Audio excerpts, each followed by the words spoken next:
Quest presents an unabridged recording of Sea of Spies by Alex Gerlis, narrated by Rupert Bush. Prologue. The dead impersonating the living. His encounters with death had planted that thought in his mind, one he couldn't shake off. And when it was all over, insofar as it was ever really over, he had an opportunity to reflect, and that was where his mind would go. The dead looking as if they may be alive, while those alive were never too far from death. Richard Marius Prince wasn't someone normally given to reflection.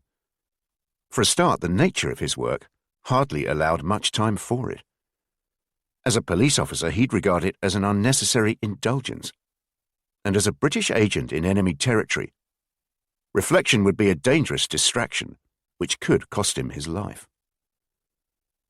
But once this mission had ended, he did have some time to reflect on 6 months in which he'd assumed every day could be his last. And if there was one enduring memory from that time, it was after the air raid in the bar of the Bayerischer Hof Hotel Munich, in that brief no-man's land, towards the end of the night and before the start of the day. There, the 4 Swiss men were sitting at the table nearest the window, another guest at the bar, the barman leaning over the counter. All 6 were perfectly still and oblivious to the chaos around them.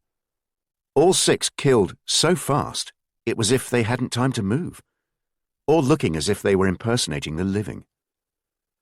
It wasn't as if coming across the 6 bodies, and the nightmare which then followed in the hotel's basement, served to remind Prince of the thin and very frayed line between life and death. If anyone was aware of that, it was him. By that stage in his mission, he walked that line every day. But what it did do was make him think about the nature of the mission. London had drummed into him how vital it was he identified the chromium trail, how establishing the route of this metal into the German Reich could be the difference between the Allies winning or losing the war. But for so much of the time, the purpose of the mission seemed to be incidental.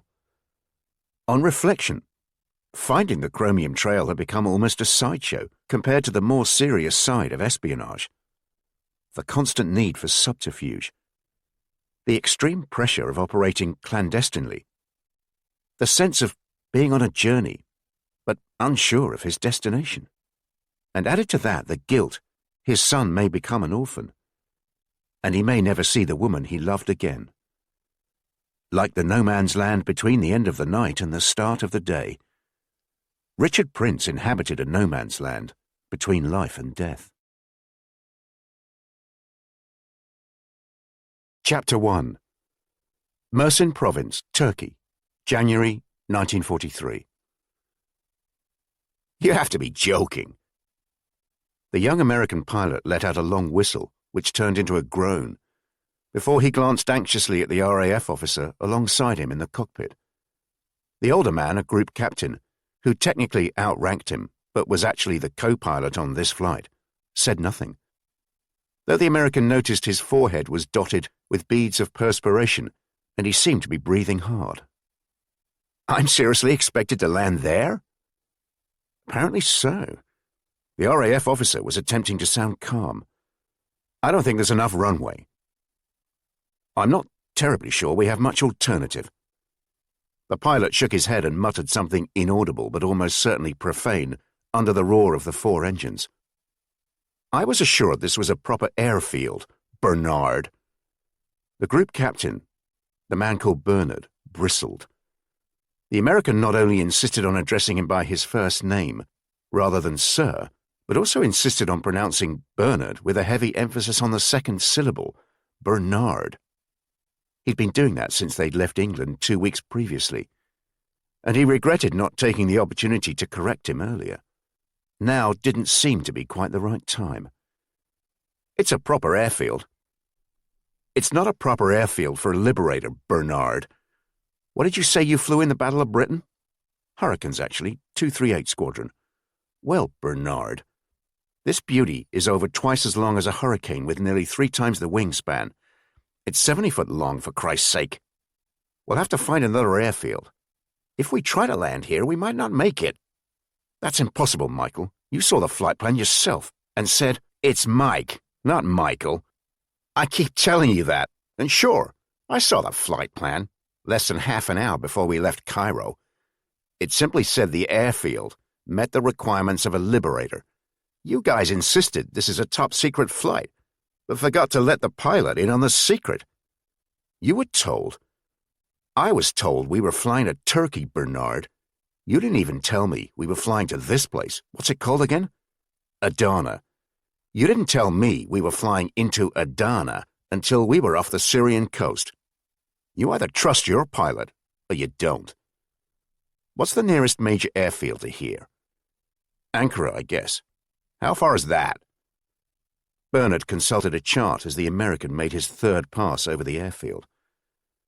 As much as it annoyed him having to admit it, Mike if he must, was a brilliant pilot. No wonder the top brass at the RAF had insisted he be kept on to fly the plane once he'd brought it over from the States.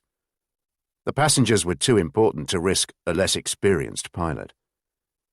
Nearly 250 miles. We don't have enough fuel. I'm going to head back over the coast and turn around so we can come in nice and low and nice and slow, as we say in West Virginia. You may want to warn your Prime Minister to get ready for an interesting landing. Winston wants you to sort it out, Rowley. The ball's in your court. They were sitting on uncomfortable wooden stools, spread out under the giant wings of Commando, codename of Churchill's personal aircraft, the one the young American pilot called Mike had somehow managed to land at the Adana airfield the previous day. The specially adapted long-range Liberator had flown the Prime Minister to Morocco a fortnight earlier for the meeting with Roosevelt at Casablanca, and then on to Cairo, before setting off on a secret mission to Turkey. Sir Rowland Pearson hadn't wanted to be there. He liked his home comforts and felt uneasy whenever he left central London, let alone England. He had an aversion to abroad, as he called it, and particularly hot places where the food was not, in his opinion, normal. But once Churchill had persuaded the somewhat reluctant Turks to meet with him, he'd ordered his intelligence advisor to join him in Cairo. "You've put on weight, Rowley," had been the Prime Minister's first words to him when they met up at the British Embassy. "Could have done with you in Casablanca. Never mind. We'll get our money's worth out of you in Turkey, eh?" And now Sir Rowland Pearson was sitting in the hangar at Adana Airfield, and even though the temperature was a long way from the heights of the Turkish summer, it was nonetheless unbearably hot. His companions were half a dozen of Churchill's top generals and military advisers, who'd spent the day with Churchill and the British entourage at the nearby railway station in Yenice, where, in a luxurious train carriage, they'd met with President Inonu and his advisers. Their objective had been simple enough: to persuade the Turks to abandon its neutrality and join the Allies in the fight against the Axis powers. The meeting had not gone at all well. "God knows we've tried," said General Mathers, wiping his head with a large handkerchief, which he then used to noisily blow his nose. "We've pretty much offered to re-equip the whole damn army with all the German weapons and vehicles we captured in North Africa. Winston promised them 200 tanks right away." "We could do with another 200 tanks," said another general. Winston was coming up with promises, bribes really, off the top of his head. "We've told them we'll move a dozen RAF squadrons out here and shore up their defences. We promised to sort out their railway system so it can move armaments and troops around. We know the Turks are worried. They don't trust the Soviets for a start, and most of their other neighbours are on the German side or occupied by them. We've tried to scare the living daylights out of them, said the Germans are bound to lose the war. Look at what's happening in Stalingrad at the moment. And they don't want to end up on the wrong side." "And even they don't want to play ball, eh?" Sir Rowland Pearson shifted uncomfortably on his stool, which he wasn't confident could continue to take his weight. "I wouldn't sound so smug about it, Rowley." "I'm not being smug. I'm simply observing that notwithstanding Winston's entreaties and his considerable skill in advocating our case, the Turks are determined to remain neutral. They're convinced there's a large German army in Bulgaria poised to invade them the moment they join us. Despite us reassuring them, that is not the case. I don't think we've taken enough account of their sensitivities. After all, it's not been much more than 20 years since they lost their empire. Imagine how we'd feel. I worry we've revealed our hand too early. I can see why Roosevelt and the War Cabinet back home were worried about that and weren't keen on this meeting. Nothing ventured, nothing gained, eh, Rowley? Perhaps I can play devil's advocate. I thought you already were, Rowley. Go on. If we keep on about how well the war's going, Germans taking a pounding at Stalingrad, tide appearing to take a turn in the east, our victory at El Alamein, etc., then perhaps the Turks are going to wonder why on earth we're quite so keen to have them on our side. In fact, I'm wondering why we're making such a fuss about buttering up the Turks, dragging us out here with all this heat and the bloody flies.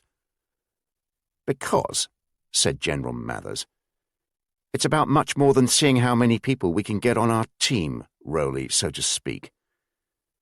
We also have something very specific in mind, which may be best achieved through your kind of channels. What do you know about chromium? Sir Rowland Pearson looked up, confused. I beg your pardon? Chromium, Rowley. I fear I must have been dozing when we did that particular mineral in science. Tell me, Mathers. It's a metal, Rowley. It's a vital ingredient in the manufacture of stainless steel. The Turks are supplying it to the Germans in unacceptably large quantities. Without it, their manufacture of armaments and the machinery of war is, not to put too fine a point on it, buggered. With it, our chances of winning the war are buggered. There's a real danger of complacency on our part, Rowley. Certainly things are going in our favour at the moment, but all that could change. Nazi Germany is still a formidable war machine, but we may be able to salvage something from this.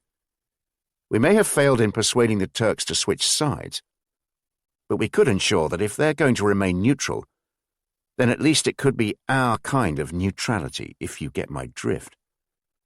Apparently that chap Mehmet Demir's here. Yes, but very much in the background, like me. We nodded from a distance. How well do you know him? Not terribly well, but well enough for him to know who I am and vice versa. Tell me a bit more about Demir. A career army officer captured by us in the Great War and held in one of our prison camps in India for 5 years, which doesn't make him terribly well disposed towards us. Joined their intelligence outfit, the MAH, sometime in the late 1920s, we think. Promoted to number 2 in the mid-30s, and to head of it a couple of years ago. Very smart, holds his cards close to his chest, not the clubbable type. Certainly not to be trusted from our point of view, but then one would hardly expect that. I think you ought to meet him while we're here, Rowley. Chapter 2. Istanbul, February 1943. In the end, he was undone by a stupid mistake. A basic schoolboy error. Such an obvious trap to fall into. They'd hardly even bothered to cover it during his training. He could have kicked himself, except 3 or 4 men were already in the process of doing a pretty good job of just that. In the shockingly short amount of time he had to reflect, he thought what a shame this all was. Things had been going so well. He knew he could sometimes be accused of overconfidence, a degree of cockiness bordering on arrogance, perhaps. But even taking that into account, he felt he had good cause to think he'd made a pretty good fist of things. The chaps at Istanbul station had been hand-rigging in their caution. Bryant and Stone came as a pair, and Cook felt they sounded like the manufacturers of matches, a far safer profession. "Don't jump into anything, Cook. Be careful, be sceptical," said Bryant. "And don't forget to run everything past us. Any little thing you're told," was Stone's advice. "That's right, Cook. Keep us informed," echoed Bryant. And don't go gallivanting around the city. Turkey may be neutral, but this is a dangerous place, said Stone. In fact, Cook, all the more dangerous for being neutral. The last piece of advice came from both of them, speaking in unison, like an out-of-tune choir. And if you make any contacts, let us know. We can run their names past our contacts in the police. We'll soon flush the wrong uns out. He honestly didn't know why Bryant and Stone bothered. After all, if they'd been half decent at their jobs, they'd have already found out about the shipments. Because they hadn't, he'd been sent out by London. He'd nodded along to Bryant and Stone's words of wisdom. Of course he wouldn't do anything rash. Of course he'd keep them in the picture. And of course, he knew he was part of a team. But in just a couple of weeks he'd made more progress than they'd managed in months. And he was damned if he was going to hand everything over for them to take all the credit. He'd see this through to the end. It will be a feather in his cap, not theirs. He'd met a charming taxi driver called Harun, who'd been in the rank round the corner from his hotel, and who offered to be his driver for a very reasonable daily rate. As far as Cook was concerned, Harun was above suspicion. After all, he'd found him on the rank, not the other way round, and he didn't seem to ask awkward questions. There certainly wouldn't be any need to check Harun out with Bryant and Stone. On top of that, Harun loved Britain. He was a passionate Anglophile. Harun assured him he loved Winston Churchill almost as much as he loved Kemal Ataturk. So Cook was happy to let Harun drive him round the city. On their third evening, Harun took him to a bar run by his very good friend Vasil in Unkapanı. Vasil turned out to be Bulgarian, and he soon assured Cook, whom he knew as Gilbert, the cover name Cook was using, that he already regarded him as a brother and a man he could trust with all the money in the world. They were sitting in Vasil's private lounge, a bottle of raka on the table between them, Vasil pressing more and more of it on Cook, who was drinking it neat. By the time he realized the Bulgarian was diluting his with water, the Englishman was feeling quite light-headed.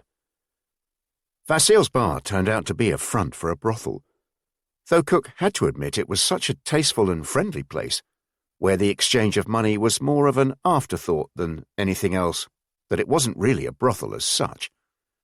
Certainly not in the way people like Bryant and Stone would understand it. Not at all like the one he'd visited in Paris before the war, with such unpleasant and frankly embarrassing consequences. Vasil's place, Cook decided, was more like an upmarket hotel, where one made friends, and where one thing naturally led to another. The particular friend Cook made there was called Yvette, and Vasil told him Yvette was French, which Cook doubted. Her inability to speak more than the odd word of French was a clue, and he suspected she may be Turkish. But he didn't push the matter, so to speak. Yvette was enthusiastic and experienced, and seemed to be genuinely fond of him. He was happy to give her money, if only to help with her widowed mother, who lived in Izmir, which also cast doubt on her being French. Harun took him to Vasil's place most nights, and on the fourth or fifth occasion Yvette asked why he was in Istanbul. It wasn't that he volunteered the information as such. She'd asked him what he was doing in the city, and he told her he was a salesman. A couple of nights later, propped up on the same pillows and smoking the same cigarettes, she said she didn't believe him because he was too smart to be a salesman. So he mentioned in passing, really, that actually he worked for the British government, and he hoped she'd understand if he couldn't tell her any more than that, which he immediately regretted. However, fortunately it appeared Yvette hadn't been listening. 2 evenings later, Vasil took him aside before he had the chance to join Yvette. Yvette will be with you soon, my friend. And as a special treat, she will be joined by her sister. She's just 17. Have you ever been with 2 women? Cook shook his head, the rest of him shaking in anticipation. It's a wonderful experience, I can promise you. And because you're an Englishman, this will be on the house, as you say. Cook said he was terribly grateful. But first, said Vasil. "You'll meet a friend of mine." Which was how he met Ulrich, who according to Vasil was a Swiss gentleman, a good client of his, and a very big admirer of the British. If anything, Ulrich loved the British more than Vasil. Cook did wonder whether he'd been a bit too forthcoming with Ulrich. While one didn't want to be as cautious as Bryant and Stone suggested, nor did one want to be careless, but Ulrich was a particularly charming and, it had to be said, persuasive man. He was the kind who moved a conversation along with a series of seemingly innocuous but perfectly timed questions, which it would have been rude not to answer. It also had to be said Cook was perhaps distracted by the excitement of what lay ahead with Yvette and her 17-year-old sister. Ulrich told him he was from Zurich and was a shipping agent. He arranged the transportation of goods by sea and beyond. The Mediterranean, the Aegean, the Black Sea, even the Danube. My clients are from all sides of this dreadful war, but my heart is with the British. Cook reckoned this was too good an opportunity to miss. Did Ulrich, by any chance, know anything about chromium shipments? Ulrich's face remained impassive, and then there was a frown, which seemed to indicate the question needed to be more detailed, as if he was waiting for Cook to finish. By which I mean specifically from Turkey to Nazi territories. Ulrich nodded as if he knew exactly what he was talking about. He paused while he lit up a Turkish cigarette, its distinctive aroma soon filling the small room. "I think I can probably help you, perhaps if you come back here this time tomorrow night. And between now and then I think it would be best not to say anything to anyone about our meeting. There are so many enemies of the British out there." So Cook hadn't said a word to anyone, even though by now it occurred to him that maybe he ought to mention something to Bryant and Stone. After all, it was standard operating procedure to let the station know if you'd arranged a meeting or had a strong lead. But he decided against it.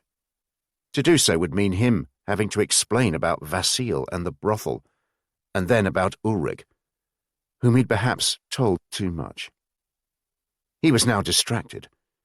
So much so the evening with Yvette and her sister was a dismal failure, which made him feel even more uneasy.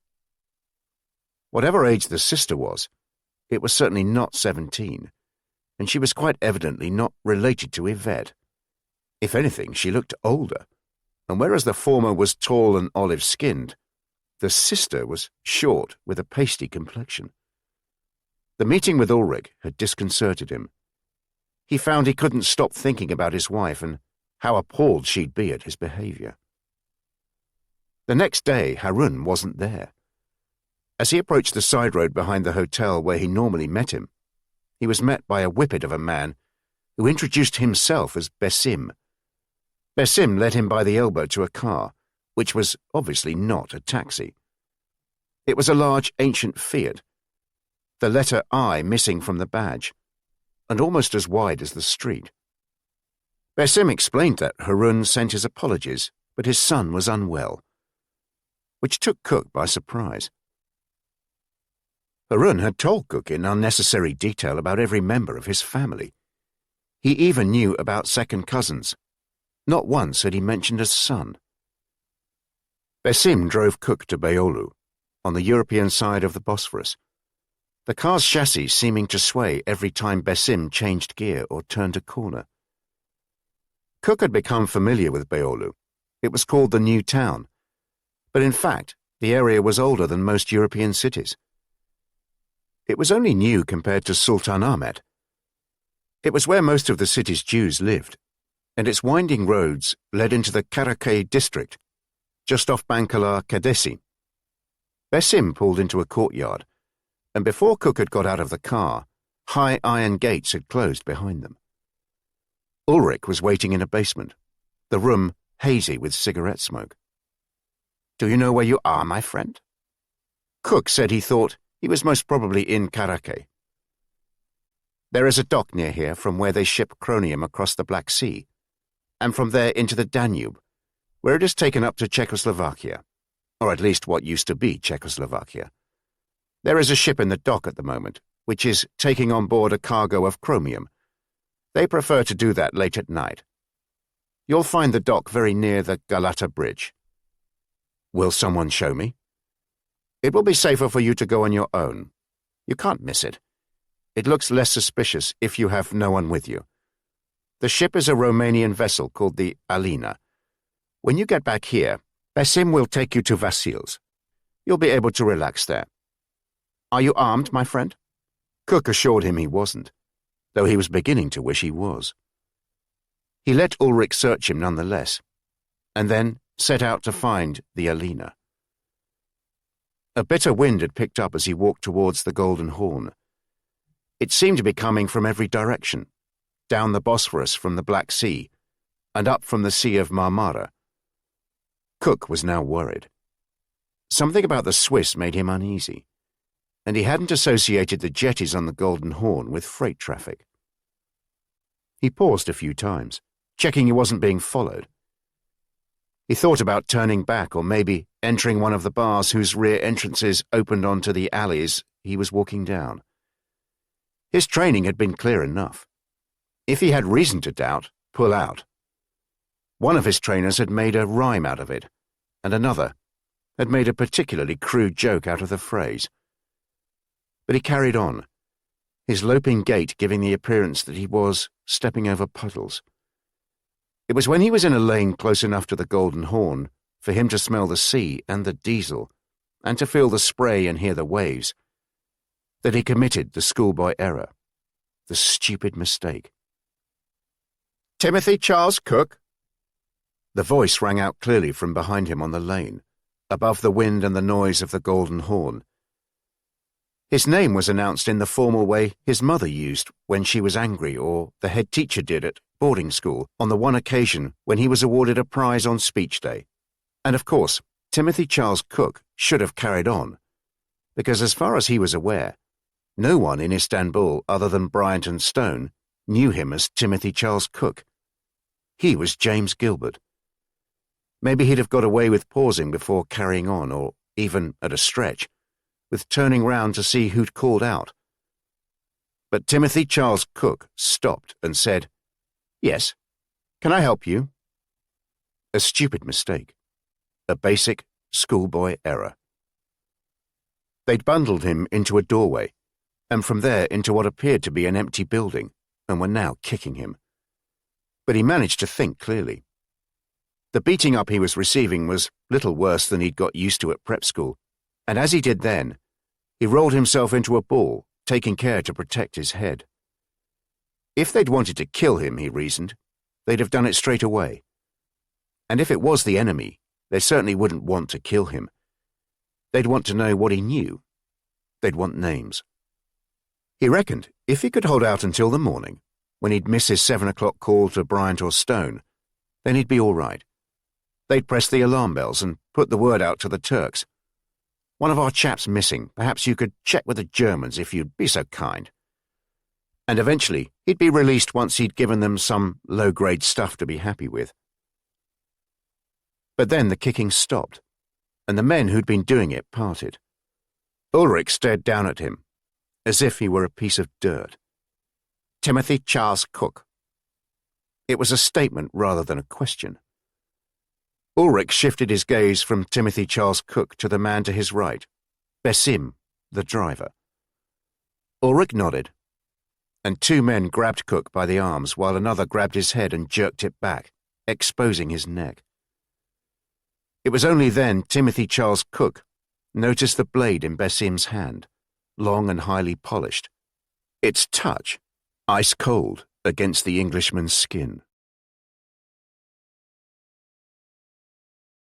Chapter 3.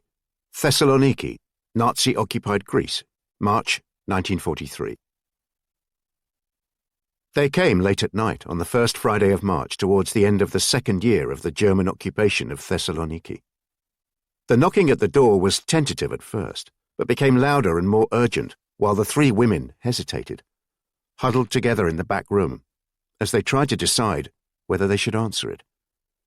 Perla looked at her mother and mother-in-law sitting uncomfortably close together on the small sofa. The two women had an intense dislike of each other, going back even before she and Alvertos had met. Perla had little doubt that if she asked either woman why she disliked the other, it was unlikely they'd remember. It was more a general dislike. Two strong-willed women who didn't get on. But since the beginning of February, they'd been thrown together in the ghetto when Perla, the two children and her mother Clara, had been forced to move into her mother-in-law Benvenida's small basement apartment off Metropolios in the heart of the city's Jewish district. Since then, the two grandmothers had become unlikely allies, and even friends. The fear that gripped the 50,000 Jews in the ghetto bound them together. They would sit on the sofa, rocking back and forth, holding hands, sipping strong mint tea and bemoaning their ill fortune, one breaking down in tears before being comforted by the other. A few minutes later, they would reverse the process. All this time, Perla would be trying to look after Maurice and his younger sister Eleonora. She was racked with fear herself, but tried hard not to show it in front of the children. When she needed it the most, she received scant help from her mother and mother-in-law, other than at mealtimes, when the two older women would get in each other's way in the cramped kitchen. Hostilities resumed as they argued over the correct ingredients for centuries-old recipes. "We don't answer the door, not at this time of night. It can only mean trouble." Her mother slowly nodded her head as she pronounced this, as if they were words of wisdom handed down the generations. "I think we'd better answer it," said her mother-in-law. "It may be someone with good news or with food, or even news of Alvertos." "What if it's not good news, Benvenida? When did we last get good news about anything?" "No, Clara. If it's not good news, then whoever it is will break down the door anyway, and we could even get into trouble for not opening it. Perla, you'd better go and open it." "You want me to go? It's your home, Benvenida." Neither of the older women responded. They both stared at Perla, making it clear she shouldn't have questioned them, and it was her duty to go to the door. Perla left the tiny sitting room and walked to the entrance. When she'd undone the bolts and opened the door, she found herself gripping the handle in fear and her chest tightened. The rumors which had gathered such pace in recent days about all the Jews being arrested must be true. The man on the other side of the door was a police officer. He was not in uniform, and she only knew him as Michalis. However, she did know that her husband was always trying to stay one step ahead of Michalis, because he was Alvertos' nemesis. Michalis was a tall man, and with his expansive raincoat open, he cut a large and imposing figure as he walked into the apartment followed by a woman. The three of them stood in the narrow, dimly lit corridor, Michalis leaning against the wall, the woman standing still behind him. "You're Perla Camhi?" She nodded. By now, Clara and Benvenida had half emerged from the sitting room, their heads poking out from the doorway. "And you're Alvertos Camhi's wife?" Beyond the slightest of nods, Perla was unable to respond. She was terrified. So, the deportations had started. She was surprised the Germans were leaving it to the Greek police rather than doing it themselves. And she was also surprised that there wasn't more noise in the street. Perhaps they were the first. "I'm pleased to meet you at last."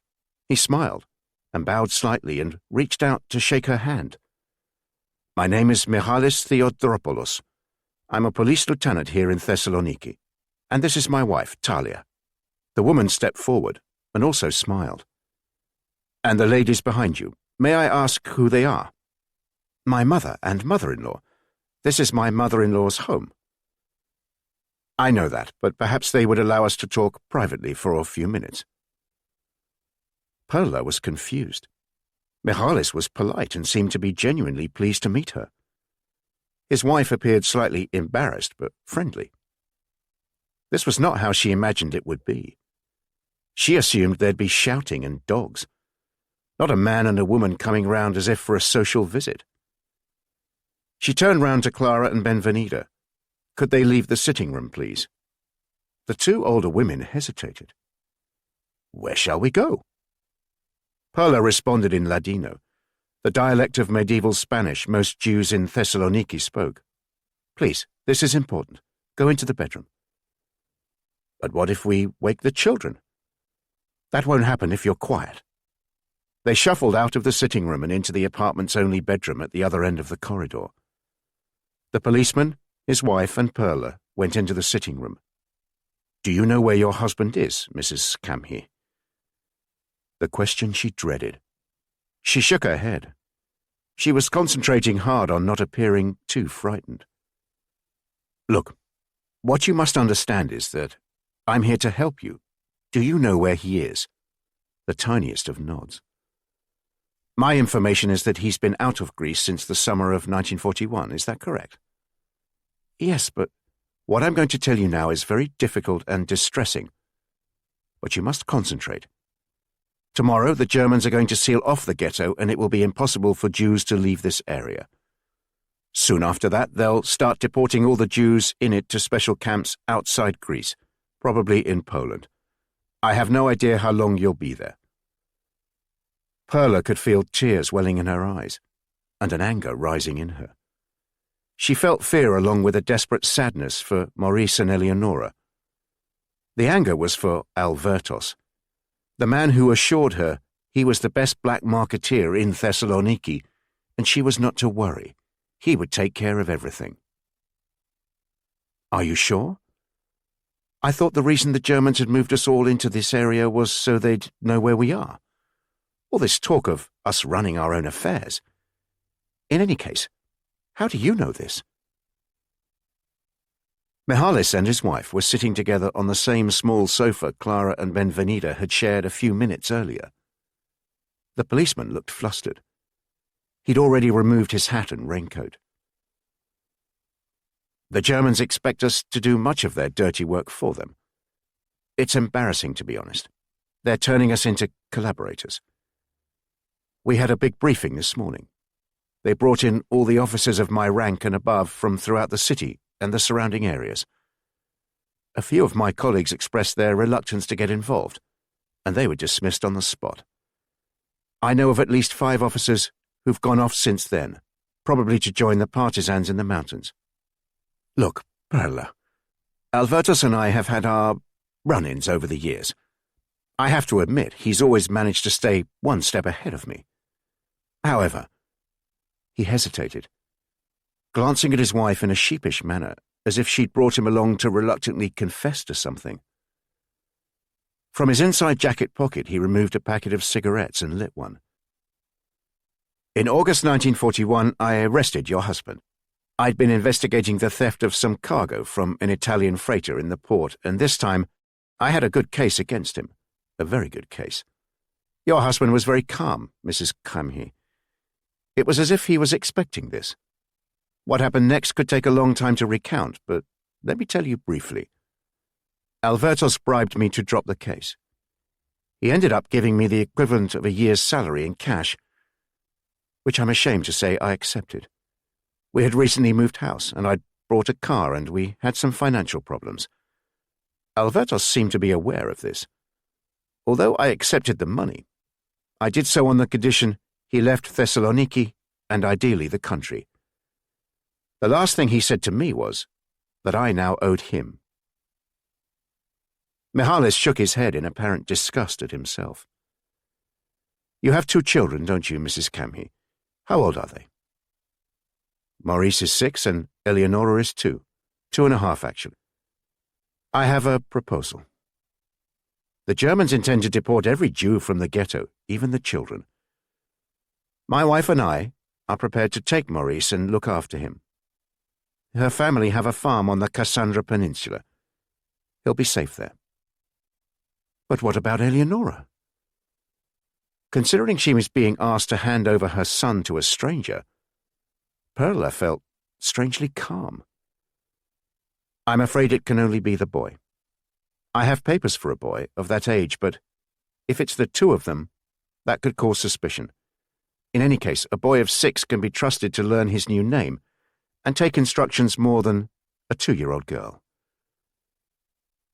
"And you're prepared to do this just because my husband bribed you?"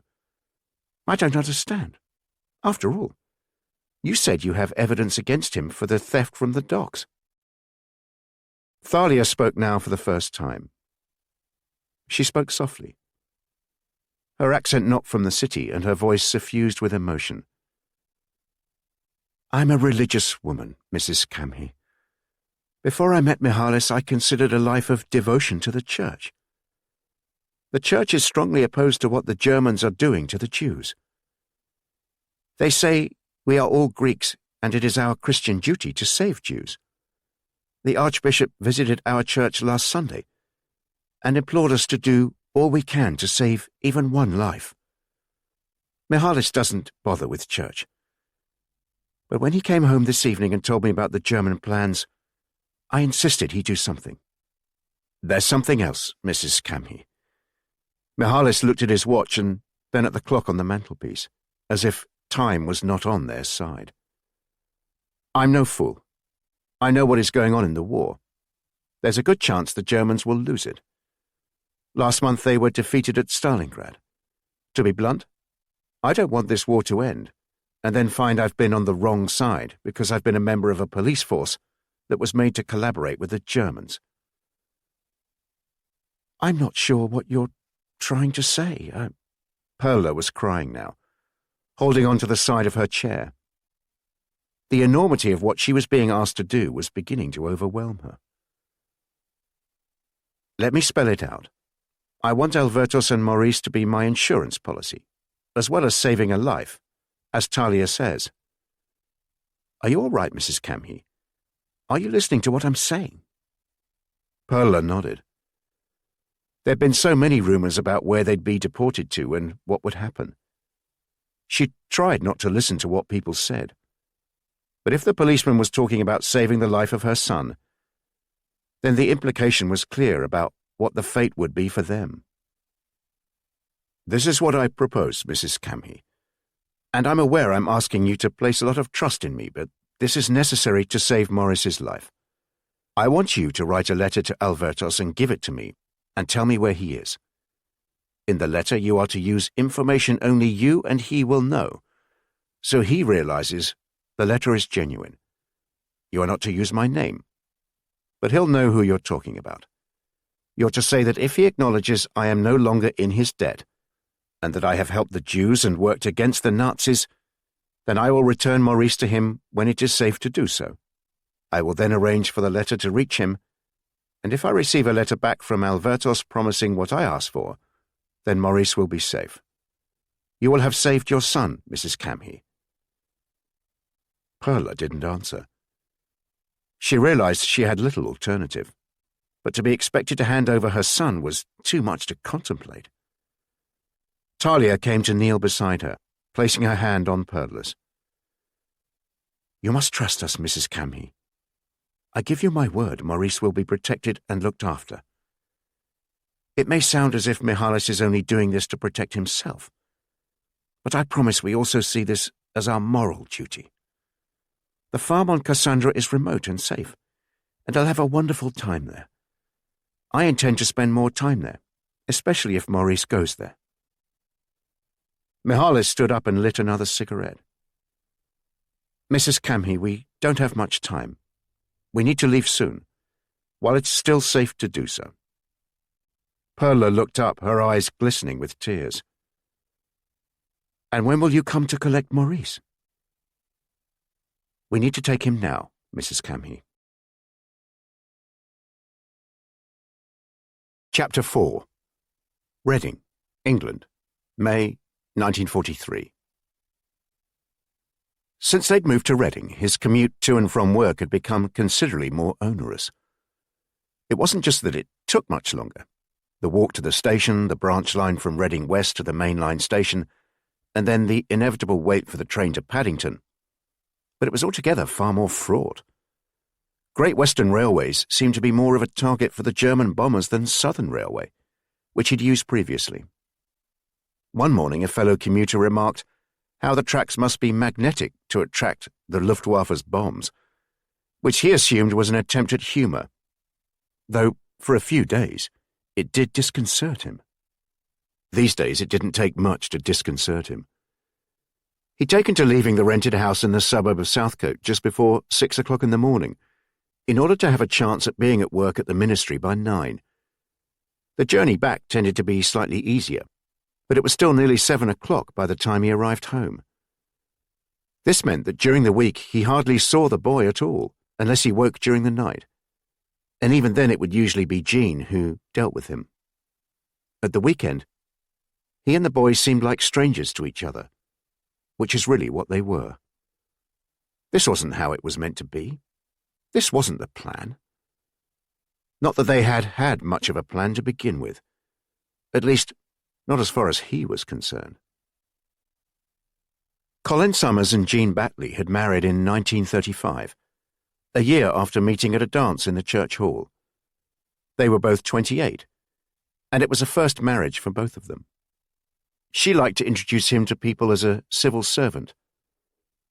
But in truth, he was little more than a clerk at the Ministry of Transport. Jean worked in the accounts department of a furniture shop, but gave up the job when they married because that is what one does.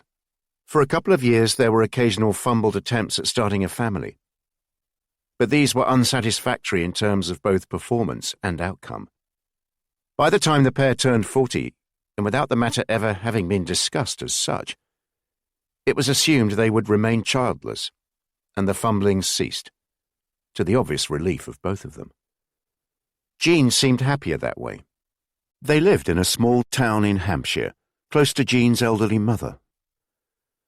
From the start of their marriage, Jean had managed to exercise a degree of control over Colin's life, which he accepted with his usual lack of fuss. He knew people would describe him as meek, but he couldn't see what harm there was in avoiding trouble. With the onset of war, Jean began to do some voluntary work, but it was occasional and half-hearted at best. However, as the war went on, it became increasingly untenable for a woman in her 40s, in apparent good health, and with no dependents, not to be working. Even the vicar remarked on it. Colin Summers had returned home from work one evening in the summer of 1942, when she announced she had something important to say. He'd barely had time to remove his shoes and put on his slippers, let alone loosen his tie, before she ushered him into what she liked to call the best room and informed him of their decision to adopt, which was most certainly the first he'd heard of it. There's a desperate shortage of couples willing to adopt. I read an article about it in the Daily Mail. And the children? Are their mothers unmarried? The war has created many orphans, Colin, or women who have a child they simply cannot cope with. We have a house and could offer a home to a poor child who'd otherwise be in the care of a local council. But surely we're too old to adopt, and do you think we'd cope with a baby at our age? And apart from any other consideration, this could take ages. The war could be over by the time we find a child. I've heard of an agency, Colin. She dropped her voice and looked around her, as if someone might be listening in. In return for a larger fee, this agency makes it easier for couples like us. They'll even ensure we don't have to use our real names on all the forms. That way we can maintain our privacy. This all sounds illegal. I'd lose my job. It's not illegal, Colin. Stop being so negative. It's an agency which simply expedites the process. Apparently a number of them do it. Remember, we're giving a home to a child. That's hardly committing a crime. Colin Summers had sat in stunned silence for quite a long while, not sure of what to say. His wife had a confident smile on her face, knowing she had an answer for everything. Despite his considerable reservations, Colin Summers went along with it, because to do otherwise would upset the apple cart. But he was disconcerted, not to say bemused. He'd never detected any maternal instincts in his wife, and he couldn't see how her almost obsessive desire for everything to be neat, clean and tidy would be compatible with having a child in the house. Nor did he think he'd be terribly good father material. He had no hobbies to share with a child. When he was at home, he liked a quiet life. They seemed happy enough together. He couldn't see how having a child could improve their lives. As they embarked on the adoption, Jean did begin to express some reservations. This sudden and unexpected change to their lives would need some explaining, she told her husband. Some people may feel it emphasized the fact that they'd been childless, not through choice. The whole business was, she said during an uncharacteristically frank conversation, slightly embarrassing. Colin could see now why she wanted a child. It would give her a social status she felt they otherwise lacked. They would be more like normal people. And Jean had a plan. Adopting a child would mark a fresh start, she told her husband. With her mother having passed away the previous year, they had no reason to remain in Hampshire. They would be able to move to a larger town where no one knew them. That way people wouldn't suspect that their child was adopted. Is that really necessary, dear? Going to all those lengths? I'm sure people don't. It's still something some people take a dim view of, Colin. And the cost of all this, Jean? Jean had an answer for this too. The small inheritance they'd received would fund the adoption and the move, even though her husband had rather hoped they could use it as a deposit for a house of their own. The agency was based on the top floor of a Victorian building, otherwise occupied by solicitors and accountants, in the centre of Birmingham. They spent an uncomfortable couple of hours there in January with what Colin Summers took to be the principals. A severe-looking woman with staring eyes and a smaller man, quite asthmatic, with a nervous disposition. They sat at a table in the centre of the office, surrounded by filing cabinets, piles of paper and their accompanying dust. They agreed that in the paperwork they would be called Terence and Margaret Brown. The agency advised staying at a boarding house in South London after collecting the child, and using that as their home address on the forms. Money changed hands, an excessive amount, in Colin's opinion, and Jean Summers asked how long it would take. The asthmatic man muttered something about further fees, and how he hoped they'd understand, before he was interrupted by the severe-looking woman. If they were prepared to pay an extra fee for our time, then the adoption could be sorted in a matter of weeks. Otherwise it would be months. Another cheque was written, and the severe-looking woman told them to go home and await a telephone call. Colin Summers rather hoped that would be the end of it, but in early February the phone call came. They were required to present themselves the following day at St. Christopher's Hospital in London. A child had been found, a boy aged around 3, and he was ready to be handed over. He telephoned the ministry to say he was unwell, again, and at the hospital they were met by the severe-looking lady, who reminded them what to say, which essentially was as little as possible. They were to stick to the story. They were Terence and Margaret Brown, with an address in Croydon in South London. Don't volunteer any further information. I've sorted everything with the matron. The meeting with the matron had been awkward. There was, she told them, a further fee to pay, for which cash would be preferable. And after that, matters moved quickly. A visit to the ward, where the boy was handed over by a tearful young nurse who was soon sent on her way by the matron. They went from the hospital to the boarding house in Croydon and handed in their notice on their rented house.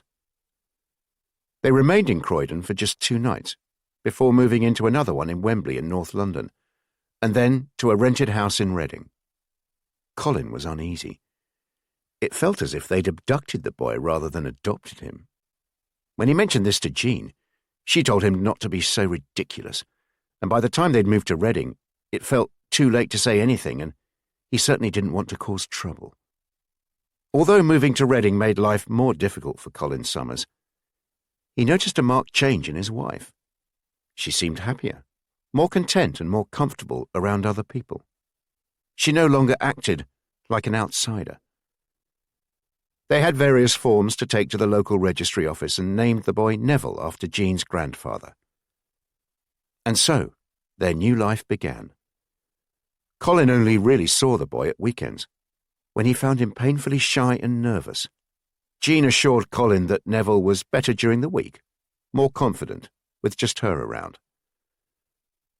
You need to relax more, Colin. Don't act as if you're nervous of him. But even after a few weeks, matters didn't improve. Neville was slow to respond to his name, sometimes ignoring it altogether. He seemed to understand most of what was said to him, but spoke little himself. Colin did suggest they ask him about his previous life, what his name was, who his parents were, but Jean was set against that. "No good will come of it," she said. "His life's with us. He's our son now." Chapter 5. Ravensbrück concentration camp, north of Berlin, June 1943. Hannah Jacobsen was in the habit of reminding herself each morning who she was, where she was, how long she'd been there for, and why she was there. She did this for a number of reasons. Not least was that the work in the Siemens factory was so mind-numbingly tedious that she needed a series of mental tests to keep her mind occupied. She could spend hours working her way through lists, the names of all the United States, countries in Asia, multiplication tables, as many towns as she could think of in Denmark, the names of all her classmates in different years at school, looking at the serial numbers on the equipment she was working on and dividing it by 2 or 3. After all, it wasn't as if she could talk to her fellow prisoners. For a start, that was forbidden, and even a muttered single word could result in a severe beating if overheard by one of the guards. In any case, it was so noisy in the factory, you'd struggle to hear someone talking. But the main reason for reminding herself each morning was more profound. It was one of the tricks she used to stop herself going mad. She'd seen it happen on an almost daily basis since she'd arrived here at Ravensbrück some 4 months previously. A prisoner would seem perfectly sane one minute, and the next would flip, either screaming or laughing or crying hysterically, or going through a full-on psychotic episode. And as soon as that happened, their days were numbered. They'd be carted off and either killed on the spot, she'd seen that happen, or sent somewhere where they'd inevitably end up dead. So each morning had its routine. They'd be woken up around dawn, given some watery gruel and a piece of stale bread to last until the evening, and then marched into the square around which their huts were arranged. There they'd be counted, and counted again, and if all was in order, marched the short distance south from the women's camp to the Siemens factory. She'd give herself an hour to concentrate on her work. Often they'd be allocated to a different section, and you needed to get into a routine, to be seen to do the job well enough so as not to draw attention to yourself. Then she'd start reminding herself. Who was she? She'd try and suppress a smile at this point. She was Hannah Jacobsen, an officer with the Danish police in Copenhagen. And not just any police officer. She was a vice-politinspecteur, attached to the major robbery unit at Nørrebro. And she'd allowed her mind to wander, to think about some of the more complex and interesting cases she'd worked on. There were even 1 or 2 unsolved ones she now thought she'd be able to solve. But no one would be interested. And where was she? That, unfortunately, was easy enough. She was at Ravensbrück, the Nazis' concentration camp north of Berlin, where the prisoners were mainly women from all over Europe. She'd been there since the end of January, or the beginning of February. And why was she there? She could write a book about why she was there, and frequently used up a few hours doing just that, writing it in her head, organizing the chapters, remembering dates and the sequence of events, wondering whether anyone would believe a word of it. Why was she there? She was there because she'd helped a British spy. He'd arrived in Copenhagen the previous November, and without her, he wouldn't have lasted until the December. She'd sorted out a safe house for him, and rescued him when he was arrested by the Gestapo and then arranged a new identity for him. He'd become Peter Rasmussen, and that was how she now thought of him, Peter Rasmussen. She'd helped organize a clandestine mission for him and another agent to Berlin in the December, and had acted as the point of communication with the British intelligence station in Stockholm and through them, with London. The mission had been a success, so much so that in the January, she had to concentrate around here to get the dates right. He'd been ordered to Germany again, this time to the top-secret rocket facility at Peenemünde. She'd organised that too. Then, everything had gone wrong. As far as she could work out, there'd been an incident during Peter's trip to Berlin in December. A young Luftwaffe officer was supplying intelligence to Peter, and he'd been killed in a shootout with the Gestapo. It had taken the Gestapo some weeks, but it seemed they'd finally worked out who the Luftwaffe officer's contact was in Berlin, the man who had the contact with Peter and his fellow agent in Copenhagen. Once they'd broken him, their attention switched to Copenhagen, and they arrested the other agent, Agent Horatio. He was a nice enough man called Otto Knudsen, but really he was a businessman, well suited for the world of commerce, but not that of espionage. Otto Knudsen poisoned himself soon after his arrest, and not long after that, they tracked her down. Through their search for Peter Rasmussen, they discovered she'd been the person who'd organised his new identity. She was arrested and ended up in Berlin, where she realised the Germans were still looking for Peter Rasmussen. She knew as long as they were doing that, as long as Peter Rasmussen was not in captivity, then her life would be spared, because she was the only link the Germans had to Peter. The other 3 members of the spy ring, as the Gestapo insisted on calling it, were all dead. They needed her alive. She was not stupid. If they caught him, they'd play one off against the other, no doubt torturing her as a way of getting him to speak. She'd spend hours in the Siemens factory, imagining what had happened to Peter Rasmussen. Was he still in Germany? Still at Peenemünde? Was he even alive? After all, there'd been rumours about the British bombing the site in February. It was a major air raid, apparently, many dead. But although he sometimes came across as an innocent, Peter was actually a resourceful and clever man, and a brave one, with nerves of steel. He was only in his mid-30s, her age, but he'd confided in her that he was a senior detective in the police back in England. It was even possible, she imagined in her more optimistic moments, that he'd made it back to Copenhagen. Once there, he'd surely be smart enough to remember to look out for her safety signals. They wouldn't be there. He'd know to avoid the safe house. She'd think about what he'd do, how he'd try and get himself to safety. Would he be able to make contact with the resistance? Would he try to get to Sweden? She imagined all kinds of ways that he could get there. She did worry sometimes that she'd be lost in the system, that the Germans would forget about Peter Rasmussen and treat her as just another prisoner, someone whose life was cheap and meaningless, and who, once she showed some sign of weakness or physical incapacity, would be dispensed with.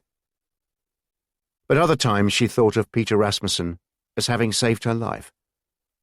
So that's why she was there.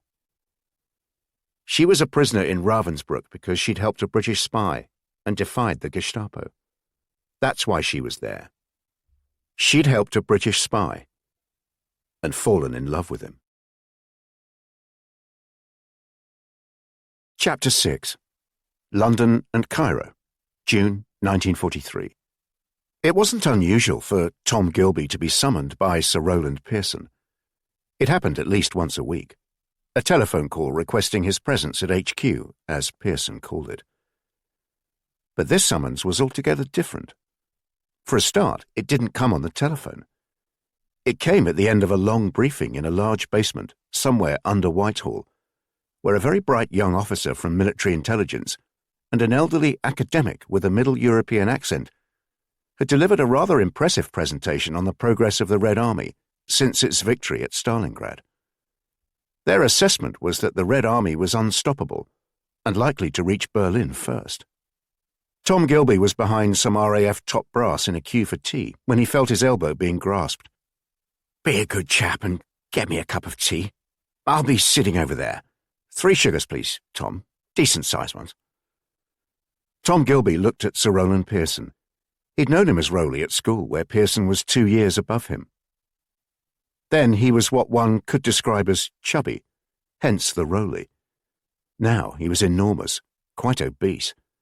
He walked with difficulty, and always seemed to be breathless. Gilby set the 2 cups of tea down on the small table Pearson had commandeered. Despite having known his companion for so long, he still regarded him as an enigma.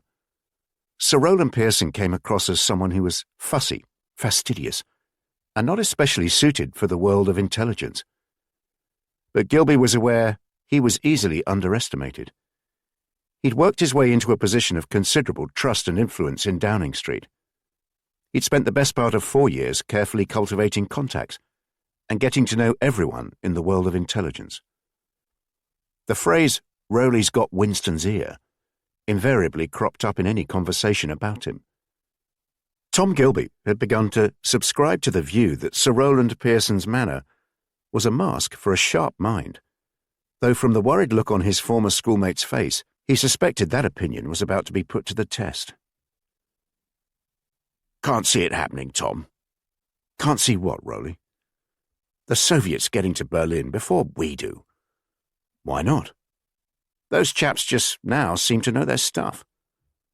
"You mean the Boy Scout and the Jew? Come on, Tom, the Red Army will have had all the suffering knocked out of them before they reach Poland, assuming they get that far. Do you know how far the Red Army are from Berlin? 1,000 miles? Add another 250. But we're not even in France yet. They've got a head start on us." "Yes, Tom, but once we're there, it should be plain sailing. Calais is only 600 miles from Berlin. Anyway, I need to see you. It's somewhat urgent." "We can talk now." "Good Lord, not here. I say, that's Lister over there, isn't it? He was in your year." "No, Rowley, that's his younger brother James, I think. Anthony was in my year, killed at Dunkirk. Shall I come over to Downing Street tomorrow?" Sir Rowland seemed lost in thought for a moment, staring into the distance, distracted by some thought or other. "Perhaps not, Tom. Do you know the 2 chairmen in Dartmouth Street?" "I'll find it." "Good. It's just round the corner from my place. The landlord lets me use a small room behind the bar. Just ask them to show you to Mr. Parsons." Which is why this summons was altogether different. Sir Rowland had a reputation for rarely leaving Downing Street. He told people it was so he could be at the Prime Minister's beck and call, but Tom Gilby suspected it was more to do with Sir Rowland's innate laziness. If he was arranging a meeting away from Downing Street, then it must indeed be urgent. The 2 chairmen was typical of the older pubs in central London, especially those around Westminster, St. James and Mayfair. They tended to be well kept, but quite small at first sight. It was only when inside that different nooks and crannies became apparent. A narrow corridor suddenly revealing a small private room, or a small set of stone steps leading down into a snug with a fire roaring in one corner of it. Once Tom Gilby approached the 2 chairmen, he remembered he'd been here before. It was early 1939, and a German businessman had let it be known he'd consider being recruited as a British agent if the remuneration was high enough. Tom Gilby hadn't liked the sound of the man from the start. He had an innate distrust of people who walked in off the street and started to talk money before they even removed their hat. He'd spent a whole evening in the pub, but the German didn't show up. The landlord, a man far too tall for its low ceiling, had given him a detailed history of the pub, established in 1729, named after the sedan chair carriers who'd wait in the pub for their fares. This all seemed rather appropriate for Sir Rowland, a man who belonged in another age. He'd have fitted in perfectly in Georgian London, his considerable bulk being carried in a sedan chair around the city by 2 struggling chairmen. Sir Rowland was in a room in a corridor behind the bar, a private sign on the door. Gilby entered without knocking. Sir Rowland was squeezed behind a table, a large napkin tucked into his collar, and an enormous plate of shepherd's pie in front of him. "You're losing your touch, Rowley." The older man raised his eyebrows as he moved a large forkful of potato and meat towards his mouth. What do you mean? In our business, we tend not to advertise our meetings by holding them behind a room saying private on the door. And Parsons, too damn close to Pearson. Thank you so much for your observations, Tom. I shall avoid using the word insolent. I hope you don't mind me eating. They do a wonderful shepherd's pie here. Help yourself to wine. It's a terribly agreeable Chateau Latour. They keep it in the cellar for me. I'm down to my last dozen. They sat in silence while Sir Rowland noisily finished his meal before dabbing his mouth with the napkin and then using it to wipe his forehead and blow his nose. We're in trouble, Tom. Sir Rowland had a habit of using the plural when there was a problem. He liked to draw others in whenever the Prime Minister was unhappy with him. When Winston was handing out praise, Sir Rowland preferred the singular. What kind of trouble, Rowley? Turkey. Turkey had been a nightmare. Sir Rowland Pearson had felt out of his depth. Worse than that was the sense he was being played. It was as if his Turkish counterpart was a chess grandmaster, and he a rank amateur, someone who'd only recently progressed from drafts. It had been awful from the beginning. Winston had wanted him to accompany them to Casablanca for the meeting with Roosevelt, but he'd managed to get out of that one. Holding the fort here, Winston. Someone has to. Then he'd been ordered to Cairo, which was the start of the nightmare. Sir Rowland considered, not without good reason, he thought that he was someone unsuited for both air travel and hot climates. It was not so much that he disliked foreigners, though he did believe that was a prerequisite for someone serving one's country in the field of intelligence, but more that he disliked abroad. But Winston had wrangled himself a meeting with the Turks, and he required the presence of his intelligence chief there. Then there'd been the terrible flight from Cairo to an airfield in Turkey, which he assumed was where he would die, and no sooner had he survived the landing and a whole night and day in Turkey than they'd landed him in it. Winston wants you to sort it out. Rowley, the ball's in your court. We have something very specific in mind which may be best achieved through your kind of channels. That was General Mathers, a man who acted as if he outranked Sir Rowland, which technically he may well have done, but that was hardly the point. It was the way he spoke to him, as if he was ordering a junior officer around. Having failed to persuade the Turks to switch from being neutral to joining the Allies, the consensus was that at least they should attempt to salvage something from the journey to Turkey. Winston didn't like to come back empty-handed, especially when the Americans and his own war cabinet had been so skeptical about the trip. Winston wanted a consolation prize and had got General Mathers to do the dirty work for him. Meet Demir while you're here, Rowland. Get pally with him. Make him all kinds of promises. Does he like girls? I've absolutely no idea, Mathers. Or boys. One hears these stories about the Turks. For Christ's sake, Mathers, are you mad? I'd be surprised if they haven't got the whole place bugged. You want to be careful. General Mathers looked momentarily contrite. He leaned in towards Sir Rowland, speaking in a low voice.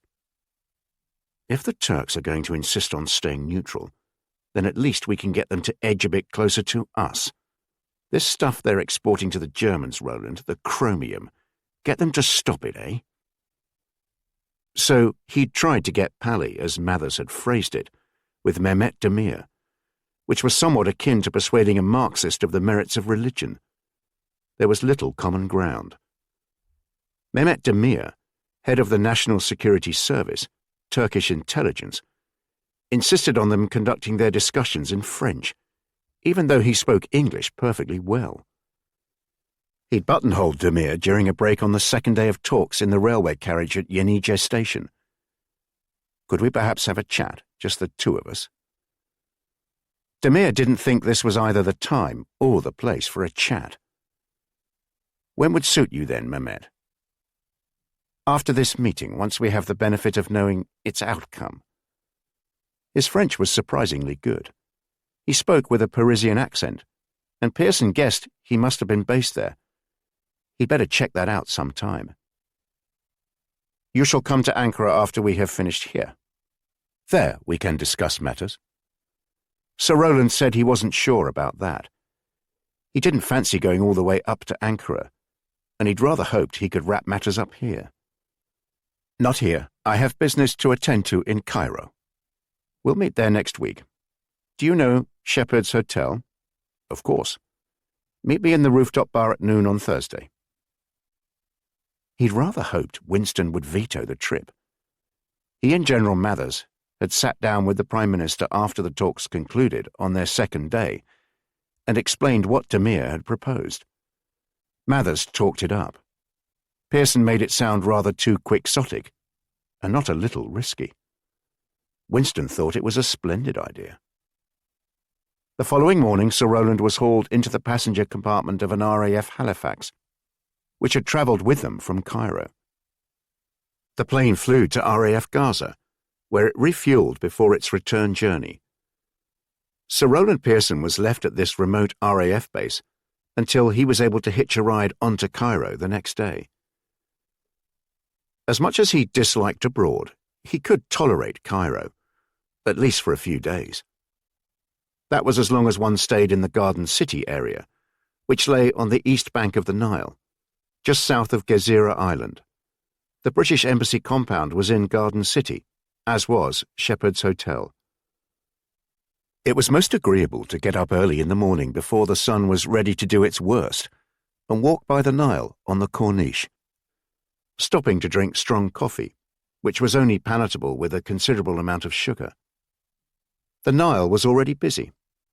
It never seemed to be quiet as it flowed through Cairo, and as he walked up the Corniche from the embassy compound, he headed into a pleasant breeze lifting from the river, the palm trees swaying either side of him, and surrounded by noises and smells so different from London. He'd walk past Shepherd's and then into Tahrir Square, which, despite having something of an edge to it, nonetheless fascinated him. He was exhausted now. He walked further in an early morning in Cairo than during an entire month in London. The chaps at the British Embassy compound were helpful enough. The head of station was out of town, but his deputy was there, a protégé of Gilby's called Mayhew, who spoke with the faintest hint of a northern accent but redeemed himself by speaking near fluent Arabic as far as Pearson could tell. He was rather intense, insisting on lecturing him on what the Arab world would look like after the war and the church he and his wife visited every Sunday. But they'd made a nice fuss of him, although there was a slight air about it of an elderly uncle being tolerated over Christmas. The ambassador put on a decent dinner, though Pearson wasn't sure the Chablis was chilled enough. No one asked awkward questions, and everyone played dutifully along with the idea that this was nothing more than a pastoral visit, a bishop visiting his grateful flock. Got anything lined up while you're here that I should know about, Rowley? The ambassador had also been at school with him, a year below him, a year above Gilby. Sir Rowland seemed to recall he cried an awful lot when he was a junior, wrote poems in ancient Greek, and always had an off-games chit, that sort of boy. Sir Rowland assured him there was nothing to be concerned about, but he did have a meeting at Shepherd's tomorrow, and perhaps one or two of his security chaps could accompany him. Of course, Rowley. Discreetly, obviously. Of course, Rowley. The rooftop bar at Shepherd's resembled a scene from one of those dreadful murder mystery novels his housekeeper would leave lying around, and which Sir Rowland would occasionally read against his better judgment if he had nothing else to do on a Sunday afternoon. It was an ensemble cast. A few Europeans of uncertain nationality, all the men in light-coloured suits, wearing sunglasses and staring suspiciously at one another, what he took to be a group of local businessmen, loud and very pleased with themselves, drinking whiskey with far too much ice, which was simply not done so early in the day. A woman sitting on her own, possibly in her late 30s, looking sad and gazing over the balcony at the Nile, and two men who looked Turkish but were arguing with each other in what sounded like Italian. But there was no sign of Mehmet Demir. One of the security chaps from the embassy had followed him to the bar, and he'd been told the other one would be waiting there, blending in apparently, which he was evidently doing very well. Sir Rowland Pearson ordered tonic water with no ice and sat on the balcony in the shade, offered by a large awning. He must have dozed off because he suddenly became aware of a man standing over him. "I'm sorry to have disturbed your sleep, Monsieur Pearson. Come with me. There's a better place to talk inside." It was an alcove in a small corridor off the terrace. 2 luxurious leather armchairs facing each other, and a wooden fan suspended from the ceiling, the noise of which afforded a degree of privacy. They sat in silence until a waiter appeared, and Mehmet spoke to him at length in Arabic. More silence until 2 cold beers arrived. "You wanted to chat, Monsieur Pearson. Just the 2 of us." He opened his hands. "Here we are." Sir Rowland cleared his throat and drank some of the beer, which was very cold and didn't taste of very much. It was a drink he normally loathed. "Leaving aside the specific matter our governments discussed last weekend in Turkey, the question of whether Turkey can be persuaded to join the Allies, there is a further matter which is ancillary to that, but to which we nonetheless attach great importance." Sir Rowland had rehearsed his opening, but was concerned his French might sound a bit too formal for Demir. "If you prefer to speak in English, I prefer French. What is this further matter?" He glanced at his watch. "We are concerned Turkey may be exporting large quantities of chromium to the Germans. As you know, chromium is a vital ingredient in the manufacture of stainless steel and armor plating. The Germans require large quantities of it for their armaments industry. Turkey is one of the world's largest producers of chromium, and we consider your supply of it to our enemy as being incompatible with your neutral status." Sir Rowland could have kicked himself. He'd slipped up and used the informal tu for you rather than the vous Demir would have expected. Not one muscle had moved on the Turk's face. He simply stared at the Englishman, as if he assumed he hadn't finished. "So, that is the matter I wanted to raise." "That's all?" "Well, yes." "I thought after all this drama, Monsieur Pearson, we would be discussing a matter of espionage or of state secrets. Instead, you want to talk about a non-ferrous metal. I'm not sure it is something I can help you with."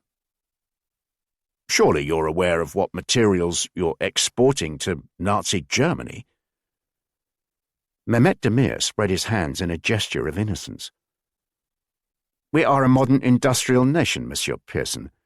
We export a wide range of products and materials to many countries. My job is complicated enough without being expected to be an expert on what we export and to where. For example, we are a major exporter of dates. Do you expect me to know who we export dates to and how many of them, eh?" For the first time, Mehmet Demir smiled, and he raised his glass of beer in a cheers gesture. "But the thing is, Mehmet, we're not talking about fruit, are we? For heaven's sake. We're talking about a raw material which is vital for armament production. I'd be most surprised if you weren't aware of these exports."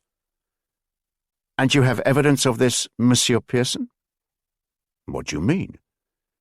"You know full well what I mean. Do you have proof Turkey is exporting chromium to the Germans?" "Not as such, but that's not the point. We know it's going on, and—" With that, Mehmet Demir stood up, the top of his head not too far from the blades of the wooden fan. "There may well be the odd businessman who exports a small amount of chromium to different countries, but if you're asking whether this is done officially or with the knowledge of the Turkish government, no. I'll tell you what, Monsieur Pearson. When you have evidence of these exports, come back to me, and then we can discuss the matter.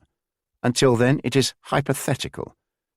It is probably gossip your Mr. Bryant and Mr. Stone picked up in the spice market. They seem to be very gullible, those two." "Hang on, Mehmet. Perhaps if we were to—" "I'm busy, Monsieur Pearson, and I consider you're wasting my time. But let me end with this observation. If I was to ask you about your country's exports, I doubt you'd be very forthcoming. I'm surprised you thought I'd be inclined to help you." I'm not one of your colonial servants, you know. Good afternoon. And that's it, Rowley. The head of Turkish intelligence gets the better of you, and now you want to have a moan about it. What, 4 months on? Tom Gilby had listened patiently to Sir Rowland's story, avoiding the temptation at times to interrupt with a question. Of course not, Tom. Have another glass of the Chateau Latour. I may well have underestimated Demir, but at the same time I'm no fool. In fact, after the meeting, I reflected on what he said, especially at the end. I realized he'd avoided, specifically denying their exporting chromium to the Germans. Rather, he'd seemed offended that I'd asked him. That seemed significant, so when I got back to London I thought we'd better do something about it. Pass the bottle over here, will you? Tom Gilby waited while Sir Rowland poured himself a large glass. I took the view that we were expecting a bit too much of Bryant and Stone. They're both solid enough chaps. They speak the language, know their way around and all that, and keep Istanbul station ticking over nicely. They work very well with Lamb in Ankara, but they're not terribly productive in terms of producing intelligence, are they? Possibly not, Rowley, but as you know, Turkey's not my part of the world. Which is why I need your help, Tom. I'm in a spot of bother and need you to help me out of it. Between you and me, I felt Demir had got the better of me. He made me feel very much his junior. This whole business had become rather personal, and I felt the urge to rectify the situation myself. I ought to have handed it over to the service right away, of course, but unfortunately I decided to keep my hands firmly on the tiller for this one. I'm ashamed to admit it became personal. I took the view we needed someone to go into Istanbul undercover and see what they could unearth about these exports. It didn't strike me as too complicated a mission, and I had someone in mind for it. Does the name Tim Cook mean anything to you? Gilby shook his head. No, Timothy Charles Cook. He'd worked all over Europe in the 30s as a salesman for engineering companies. Knew his way around the world of machinery parts, that type of thing. Spoke half a dozen languages. Terrible, smart and affable. SOE snapped him up early on, and he went on a couple of very successful missions for the N section in the Netherlands. And heaven knows we needed some cheering up there. The reports on him were glowing, brave, resourceful, effective, so I snapped him up. I'd had my eyes on him for a while, and as soon as I got back from Cairo, that journey's another story, but I won't bore you with it now, I made a beeline for him. Packed him off pretty quick because I knew he'd be in safe hands with Bryant and Stone, and gave him the cover name of Gilbert, and a simple enough brief. Get some evidence on the Turkish exports of chromium to Germany. Then I could show the evidence to Demir, thereby forcing him to admit they were exporting chromium to the Germans, or at any rate, permitting it to be exported. He'd have to do something about it. Nothing would have given me greater pleasure. You don't think you rather rushed him out there, Rowley? In hindsight, yes, quite possibly. But in my defence, I felt he should get out there sooner rather than later. I thought if I recruited someone and ran them rather than the service, then we could hurry things up, less red tape. I managed to persuade Bryant and Stone to keep details of Cook to a bare minimum. Silence for a while, apart from the muffled noise of laughter from the bar.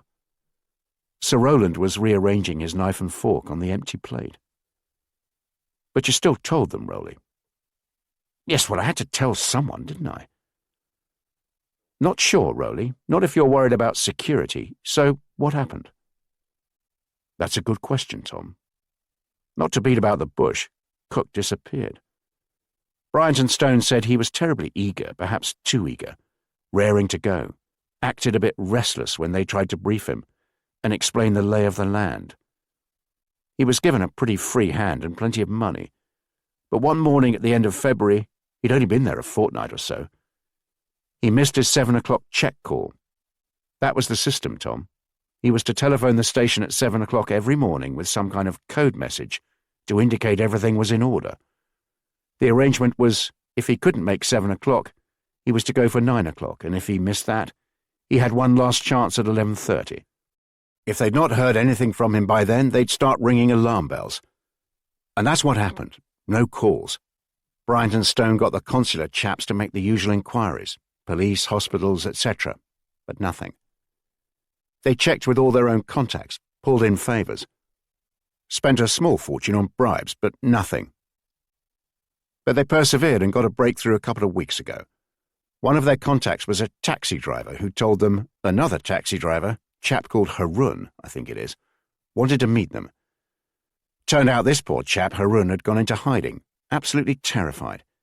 He was holed up in the basement of his uncle's house on the Asian side of the Bosphorus, and showed no intentions of leaving there. According to Harun, he'd met Cook. He knew him as Mr. Gilbert, on the taxi rank near Cook's hotel. He offered to be Cook's driver while he was in town. There's nothing unusual in that. Goes on all the time, apparently. It suits both parties, according to Bryant and Stone. Against civil service rules, of course, Rowley. If we'd been able to train him then— I know, Tom, but please allow me to continue. On the third day of being Cook's personal chauffeur, Harun was approached by a man he vaguely knew. They drank in the same bar, I believe, called Besim. Besim offered Harun a lot of money if he'd take Cook to a brothel in the Unkapani district, which is on the European side, just south of the Golden Horn. He thought he was simply being bribed to bring more business to the brothel, and says he was very generously paid for doing this. He took him there a few times until Besim visited him at home early one morning. He was told not to pick up Mr. Gilbert again. He was not to go anywhere near the hotel, and in fact, while he was at it, he wasn't even to go over to the European side for a week. Make that 2. When Harun pointed out this would cost him money, Besim gave him an envelope which Harun says contained as much as he'd earn in a month. He didn't think much more of it, but he'd rather liked our Mr. Gilbert, who he says was very kind and a good listener. So 3 weeks ago, early May, I think, he happened to take a Syrian businessman to the very same brothel in Unkapani, which turns out to be called Kayseri, and while he was there, he went for a drink and asked the owner, a Bulgarian he knows as Vasil, if he knew what had become of Mr. Gilbert. Well, you or I, Tom, certainly you at any rate, not too sure about me, had we been Vasil, we'd have played it very calmly at this stage. You'd have said no and offered Harun another drink, this one on the house. But no, apparently all hell broke loose. Poor old Harun was dragged to the back of the building and given a right old beating, and it only stopped when a man came in who Harun says was a European, a man the others referred to as Ulrich. This character told them to stop and then took Harun to one side. The gist of what he said was that Harun was to forget he'd ever seen Mr. Gilbert, forget he'd ever been here, and generally forget everything. Again, one might have left it at that. But then this Ulrich character added a rider. He told Harun that if he didn't do as he was told, he'd end up alongside Mr. Gilbert. Harun rather foolishly asked where this was, and this Ulrich chap said Mr. Gilbert's body was at the bottom of the Bosphorus, though they weren't sure where his head was. Sir Roland poured what was left of the Chateau Latour for himself, and drank it in one go. I'm afraid I've fouled up, Tom. Showed our hand early to the Turks, so they know exactly what our concerns are, and now it looks as if the agent I sent out there has been killed. Made the mistake of thinking because Turkey's neutral, it would be safe. Christ knows, Tom, I've been clutching at straws. But do you think this could have been some kind of local dispute? I very much doubt it, Rowley. I'm afraid this has the Germans written all over it. We'd certainly want to know more about this Ulrich. From what I know, the Turks are unlikely to upset the apple cart too much. They may not like us, and they may not want to be on our side. But killing one of our agents, I doubt it. Much more the German style. If you ask me to hazard a guess, I'd say they caught wind of what Cook was up to and took him out of the game. I just don't understand it, Tom. Cook was such a rising star. I'd have put my house on him delivering the goods. Even stars fall, Rowley. It's an occupational hazard in espionage. A first-class agent still relies on luck and good fortune. He or she can simply be unlucky. Don't forget, in espionage, Even a minor mistake, the slightest of slip-ups, is magnified many times over. The consequences can be terrible, as seems to have been the case with poor old Cook. May not have been his fault. But he was so good in the Netherlands. Do you remember at school, there was that boy in your year, can't remember his name, Withersfield, possibly, scored a century in the house finals and took 8 wickets. Everyone got terribly excited about him. He was going to play for the MCC, etc. Next season, he barely got out of double figures. Maybe poor old Cook was just good for one match, rather like Withersfield. Espionage is a good deal more complex than cricket, Rowley. Anyway, why am I here, apart from having to watch you eat your dinner? I need to get someone back in the game. A virgin, you call them, don't you? Someone with no connection to Turkey. No hint of any association with the bloody place. I want the absolute minimum number of people here to know about it. I certainly don't want the stations in Ankara or Istanbul to know about them. I want you to run them, and for you to report to me. I want a top-class agent, someone who can go in there and come back with proof that the bloody Turks are up to their necks in exporting chromium, and then I can go and see Mr. Demir and present him with that evidence. Sir Roland was breathing hard now, his face red. What does Winston know about this, Rowley? Not a lot at the moment, Tom. He does ask occasionally about Turkey, and I tell him we've got an operation going on there, and he nods approvingly and grunts, in that way of his. He's got other things on his mind at the moment, as you'll appreciate. But sooner or later he'll ask me about Turkey, and if we can turn this around and get evidence of what the Turks are up to, and stop the exports, well, he'd be thrilled with that. It will damage the Germans badly. These chromium exports aren't some sideshow, you know.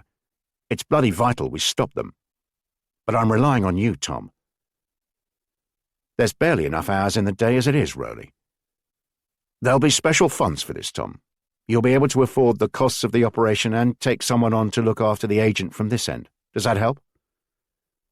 Gilby shrugged. Money was the least of his concerns. I'll tell you what, Tom. Sometimes Winston likes to muse about what will happen in Europe after we've won this damn war. There's never any doubt about that in his mind, Tom. It's one of his strengths. His absolute conviction. We'll win. And one of the things he does is muse about who'll get which embassy after the war. There'll be at least a dozen embassies we'll need to reopen. He's asked me if I'd fancy Brussels, but I'm not sure I'd be up to it by then, Flemish and all that. But I'd be happy to recommend you. You'd be perfect for it, Tom. Comes with a knighthood, of course, and I'm sure Rosemary would love it. Is it in his gift, Rowley? Ha! Winston likes to think that everything is in his gift. If we win this bloody war, the selection of the England cricket team will be in his gift. In any case, might you be interested? I think we're rather jumping the gun, Rowley. Perhaps, Tom, perhaps. But I thought I'd mention it. I'll make sure this case has Winston's official seal of approval, and some extra funds, as I say. If so, do you think you've got someone who can meet that brief? Someone decent you can send out there? Tom Gilby nodded. I think so, Rowley. But I'll need a month before they be ready to go, closer to 2. They're only just back from another mission, and they've got 1 or 2 things to sort out first. And you'll tell me who they are? Closer to the time, Rowley, of course. And remember, they're not to go and get themselves killed, eh? Chapter 7. London, July 1943. They were in Tom Gilby's office in Broadway in central London.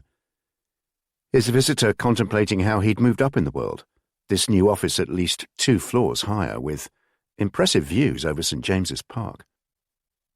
Tom Gilby was now clearly more important, the security around him much tighter. His host stood awkwardly in the middle of his office as Prince entered. It's good to see you, Richard. Really good to see you. Got here all right, I see. A pause before Richard. He'd usually call him Prince. And as for the observation he'd got here all right, Richard Prince did wonder whether he ought to remind him that he'd spent 6 months on a clandestine mission in Nazi-occupied Europe, so finding an office in central London was simple enough.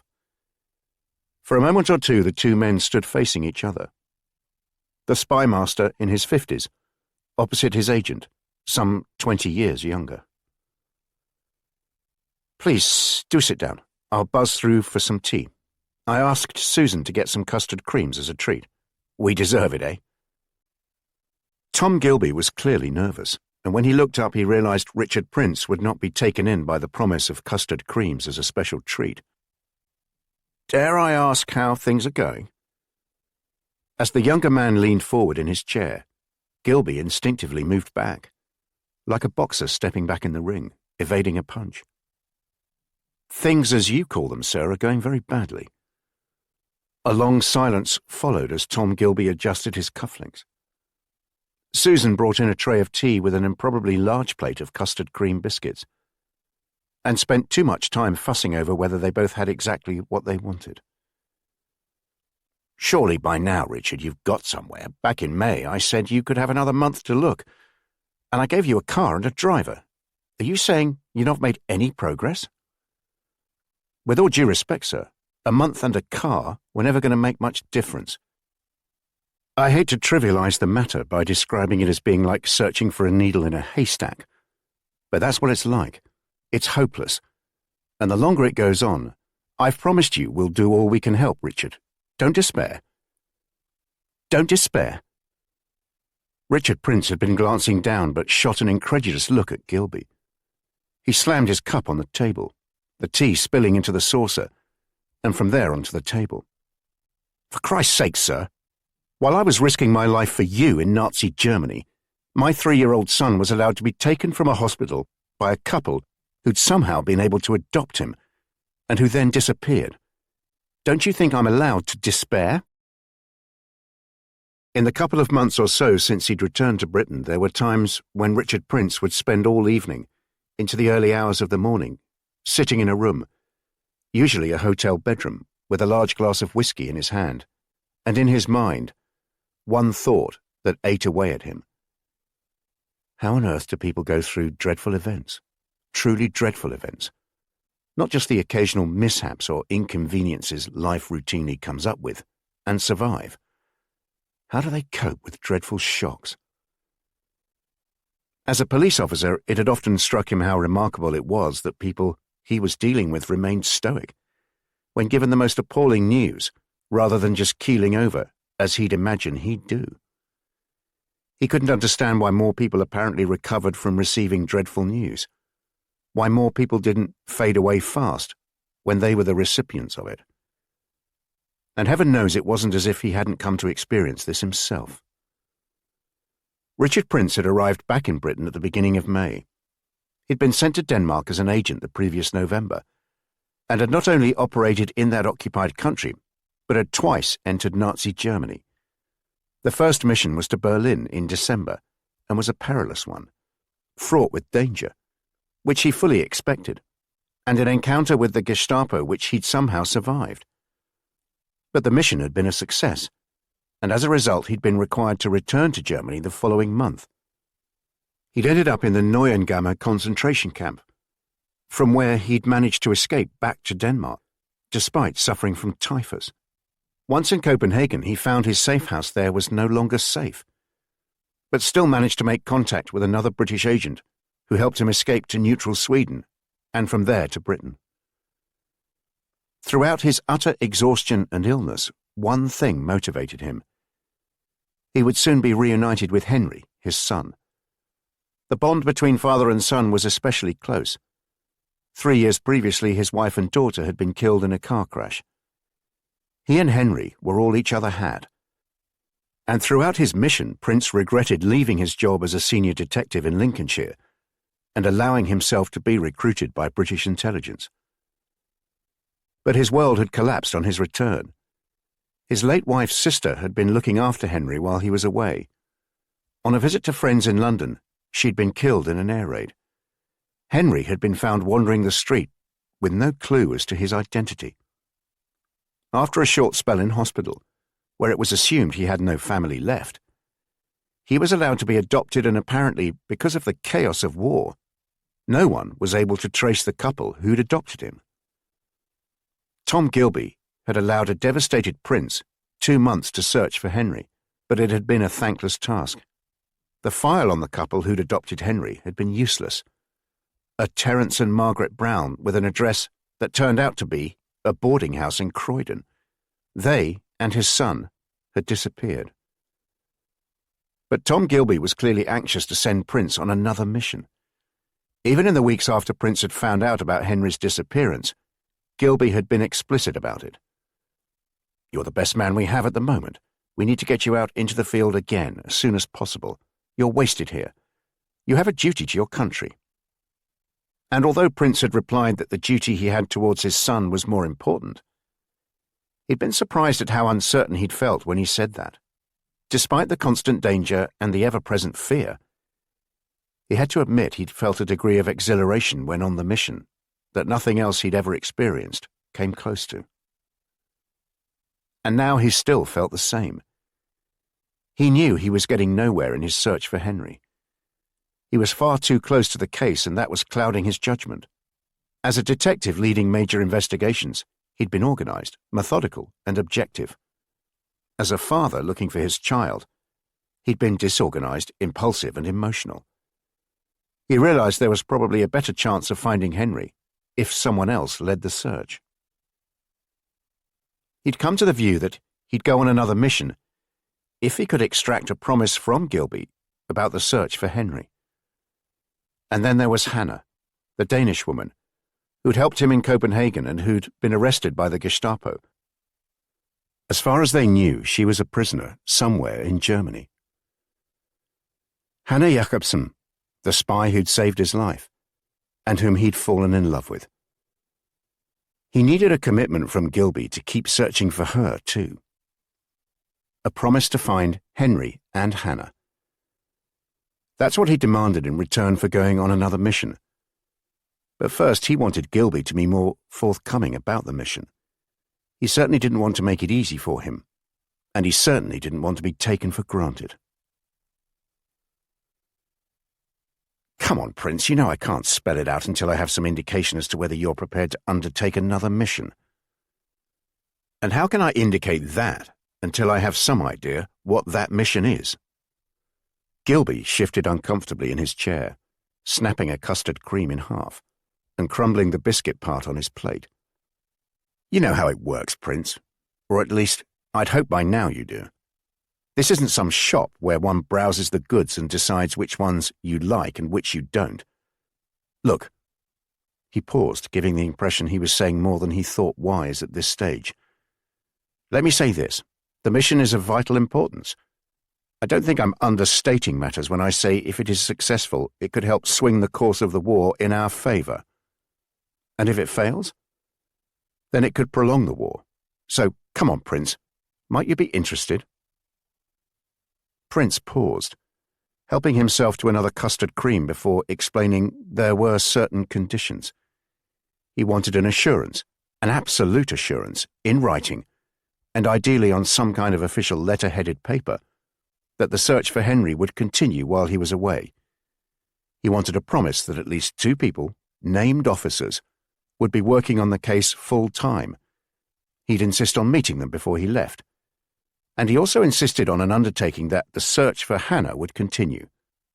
You know, sir, prisoners escaping, who may have information, resistance groups, anything really. Gilby nodded approvingly. "All sounds reasonable enough to me." Richard Prince blinked in surprise. "And regarding Henry, all this will be set in motion before I go?" Tom Gilby looked momentarily uncomfortable. It felt like they were haggling over the price of something, which felt slightly distasteful, but he nodded nonetheless. "You seem keen to get out there, Richard. It would have been easy enough for you to go back to Lincolnshire. After all, we can't force you to go on a mission. That's the point, really. A good agent, a top one, takes to it like a duck to water. They have an instinctive feel for what they're doing.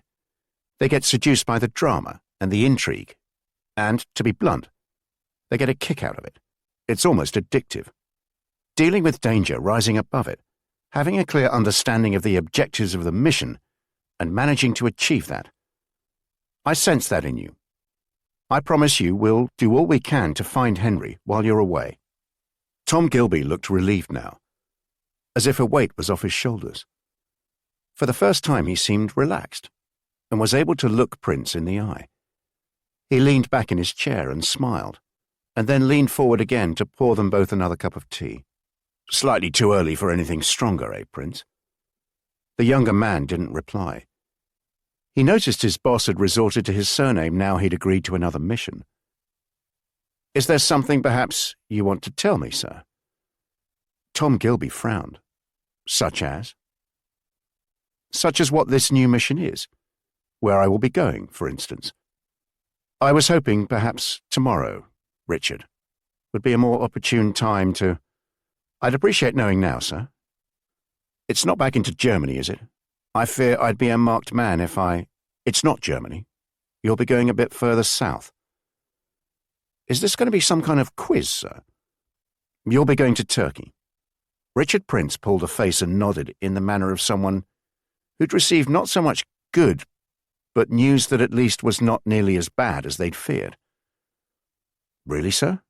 That's—" He paused, unsure of how to express how he felt. "That's better than you were expecting, is that what you mean?" "I suppose so, sir." "Well, let me tell you this, Prince, and it's perhaps the most important lesson you'll learn about going on a mission to Turkey. It may well be a neutral country, but it can be at least as perilous a place for an agent to operate in as the Reich itself. Don't be lulled into some false sense of security and think you can cut corners or let your guard down. If that isn't rather mixing one's metaphors. You'll be in Istanbul. I don't suppose you've ever been there?" "No, sir." "Istanbul is quite the most fascinating city I've ever been to. I know that describing it as where East meets West is a terrible cliché and all that, but one is terribly aware of that, of there being so many cultures in the city. At times it can feel quite European, and at other times the culture is decidedly non-European, quite different from anything you're used to. And like Madrid, Lisbon and Zurich, the city's full of spies. All these big neutral cities attract them. It's what makes them so damn dangerous." "And my mission, sir, are you able to tell me about it?" "I want you to be absolutely assured I mean what I say about making sure the search for Henry is run properly while you're away. We've had a senior detective who retired a couple of years ago recommended to us, and he said he'd like to have one of the chaps he worked with to be on the case with him. For the next 2 days I want you to brief them, and at the end of it, I want you to be sure you have confidence in them. Frankly, there's no point in me sending you on a clandestine mission if you have these doubts about the search for Henry, preying on your mind. In any case, I need a couple more days to get things in place. Where are we now? Tuesday. Meet these chaps tomorrow. Come back and see me Friday." Chapter 8. London, July 1943. Only one of the 2 ancient lifts serving the security floors at the top of the building on Broadway was working that Friday morning, which meant a small queue had formed for it. Most of those in the queue had come in from outside, soaked by a summer storm, which had caught them unawares, and was releasing an unpleasant smell in the way rain does on clothes. An elderly commissionaire operated the lift.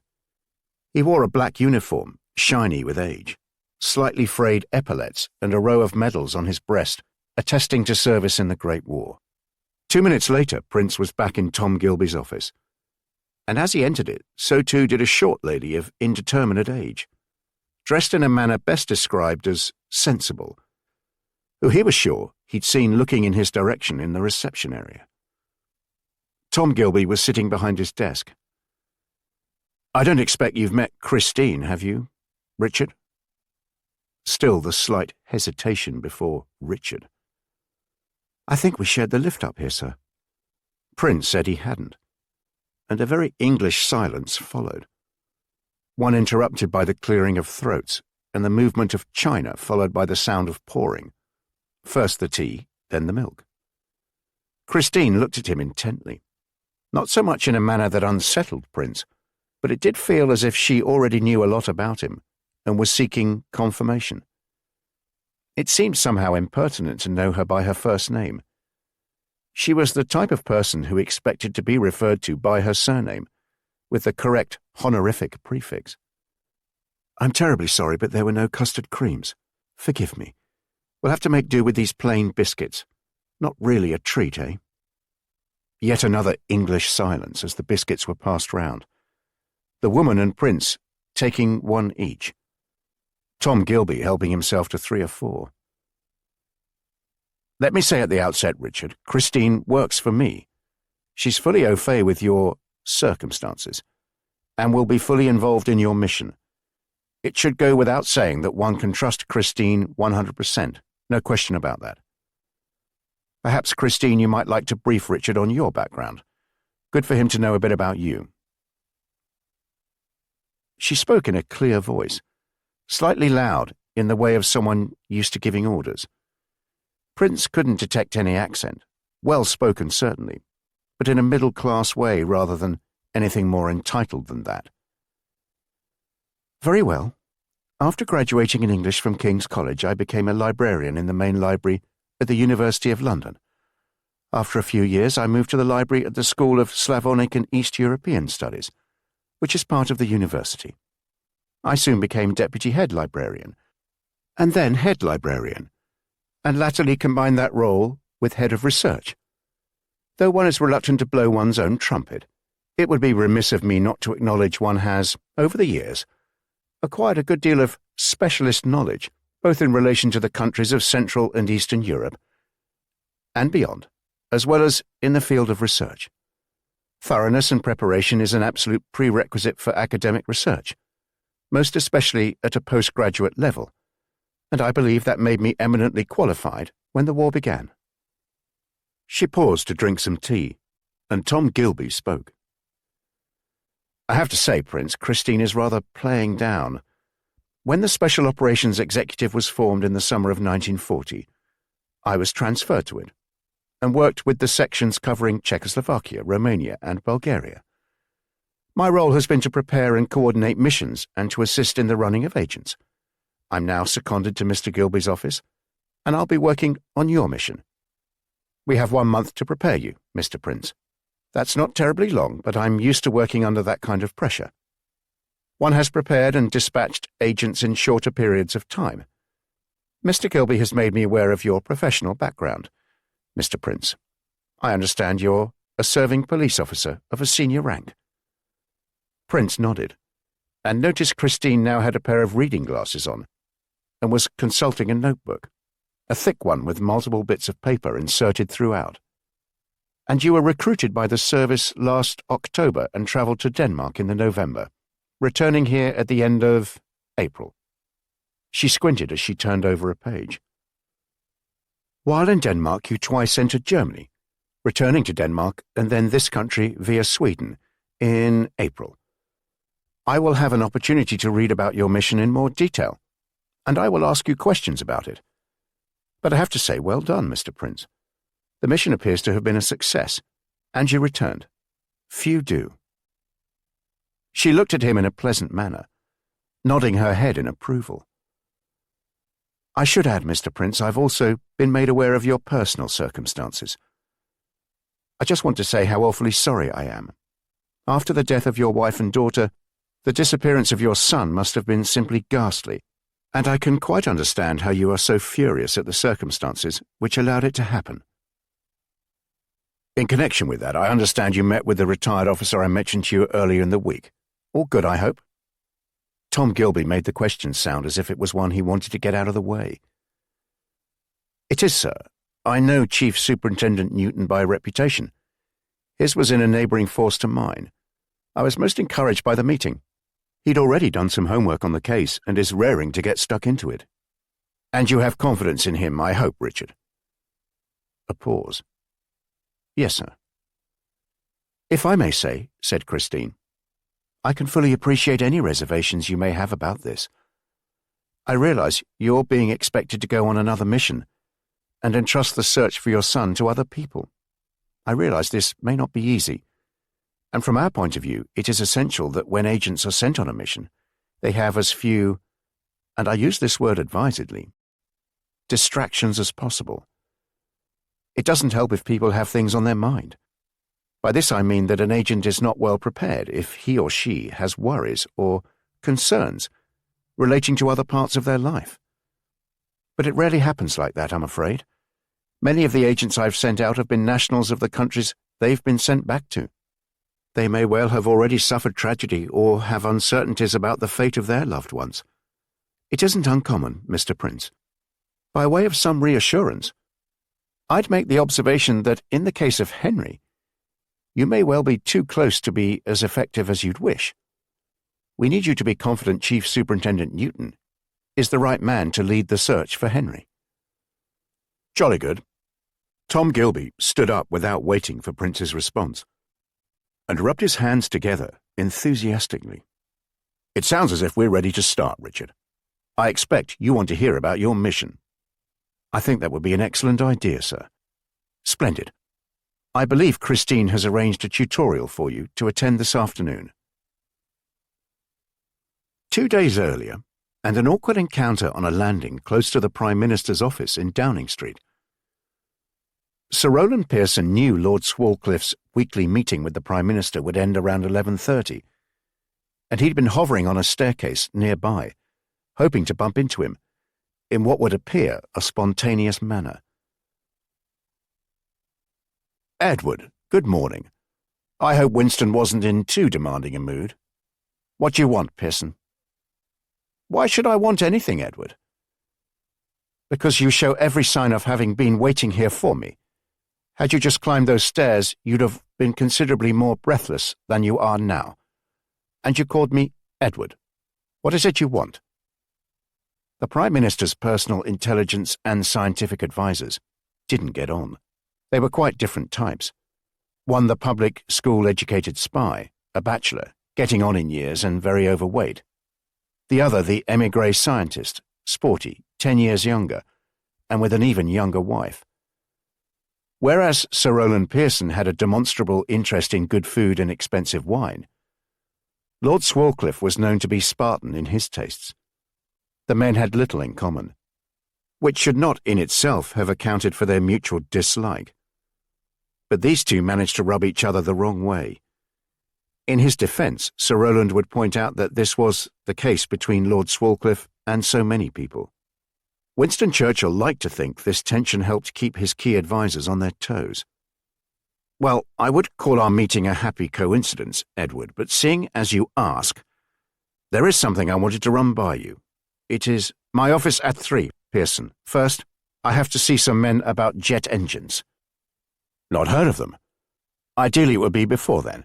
It is rather urgent, and will hopefully be very quick. Go on, make it snappy, though. I need an expert to give a briefing to one of our chaps about chromium, Edward. Chromium, you say? Yes, chromium. And this layperson is? Come on, Edward, you know the rules. This is an important mission sanctioned by Winston. I promise that in due course you'll receive a full report on it. I need someone who knows everything there is to know about chromium, who can explain it in a clear manner and has top-level security clearance. Apart from myself? Well, you're so busy, aren't you? Miles Harland at Imperial College. Excellent chap. We've used him a good many times, and he's absolutely trustworthy. Our meeting isn't until 2, said Christine, glancing at her watch and looking up and down the road, as if the weather, it had just stopped raining, would help her decide. They were standing outside Broadway. I suggest we walk.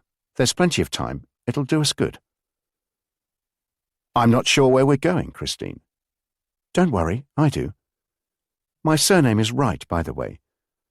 I'm not suggesting how you should address me, but I fear you may have thought it is forbidden to ask.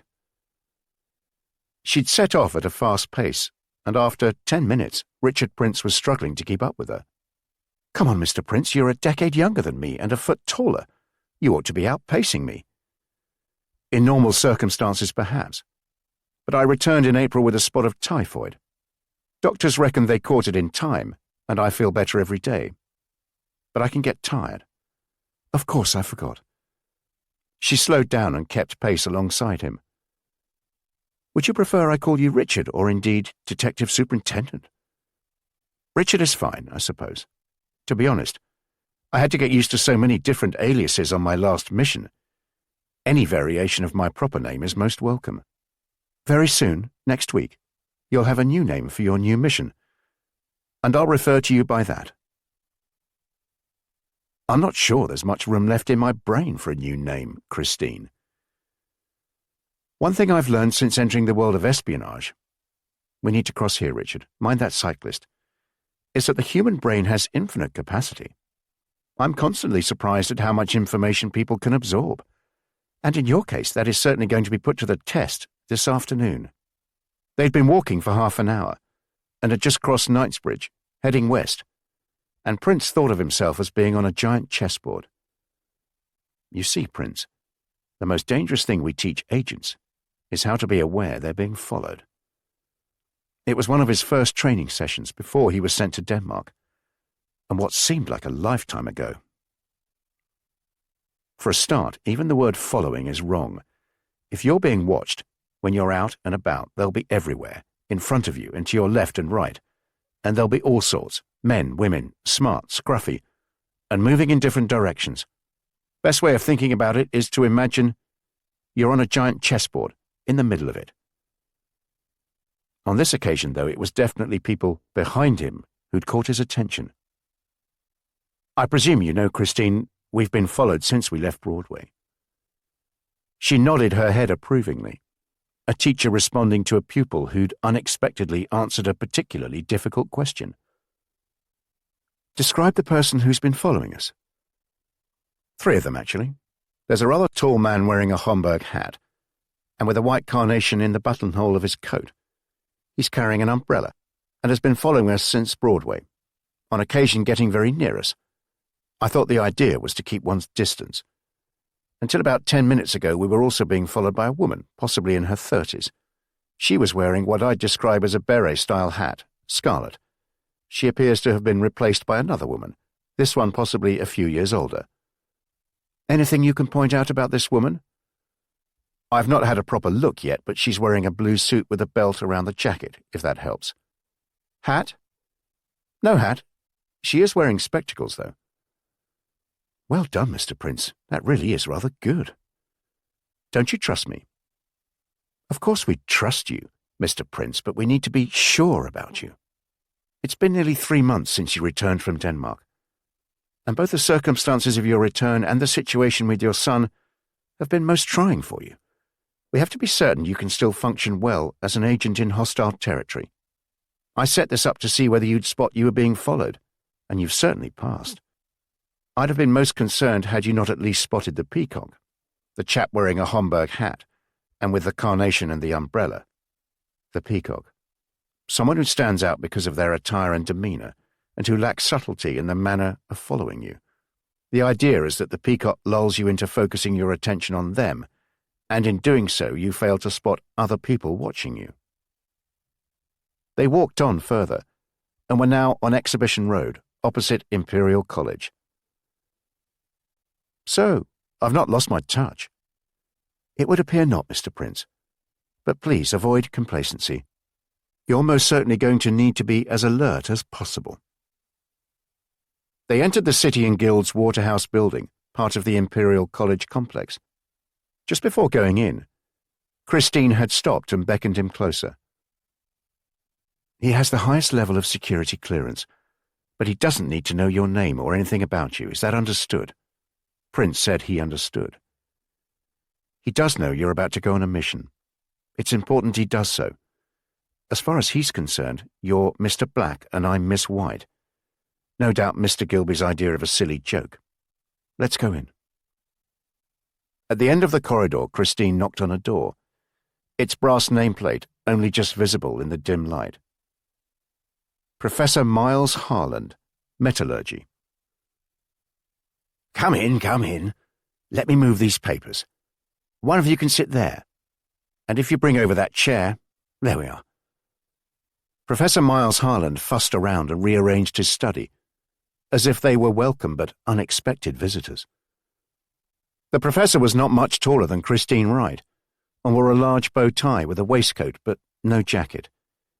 He peered at them over the top of half-moon-shaped spectacles, his white hair jutting out in different directions. As he sat down, he rubbed his hands in the manner of a hungry person about to tuck into a meal. "You want to know about chromium, I'm told." Prince nodded. "Do you know anything about chromium?" "Not really. Very well, very well. Have you ever seen chromium? Have a look here." From a table behind him he produced a large wooden tray covered by a cloth, which he theatrically removed to reveal around a dozen irregularly shaped lumps of metal. They varied in form, from medium-sized pebbles to rocks only slightly smaller than his fist, some dark, others looking as if they were tightly wrapped in bright silver-coloured foil. "Pick one up, Mr. Black. Be careful, though, they can be very sharp. The brighter ones are bits of polished chromium, Mr. Black. Those with a grey colour, perhaps with a hint of blue, are unpolished chromium. You'll observe it is the same shape, but smaller. If you come across chromium on your travels, I think it will look more like this. Chromium is a non-ferrous metal, which is essential to the manufacture of armour plating. It is used in the production of stainless steel as it makes it more wear-resistant and helps stop machinery rusting. I would say that in the production of almost all alloy steels, chromium is vital. Our purpose today is to talk about the industrial application of chrome. The addition of it to steel has two absolutely critical effects: to make it harder and less likely to rust. Broadly speaking, I would say that as little as 1.5 to 2% chromium will have a noticeable effect in hardening the alloy. But in terms of corrosion or oxidation resistance, my estimate would be as much as 18%. He paused, looking at his guests in the hope they'd be impressed. I hope I've been able to impress upon you how important chromium is to the manufacture and production of machinery and equipment. I cannot stress how vital an uninterrupted supply of chromium is for the German war effort. Without it, it would be impossible for the Germans to maintain large-scale production of essential military vehicles, such as tanks and artillery.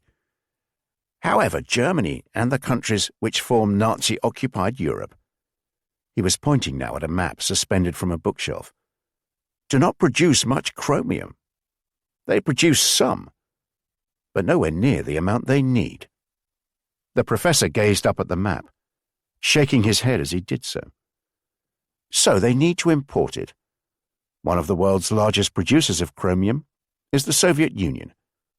But at the moment they're not minded to export it to Germany. The professor's shoulders heaved up and down as he chuckled at his own joke. Yugoslavia and Bulgaria are producers of chromium, but they are part of Nazi-controlled Europe, so are already supplying them.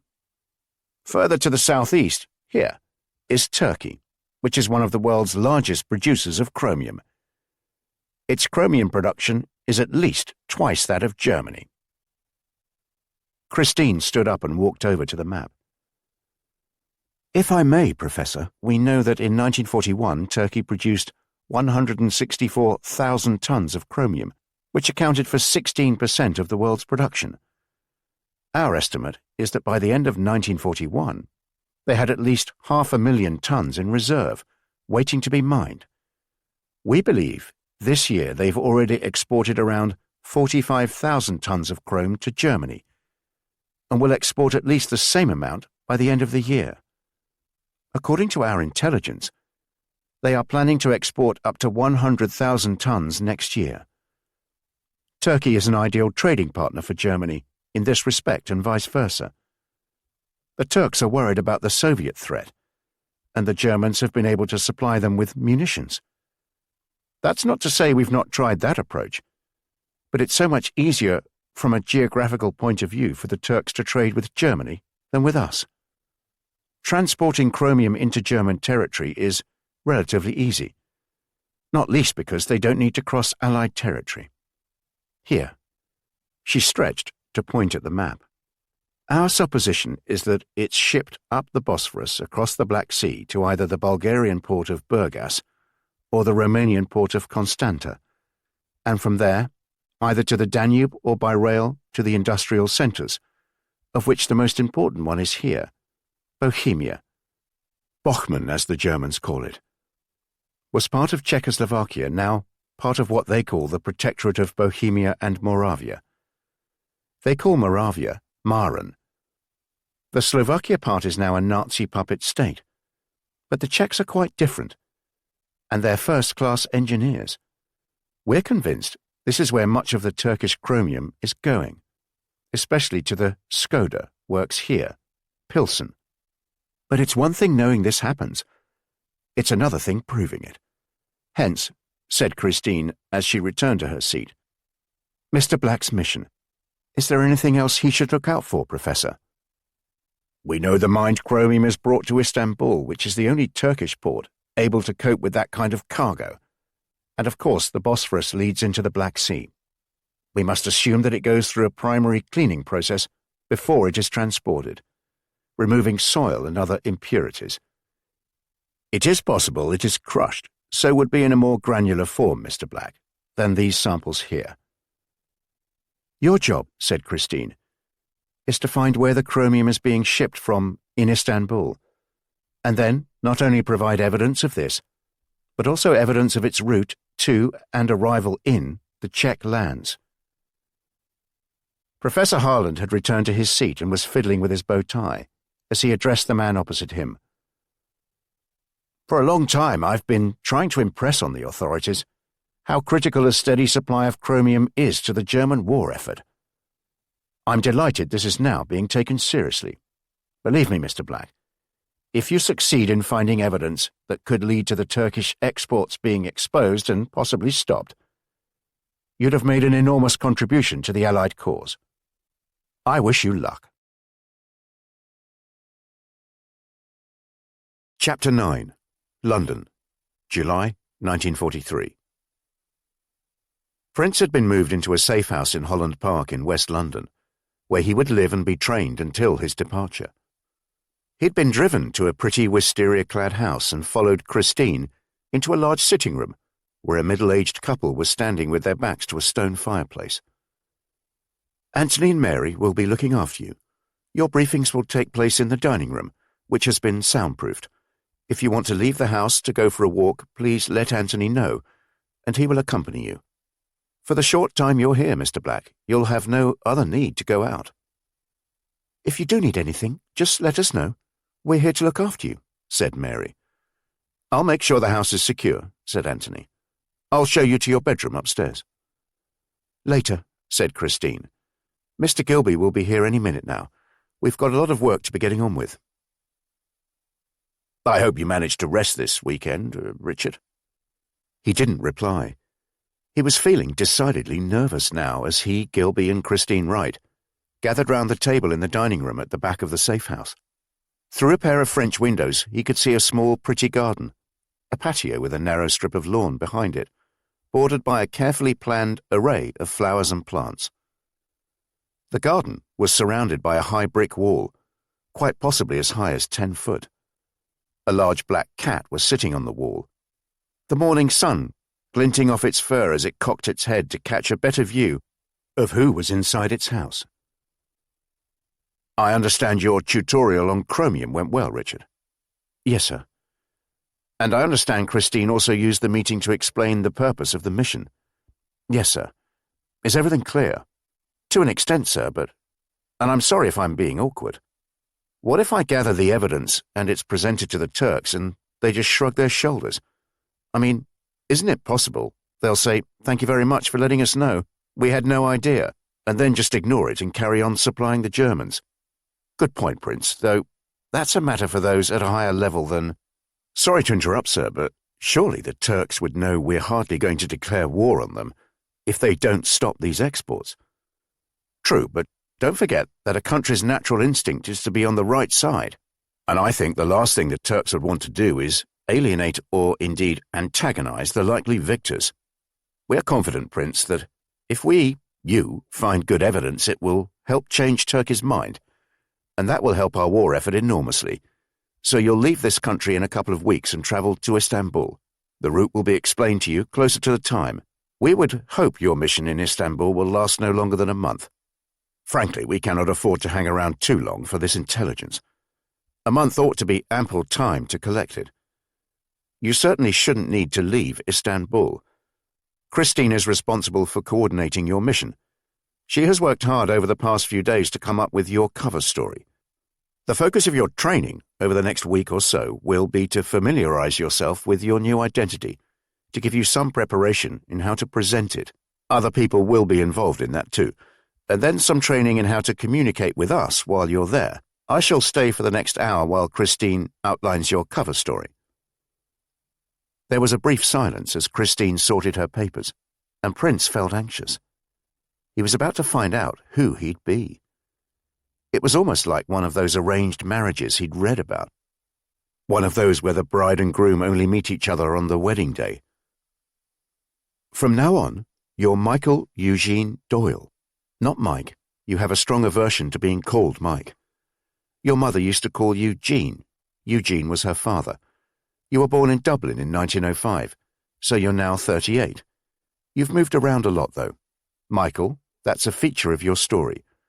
Always be slightly vague about the dates. Memorize them, but don't volunteer them, if you see what I mean. It's important people don't find it easy to pinpoint where you were at any given time. It will help explain your story if people ever get too interested in it. When you were 7, in 1912, your family emigrated to England, which will account for a predominantly English accent. First of all, you lived in Birmingham, in Digbeth, which was then a largely Irish area, but your father struggled to get full-time work. You can allude here to anti-Irish prejudice. 2 years later, in 1914, you all moved to London and lived with your mother's brother in Kilburn, another Irish area. The fact it was a maternal uncle's house ought to help confuse the trail if anyone starts digging. That is highly unlikely, but it is important you have confidence in the story. But I cannot emphasize enough, Michael, how little you should volunteer about yourself. In 1916, when you're 11, the Easter Rising has an effect on your family, who can be described as Republican sympathizers, though not activists. You can start tracing a certain anti-British sentiment back to this time. You leave school in 1918 when you've just turned 14 and start work as a window cleaner's assistant. You have ambitions to make more of yourself but blame the English for your lack of opportunity. You are sufficiently inspired by partition in 1921 to want to return to Ireland, but don't do so until June 1923, a month after the Irish Civil War has come to an end. By the time you return to Dublin, you're 18 and enroll at college, ending up as a journalist. That is what you are now, Michael Eugene Doyle, a journalist. That's my cover in Istanbul. Christine nodded. Beats being an engineer, I suppose. I beg your pardon? In Denmark, I was an engineer, among other things. Let me continue, Michael. You become a journalist, but it would be wrong to pretend you've been a terribly successful one. In Ireland, you spent a few years as a sub-editor on various local newspapers, and I'm not terribly sure of the difference between a sub-editor and a... Don't worry. We have someone who is going to come in and train you on all the finer points of journalism. We are where now? Yes, in 1929. When you're 24, you emigrate to the United States. Hundreds of thousands of Irish people emigrated to the United States in the 1920s, so good luck to anyone who wishes to delve into that. So, will I be Irish or American? You'll have an Irish passport. After all, Ireland's a neutral country. In the United States, you do a variety of jobs, moving around, but all the time to and from cities with substantial Irish populations. New York, Boston, Chicago, Pittsburgh. All the details will be in your biography. There's a brief marriage in, when was it? Here we are. In 1933, in Boston, to a woman who was from San Francisco, but you walked out on her and eventually divorced. It's much easier, we find, to have a person who is divorced rather than having to explain why, in their late 30s, they've not married. And no children, I presume. No children, Michael, no.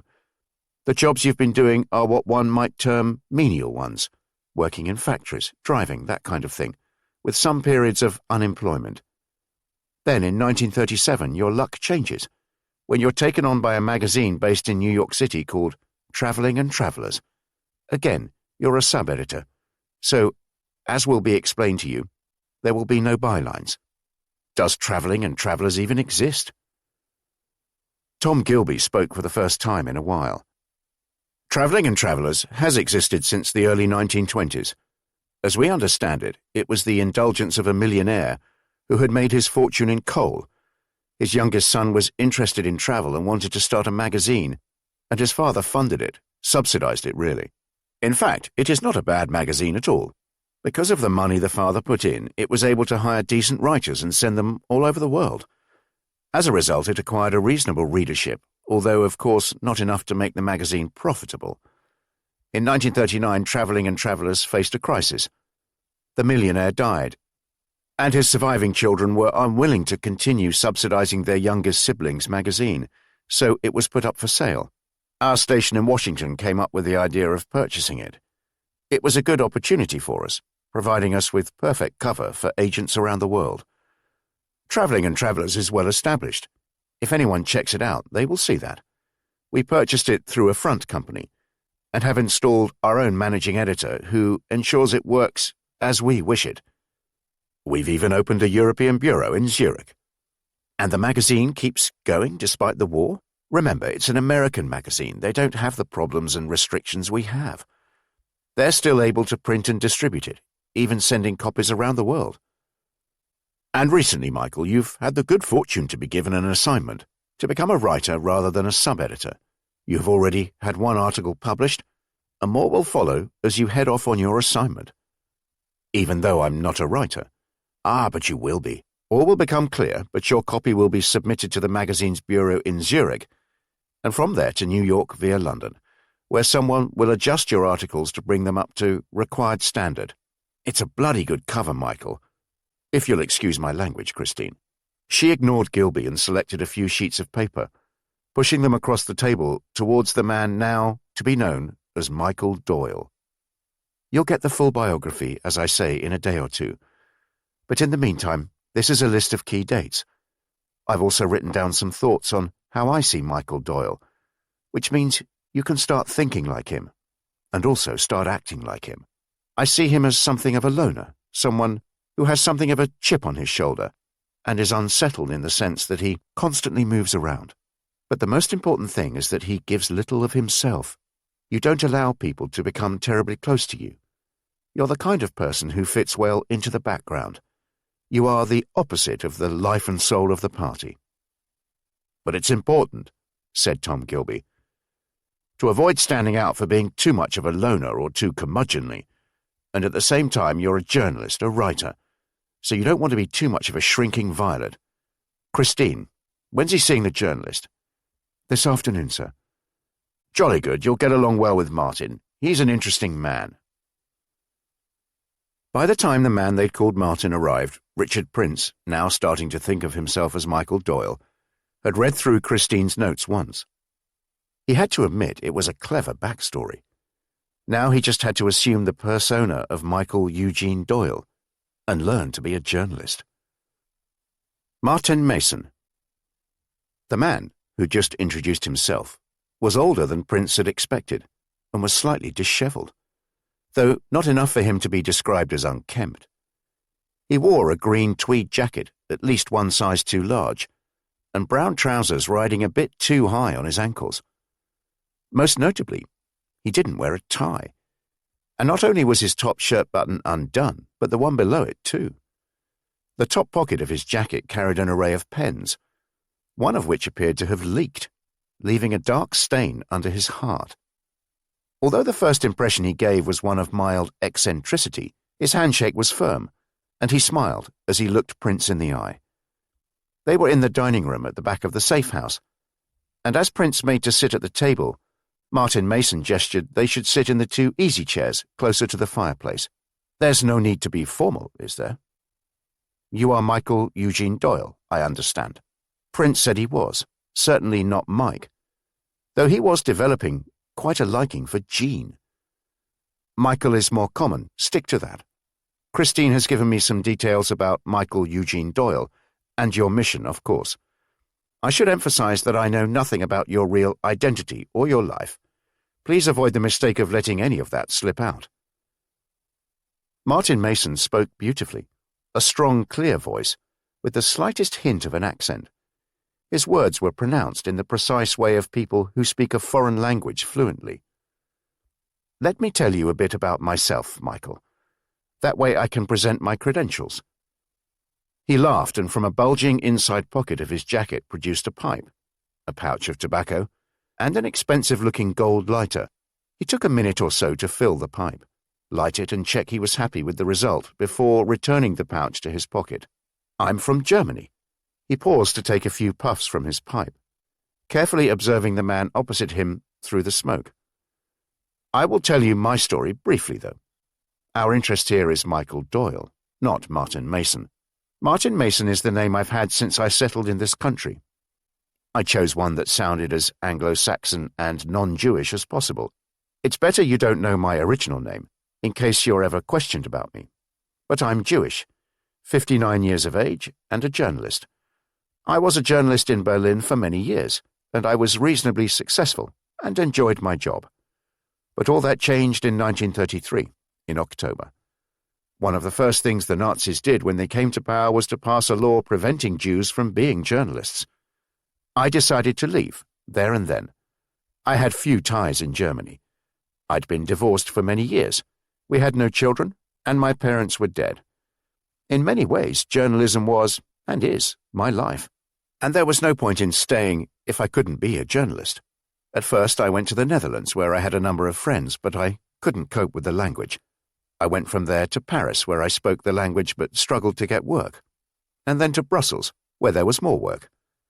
However, once Germany invaded Czechoslovakia in March 1939, I decided that was that and came to England. It was not easy. By then I was, 55 years old. That's what you call getting on, eh? Fortunately, my English was good enough for me to work on the production side of newspapers. When the war started, I was interned, at first as an enemy alien, but then was recruited to help British intelligence. A very good friend of mine from Berlin was working in that field and was able to recommend and vouch for me. It makes me feel as if I'm doing my bit. When Mr. Gilby asked me to help with your case, I was delighted, of course. Martin Mason leaned back in his chair and refilled his pipe. "What do you know about journalism, Michael Doyle?" There was a glint in his eye, followed by a smile, as if it was a trick question. "Not an awful lot, apart from the obvious, I suppose." "Were you good at English at school?" "Yes, it was perhaps my favourite subject after history. I always got good marks at composition." "Well, that's a start, eh?" "The important thing about journalism is for you not to be overwhelmed by it, if you get my meaning.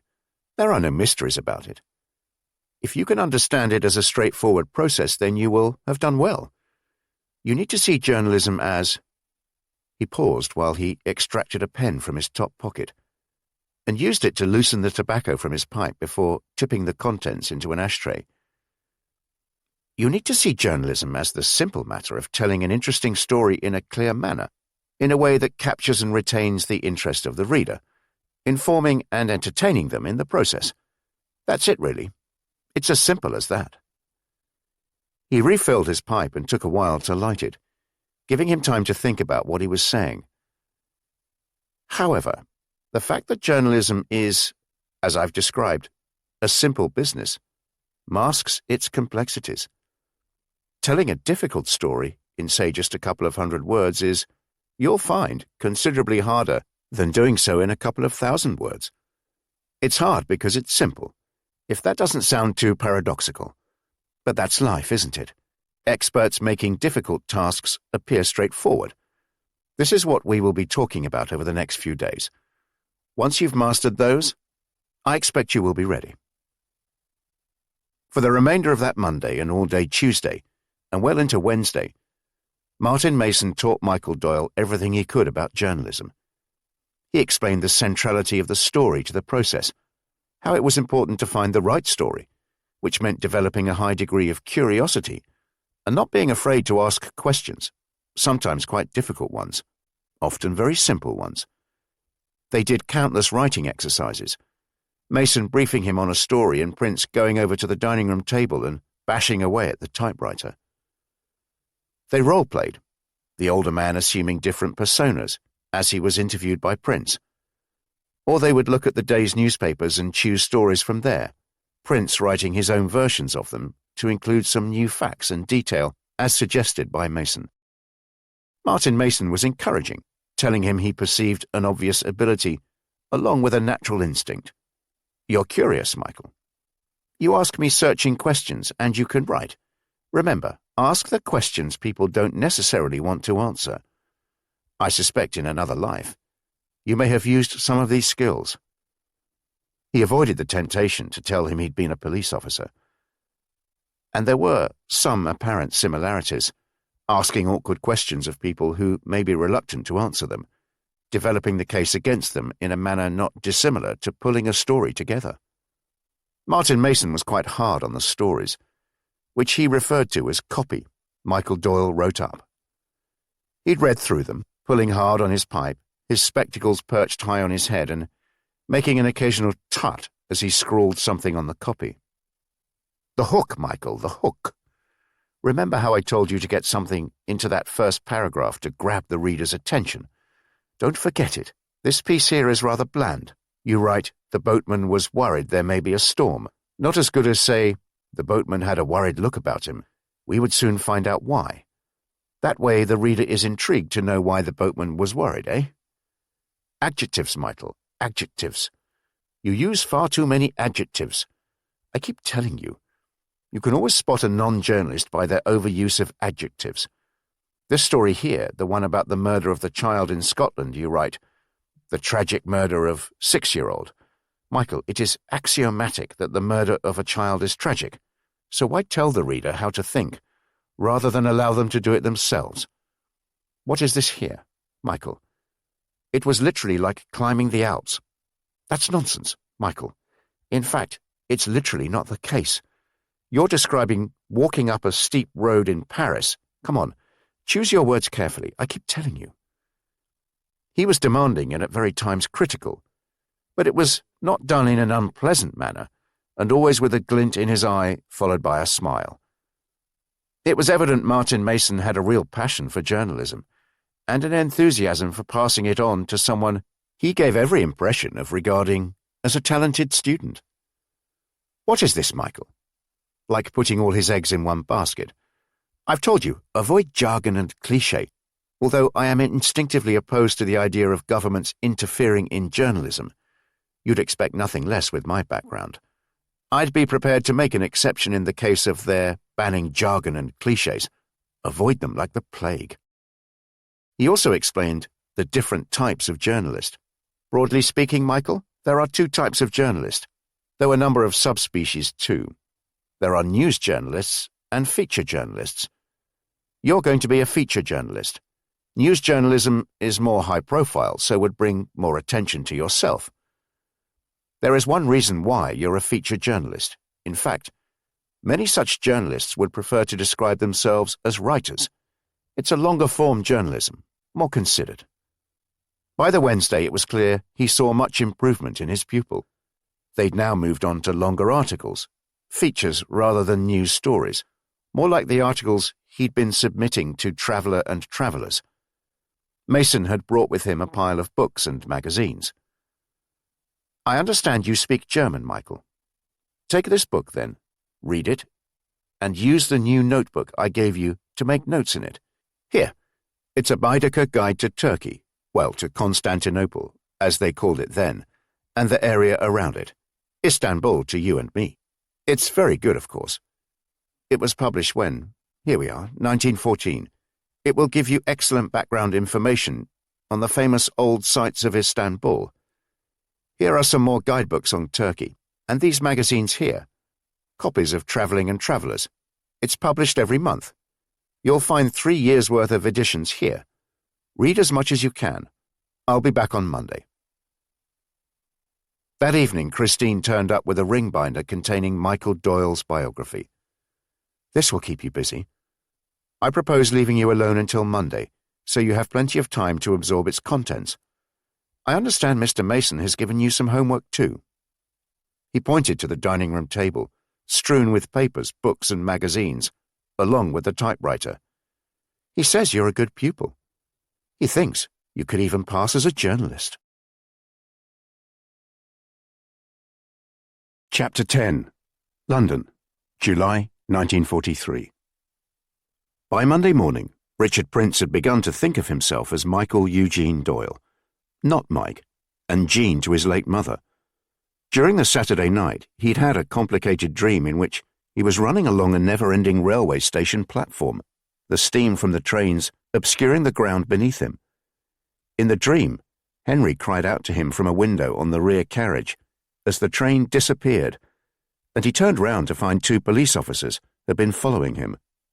When they arrested him, they addressed him as Michael Eugene Doyle and told him they knew what his type were like, and one of them called him a fucking Fenian. On the Sunday, he'd read his biography with renewed enthusiasm.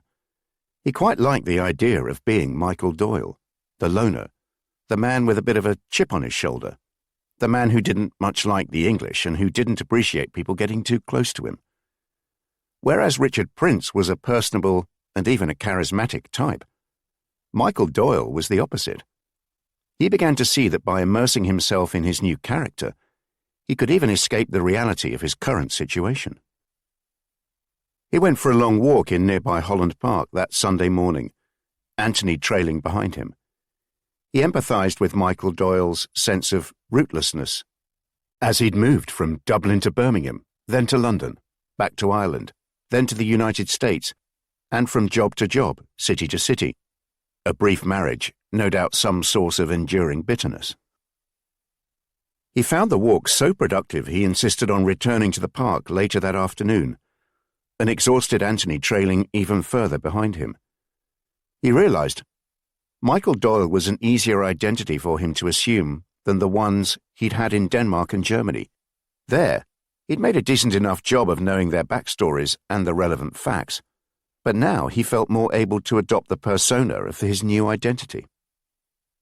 Tom Gilby turned up early on the Monday morning along with Christine and Martin Mason. Gilby explained they'd planned his journey to Istanbul. He talked through it in some detail. It's a credible route to Istanbul for a writer on something like Travelling and Travellers, but we'll need to get a move on. We need you to be finished by this Friday in order to start your journey the next day. Christine has been doing some work with Martin on how you communicate with us. Let me just say this at the outset, though. You're to keep communications to the minimum. All communications between agents in the field and London carry a degree of risk. You're advertising your presence, so to speak. Because of security concerns, you'll be what we call flying solo. None of our chaps in Istanbul or Ankara will know you're there, and precious few people will at this end either. We want you to go in, gather the evidence, and come out as soon as possible. It shouldn't take more than a month at the most, excluding your journeys there and back. You mentioned security concerns, sir. What do you mean by that? Another chap was sent in a few months ago on a very similar mission. He disappeared after a couple of weeks, and we believe he was killed. I should emphasize, though, that he was nowhere near as well prepared as you will be. Corners were cut, and I think he may well have behaved rashly in Istanbul. Suffice it to say, he was not being run by the service. He was working for another branch of intelligence. Christine, perhaps you can start on the communications. Mr. Gilby's point about any form of communication between an agent and their base being bound to have an element of risk is very well made. We seek to minimize that risk. But one can think of very few missions when communication is not essential. In your case, we've come up with a rather clever plan, which Martin has helped devise. Martin Mason pulled his chair forward and began to talk enthusiastically. What we have done, Michael, is exploit the fact that as a journalist on an assignment, you'd be expected to communicate with an office outside Turkey. In fact, it would be suspicious if you didn't communicate. Do you know anything about secret codes, Michael? Not really, apart from the very obvious, that is. It can be complicated, so let me explain. For a start, there's a difference between a code and cipher. Cipher is a process that replaces one character at a time with another to encrypt a message. You need a common key, or setting, and the same machine, like the Hagelin. These machines can be put into either encrypt or decrypt mode, depending on whether you're sending or receiving. Coding is whereby words or phrases are replaced with arbitrary characters, using them as a way of conveying secret information. Communicating by both cipher and code requires special equipment. We often use Morse code. And you look worried, Michael. Well, I suppose I am. This sounds complicated. When Martin asked me last week if I was any good at English at school, I should have added that maths was my worst subject. This sounds rather mathematical. But this is the point I'm coming to, Michael.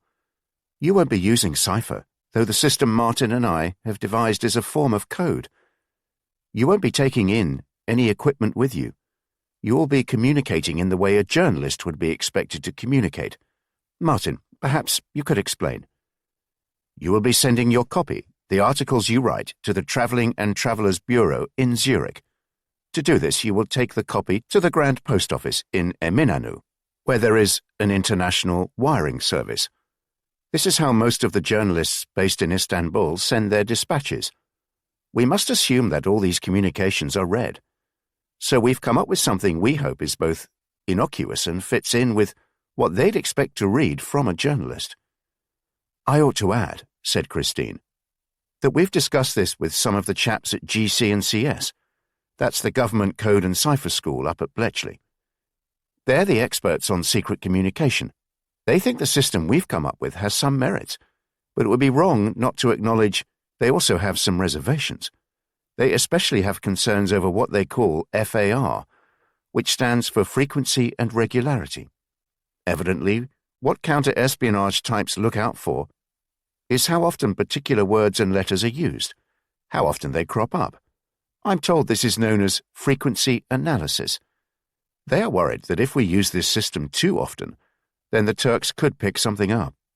Depends on whether they suspect you in the first place, of course, said Tom Gilby.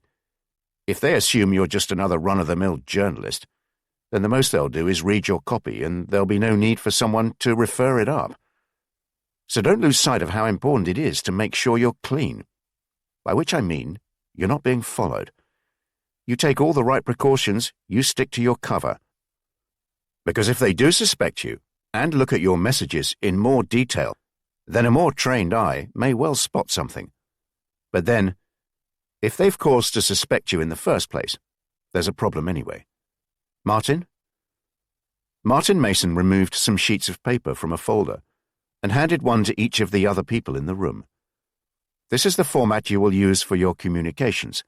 In this example, we're assuming you're sending an article on Wednesday, 11th August. So the first two lines read, Doyle, Istanbul, 11 Aug, Topkapi. Within those two lines there is already quite a lot of information for us, starting with the second line, the slug, or one-word title of the article. Topkapi refers to a famous palace in Istanbul, exactly the kind of place you'd be writing about for travelling and travellers. There's quite a lot on it in that Baedeker, but the fact you've chosen a slug beginning with a consonant is a signal to us that there's a secret message within your article. If you have a slug beginning with a vowel, then we know there's no message there. Try to send at least as many articles that don't contain a secret message as ones which do. Are you with me? I hope so. Good. Bear with me, Michael. The next clue is in the date. The 11th of August is a Wednesday. What we have done is created our own random numbering system for the days of the week, Tuesday being day 1, Wednesday day 2, and so on. If you are sending an article on a Wednesday, then that tells us to look out for the second words in certain sentences. I'll come to those in a moment. If you sent the article on a Monday, it would be the seventh words. You start with the third sentence in your article and insert the words of your message as the second word in every third sentence. That's how you build up the message. Christine was leaning forward, trying to engage his attention, but he was staring at the sheet of paper in his hands. Are you following me, Michael? Don't worry, within 2 or 3 days this will come as second nature to you. There are a number of rules and shortcuts. Keep your message as short as possible. it could be tricky to sustain this method using more than, say, a dozen words. For chromium, use the word fish as a shortcut. For evidence or proof, use taxi. Start will mean ends, indicating the message is complete. We'll devise more over the next few days, but you'll need to put some thought into how you compose your message. It won't be straightforward. It will be rather like doing the Times crossword, said Tom Gilby. Probably a bit of fun. Christine shot him a look. His intervention had not been helpful. Here's another article, Michael. See if you can work out its message. Take this pencil in a few minutes. I'll ask Mary to get us all some tea. By the time he'd finished his second cup of tea, he said he'd finished with the message. He felt like he'd been sitting a school exam. Well, it's sent on a Friday, so I'm looking for the fourth word of every third sentence. The third sentence reads, when the worshippers arrive, they first remove their shoes. So the first word would be arrive. The sixth sentence reads, the city feels safe in the afternoon when... So the second word in the message is safe. Michael, there's really no need to read every sentence, just highlight the words making up the message, please. Very well, so then as we continue, next I have nothing, then report, followed by fish, plan, visit, then port, Saturday, night, and then, in the third sentence after that, there's the word start, which indicates it's the end of the message. So, the full message, if you will, Michael. Arrive safe, nothing report, chromium plan, visit port, Saturday night. And we would know from that you've arrived safely and have nothing to report regarding chromium, but plan to visit the port on Saturday night. We obviously have to learn to interpret your messages. There'll be plenty of opportunities for us to practice. You need to get a feel for inserting the words into the sentences so that they look natural and don't stand out, which won't be easy. And we need to get a sense of how you phrase your messages so that we know what to look out for and how to interpret them. Nuance will be terribly important here. It feels quite complicated. Only to an extent.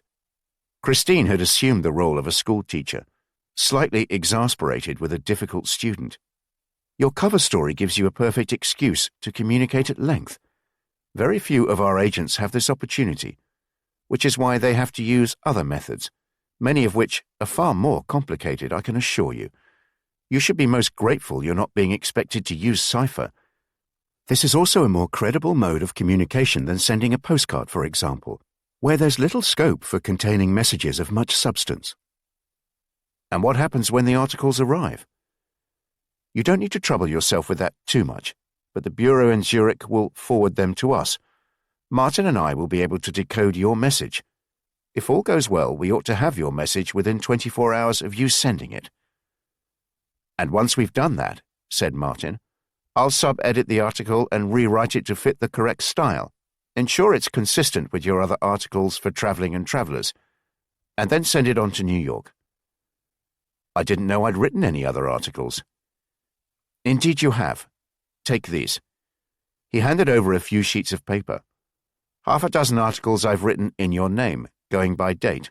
The first two we've already filed in your name as part of your trip around the Middle East, one from Cairo, the other from Jerusalem. They will appear in the August edition of Traveling and Travelers, which is rather helpful for your cover. As I understand, it is available in top hotels in Istanbul and Ankara. The next two articles you should file when you're in the last city before you travel on to Istanbul. This article here is about that journey, the final one to Istanbul. You choose the slug. If it starts with a vowel, we'll know you've arrived safely and all is well, by which I mean no tricky questioning by the police, search is not too intrusive, nothing you're suspicious about, that kind of thing. If you choose to begin it with a consonant, it will tell us you've arrived, but have cause for concern. On the day you arrive, retype the article on the hotel's typewriter with the appropriate slug, and file it the next day, which should be the Monday. Destroy the original copy of the article. Then look to file another article with an update towards the end of the week, ideally on the Thursday. And another point, Michael. The notebook you have there, that is for your writing. Only use it to make notes on what you're writing about, nothing else. You should write out the articles or drafts of them in longhand in this book. The hotel you'll be staying at has typewriters. When you're ready to write the final version of an article, type it up in the hotel, and then take it to the Grand Post Office to be wired to Zurich. We will keep our communications with you to an absolute minimum, Michael. We don't want to draw attention to you." Christine was smiling as she spoke. "For that reason, we won't contact you at your hotel. We will communicate with you by telegram, which will come from the Travelling and Travellers Bureau in Zurich and be sent post-restant to the Grand Post Office in Istanbul. The telegram will come from Travellers Zurich and will restrict the messages to acknowledging receipt of your articles. However, if we want you to pull out of Istanbul and head back home, we'll suggest a visit to Ankara. Do you understand? If you receive such a message, you're to drop what you're doing and head back.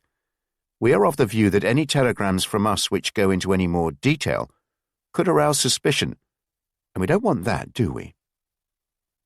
Prince nodded in agreement. "Well, that's all splendid." Tom Gilby stood up quickly and smoothed out his jacket. He looked ready to leave. "I think Christine and Martin have come up with a top-rate cover story for you, and I have every faith you'll have mastered everything by Friday. Prince, Michael, I'll leave you three to it. Plenty to get on with, eh? Oh, one final question from me. Are you any good at photography?" The cameraman was how Prince thought of him. He was never given a name.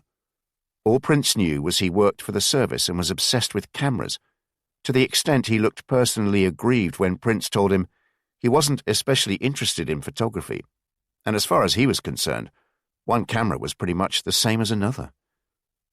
But every camera is unique. The cameraman had looked hurt. Each make is as individual as a different breed of animal. The cameraman also seemed put out at the camera Prince was to take on his travels. "It's a Kodak 35 rangefinder, and I don't like it. Granted, it's an improvement on the original Kodak 35, but to me, it just feels too simplistic, a bit too easy. Nothing like the sophistication that you'd find in European cameras. If this was a German camera, for example, I'd be much happier. Then I'd—" "But it's not a German camera, is it?" Christine had been sitting quietly at the other end of the dining table. "The idea is very straightforward. Our colleague here is based in the United States, so therefore he should have an American camera." Which is indeed what he has. So much so that if anyone bothers to check, they'll find the serial number is from a batch made in 1941 and sold in New York City that year. The Kodak 35 was originally produced in 1938. This version, supposedly improved, came out in 1940. It does come with this leather case, which is handy, I suppose. It is not terribly difficult to use. Are we able to go outside? There's the park nearby. I'd have thought a couple of hours there, and we ought to have mastered it. We can take some photographs in here to try out the flash. You won't be developing your own film, will you? Not as far as I'm aware. Very well, I'll develop the film tonight and bring in the snaps tomorrow for you to have a look at. But let me make it clear, said Christine, that this camera is to all intents and purposes a front. It's for show, a decoy if you like. You are to take no compromising photographs on it, if you get my meaning. All the photographs are to be general scenes and of the buildings and sites around the city about which you're writing.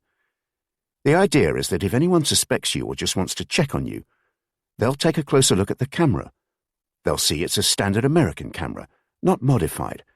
And if they decide to go as far as developing the film, then there'll be nothing there to attract their attention.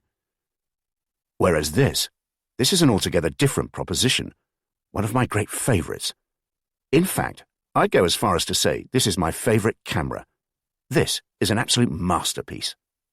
The cameraman had produced a small object from his jacket pocket and was cradling it in one hand, turning it gently, a loving smile on his face.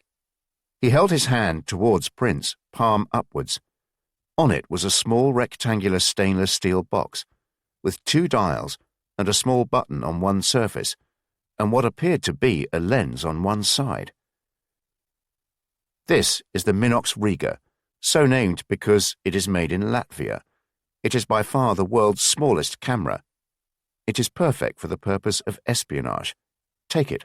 Have a careful look. Prince gingerly took the camera. Don't worry, it won't bite. It's actually most robust. They were first manufactured in 1936. This one weighs just under 5 ounces, which is more or less equivalent to the weight of a couple of eggs. As you can see, it's somewhat smaller than a cigarette packet. It's 3 inches long and 1 inch wide, and the depth is around half an inch. Don't be tempted to keep it in a cigarette packet, though. People do. It's tempting, but also obvious. Don't worry, on that score. We've come up with a rather clever storage space for it. Thank you, Christine. The wonderful thing about the Minox Riga is that it takes very good quality photographs, including of documents. For the latter, the camera has 4 legs, which screw in so they can be kept separately. They're in this little box here. It also comes with this measuring chain. Here you are, to help ensure the right distance when photographing documents. The film strip fits in here, inside the chamber of the camera, which can take 50 frames. The film is 1/4 of the size of that in a 35mm camera.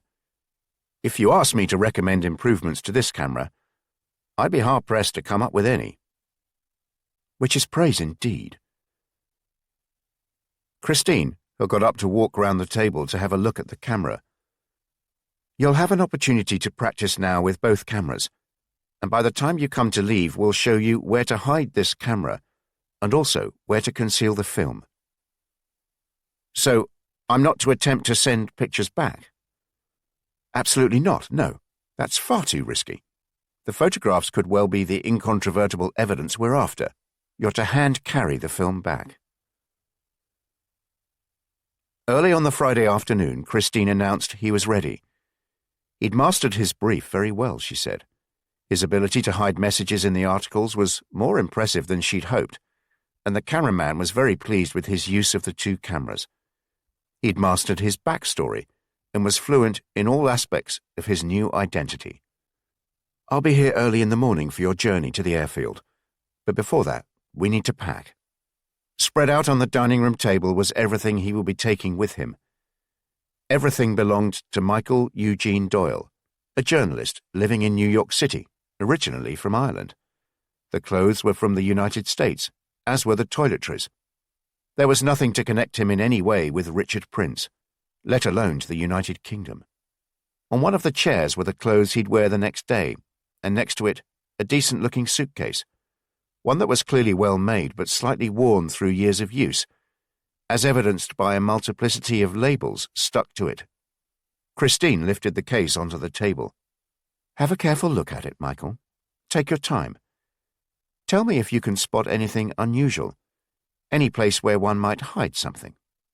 He examined the case carefully, tapping it all over with his hands, and a ruler, shaking it, holding it to the light, turning it upside down. I can't spot anything. Good. Now look at the handle. Underneath it are 2 small indentations in the leather lining. You'll need something sharp, like this pen, to press them like this. You see, it takes some effort. There we are. The handle opened into 2 sections, still connected at the top. Christine picked up the Minox from the table and slotted it into the void, along with the chain and the stand legs. She then pressed the 2 parts firmly together, and they closed with a click. It's impressive, eh? And here, have a look in your toiletry bag, see if you can find hidden compartments in any of the items in there. 10 minutes later, he admitted he couldn't. Without saying a word, Christine picked up a tube of foot ointment and twisted the top of it. The tube separated about 1/3 of the way down. The top part contained ointment. The bottom part held a spare film for the camera. You'd better pack, Michael Doyle. I'll see you at 5:30 tomorrow morning. You're happy with all the arrangements for your journey to Istanbul? Happy may not be the right word, but they're reasonably clear if that's what you mean. I admit it's neither the easiest nor the shortest route in, but it's the one least likely to draw unwanted attention to you. Tom Gilby came to see him that evening. I'm told you've passed with flying colours. Well done. I had every confidence in you. Is this your pre-mission pep talk, sir? I suppose it is. I just wanted to give you an opportunity to ask me any last-minute questions. I think everything is perfectly clear, sir. I travelled to Istanbul and tried to obtain concrete evidence showing that chromium is being exported from there into German territories. I then return as soon as possible with that evidence. Exactly. And just to reiterate, you're flying solo on this one. There's no backup, no support in Istanbul, no emergency button to press in the unlikely event of things going wrong. If they do, you just get the hell out of there. I know. In a sense, it could be safer that way. There's no one there who knows about you and can betray you, or even just slip up and let the cat out of the bag. Although it is reassuring in one sense to have backup and support, I know many agents who prefer to be on their own. There's something else, Richard. I made a point of meeting with Chief Superintendent Newton yesterday and impressed on him how important the search for Henry is. I got the impression he is rather pleased to have come out of retirement, and I think he is setting about the search with some enthusiasm. He seems very organized, and I told him if there was anything he needed with which I could help, he's to have no hesitation in contacting me. I can't begin to imagine how dreadful this Henry business is for you, Prince. And if it's any consolation while you're away, I just want you to know we're doing everything we can. Thank you, sir. In any case, I can't see us persuading you to go on another mission if we let you down, eh? Chapter 11. Istanbul, Turkey, August 1943. I admit it's neither the easiest nor the shortest route in. Christine's remarks that Friday afternoon in the safe house in London assumed an increasingly ironic and infuriating significance throughout his very long journey to Istanbul. It was a magnificent example of understatement which echoed around the noisy passenger compartment for every one of the thousands of miles. In the odd moment when he managed to snatch some rest, sleep would be an inaccurate description, he'd wake up to imagine her sitting next to him, admitting he wasn't travelling by the easiest route nor the shortest one. Frankly, he thought on more than one occasion, walking through occupied Europe to Turkey would have been easier. The journey had begun at 5:30 that Saturday morning. Christine came to pick him up with a service car and a driver. Anthony and Mary had been up at 4 preparing a breakfast for which he had no appetite whatsoever. And when he left, they stood shoulder to shoulder in the hall and appeared to be genuinely sorry he was leaving. He'd no idea where he was going and settled down for a long journey, but within a matter of minutes they drove to RAF Hendon in North London, a sign for 512 Squadron over the gate. The car deposited them outside a low brick building covered in camouflage netting, where once again Christine checked everything in his case and the backpack he carried. She also checked his clothing as he stood behind a screen, passing every item out to her. They then went through to another room where 3 men in flying gear, all in their early 20s, were sitting round a table. On the wall behind them was a large map. On the table was a pot of tea and an array of cups, and piles of toast were already being consumed by the crew. Before they'd had a chance to introduce themselves, an older officer entered, nodding formally at his visitors, and marching over to the map after he'd helped himself to a piece of toast. "I'm Wing Commander Leach. This is Flight Lieutenant Reed, who's in charge of your flight. Pilot Officer Murdoch is his co-pilot, and Flying Officer Logan is the navigator. I understand you're to be referred to as Mr. Black." Prince nodded. "Splendid. Flight Lieutenant, perhaps you'd talk us through the journey." Flight Lieutenant Reed sounded even younger than he looked. "It's a long old journey, eh? Should be fun, though. First leg is from here to Gib." He was standing next to the map, pointing to Gibraltar. "Only thing is, of course, we can't take a straight route for obvious reasons. Spanish not terribly keen, etc. So once we take off, we'll head due west and then turn south to take us over the Atlantic. We'll keep about 50 miles off the Portuguese coast, then once we've cleared their coastline, turn east to fly over the Gulf of Cadiz, and then through the Strait of Gibraltar. Weather conditions are favourable, so I'd estimate 8 hours flying time. Perhaps a few minutes less if the wind over the Atlantic doesn't turn nasty. You're flying in a Dakota, which is a comfortable aircraft."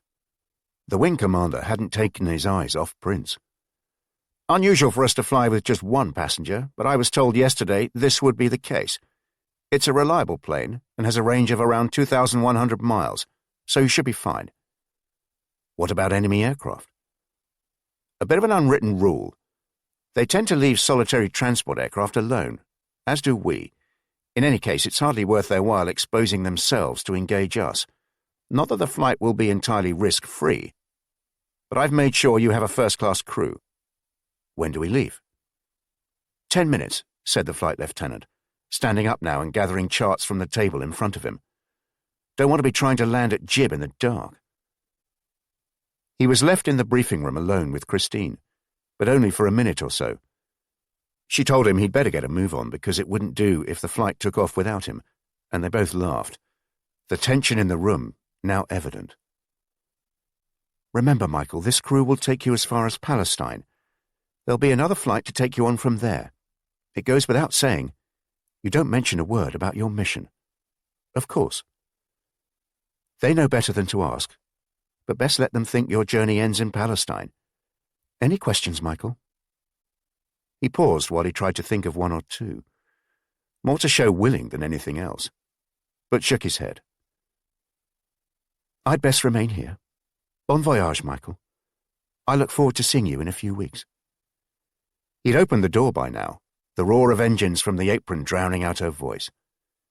They took off on time, the Dakota banking sharply over London before settling on a westward course.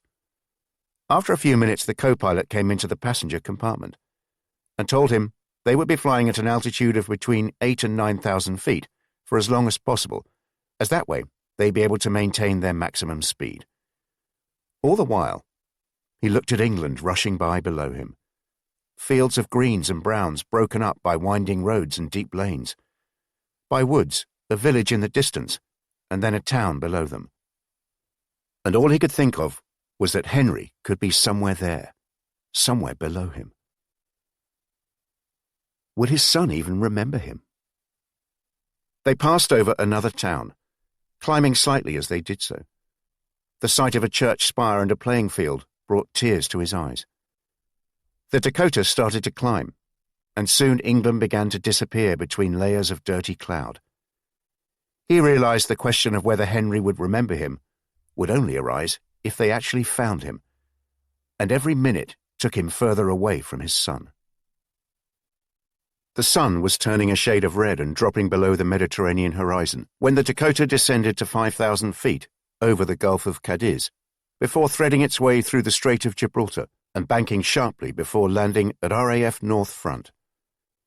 Michael Doyle walked with the aircrew towards the officers' mess, glad of the opportunity to stretch his legs, and aware they'd completed only the first leg of a long journey. "We'll have a look at tomorrow's charts now, sir," said Flight Lieutenant Reed, "and have a chat with the base commander. Unless there's a problem with the weather or he advises otherwise, I'd like to be in the air at first light tomorrow morning. You'd better go and get some rest."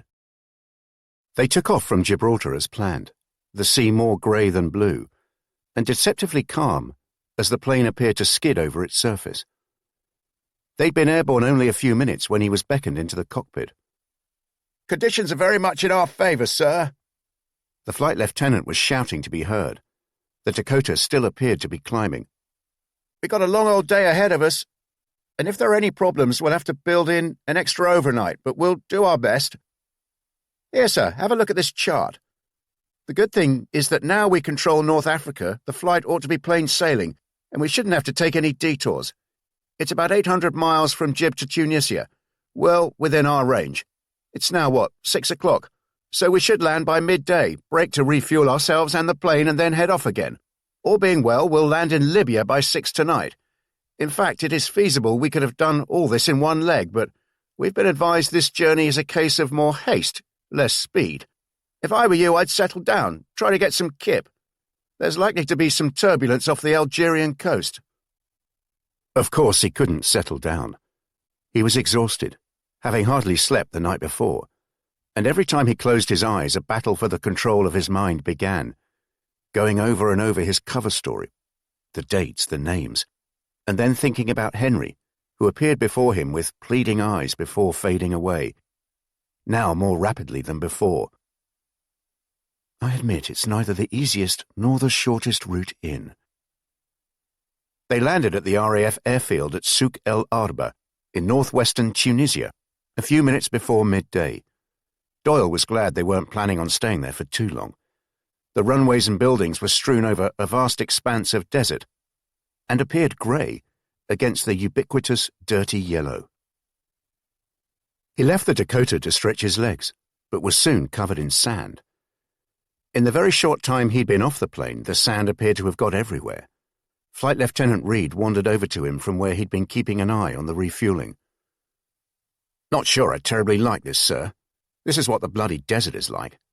Up there it's as still as stone, no headwind or tailwind to speak of. But down here at ground level, it feels like a storm's brewing. Not keen on taking too much sand on board. We'll head off as soon as possible." They took off as soon as the Dakota had refueled.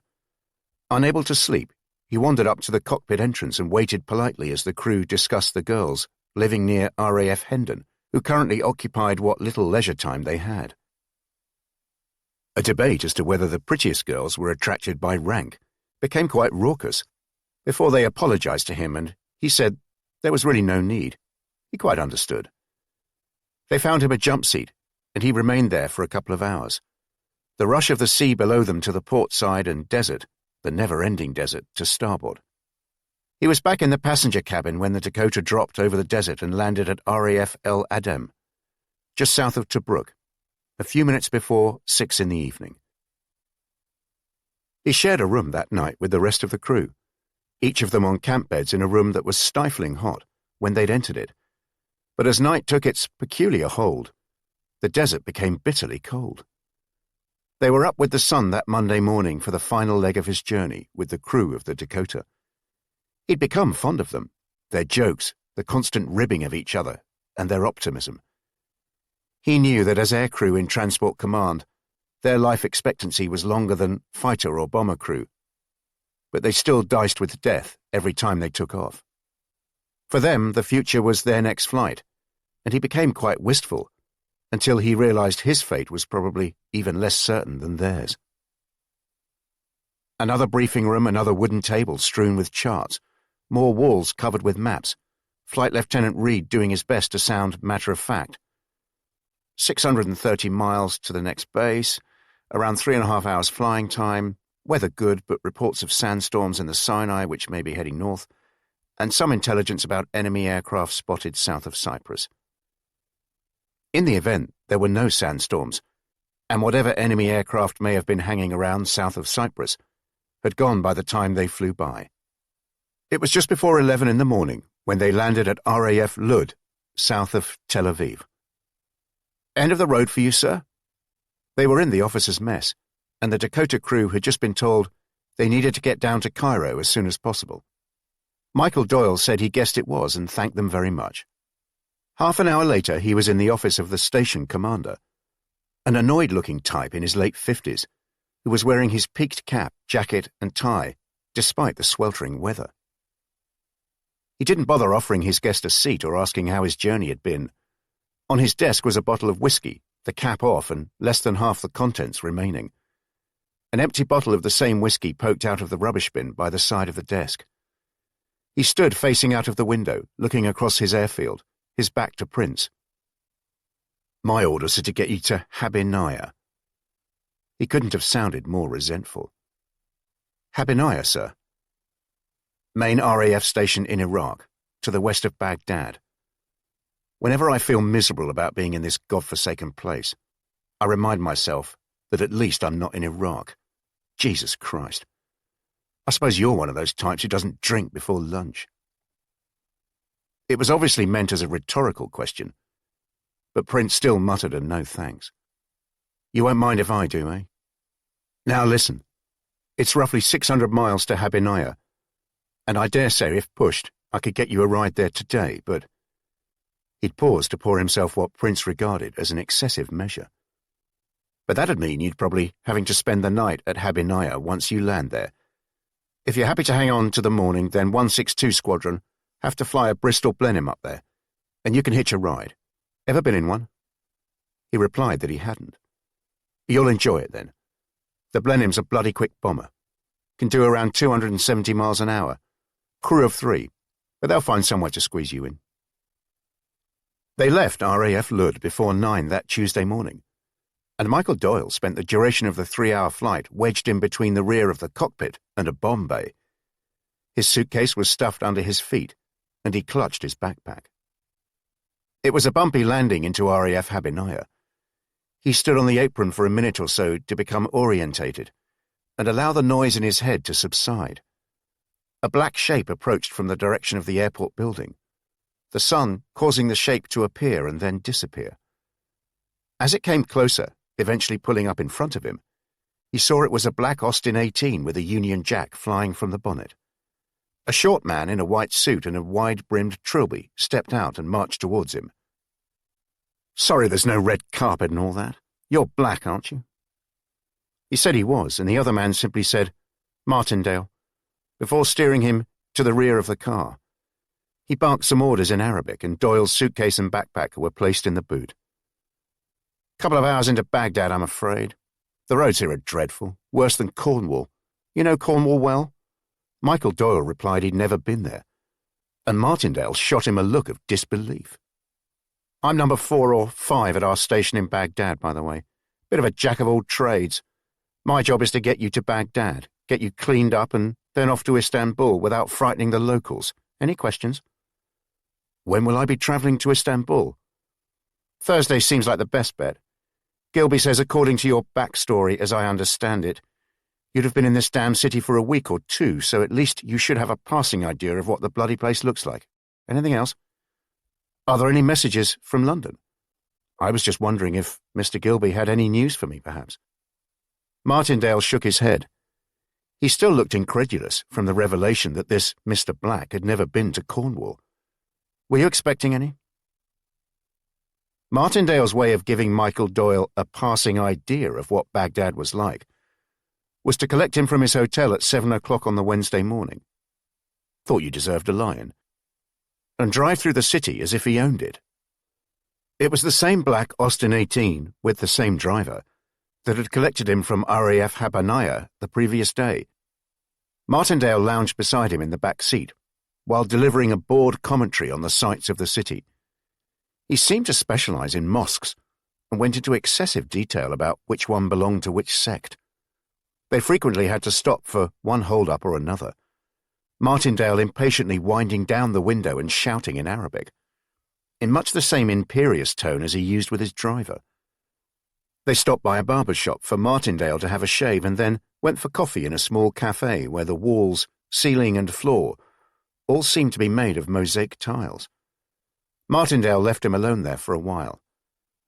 "I need to check in with a so-called contact while I'm in the area." When he eventually returned, bloody man wasn't there, never is. They drove on to a post office for Prince to wire through the 2 articles Mason had written for him to file from Baghdad. "We'll park up here. You'll see the post office across the square when you turn that corner. Wouldn't do for you to turn up to wire your stuff through with me in tow, eh? Can't see Gilby approving of that." And then it was lunch, at what Martindale described as his club on the banks of the Tigris. They sat at a table on the veranda, a rickety fan directly above them, having little effect on either the heat or the flies, other than to move both in their direction.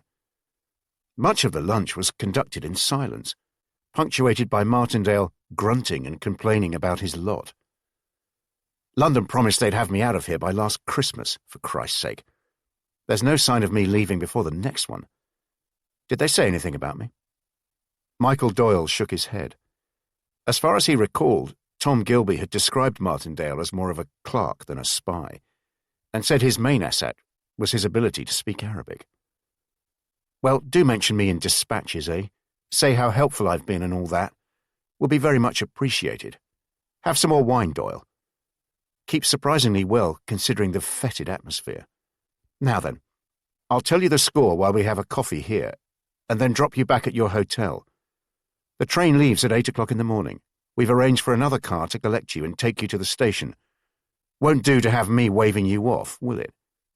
Let's finish this bottle. I still can't believe you've never been to Cornwall." Michael Eugene Doyle felt strangely calm from the moment he stepped on the Taurus Express at Baghdad Station on the Thursday morning. He was shown into the first-class coach and was relieved it was arranged in a way to afford maximum privacy to its passengers. He also had a small sleeping compartment to himself and was confident he could spend the next 3 days more or less in seclusion. He'd read through the articles Martin Mason had written on the journey and which he was to file on arrival in Istanbul. He also read the extensive notes he made in his notebook based on the Baedeker. He was looking forward to the journey and for a chance to see the sights. You can look at the journey on the Taurus Express in one of two ways, I suppose. Martindale had reflected on the veranda of the club by the Tigris. Ever read Murder on the Orient Express by that Christie woman? No? Well, this Belgian detective called Poirot actually travels to Istanbul on the Taurus Express, though his starting point is Aleppo. Once he's in Istanbul, he takes the Orient Express on to London, and naturally the train becomes a place of murder and intrigue. You could spend your journey deciding who amongst your fellow exotic passengers are likely to be murderers or spies. And the other way I could look at the journey? Depends on whether you're an ancient history buff, I suppose. But you'll be travelling through the cradle of civilization, as they call it. You know, Babylon, Mesopotamia. Not sure how much of it you'll see from a train, though.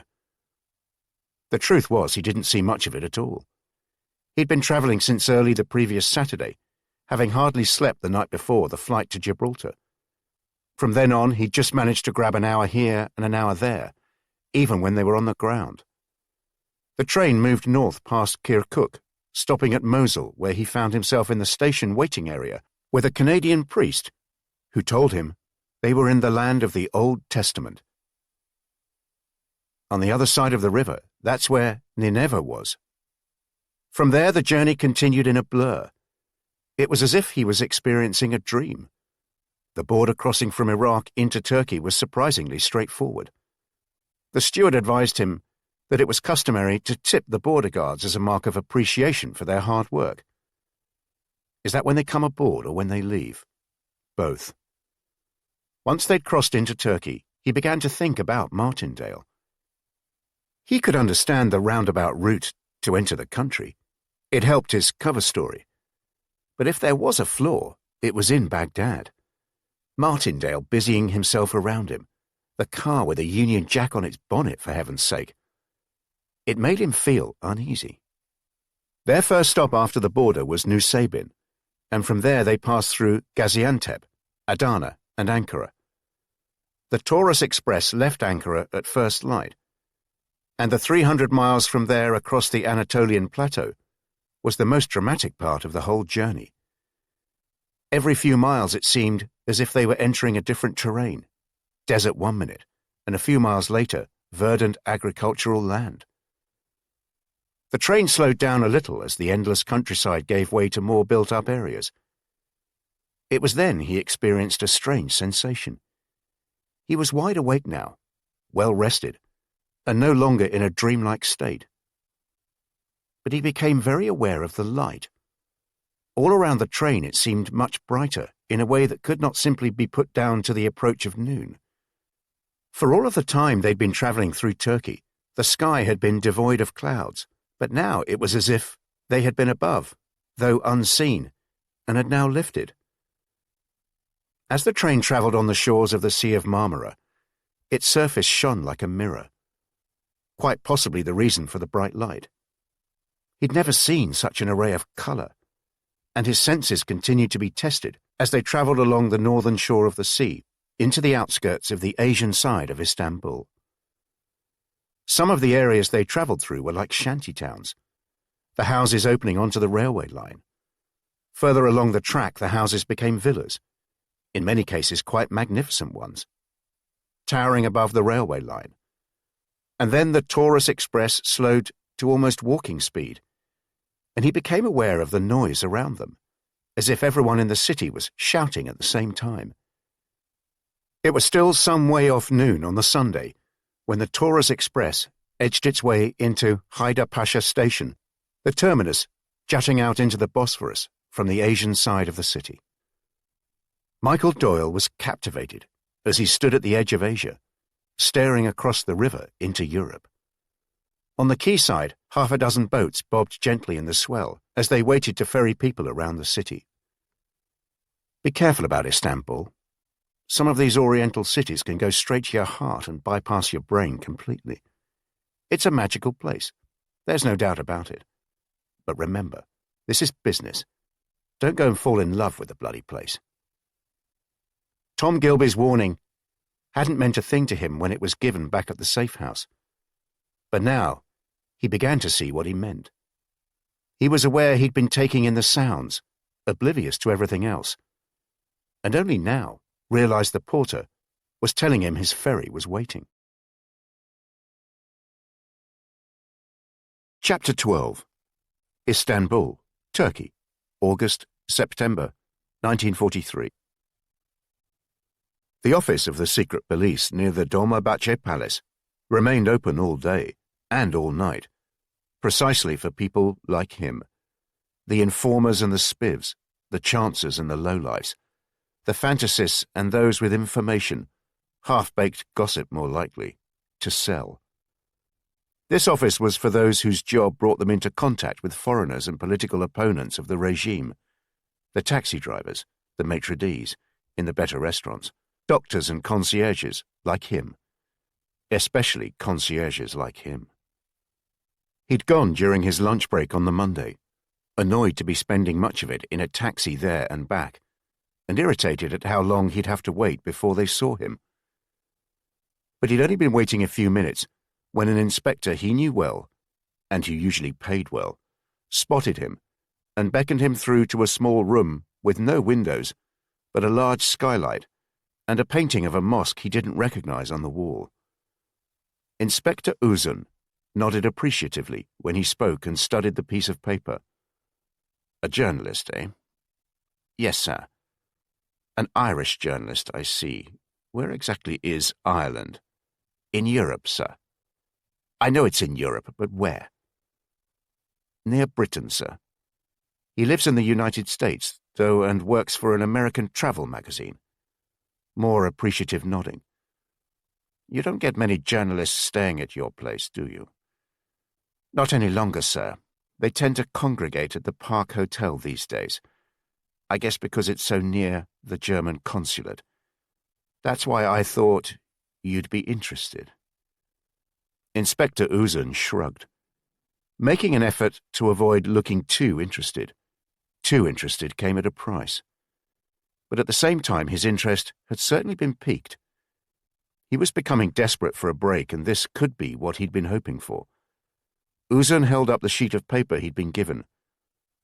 And these are all his details? The other man nodded. And what's he like? Rather pleasant. Doesn't know much about Istanbul. Seems rather excited to be here. He's very grateful for all the information I've been able to give him. Anything to make you suspicious? No, not really.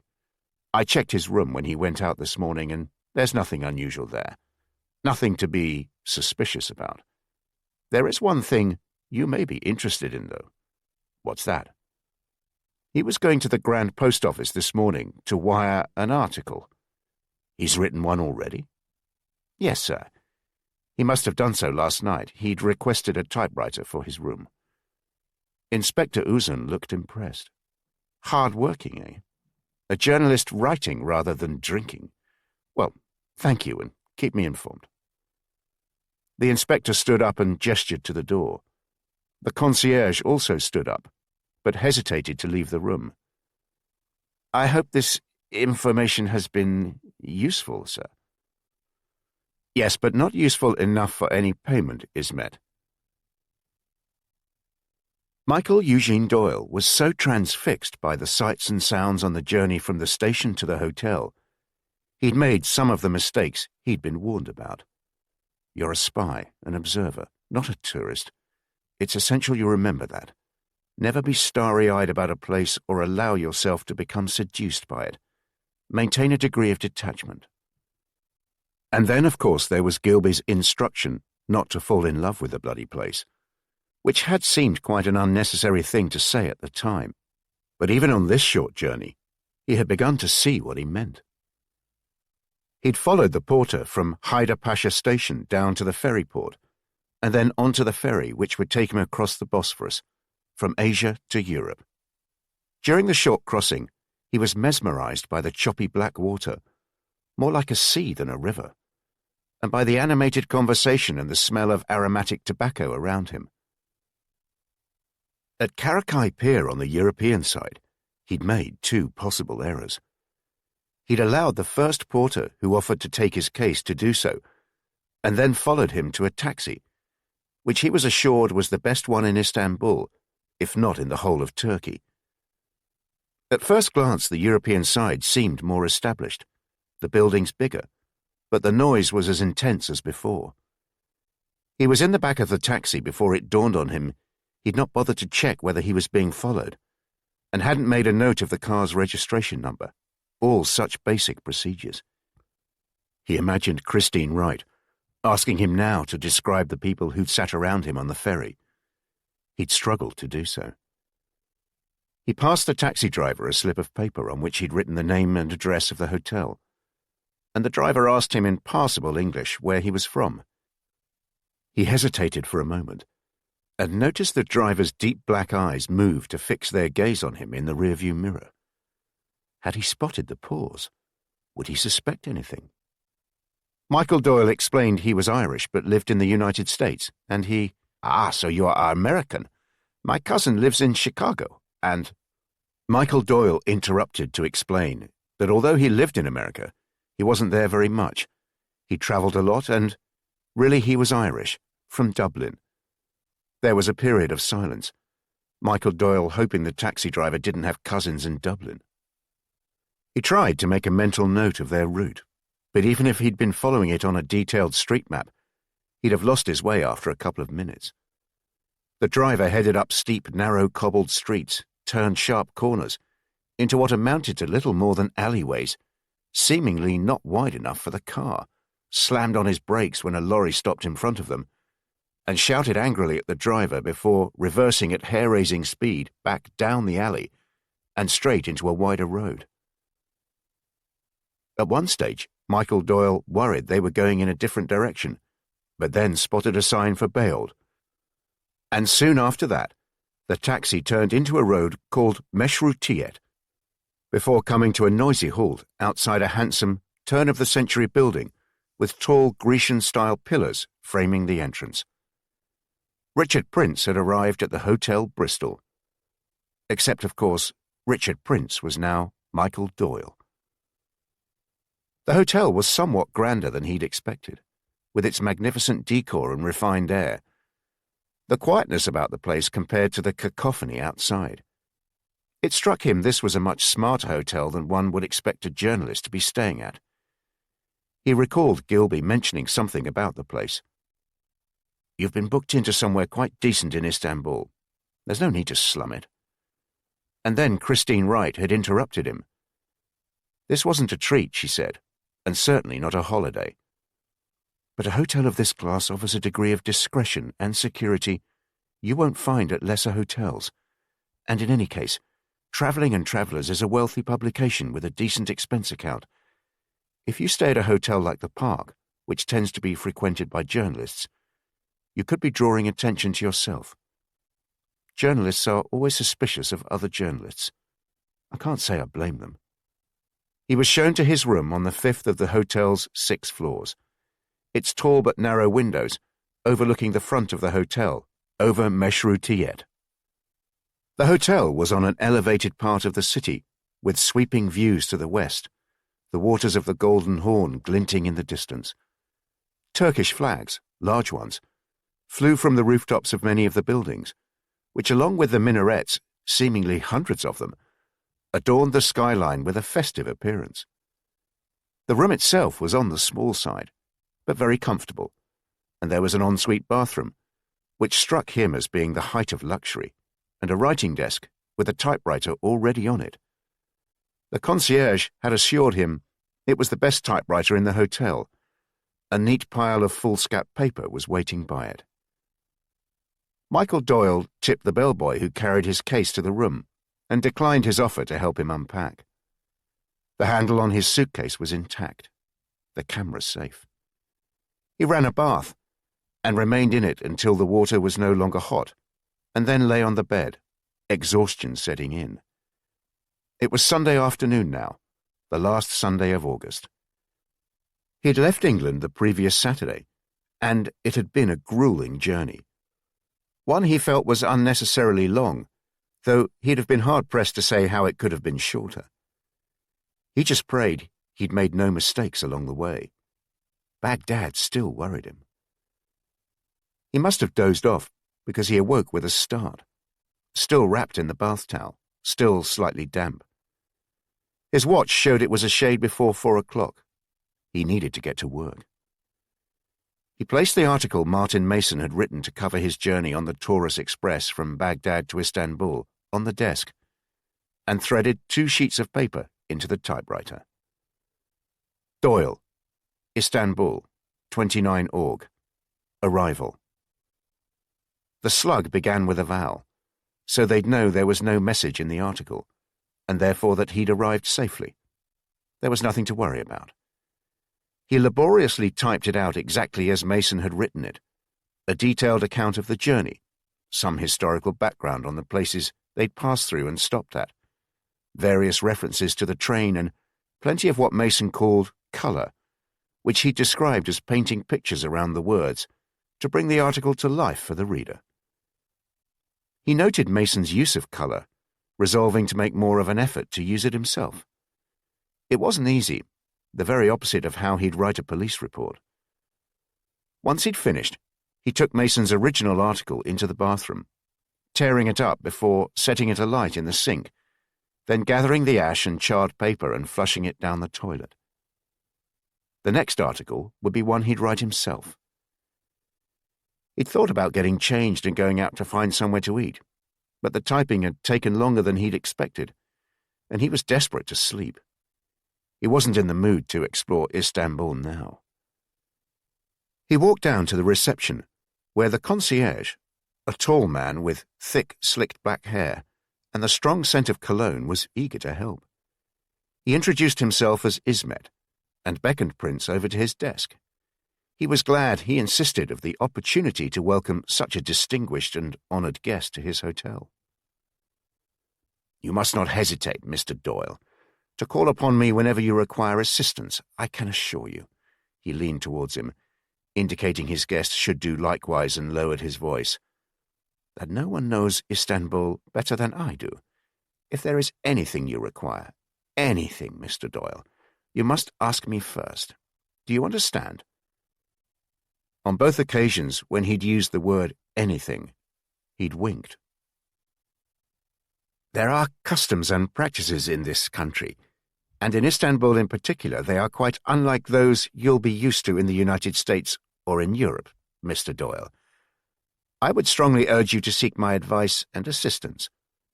You can be assured of my utter discretion.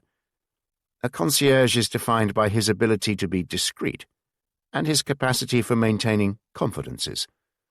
I must apologize, Mr. Doyle, for my poor English. I worry that as a journalist, you'll have a poor opinion of me." Prince assured Ismet that his English was in fact excellent. "That is very generous of you, Mr. Doyle. I pride myself on having a smattering, is that the correct word? Of a number of languages." He paused, and Prince understood this was a cue for him to ask a question. "How many languages, Ismet?" Ismet shrugged modestly, nonetheless managing to convey the impression this was the question he was expecting. He held his left hand in front of Prince's face and used his right hand to count the fingers. French, of course, Arabic, some German, English, Russian. I used that more when I started working here, but very rarely now. Italian. He'd switched hands now. And Greek. He muttered Greek in a dismissive way, as if it wasn't really a language as such. "So with Turkish that is, what, 8?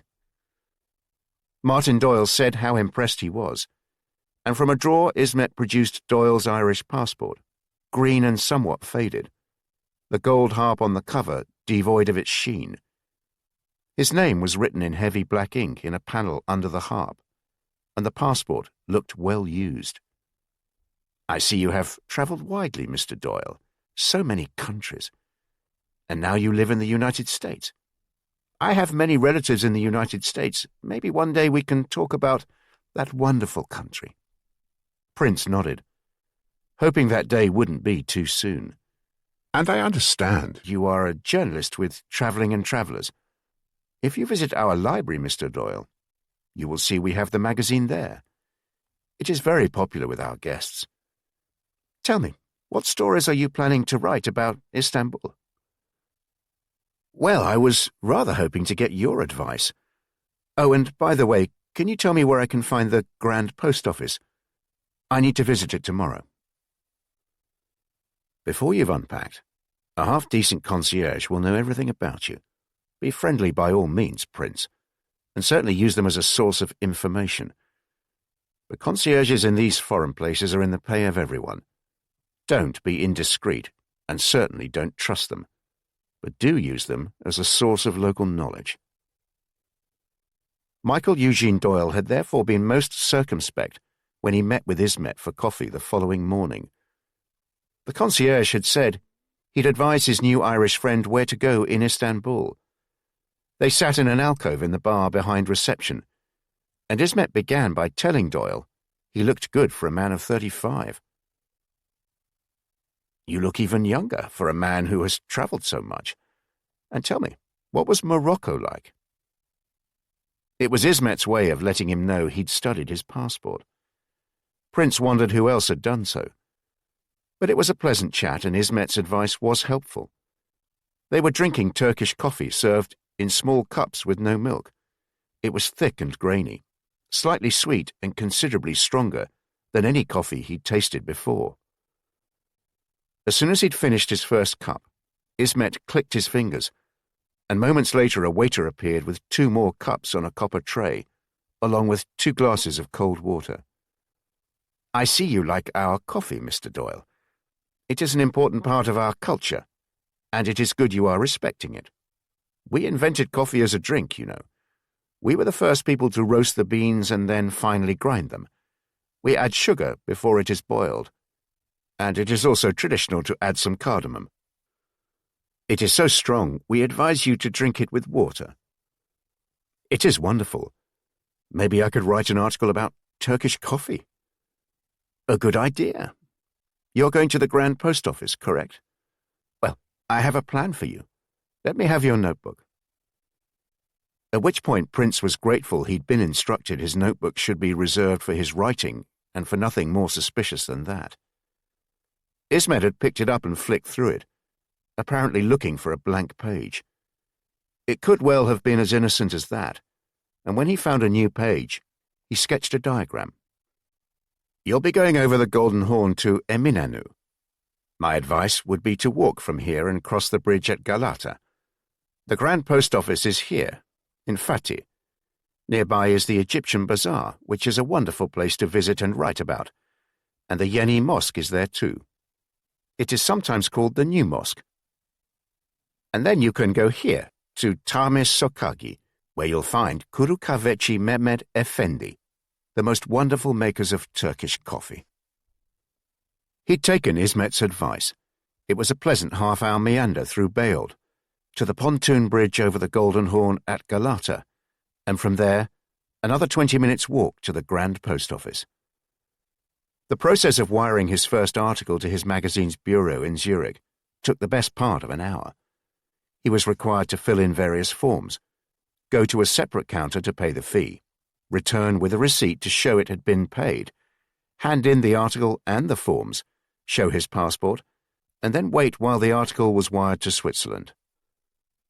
He spent the rest of the day doing as Ismet had suggested, visiting the Egyptian Bazaar and the new mosque, before joining a long queue outside the Mehmet Efendi coffee shop on Tamis Sokagi. He was constantly making notes, drinking in the atmosphere and seeking out the colour as Martin Mason had implored him to do. He continued like this for the next few days, taking Ismet's advice on where to visit and immersing himself in the city, walking where and when he could. He took ferries up and down the Bosphorus, visited the Blue Mosque, and the Hagia Sophia in Sultanahmet, and the Topkapi Palace. He realized he was being more of a tourist than anything else, and was aware of the need to get a move on with his mission and start looking for the Chromium Trail. But he was confident he could justify what he was doing. He'd entered another world, one he was quite unfamiliar with, and was convinced needed time to get some sense of it and develop a feel for the city and its geography and of how it worked. But then, of course, there was Gilby's instruction. He was there on business. He wasn't to fall in love with the bloody place. Except that was exactly what was happening, and went a long way to explaining why, at times, he took his eye off the ball. This didn't happen too often, and when it did, it wasn't for very long. When he realized what had happened, he checked himself, looked around anxiously, and would be relieved. No one appeared to be watching or following him. He'd hurry on, alert now and mindful of his surroundings, and quite unaware that when he dropped his guard and acted like a tourist, this was when he had been observed. Chapter 13. Reading, England, September 1943. You're gabbling, dear. Why don't you take a deep breath and then tell me what on earth's happened? She slammed the kitchen door shut and leaned against the side, arms folded tightly, as she stared at him, her eyes furious, and all the while breathing heavily, clutching a handkerchief, which she used occasionally to dab at her eyes. You look like you've been crying, dear. Of course I've been crying, you bloody fool. Colin Summers was shocked and gingerly sat down at the kitchen table. In the 9 years he'd known Jean, 8 of them married, he had never heard her utter a profanity, other than on one occasion when he'd overheard her swear because she'd pricked her thumb while darning his sock. He'd been brought up to understand that to swear was a sin.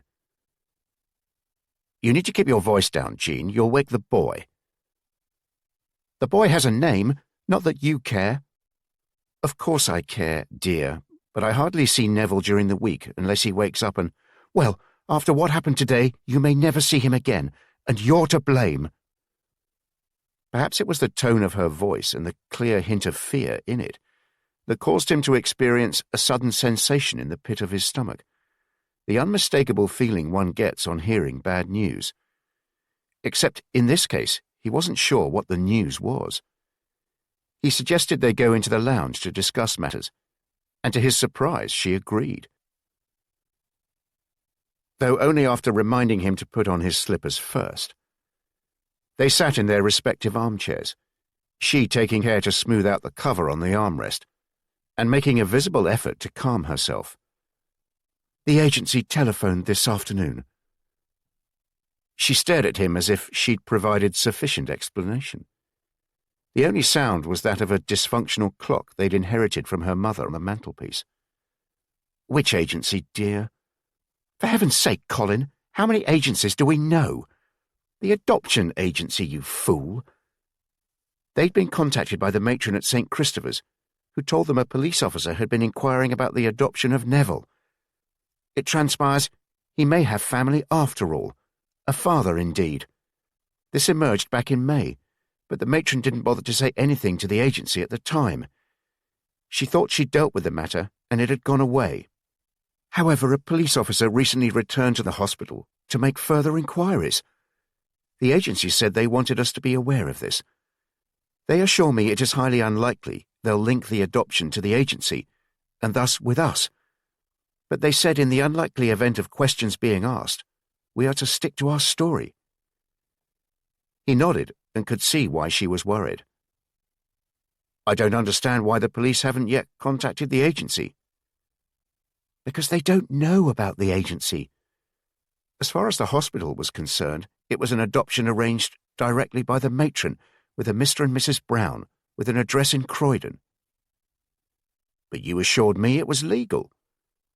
I felt I had to do that because otherwise you wouldn't have agreed to it, would you? In any case, we're giving the boy a decent home with 2 God-fearing parents. It's not as if we're doing anything wrong. I'm not sure I understand why the matron is involved. Don't be naive, Colin. No doubt to supplement her salary. And it's not as if she's done any harm. Well, if we sit tight and the police don't establish a link between the hospital and the agency, we won't have anything to worry about. But I still don't understand why you said I'm to blame. Because when you registered Neville here in Reading, you would insist on filling in a form that included the details of his adoption. I told you. You should have filled in a normal birth certificate and said we'd lost the original. And I told you, Jean, that would have been too complicated and involved breaking the law, which I was not prepared to do. She sat drumming her fingers on the armrest, thinking of her next line of attack. Let us hope the matron is correct and the police make no connection with the agency. They can waste their time looking for a Terence and Margaret Brown. Chapter 14. Istanbul, Turkey, September 1943. Richard Prince would be the first to admit he'd taken to aspects of Turkish life in a particularly enthusiastic manner. He'd lost count of the number of cups of Turkish coffee he drank daily, and at mealtimes he'd taken to chasing it with glasses of cold Turkish beer, which he much preferred to warm English bitter. He'd also developed a taste for Turkish cigarettes. On that first Monday, he soon realized that much of the distinctive aroma of the city could be attributed to the ubiquity of the sweet-smelling tobacco. He bought a small packet of Murad cigarettes and finished all 10 in the course of the day. By the Tuesday, he was chain-smoking them. They were less harsh than their English counterparts, with a more pleasant taste. He loved the food, too. In particular, that rice was served with most dishes, in the same way as potatoes were in Britain. His previous experience of rice had been limited to pudding. Maybe that is what Gilby had meant by falling in love with the place. But the Chromium Trail was proving to be elusive, and he realized how much a British agent in a foreign country relied on local help, as he had on his previous mission. So those first few days in Istanbul were strangely paradoxical. On the one hand, he loved the environment. He didn't think he'd ever be so stimulated by a place, so excited to be in it. Yet on the other hand, he felt lost, had no idea where to start. There was one piece of advice Gilby had given him when he'd come to the safe house in Holland Park one evening. Find a friend, Prince. Which was typical of Gilby, an enigmatic remark which he allowed to stand on its own for a while, as its apparent wisdom was given time to sink in. Prince said he wasn't altogether sure what he meant. What I mean, Prince, said Gilby, mildly exasperated and shifting in his armchair to face him, is that when you're on your own, you can't trust anyone, of course. But that doesn't mean to say you shouldn't seek out people who'll be useful, people who in the normal course of their job can give you helpful guidance, just so long as you're subtle about it, eh? At least he'd found a friend of sorts, Ismet, the helpful concierge. It was not too fanciful, Prince decided, to anoint Ismet as his friend. And now it was the Thursday night, 5 days after his arrival, and Prince was sitting at the desk in his room at the Hotel Bristol. In front of him was the typewriter with a blank sheet of paper, poised to be written on, as it had been for the past half hour. Alongside the typewriter was a large ashtray, the remains of a dozen Murad cigarettes in it, one alight in his mouth. The window was open, and despite the fact it was approaching 11 o'clock, the sounds of this extraordinary city showed no signs of dying down. The shouts and laughter from the street, car horns in the distance, and beyond them, the noise from the ships on the Bosphorus, the river especially busy, as a low mist descended on it. In the past few minutes the temperature had dropped, and now a pleasant breeze caused the net curtain to billow in the room. He checked his notebook once more, where the outline for the article he was about to write was written in fountain pen. He was pleased with the idea. An article about the Egyptian bazaar and the new mosque alongside it, but built around a homage to Turkish coffee, and in particular to the Mehmet Efendi coffee shop. There'd be so much colour in this article, even Martin Mason would be impressed. It would be like one of these abstract paintings. But a nice article was all well and good. What London would want to see was some intelligence, and he had none to share. They would take the view that after 5 days in Istanbul, he ought to have made some progress. It was then he decided he'd buy himself some time. He'd write an article which would slightly, perhaps more than slightly actually, exaggerate what progress he'd made. He was flying solo, as Gilby called it, so there wasn't an awful lot they could do about it. But it was best if they thought the mission was going well. He'd write the article tonight, wire it in the morning, and then, he resolved, he'd get a move on. If they were shipping tons of chromium from Istanbul, surely that couldn't be too difficult to find. Doyle, Istanbul, 3 Sept. Coffee. The slug began with a consonant, so they'd know to look for a message. And the article was being sent on a Friday, meaning the key words would be the 4th ones in every 3rd sentence. He'd written the message down on a separate sheet of paper, which was almost certainly something Christine Wright would strongly disapprove of. But then she was hardly going to approve of him sending a message in the first place about progress in the mission when none had taken place. He'd destroy the sheet anyway once the article was written.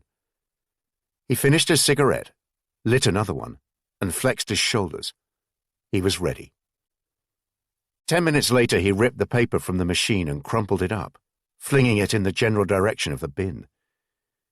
He'd written something that read more like a police report than a magazine article. Damn Mason and his bloody colour. He went back to the message, which he now realised was possibly too verbose. It was much harder than he'd realised. It had been difficult enough to secrete the messages into articles written in the safe house in London. But under pressure in a hotel room in Istanbul was a very different matter.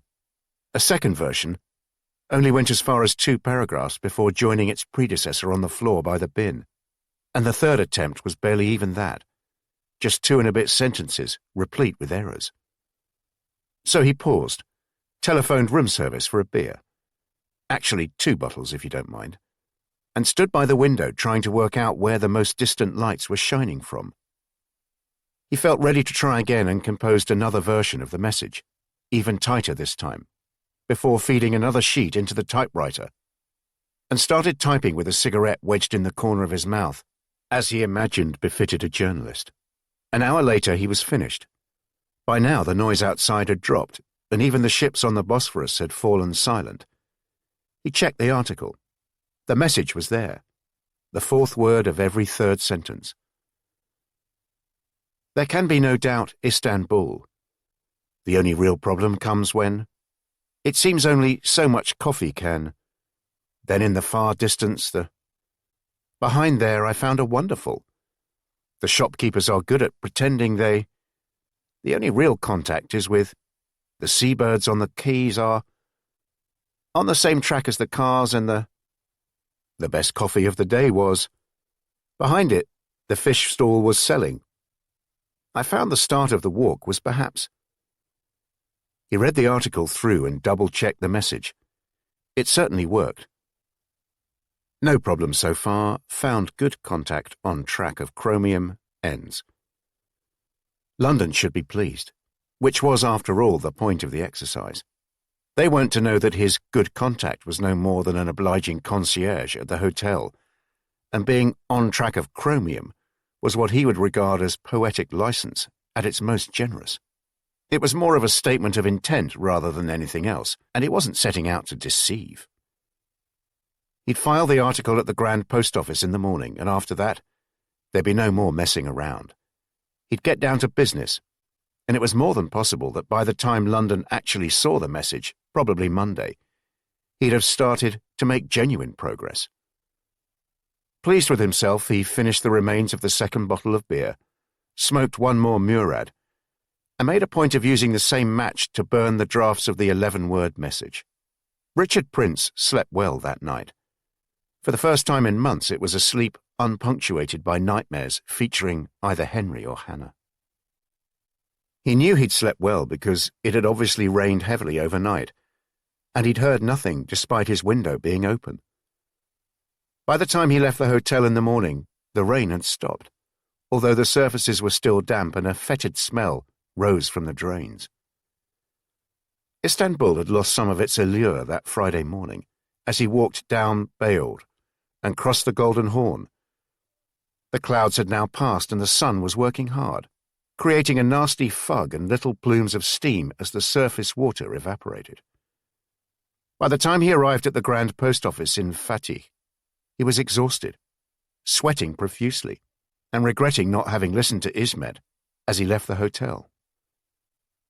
"Where is it you're going, Mr. Doyle, sir, if I may ask?" "The Grand Post Office, Ismet." "To file another article?" Prince had nodded. "You're very prolific, Mr. Doyle, sir. Is that the right word?" Prince nodded again. "My advice would be to take a taxi, Mr. Doyle, sir. It is not a pleasant day." But Prince had said it was fine. He could do with the walk. Inspector Uzun had been having a bad summer in more ways than one. He'd sent his wife and children to the coast to escape the worst the summer had to offer the city. If his wife was surprised at his generosity, she didn't question it. He'd booked a villa in Bodrum, large enough for her and the children, and her 2 sisters and their children too. It was the least he could do, he assured her. It was costing him a small fortune, but it would be worth it.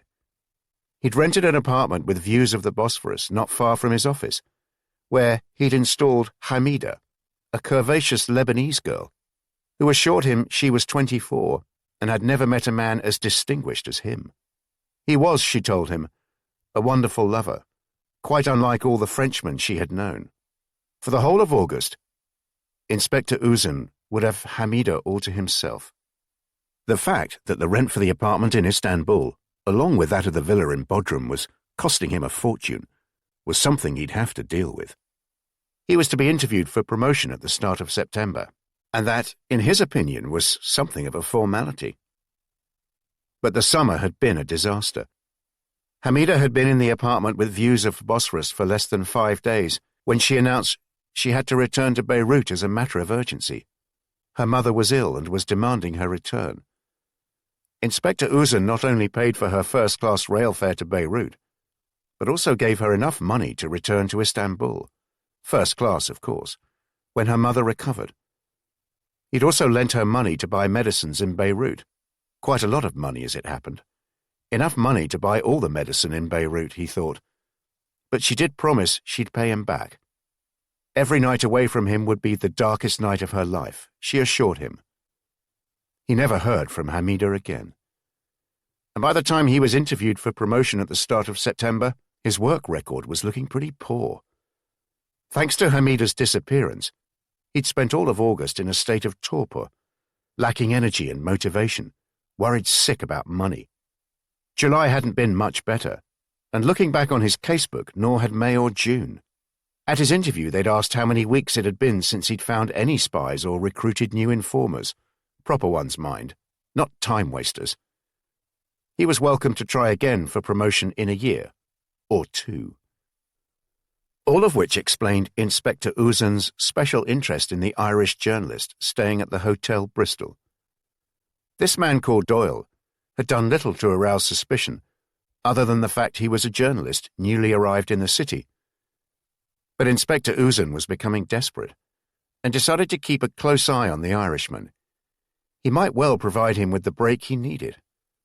After all, Ismet was a reliable source, not exactly the excitable type. So when on that Friday morning Ismet rang him to let him know the journalist was on his way to file another article, Inspector Uzun decided to pay a visit himself to the Grand Post Office. He'd go after lunch, which meant he could treat himself to a coffee or 2 at nearby Mehmet Efendi, the best coffee in Istanbul. The inspector has encountered the usual fuss at the Grand Post Office about obtaining copies of the articles. First of all, they had to find them, and then he had to fill in various forms and wait for the manager's manager to approve the release of the articles. And when Inspector Uzun started shouting about national security, the manager just looked at him, as if he didn't really care, but obviously wasn't going to say as much. Inspector Uzun wondered whether he was letting matters get to him. He could have done with a holiday in the villa at Bodrum, never mind his wife and her many sisters. Quite how he was going to pay all the bills.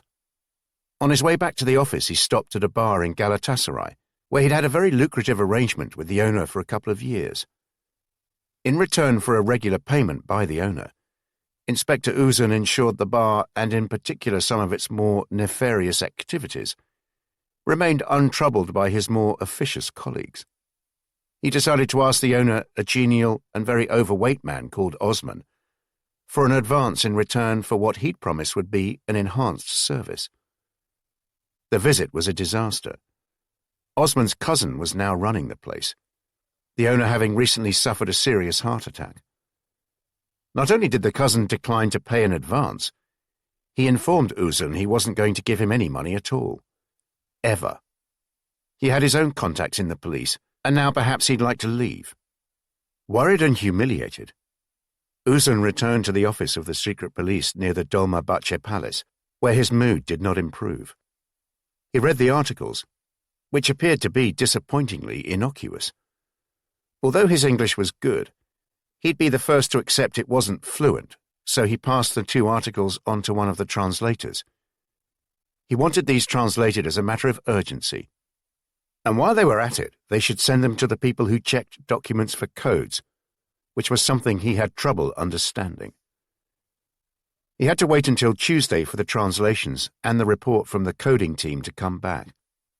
The latter couldn't detect any problems at all, though they'd need to see more than 2 articles to detect any kind of pattern.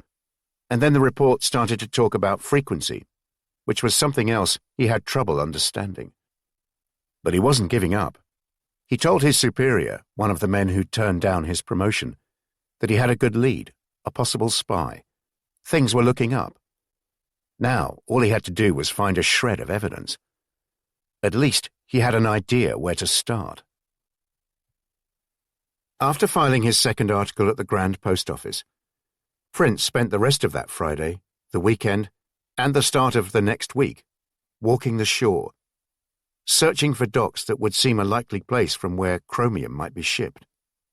He decided to be systematic about it, taking a taxi to different locations, walking along the shore, exploring the various quays and ports, taking innocent photos of the river with his Kodak, the Minox, ready in case it was needed.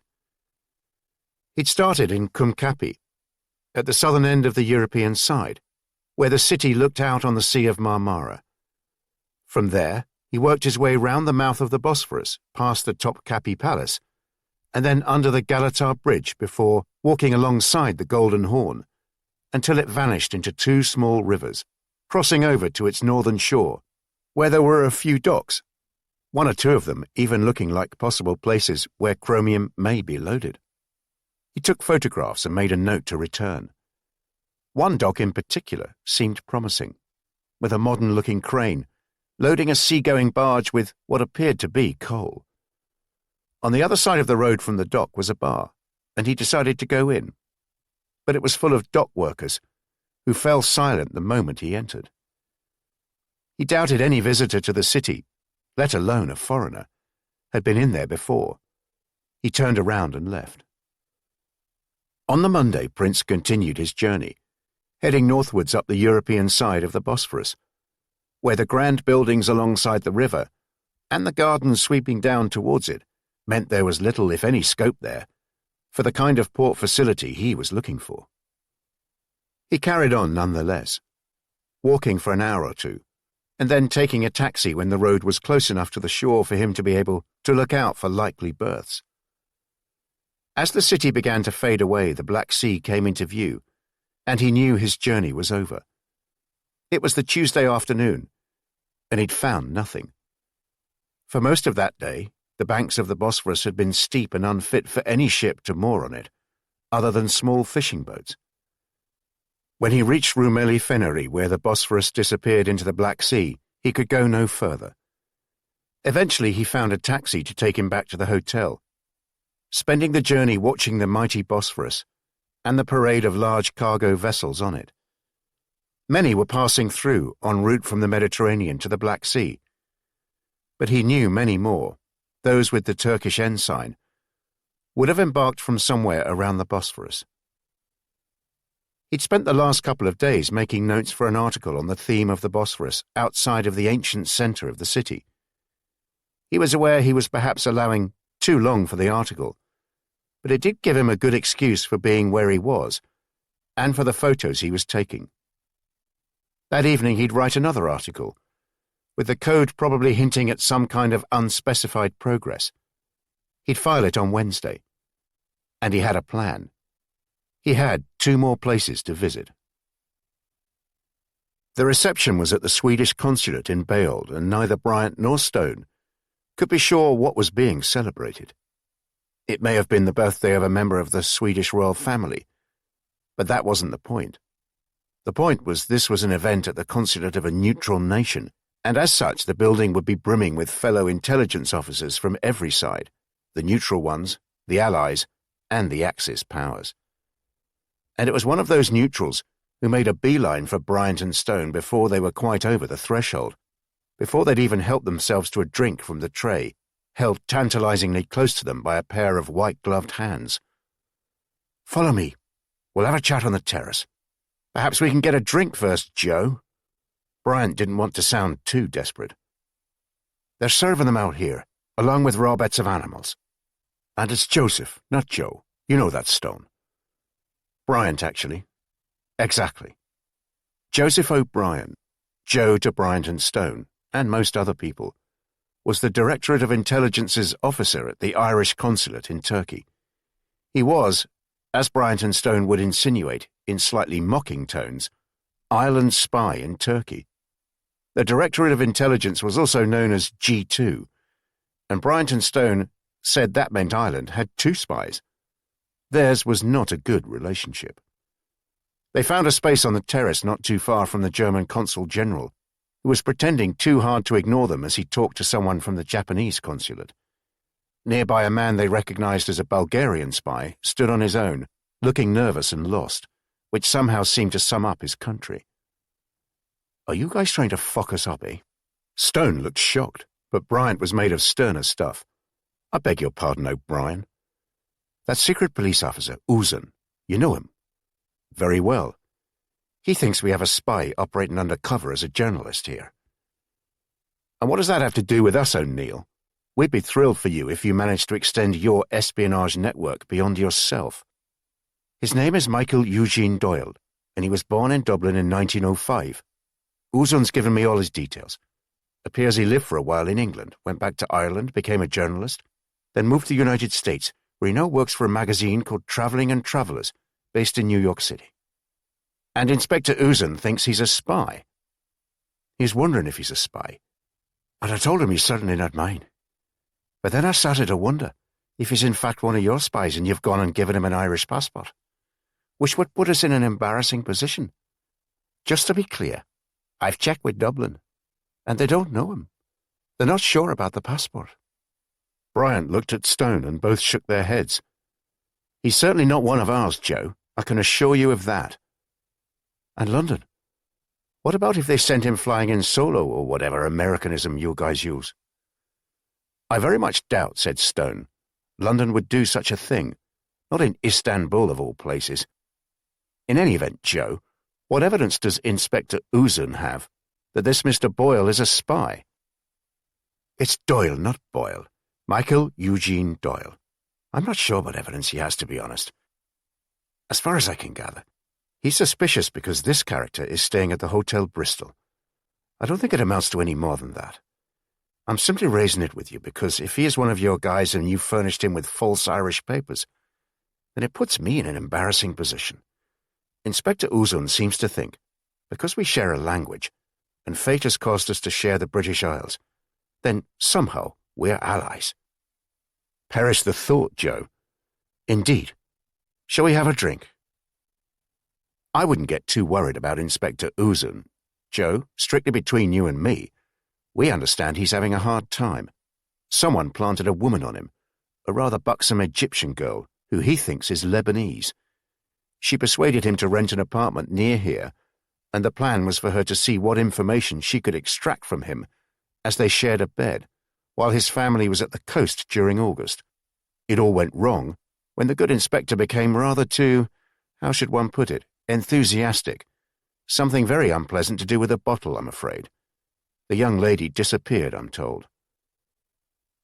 O'Brien nodded appreciatively, grateful to be the recipient of such good gossip. And whose operation was it, Bryant? Bryant and Stone looked at each other and then at O'Brien, as if they hadn't a clue. They waited until the Irishman had left, following an Italian diplomat into the consulate. Stone turned to Bryant. You know what I'm thinking? Tell me.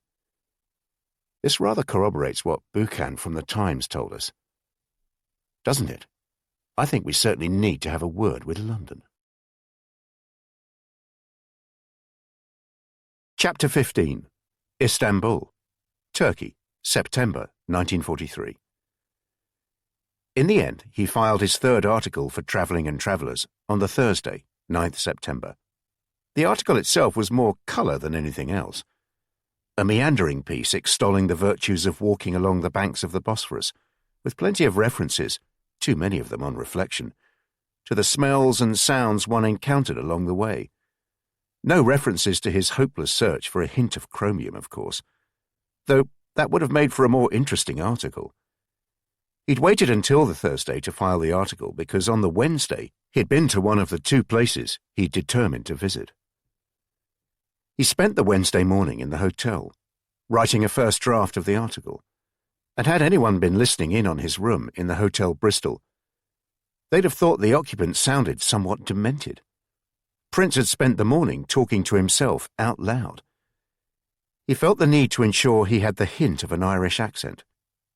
Later in the morning he had a shave and a bath, his monologue barely pausing, and then set off walking northeast from the hotel, through Galatasaray to Taksim, and from there turning in the direction of the river, up and down a couple of the improbably steep and narrow streets Istanbul throws at you. As he turned a corner, he found himself opposite the German consulate, an enormous building with a pillared entrance and huge swastika banners draped either side of it, running from the roof down to the ground. His destination was separated from the consulate by a narrow road on a steep hill, the Park Hotel. Christine Wright had made the park sound quite appealing, somewhere that ought to be high up on the itinerary of any spy visiting Istanbul. You need to know about the Park Hotel, Mr. Doyle. It's important you do. Whether you choose to actually visit it is your call. You must make that judgment, Mr. Doyle. It could be very helpful, or it could be the opposite. In a nutshell, anyone who's anyone in the world of espionage in Istanbul gathers at the park, specifically in the bar on the 5th floor. The one with fine views of the Bosphorus, so I'm told.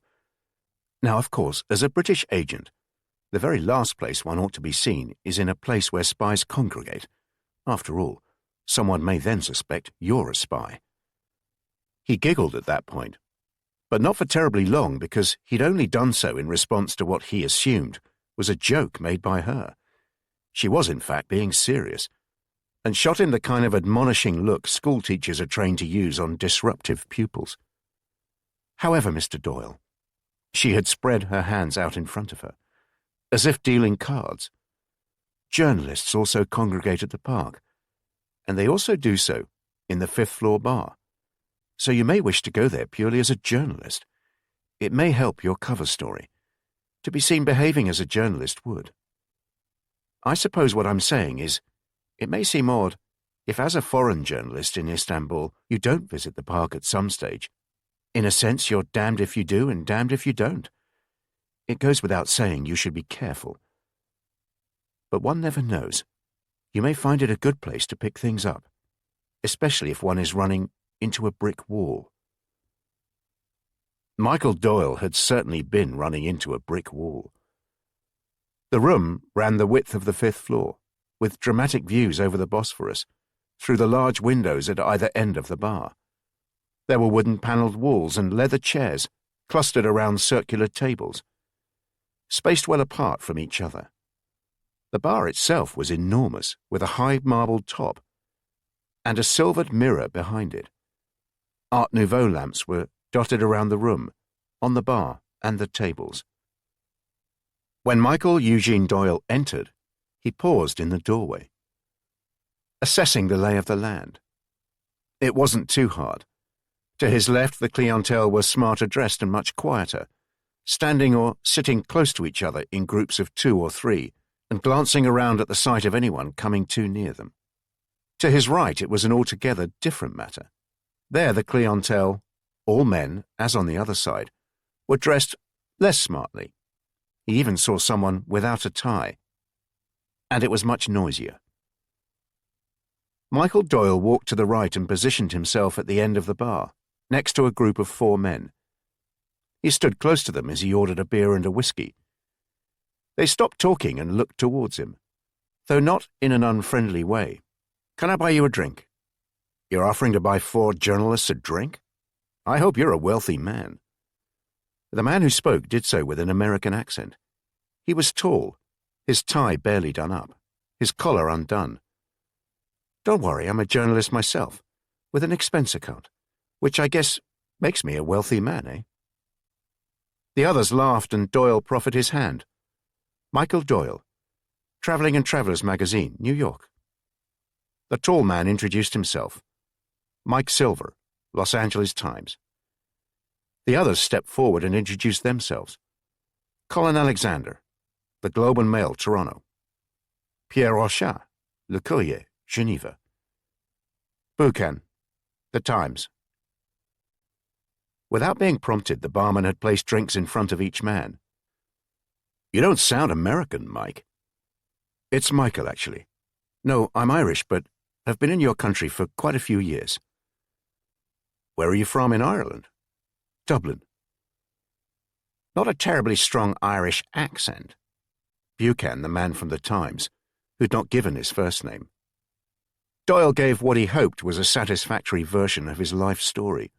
Born in Ireland, much of his childhood in England, and recent years in the US, which would account for his accent.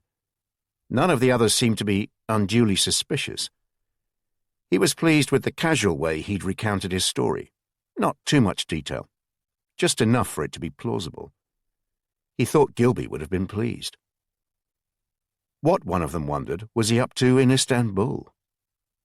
Michael Doyle talked about the articles he'd already filed, the journey to Istanbul on the Taurus Express, the coffee shop in the area around it, and his walk along the Bosphorus. Pierre Rochat said he thought the last one sounded interesting. "Geneva wants news every day, but I tell them sometimes there are days when there's no news. They don't seem interested in my feature ideas. Maybe I'll try the Bosphorus walk on them." There was then a general discussion, fueled by a further round of drinks, about how difficult news desks were to work with, too demanding, too unrealistic. On the one hand, they wanted a steady stream of stories, but then became hard to please when the reporter in the field offered them. "Sometimes I think," said the Globe and Mail, "that life would be so much easier if one was just doing features. Do you have a free hand in choosing your stories?" Prince said he had, though obviously he needed to check them with his editors. "And what are you working on now?" It was more or less the first time Buchan from the Times had spoken. It was a familiar, upper-class drawl, a familiar disdainful look from under hooded eyelids, the familiar patronizing tone, used when addressing someone not of his social standing, accompanied by the smell of alcohol on his breath. Prince reckoned this was the opportunity he'd been hoping for. Traveling and Travelers, he told them, wanted something that was a bit more current about Turkey during the war, but not about the war itself, if they saw what he meant. Mike Silver said he didn't know what he meant. So Prince explained that the idea New York had mentioned was maybe doing something on trade. Turkey was traditionally a great trading nation. Istanbul was perfectly placed between the Mediterranean and the Black Sea. Maybe he could do something on how trade continued during the war. He thought this was a good idea, and he was beginning to look at it, perhaps doing something on goods being shipped to the different sides. He was especially interested in goods being shipped through the Black Sea. Why the Black Sea, Doyle? It was Buchan again. He now had a cigar in his hand and was going to some effort to light it. It just seems, I don't know, romantic. I think I could make it rather appealing for the readers of my magazine. I read Traveling and Travelers, Michael. Are you sure this is something your readers are interested in? I'd have thought they read it now as an antidote to war, said Mike Silver. The war makes writing about trade very difficult, said Pierre Rochat.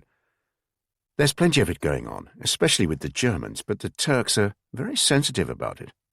It's not something they want publicized. What kind of trade is going on with Germany, Pierre? The four men all looked round, and the Canadian moved closer to him. Keep your voice down, Michael. This room is full of people. You wouldn't want to hear what you're saying. You see the man over there? The one with the high collar and wire-frame spectacles? He's Manfred Busch, deputy head of the Abwehr. That's German intelligence here in Istanbul. He's talking to the Italian consul general. The man just along the bar, slightly nearer us, the one wearing dark glasses. We don't know his name, but Pierre thinks he's Swiss-German. He's always watching people.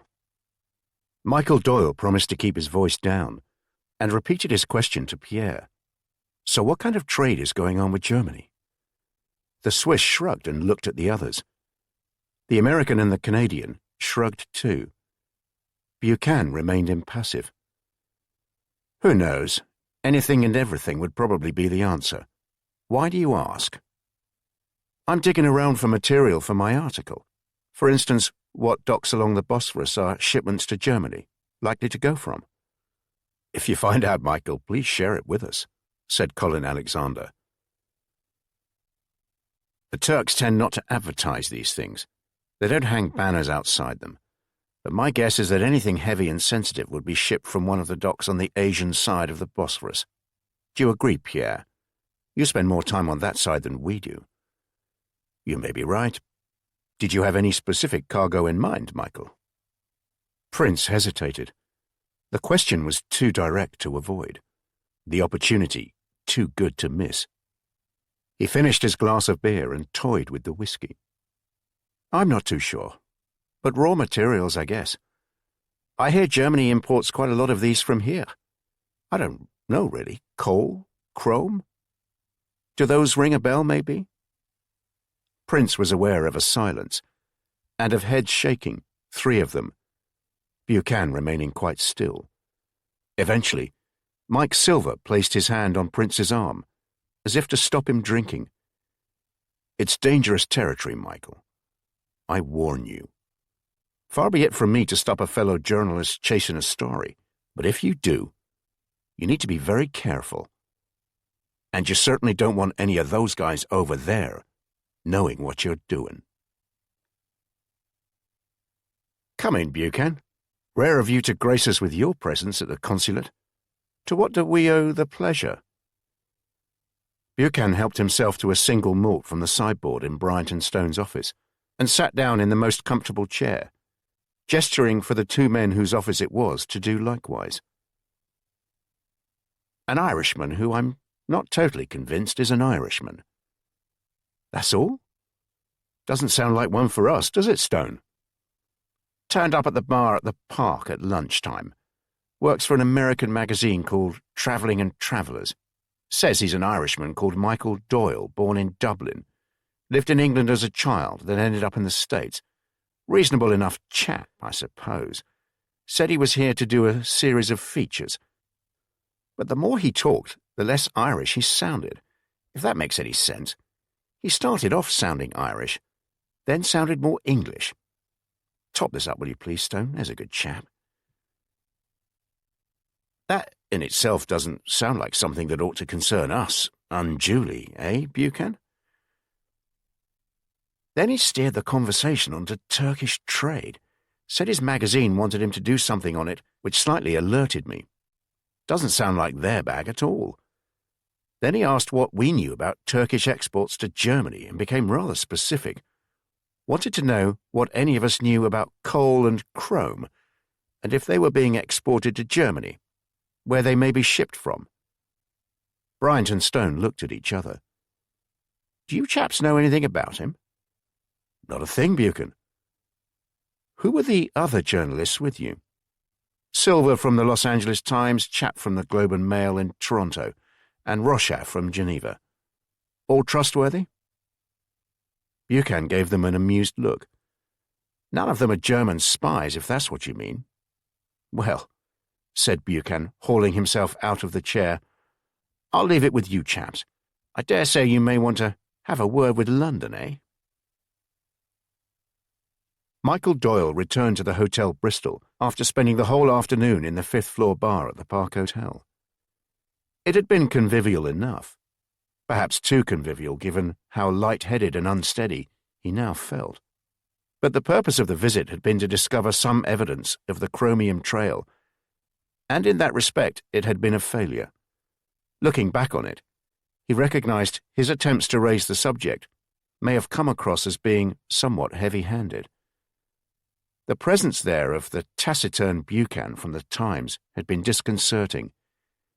He didn't like the way he looked at him through his cigar smoke, as if he were suspicious of him. He was nowhere near accomplishing his mission and was beginning to wonder how much longer he could carry on. He wasn't someone who was familiar with failure. He'd done well at school where he was popular, clever and good at sport. As soon as he joined the police, he'd been marked out as a high flyer and had more than exceeded expectations. His first mission as a British agent had been at a cost, though had been regarded as a great success. Now he was contemplating failure, and it had a distinctly bitter taste to it. The one morsel he had was the Canadian journalist saying cargo like chrome was more likely to be shipped from a dock on the Asian side of the river. But that was not a lot to go on as morsels went. It was a pretty feeble one to feed to London, but he felt obliged to do so in his latest article, which he'd file tomorrow, Thursday. He spent an hour composing the message and then a further hour rewriting his article on the Bosphorus Walk, ensuring it was worked in as the third word in every third sentence. Promising progress, chromium hunt, evidence to follow, soon, ends. I wondered if you could perhaps recommend an agreeable bar or somewhere for me to visit this evening, Ismet. It was early on the Thursday evening and Michael Doyle was at the concierge's desk in the lobby of the Hotel Bristol. He'd filed his third article from the Grand Post Office that morning. A telegram had been waiting for him post-restant from Traveller Zurich. Accompanied by an impressive array of stamps, was a simple message. Bazaar, stop. Look forward to more articles. Soonest. Stop. From the Grand Post Office he caught a ferry from the quay at Minanu. The ferry was to head north up the Bosphorus, as far as the Rumeli fortress, sailing closer to the European shore and then returning south, keeping closer to the Asian side. Prince hoped this would give him a good opportunity to study the Asian side for likely docks before returning there on foot the next day. But it didn't work out. The prevailing current in the Bosphorus was north-south, and with a strong wind coming in from the Black Sea, the southwards journey was choppy and too fast. A squall had broken out, and before long a mist descended on the river. There was very little Prince could see, and what he could didn't seem very promising. When he returned to the hotel, he had a bath and decided on his next course of action. He'd visit the Asian side and see what he could find there. He'd give himself to the middle of the following week, and if he'd made no progress, he'd have to tell London, suggesting he return home. But before that, he had one more place to visit. There's a place in Istanbul which it would be remiss of me not to mention to you, Prince. I'm not suggesting you visit it. In fact, you may well wish to steer well clear of it. But at least you need to be aware of it. It was one of the warm summer nights when Tom Gilby dropped into the safe house in Holland Park, apparently for a friendly chat and to see how his agent was getting on. Before Prince realized it, Gilby was briefing him on an important aspect of his mission. It's a bar in an area called Unkrapani, which is just south of the Golden Horn, I'm told. In truth, the bar, the Kaysere, acts as a front for a brothel. Quite an upmarket one if that doesn't sound too paradoxical. The place is run by a Bulgarian chap called Vasil, and there's a man called Ulrich, who has connections with it. We think he may be Swiss-German, though it's quite possible he's German. Are you following me? Prince said he was, though he was waiting for Gilby to come to the point. I don't propose to go into much detail, Richard, not least because we're not very clear ourselves. But suffice it to say we have reason to believe the place may have a link to the Chromium Trail. I'm telling you this so you can know about it. Your investigations may draw you there, Richard. If you do find yourself visiting the Kayseri, you need to be very careful. Approach with caution. Now he was asking Ismet to recommend a bar, and it wasn't going terribly well. We have an excellent bar here, Mr. Doyle, sir, and it would be an honor for us to have you as our guest there this evening. That's very kind of you, Ismet, it really is, but I was hoping to get out and about in the city, if you know what I mean. The concierge looked at him quizzically. This is not a night to go out and about, Mr. Doyle, sir. I'm afraid our Istanbul rain can be most unremitting. Is that the correct word? It is, Ismet. But as a good Irishman, I'm well used to rain. I was hoping to visit some part of your wonderful city I'd not been to yet. You never know. I may find a good subject for an article. Less well-known parts of Istanbul, more traditional perhaps. What about this area? He pointed to a spot on his map, Unkapanı. Ismet shrugged, unimpressed. I cannot imagine what you'd find interesting there to write about. Are there any bars or clubs there, maybe? Ismet shrugged again. None that come to mind. A colleague in the United States told me he'd been to a bar there called the Kayseri. Have you heard of it? Ismet said nothing for a moment, seemingly waiting for his guest to say something else. Really, Mr. Doyle, sir, I think the material you may find there would not be suitable for an article in your esteemed magazine. It is not a place guests from the Hotel Bristol would normally visit. However, he dropped his voice and leaned towards Prince. Should you wish to have some female company tonight, I can arrange something. If you could arrange a taxi to take me there, I'd be most grateful, Ismet. Buildings leaning unfeasibly close to each other across winding narrow streets, the usual climbs, drops and sharp turns, dogs barking, cables threaded out of windows and across roads, incessant rain, pavements suddenly disappearing, the ubiquitous cry of the muezzin, minarets, and, of course, the national flag filling the few gaps between buildings. Michael Doyle's first impression of the area was not an altogether favourable one. He could see what Ismet meant. On the face of it, there was little in Unkapanı that would be of interest to the readers of Travelling and Travellers. He indicated to the taxi driver he should drive past the Kayseri and drop him further down the road. The driver gave him the same quizzical look as Ismet had. It was a look which asked whether you're sure, or maybe mad. This didn't look like an area where many taxis pass by, and he wished he'd asked Ismet to tell the driver he should wait for him, however long it was. He'd have assured him he'd be properly rewarded. But neither he nor the driver had enough common language to make that arrangement. Prince just had to hope that an establishment like the Kayseri would be up to ordering him a taxi when he needed it. The driver had turned into an even narrower street, a block past the bar. It seemed to be a dead end, the dark shadow of a high building looming at the end of it. But in the headlights, Prince could make out the shape of 2 or 3 modern cars ahead of him. They seemed out of place there, and when he got out, he noticed one was a Mercedes. He didn't know whether to be reassured or otherwise. The bar wasn't hard to find, a whitewashed building with the name Kayseri picked out in wrought iron above an open-arched entranceway, which Prince walked through. At the end was the silhouetted figure of a doorman, who looked him up and down and nodded when Prince said, "Good evening." The doorman unlocked an iron gate, which led into a small courtyard, and pointed across it to an open door.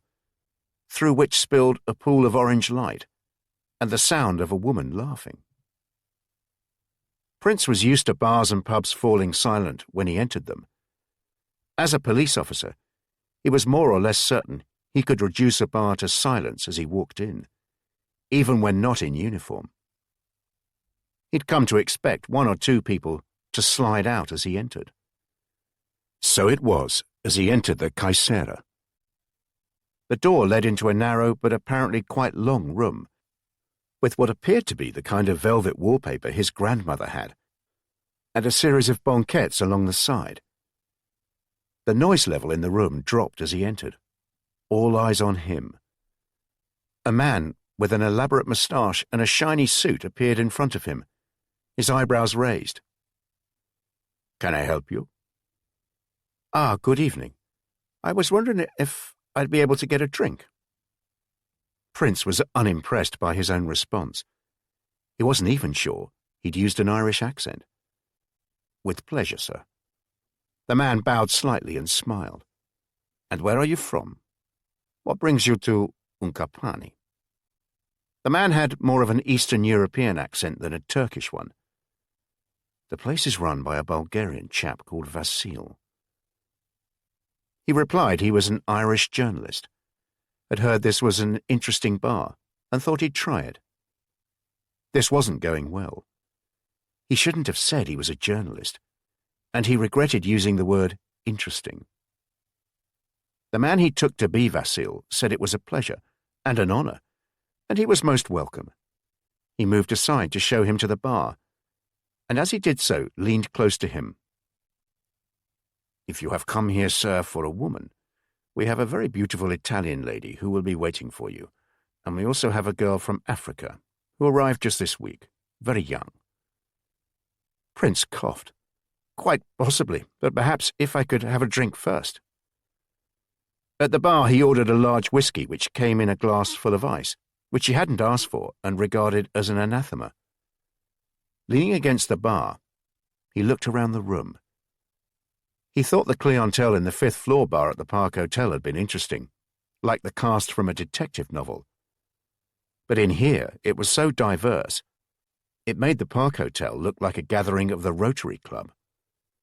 The guests were all men, mostly sitting on their own, nursing drinks and casting suspicious looks around the room. One banquette housed a group of 4 men. They looked similar, and he could have sworn he caught drifts of Spanish when they spoke. They'd briefly stopped speaking when he came in, and one of them had smiled pleasantly at him. 2 men at another banquette looked distinctly Germanic. There was a smattering, as Ismet would call it, of women in the room, all elaborately made up, with low-cut dresses and intense interest in the nervous men they were talking to. He moved along the bar towards the end of the room, which was well lit and quieter. In the rear wall was a door covered in a padded, velvet-like material, with a doorman in front of it. Every so often one of the men from the bar would approach it, usually with a female companion. Next to the door was a large mirror. Prince caught 6 languages, Turkish and Arabic certainly, the Spanish he'd heard from the 4 men, possibly some German, and almost certainly some French, and a couple of others he couldn't place. A woman walked past him, her shoulder brushing his as she did so. She paused, and he held her gaze for a moment or two. She looked frightened and barely out of her teens. The barman tapped him on the shoulder and was holding the bottle of whiskey close to his glass. Prince shook his head. The barman didn't seem the type it would be worth chatting to. He looked for someone sitting on their own he could join and strike up conversation with. But no one in the room looked like they were seeking male company. As he leaned against the bar, toying with his whiskey, he recalled Gilby's warning. "If you do find yourself visiting the Kaiserie, you need to be very careful." He wasn't getting terribly far, but at least the place didn't seem to be that dangerous. In a windowless room at the end of the bar, there was a knock on the door. It was a specific knock. 2 knocks followed by a pause, then 3 rapid knocks, another pause, and one more knock. There was a delay until a muffled voice from within the room said to wait. When the door opened, it was done so by a tall man, perhaps in his late 40s, with a shaven head and an annoyed expression on his flushed face. The man who'd knocked on the door was Vasil, the Bulgarian, the man in the shiny suit who'd greeted Prince. The man who opened the door was still doing up his trousers, and behind him a girl was sprawled on a couch, her naked body only very partially covered by a dress thrown on top of her. "What is it?" "I'm sorry to bother you, but there's a newcomer you may want to have a look at. He's at the end of the bar on his own, green tie, 30s. He told me he's Irish." The shaven-headed man was still buckling his belt. "Very well," he said, and closed the door with the Bulgarian on the other side of it. He turned to the girl who'd begun to get dressed and told her to wait. They weren't finished yet. He turned off one light in the room and pulled back a curtain, which revealed a large two-way mirror into the bar. He looked up and down the room, a silent opera performing in front of him. He settled his gaze on the man Vasil had told him about, a tall, smart-looking type leaning perhaps too casually on the bar, his back to it and clearly sizing up the room. There was something about him which sparked his attention. He told the girl to bring him a cigarette and waited until he'd smoked it before picking up a phone, not once averting his gaze from the Irishman at the bar. "Get Manfred for me now." Another pause while he finished his cigarette, all the while watching the man in the green tie. "I'm still at the Kaiserie. There's a man here I'm wondering about. You remember we had that alert from Baghdad about the Englishman who was seen with their Martindale, the one we somehow managed to lose when he got here. Can you recall the description of him?" Talking from the other end of the telephone. "Uh-huh. You're sure? In that case, it's him. No, don't bother. I can sort this myself. And make sure you tell Schultz that Ulrich called. I'm not having you taking the credit for this." As Ulrich's phone call ended, Prince noticed that the group of 4 men at the banquette near the entrance were breaking up. This was the group who seemed to be speaking Spanish, one of whom had smiled pleasantly at him. The smiling man was now alone, and he decided to join him. He slid into the seat and beckoned a waiter over, and asked for another whiskey, but no ice this time, and asked the smiling man what he'd like. Events moved rather fast after that. Prince recalled the man shaking his hand and giving his name. Prince had already introduced himself as Michael, not Mike, but he couldn't catch what the man had said. He'd spoken to the waiter in Turkish. Then a man appeared at the table, a tall man with a shaven head and an angry expression. Behind him was the Bulgarian, wringing his hands as if he wanted no trouble. "Who are you?" He spoke English with a distinctly Germanic accent. Gilby had warned him about the Swiss German called Ulrich, the one who may be German. The shaven-headed man with an angry expression looked like an Ulrich. Prince replied in German, explaining he was an Irish journalist who'd stopped by for a drink and maybe for some company. "Come with me." It didn't sound as if he was about to find that company for him. 2 more men had appeared behind Vasil, one of them pushing the Bulgarian out of the way to be closer to Prince. If anything, they were taller than Ulrich. The Kaiserie fell silent. Prince shifted in his seat, wondering how on earth he was going to get out of this. Then his companion stood up. He was a large man, tall and well-built with a swarthy complexion and 2 or 3 days' growth of beard. He brushed back his thick hair and addressed, more like snarled, at Ulrich in less than fluent German. "This is my friend, and he's coming with me." He gestured to Prince to get up and follow him as he got up to leave the banquette. To Prince's amazement, Ulrich and the 2 men who'd appeared behind him moved back a step or 2. "You're making a mistake. I just want to talk to your friend." Ulrich no longer sounded so threatening. "You know full well I can have this place closed down tomorrow. Now move." He shepherded Prince out of the bar, through the courtyard, and snapped at the doorman, who quickly opened the wrought iron gate.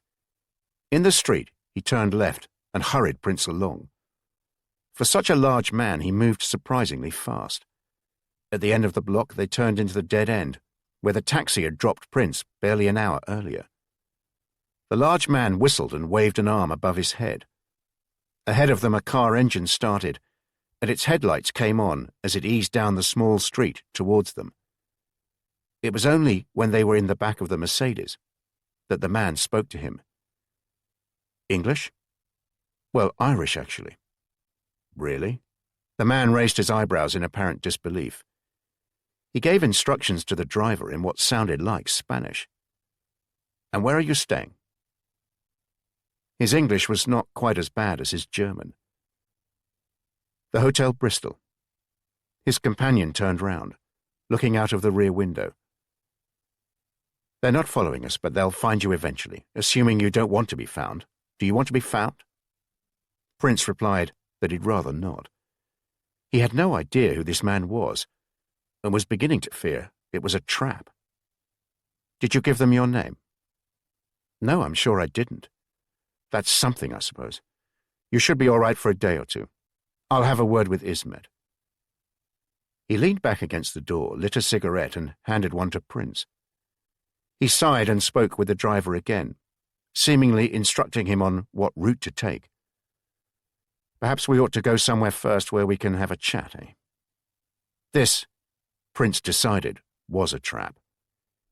He couldn't believe he'd revealed where he was staying. He was making so many basic errors. In the unlikely event this wasn't a trap, he'd leave Istanbul in the morning. He wasn't even sure he'd bother to tell London before he arrived in Baghdad. He checked the door wasn't locked and resolved to jump out when the car next stopped at a junction. He could see one looming ahead. The other man placed a hand on his shoulder. You look worried. I can assure you I'm your friend. In fact, I'm the best friend you could have in this city, and if Ulrich is your enemy, then you're certainly my friend. My name is Alvertos, by the way. Chapter 16. London, September 1943. Sir Rowland Pearson shared his aversion to hot places with a similar dislike of the cold, and Tom Gilby was finding the heat in Pearson's office in Downing Street bordering on the intolerable. Despite it being a typical late September day, neither too hot nor too cold, the radiator was on full and the windows firmly closed. The small office with its improbably thick carpets and heavy draped curtains felt like a sealed cabin. Notwithstanding the heat in the room, the Prime Minister's intelligence advisor looked considerably paler than he had when Tom Gilby had entered some 20 minutes earlier. His visitor had not been the bearer of good news. He'd said nothing while Tom Gilby had been speaking and had barely reacted other than with a frequent raising of his eyebrows, an occasional nod of his head, and quite a lot of shaking of it. He waited for a while after his former schoolmate had finished, staring in the direction of the window covered by a dirty net curtain and with a deep courtyard beyond that. I thought you said he was one of your best agents, Gilby. It was delivered more in the tone of an admonishment than a question. In the same way, Rowley, as you said your man Cook was. You described him as a rising star before you organized your own mission for him, didn't you? So you should appreciate then how no one can predict what will happen when an agent is in another country. It's the nature of the beast. At least my man isn't feeding the fish at the bottom of the Bosphorus. Another pause. Pearson shifted his gaze from the window to the blotting pad on his desk, shooting a disapproving look at Gilby in between. I don't know. I've no idea why I allowed myself to get drawn into this Turkey business. I do believe the sun may have had a detrimental effect on me when I was in Cairo. Ought to have worn a hat. I should have passed it on to you chaps straight away. It's been a bloody nightmare from the off, eh? I tell you what, when I die, which I imagine will be sooner rather than later thanks to all this nonsense, the word Turkey will be an epitaph on my grave. Not that there'll be many people at the funeral. An avaricious cousin or two, my housekeeper, I dare say, a token person from this place, and one or two enemies checking I'm 6 foot under. I hope the obituary in the Times is decent. I fear you're being unduly pessimistic, Rowley. My chap is first class. Maybe he's onto something after all. But you've just been telling me how he's gone missing, Gilby. I expect you to sort this out. That is precisely what I'm planning to do. The following day, the last one of September, they gathered in Tom Gilby's office in St. James's. It was just the three of them. Gilby, along with Christine Wright and Martin Mason. The latter had recently been through a further vetting, one considerably more rigorous than before, and had come out of it with an enhanced level of security. Remind me when he arrived in Istanbul, if you will. It was 29th August, sir, a Sunday. Gilby glanced up at a calendar on the wall next to the table the three of them were sitting at. And it's what, the 30th today, 30th September. So he's been there for a month, a whole month. Frankly, I'd have expected him to be on his way back by now. Instead, he's disappeared. Martin, perhaps it would help if we reviewed his messages. Martin Mason had various pieces of paper splayed out in front of him. He carefully put on a pair of reading glasses. As you say, sir, Michael Doyle arrived in Istanbul on 29th August. The following day, the Monday, he sent the pre-written article from the Grand Post Office. He used the correct code to indicate everything was fine. He sent his second article on, where are we? Here. The Friday, 3rd September. This message embedded in this article reads, "No problem. So far found good contact on track of chromium. Ends." The article itself was rather well written, I have to say. A nice colour piece, and the idea of building it around a famous coffee shop was a clever one. We sent a telegram from Zurich confirming we'd received the article. He filed his next article, this one here, on the following Thursday, the 9th. It was an article about walking on the banks of the Bosphorus. Rather overwritten, in my opinion, not as clever as the first one. The message within that article was somewhat encouraging, promising progress, chromium hunt, evidence to follow soon, ends. Then we heard nothing for a while, until Tuesday 21st September, in fact. This was the Greece article. Yes, sir, well, in fact, an article rather shorter than one would have wanted, but never mind that, about the Bosphorus linking the Mediterranean and the Black Sea, and the different countries ships come from and go to, and a subject he should have steered well clear of. He was told to stick to matters that would not arouse suspicion, minarets and the like. Christine Wright was shaking her head, a disappointed look on her face. Remind me of the message, please, Martin. I know I have it somewhere here. New lead, close chromium, need visit Greece first, stop. Which, of course, is quite contrary to his instructions, which were to stay in Istanbul. On receipt of that article, we sent a telegram post restant, including the code word Ankara, which he would have known was a very clear instruction to abort the mission and return home immediately. But since then, 9 days ago, not a word. And of course, prior to that, we had the report from Bryant and Stone, who knew nothing of his presence in Istanbul. Correct, sir. However, they did report 2 bits of intelligence regarding him. The first was a meeting with the Irish Directorate of Intelligence's resident in Istanbul, Joseph O'Brien. He's rather highly thought of, I'm told, and not especially anti-British. He'd been asked by an officer of the Turkish secret police about a journalist called Michael Eugene Doyle, who was staying at the Hotel Bristol and using an Irish passport. As far as we can gather, Prince hadn't done anything in particular to arouse suspicions, but the secret police nonetheless wanted to check him out. O'Brien was concerned he may be an agent of ours and was angry he was using an Irish passport. They assured him he wasn't. However, soon after that, on 8th September to be precise, Doyle turned up at the bar at the Park Hotel, where the holy trinity of diplomats, spies and journalists gather. He joined a group of 4 journalists and was rather generous with drinks. Apparently he steered the conversation onto Turkish trade, and specifically about coal and chromium exports to Germany. Wanted to know if any of them had any idea where they may be being shipped from. For heaven's sake! One of the group was Buchan from the Times, and he's on Bryant and Stone's books. in the you scratch my back, I'll scratch yours sense of the word. He also said Doyle's accent was not totally convincing. A blessing in disguise, possibly. In what sense, sir? In the sense that it gave us an excuse to instruct Bryant and Stone to investigate Doyle. Without us having to let on to them, he's one of ours. I think you may be unaware of what transpired, Mason. Is that right?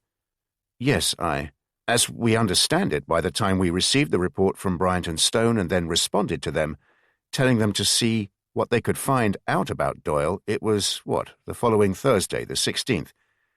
They visited the Hotel Bristol and were told Doyle had checked out the previous Friday, the 10th. The day after he'd filed the article about walking the banks of the Bosphorus and 11 days before he filed the message about going to Greece? Yes, sir. And just to be clear, that message about Greece, it was filed from the Grand Post Office, the same place as the others? Yes, sir. So, since Friday 10th, no one has seen him, but he must have been in Istanbul because he filed from there 11 days later. Do we know if Greece has any connection with the chromium trade? Do they even mine it there? Very small amounts, as I understand it, sir. Martin Mason was consulting one of his sheets of paper. His reading glasses now perched on the end of his nose. So, we have no idea where Michael Doyle is, sir, said Christine Wright. He could still be in Istanbul. He could be in Greece. He could be anywhere. He could be dead. Yes, thank you, Mason. He could well be. There is something else that only came in this morning from Istanbul, sir. Go on, Christine. Bryant and Stone have an informer, a plumber who occasionally works at the German consulate. Bryant and Stone's contact with him is somewhat intermittent. When he has some information and can be bothered, he contacts them. Apparently his access within the consulate is quite limited, so the information he has is rather low level, but useful nonetheless. They caught up with him yesterday. He'd managed to pick up an internal telephone directory at the consulate and wanted some reward for it. Then, he happened to mention how he was last there a couple of Fridays ago, which they established was the 10th, and he said there was a real flap on, people rushing in and out, lots of shouting and the like. He doesn't speak German, but he did overhear two of the consulate's Turkish drivers talking, and they said something about searching for an English agent who'd gone missing the night before. And he didn't think to mention this sooner? Apparently not, sir. Evidently he thought the information would be less rewarding than an internal telephone directory. I'm beginning to appreciate why Sir Roland thinks Turkey will be the death of him. Maybe it'll be on my gravestone too. I beg your pardon, sir? Never mind. So what do we do now, sir? Gilby shook his head. He'd rather been hoping Christine Wright would have a recommendation of her own. I suggest we tell Bryant and Stone that we have an interest in tracking down this Michael Doyle. Don't be specific as to why, and that they should keep looking for him. Other than that, we'll just have to wait for Prince to pop up. He has a habit of doing that, you know. He went missing for a good 3 months in the heart of Nazi Germany earlier this year, and sorted himself out in the end. He's quite the most resilient of agents. We need to have faith in him. We don't have much alternative, do we, sir? Christine Wright spoke as the three of them stood up. She waited until Martin Mason had left the room, before following Tom Gilby towards his desk. I appreciate this may be none of my business, sir, but I was wondering if there was any news on Prince's son. Tom Gilby frowned and shook his head. He gave the impression this was a subject he hoped he wouldn't have to address. Chief Superintendent Newton has my direct number here and calls me as a matter of course every Monday and Thursday. I insist on that.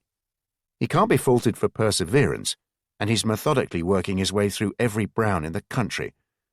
But so far, nothing. Heaven knows what I'm going to say to poor Prince when he comes back and we still haven't found his son. The thought keeps me awake at nights, I can tell you. Chapter 17. Istanbul, September, 1943. I'm the best friend you could have in this city. The man who'd introduced himself as Alvertos hadn't said much more than that, as the Mercedes sped through a strangely quiet Istanbul. The moon was quite full and improbably low, casting a blue-grey light over the city, catching the minarets in particular in an unusual glint. Alvertos had spent much of the journey twisted backwards in his seat next to Prince, so he could keep looking out of the rear window. When he did speak, it was to the driver in what sounded like Spanish. As far as Prince could tell, they'd headed south from Uncapani and were driving around the peninsula between the Sea of Marmara and the Golden Horn, sticking to smaller roads and alleyways. Every few minutes the driver would respond to an apparent instruction from Alvertos and pull into a lane coming off an alleyway and park the car in the shadows. They'd wait for a while, the only sounds being the three of them breathing and the inevitable dog or two annoyed at an unwelcome presence in their street. After maybe 5 minutes, Alvertos would leave the car, keeping his passenger door ajar. As he did so, he'd remove something from inside his jacket and hold it against his side as he walked down the lane and into the alley, disappearing. On one occasion, when he returned to the Mercedes, Prince spotted it was a gun, and he held it in front of him as he sat down, taking time to admire it. He held it up for his passenger to have a proper look. Beretta? Prince nodded approvingly. Before his first mission, he'd had a couple of sessions on handguns. They'd felt it was important he was familiar with them, important to know who carried what. Sometimes the handgun will be the best clue you get as to who's carrying it. He reckoned this was one of the newer semi-automatic pistols, with its distinctive short barrel and chunky grip. It was standard Italian Army issue, and his instructor had told him it was one of the best pistols around, before remarking about it being wasted on the Italians, as they had no idea how to use it. Satisfied his passenger appreciated the quality of his weapon, Alvertos bounced it in his hand before replacing it in his shoulder holster. 2 or 3 times Prince tried to start a conversation, but each time Alvertos hushed him. Later. Despite the events in the Kayseri, the drama of their escape from it, and the fact he was now sitting next to a man with a gun, Prince felt less nervous than he might have done. There was something about Alvertos, his best friend in the city apparently, which made him trust him. Even the display of the pistol was unthreatening. It seemed to be intended to impress and reassure him.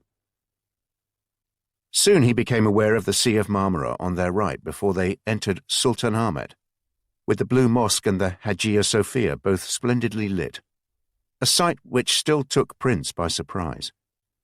He was used to dark European nights, where any breach of the blackout invited air raids. They stuck to the main road, running by the Bosphorus, the driver accelerating hard past the Topkapi Palace. As they approached Sirkachi railway station, the car turned off the main road and continued its journey through smaller streets away from the Golden Horn. Sirkachi was the main station for trains into Europe, and he'd had in mind to write an article based on it. He imagined even Martin Mason would be satisfied with the amount of colour he was bound to find at the station, the travellers to and from Nazi Europe, maybe even a refugee or two, the terminal building with its unusual mix of European and Oriental styles of architecture. He was now beginning to wonder if he'd ever get round to writing it. For a while, Prince recognised where they were, past the Grand Post Office and the Egyptian Bazaar, the new mosque illuminated beside it. By now the streets were busier and teeming with people. Alvertos looked nervous, and Prince noticed him remove his Beretta from the holster, holding it cocked beneath the flap of his jacket. When he spoke with the driver, both sounded tense, apparently responding to instructions from Alvertos, who was impatiently pointing which way to go. The driver turned back onto a main road.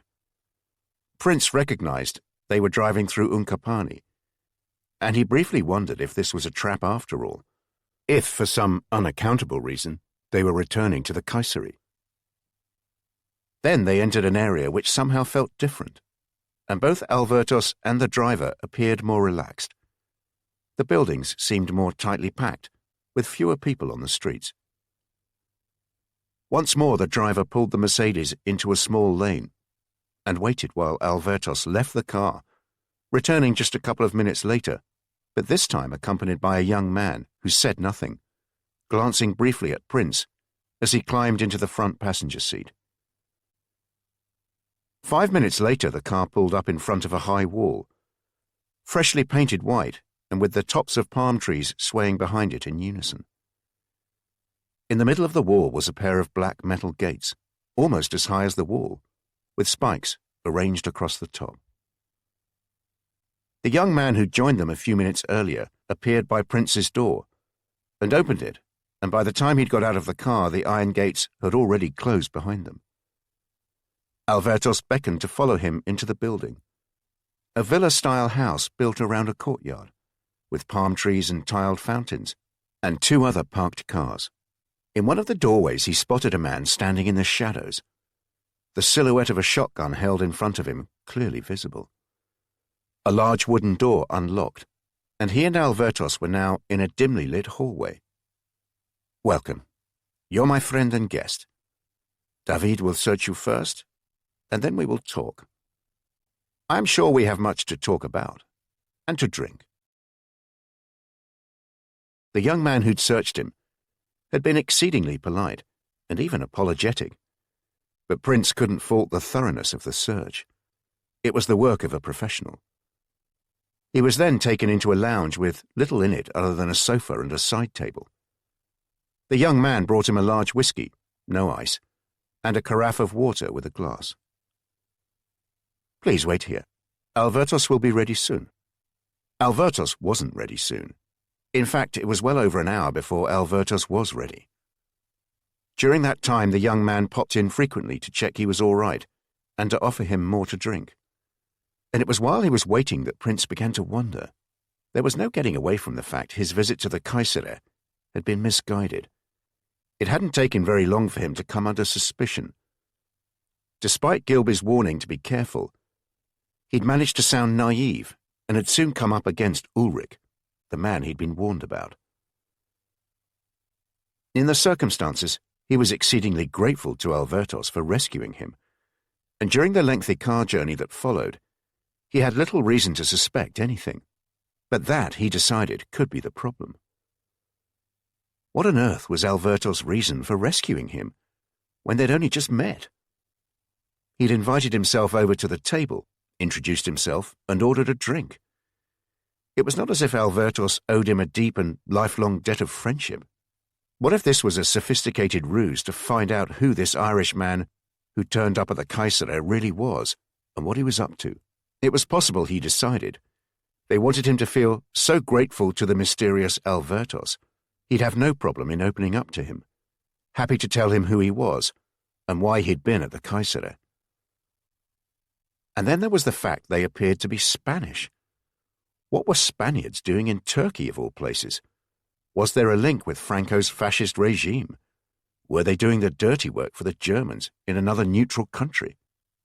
He tried to find out more from the young man called David, who'd searched him and who popped in every so often to check on him. He told him his name was Michael, and David replied saying he knew. There was not, Prince concluded, an awful lot he could do about his predicament, other than resolve that if he somehow survived whatever was going on tonight, he'd write an article as soon as he returned to the hotel, with a short message to say he was on his way home. He'd use a code word they'd agreed on to indicate things had gone wrong, and he had to flee Istanbul. Seagull. He'd probably use the word twice, a flock of the wretched birds, ideally. He'd wire it from the Grand Post Office, first thing in the morning, and then get the hell out of Istanbul. Once he'd arrived in Baghdad, Martindale could make himself useful and get him home. He was thinking about Henry and dreaming of being reunited with him soon, when he realized David was in the open doorway and had been calling his name. "Mr. Michael, sir, come with me. Alvertos is ready now." Alvertos appeared to have used the time to have a shower and get changed. He was now clean-shaven, his wet hair neatly combed back, and wearing a clean, neatly pressed white shirt. He greeted the man he'd rescued like a long-lost friend, placing an arm round Prince's shoulder as he came into the room, and leading him over to a huge leather sofa scattered with embroidered cushions. On the other side of a coffee table was another leather sofa, where Alvertos himself sat down. David poured him another large whiskey and pointed to an array of bowls on the coffee table, nuts, dates, olives, and small cakes. Alvertos was already helping himself to them. "You must have questions for me. I certainly have questions for you." Alvertos paused while he extracted a date stone from his mouth and placed it in an empty bowl. "Shall I start?" Prince nodded. "Don't you have a saying in English, putting all your cards on the table? I like that phrase. I've always found myself using it whenever I talk with people in English. You will find that I am very straight, Michael Doyle. I'm very honest with you, and I expect you to be very honest with me. So perhaps we will start by you telling me who you are and why you were at the Caesarea." Prince hesitated, unsure of what he could possibly say. He was aware of something moving behind him and turned round. It was David, pulling up a chair and sitting down, all the while smiling pleasantly at Prince. Alvertos waved his hand extravagantly in the direction of the younger man. "Don't worry about David, please. He is my nephew.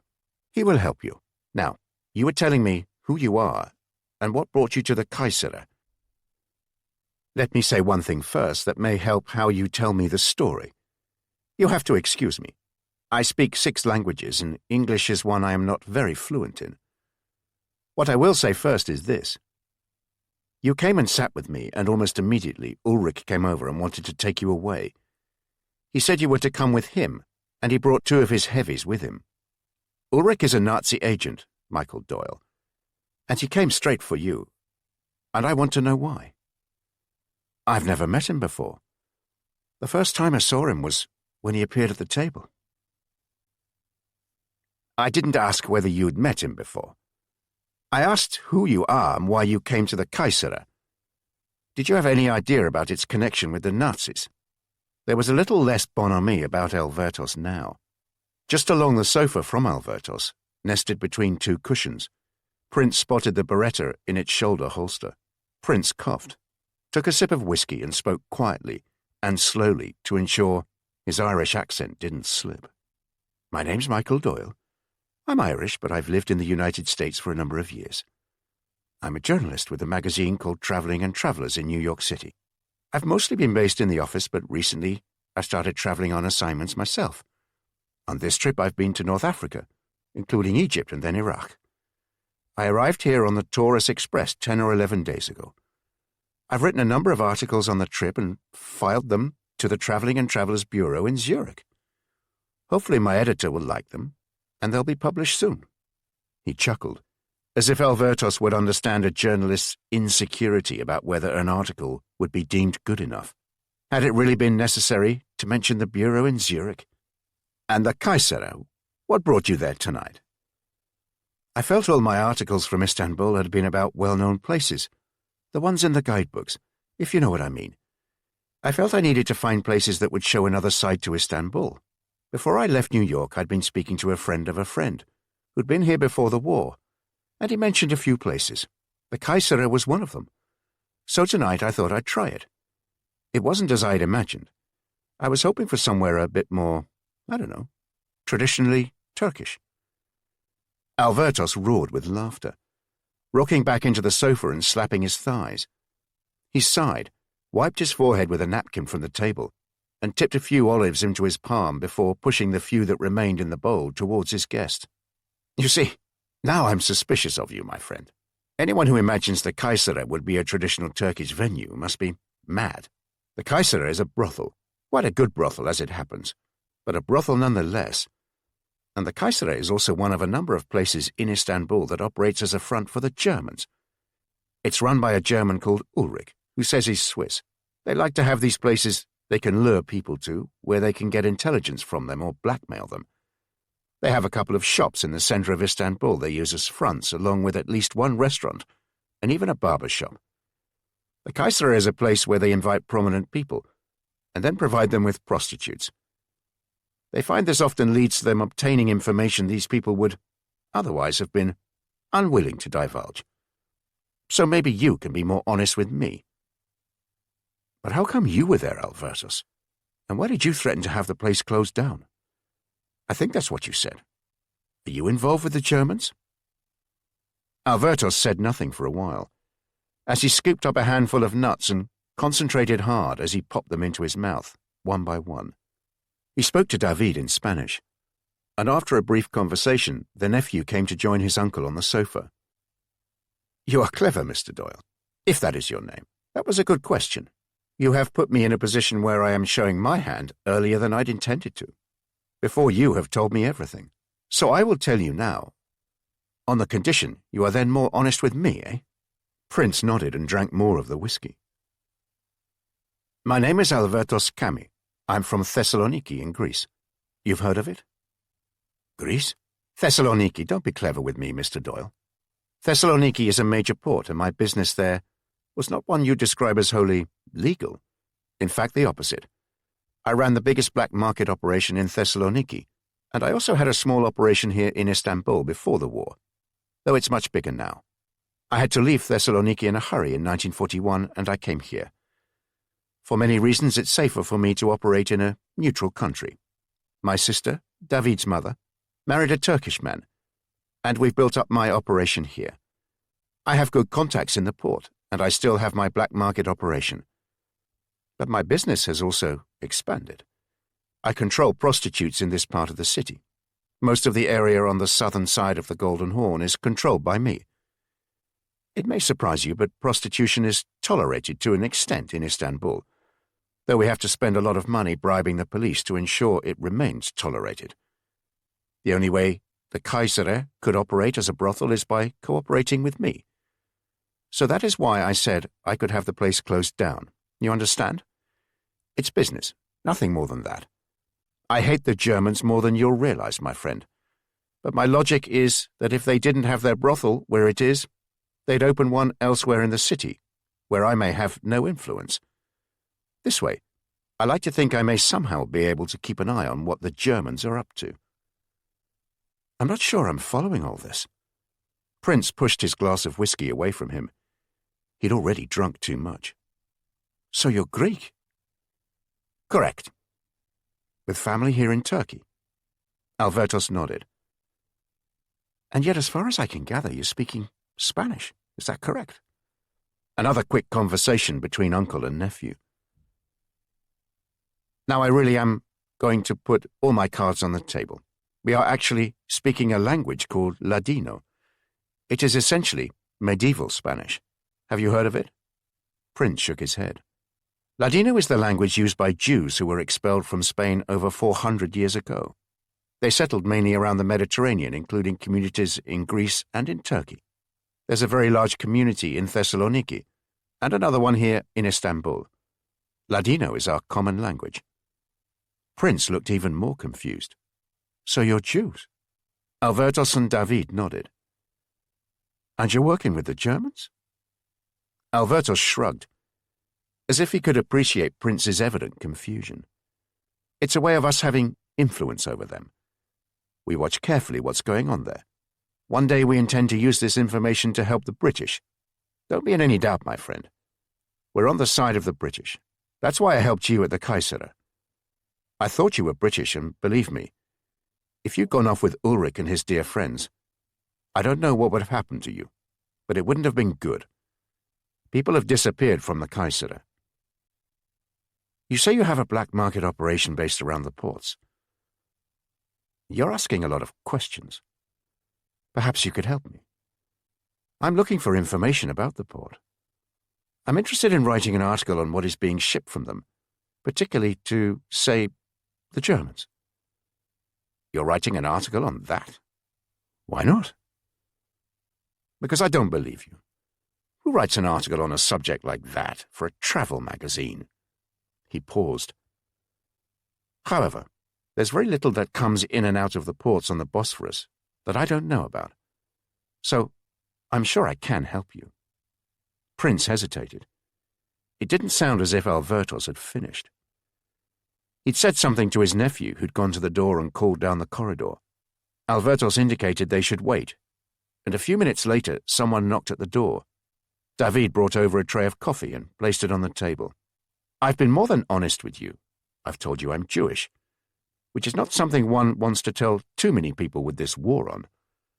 I've also told you I escaped here from Greece, and that I'm involved in illegal activities. I've told you that because I trust you, not least because Ulrich clearly saw you as some kind of enemy. You need to tell me more about yourself. The truth is, Albertus, I have colleagues who are interested in finding out about certain materials that are apparently being exported from Turkey to the Germans. If I was able to pass on specific information regarding that, it would help defeat the Germans.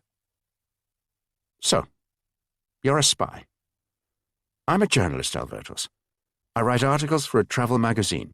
I'm Irish, and Ireland is a neutral country in this war, like Turkey. But the war means, how shall I put it, that there are many grey areas. Not everything is always as it seems, like your association with the Germans. As part of my work, I've met people who want me to provide information. What kind of exports are these people you met interested in? Chromium. A quick conversation between Albertos and David, the latter doing more of the talking, while Albertos raised his eyebrows. We may be able to help you, but I'll need some time, and I don't like the fact that Ulrich will be looking for you. The Germans have a lot of agents in this city. They own many police officers. They'll turn the city inside out to find you. You said you're staying at the Bristol. Prince nodded. You'd better check out and come and stay here. But if I left the Kaisere with you, won't they know where to find me? They know nothing about this place. But it will look too suspicious if you don't go back there tonight. David will sort everything out. There's a rear entrance to the hotel, and David and a couple of my men will keep an eye on the place. First thing in the morning, you check out of the hotel. Don't trust Ismed. It will be best to check out very early before he comes on duty. Just tell them you have to move on. You don't need to say any more than that. We'll make sure one of our taxis is there for you and brings you back here. Then we can talk. Chapter 18. Istanbul, September 1943. On the Friday, the morning after Michael Doyle's escape from the Kaisere, all hell broke loose in the Abwehr office and the corridors encircling it in the German consulate next to the Park Hotel. Manfred Busch, the deputy head of the Abwehr station, was in charge while his boss was on a trip to Berlin. A short working visit somehow extended into a lengthy holiday in the Bavarian Alps. A postcard with a photograph of mountains on the front and a message hoping he was coping lay on Busch's desk. In normal circumstances, Manfred would have been delighted his boss wasn't around. Heinrich Schultz was only head of station because he was a loyal Nazi, a party member from the early days, trusted by Berlin, rather than professional intelligence officers like Busch. It was a constant source of tension in Berlin that many senior Abwehr officers weren't even Nazi Party members. Schultz's approach to the job was to interfere, to throw his considerable weight around, and indulge his taste for food, drink, and girls. He was incapable of running operations himself, and in the few hours spent in the office, he arrived late and left early, devoted his efforts to claiming credit for anything that was going well, and ranting at people when there was a problem. Every so often, he'd come up with some harebrained idea which his colleagues would be obliged to waste their time on. The Kaisere was one such harebrained idea, and it had become a mess. Busch had never liked the idea of the Abwehr running the brothel in Unkapani. Everything about it felt wrong. He disliked Ulrich, the man Schultz had brought in to run it, whom he regarded as untrustworthy and incompetent. He felt they didn't have enough control of what was going on there, and he was appalled that Ulrich had allowed the place to be in hock to various criminal elements, such as the Jew, who controlled the prostitutes there, and the Kurds supplying the alcohol. In Busch's opinion, the Kaisere was an amateur operation, there to give Schultz easy access to prostitutes rather than be a proper intelligence operation. Little information of note had emanated from the place. And as for Ulrich, he was just another of Schultz's Nazis. From what Busch could gather, Ulrich was an Austrian who had lived in Switzerland for a while and had fled from there after killing a man. There was undoubtedly a degree of cunning about him, but he was no Abwehr intelligence agent, and what had happened at the Kayseri the previous night was a perfect example of this. At the end of August, all the Abwehr operatives in Istanbul, the agents, informers, the runners, the drivers, had been instructed to keep their eyes open for a man who'd been spotted in Baghdad with Martindale, a British agent in the city with a reputation for incompetence. The Abwehr agents who'd seen him in Baghdad hadn't got a name for him. Bush reckoned there must be something in the air there to cause such general incompetence. But they said he'd suddenly appeared in the city, was looked after by Martindale for a day or two, and had then left. They thought he travelled to Istanbul on a Taurus Express, possibly leaving Baghdad on the Thursday, 26th August. Naturally, they hadn't bothered to let their colleagues in Istanbul know this until the Tuesday, 2 days after he'd arrived in Istanbul.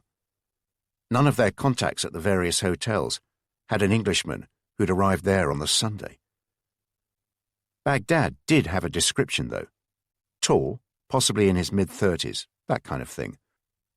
So when Ulrich rang in from the Kayseri on the Thursday night, the description he gave of the new visitor to the club matched the one they'd received from Baghdad. That was when Manfred Busch had let himself down. He told Ulrich to make sure the man didn't leave the club, and he'd come along with a couple of his agents. They'd be there in about half an hour, maybe slightly longer. "No, don't bother. I can sort this myself," had been Ulrich's response to that, and Bush's big mistake had been to allow him to do so. He was still furious Ulrich had got away with killing another British agent back in February, slicing the man's throat before Bush was given the opportunity to interrogate him. This time, he should have known better. But somehow Ulrich managed to allow the man to leave the Kayseri. Bush wasn't quite sure how this had happened, but as far as he could gather, the Jew who controlled the prostitutes there had intervened and escorted the man out, and now both of them had disappeared. "At least this shows my instinct was probably right, Herr Busch." "In what way, Ulrich?" "If he had nothing to hide, he wouldn't have left the club like that and then disappeared." Ulrich sounded as close to contrite as Busch had ever seen him. "It proves nothing, Ulrich, nothing whatsoever. It's also possible he felt intimidated by you and the Jew decided to help him leave. How many times have I told you how unwise it is, you doing business with that Jew? Herr Scholz is currently in the Alps, no doubt concocting tales of his mountain climbing to regale us with on his return. We still need to find this man nonetheless. You say you think he's English. Vasil thinks he is, though he's not sure. He said he was Irish, and Vasil said the English and Irish are the same. He did tell Vasil he's a journalist, though. He's sure about that." "Well, Ulrich, you'd better find him, hadn't you? Just be careful the way you go about it, and, if you find him, do me a favor, and try not to kill him before I'm allowed the opportunity to have a conversation with him, eh?" "Where do I start?" Manfred Busch looked long and hard at Ulrich, shaking his head as he did so. "You want me to show you how to take a piss, too? For goodness sake, Ulrich, get our Turkish drivers to help. They seem to have more sense than you." Prince had been driven back to the Hotel Bristol by David and 2 other men, both of whom he recognized as guards around the compound. As far as Prince could gather, both were Turkish, and that was the language they spoke with each other. They drove past the hotel's main entrance on Mesritayet, slowing down as they did so. The car carried on before turning left, and then right into a narrow street Prince guessed must run behind the hotel. David told him to stay there with the driver, Salman, while he and one of the men went to check the hotel out. 10 minutes later, David returned. "Everything seems fine. Follow me into the back entrance and then into the bar before going to reception. Make it appear you've been in the bar for a while. Ask for your key and go up to your room. I have a man already on your corridor. He'll keep an eye on your room overnight. Don't worry. No one will have any idea he's there. I'll wait around the hotel too. There's a telephone in your room, isn't there?" Prince said there was. Good. I'll make sure we call the hotel at 5 and ask to be put through to you. Make sure you're downstairs by 6. Tell them you've had a telephone call and need to return home. Don't say any more than that. Perhaps ask them to pass on your thanks to Ismet and say you're sorry you missed him. We'll ensure there's a taxi waiting for you. One of ours. Salman, here, will be driving it. Prince hardly slept that night. When he reached the room, he'd locked the door from the inside and wedged a chair under the handle. He checked everything carefully and removed the Minox camera from the case handle, wrapping it in a handkerchief and placing it inside his jacket pocket. He kept the jacket on the bed with him, as if it were a comfort blanket. He lay propped up in the bed, the 2 plump pillows meaning he was more or less in a seated position. The drawn curtains, allowing the room to be infused with a grey-blue light, and the open window attracting every sound from miles around and filtering them into the room. The occasional shout, a car horn, the distant sound of a ship, dogs barking, of course, and the whistling of the wind. Just after 5 o'clock, the telephone rang. The hotel operator told him he had an international call. The person at the other end of the line spoke briefly in English. Bad news, I'm afraid. You need to return home. Prince replied that he understood and would leave immediately. The checkout had been straightforward. He settled his bill, asked for his good wishes to be passed on to Ismet, and said he hoped to return to Istanbul soon and would certainly stay again at the Hotel Bristol. Salman was waiting in a taxi outside, and 20 minutes later they were back in Alvertos compound. He was taken to a large bedroom on the first floor, any view through the barred window more or less blocked by a large palm tree. The room had a comfortable chair and a bathroom leading off it. David told him it would be safer if he stayed in the room. All his meals would be brought up to him. If he needed anything, he just had to knock on the door. This was all for his own protection. Alvertos was away for a day or so. On his return, he'd come and see him. The Abwehr turned Istanbul upside down in their search for Alvertos and the Englishman, who'd escaped from the Kayseri with him. Bush was convinced there was something to it, and the fact Alvertos had disappeared from his normal haunts only helped convince him of that. He was desperate to have the matter resolved by the time Schultz returned from his holiday in Bavaria. So he put all of his agents in the city on the hunt for the 2 men. But without a name, and with no more than a vague description, it was a thankless task. By the Wednesday of the following week, almost 1 week after the Kayseri incident, Bush's misery was compounded by a telegram from Munich. Schultz was on his way back. He expected to be in Istanbul by the weekend. He hoped there were no problems for him to sort out. Manfred Bush didn't know whether this meant Schultz had caught wind of what was going on, or whether it was just his boss's heavy-handed manner. But Bush became convinced this was the end of his time in Istanbul. It had been such a promising posting, a high-profile station. All the neutral countries were, and he had every expectation of getting his own head of station job within a year. He rather fancied Paris, and had even resolved to pinch his nose and join the Nazi Party to help achieve that. Now he'd be lucky to be demoted to a desk job in Berlin, where the atmosphere in Tirpitz Zufer was apparently a toxic mix of plotting and fear. He'd even have to live with his in-laws, a thought which caused him to shudder. Alvertos' day or so away turned out to be the best part of a week. During that time, Prince was treated so well, he didn't feel like a prisoner, more like an honoured guest for whom nothing was too much trouble. The locked doors made him feel safe, and David made sure he came to see him 2 or 3 times a day. If he wanted to leave the room, he just knocked on the door and he'd be allowed to walk through the house and spend time in the walled garden. The house bustled with the sound of Ladino and Turkish, and of women and children, all of whom treated him like a friend and something of a curiosity. Alvertos returned on the Thursday, exactly a week after Prince's visit to the Kayseri. It was late in the afternoon when he was summoned to the study in the basement, the first time he'd been in the room. There was one heavily shuttered small window, high up, probably at ground level, and the door was metal, the kind Prince recalled seeing in a bank vault. Alvertos looked serious, his beretta in its shoulder holster as he motioned for him to join him at a small table. David had brought Prince into the room, but left as soon as the two other men sat down. There was no friendly chat from Alvertos now, no food on the table, not even a drink. He took a cigarette from a packet on the table and lit it, pushing the packet towards Prince. "You want to find out about chromium shipments to the Germans?" It was more of a statement than a question, delivered behind a cloud of smoke. "Yes, please, I can help you. I can get you all the information you need." Alvertos' fierce eyes stared at Prince through the smoke, not threatening, not hostile, but deadly serious, purposeful.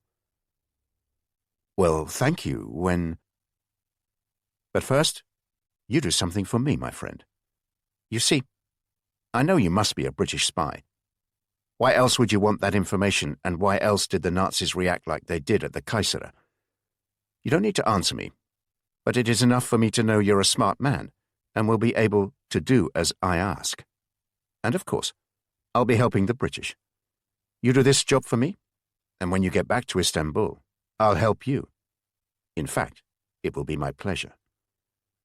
Alvertos lit another cigarette and coughed. "Hang on. You say when I get back to Istanbul. Where am I going?" Alvertos placed his hand, which had the cigarette in it, on Prince's arm, a thin plume of smoke drifting towards the Englishman's face. Alvertos' grip was quite tight. "I told you, I had to leave Thessaloniki in a hurry 2 years ago. Unfortunately, I had to leave my family behind, my wife, my 2 children, my mother." Alvertos paused, composing himself. "Thessaloniki was captured by the Nazis in April 1941. 2 or 3 months before, I left the city. My intention was to bring my family here, to Istanbul. But the Nazi occupation became worse, and it became impossible. Then 6 months ago, the Nazis forced all the Jews in the city into a ghetto, and in the middle of March, they deported all of them to these terrible camps they've set up in Poland. Around 50,000 people, apparently, including my family." Alvertos released his grip on Prince's arm and lit another cigarette, his hands trembling as he did so. "I thought I'd lost all my family, and I was beyond despair. In fact, I resolved to kill myself. Not only had I lost my family, but I felt I was to blame. If I'd remained in Thessaloniki, I could have saved them, and I certainly ought to have rescued them. But I'd left it too late. But a few months later, a messenger came from Greece carrying a letter from my dear wife, Perla. Receiving it was like receiving a message from heaven. There is no doubt the letter was genuine. It was in her writing, and she also made references that only I would understand. She told me that although she, her mother, and my mother, and our daughter were going to be deported at any time, our son, Maurice, was being rescued by a police officer in Thessaloniki who owed me a huge debt. In return for him and his wife rescuing Maurice, he wanted my assurance he would be free of that debt. The messenger also brought a letter from the police officer, assuring me Maurice was well and safely hidden." Alvertos bowed his head, his shoulders slowly heaving, and he used the back of his hands to wipe his tears. "Do you mind if I ask how old Maurice is?" "He's 6. The Jewish community in Istanbul is large, my friend. It is well informed. There have been so many reports of what happens to the Jews taken to these camps, that they are murdered there, thousands of them at a time." He lit another cigarette and looked directly at Prince with his glistening eyes. "I was utterly convinced I was alone in this world, apart from my family here, and to receive this message saved my life. For a while I thought it would be best to leave Maurice where he was, that it would be too dangerous to do anything else. But then a few weeks ago I received another message from the police officer, assuring me Maurice was well and being looked after, in a farm outside Thessaloniki. But he also asked for money. I'm very concerned. I'm not sure what it is you want me to do, Albertos. Albertos stubbed his cigarette out in the ashtray and looked at Prince as if he'd failed to understand him. I want you to go and bring Maurice back here. Once you've done that, I'll help you. Chapter 19. Istanbul and Thessaloniki, Greece, September 1943. He could have refused, of course. Gilby had made it very clear he wasn't to leave Istanbul. Travelling to Greece would be out of the question. He could have said it was completely ridiculous, that travelling to Nazi-occupied Greece posing as an Irish journalist was bound to attract attention. He could have asked Albertos how come he, the all-powerful black marketeer, couldn't find someone more suitable to rescue his son. All this was alluded to, indirectly of course, in the conversation that followed that afternoon in the study. Prince was left with the very clear impression that he could refuse and leave the compound, and if he did so, then Albertos would be of no help in revealing the chromium trail to him. But Albertos was more than reasonable. He told Prince, who he knew as Michael Doyle, that he quite understood this was a lot to ask. Have a think about it. Prince asked when he needed to know by. Maybe this time tomorrow. Prince ate dinner with Albertos, David, and other members of the family. An enormous oval-shaped platter had been placed in the middle of the table, and people helped themselves to the chicken and rice piled high on it. It was a noisy and friendly occasion. The mood quite relaxed, and afterwards Prince sat in the small garden with Albertos, drinking Greek brandy and sharing a bowl of dates. Albertos didn't mention the proposition he'd made just a few hours earlier, but if he'd bothered to press Prince, obliging him to give an answer there and then, Prince would have declined. He'd have been apologetic and sympathetic, but his instinct was that travelling to Greece would be too dangerous, and he'd rather give himself another couple of weeks on his own in Istanbul to find the chromium trail. But Albertos said nothing. Later, Prince lay in bed, the window wide open and sleep an unlikely prospect. He remembered pondering the strange shapes the shadows made on the wall in front of the bed, giving the appearance of birds in confused flight. That was his last conscious memory, until the call of the muezzin woke him a few hours later. He awoke with a start, and a vivid dream from that night flooded the room. He was in the Blue Mosque, a place he'd visited in his first week in Istanbul. Prince was not a religious man. He always took the view that he'd managed fine without a spiritual dimension to his life. Religion was, in his opinion, an indulgence, a distraction, and he didn't believe in fairy tales, which he felt was a requirement for believing in religion. But in the dream he was overwhelmed by the magnificent Blue Mosque, touched by the power it seemed to hold over him as he slowly walked through its vast interior, the reflection from the blue Iznik tiles, which gave the mosque its name, creating an ethereal atmosphere which seemed to envelop him. In the dream he followed the same route he'd taken when he'd visited the mosque. But in the dream he appeared to float through the mosque until he found himself close to the mihrab by the pulpit. Ahead of him, sitting on the uneven stone floor, were two boys with their backs to him. They sat quite still, their shoulders touching, one shorter than the other. As Prince approached them, he paused, as if an unseen barrier was holding him back, and at that moment the two boys turned round to face him. The shorter one was his own son, Henry, who smiled and placed his arm round the shoulders of the older boy. "This is Maurice. He helps me, and I help him." The dream became blurred after that. There was some memory of moving forward to embrace Henry, but he couldn't recall actually touching him. As far as he could remember, the two boys turned round and then disappeared. But the memory of Henry turning round and speaking was as clear as if it was taking place in front of him. "This is Maurice. He helps me, and I help him." The message could not be clearer. He made up his mind. He leaped out of bed, dressed quickly, and knocked on the door, asking the guard to take him to see Albertos straight away. The Greek was in his study, a silver pot of Turkish coffee on the desk in front of him, a wisp of steam spiraling out of its curved spout, a large ashtray next to it. "Very well, Albertus. I'll do it. I'll go and rescue Maurice, and then you keep your promise to me." Albertus nodded, clearly surprised Prince had made his mind up so soon. "You made your mind up fast." "It was made up for me." Richard Prince had expected matters to move much faster after that than they did. The pace of life in Turkey, and especially in Albertos' world, was taking some getting used to.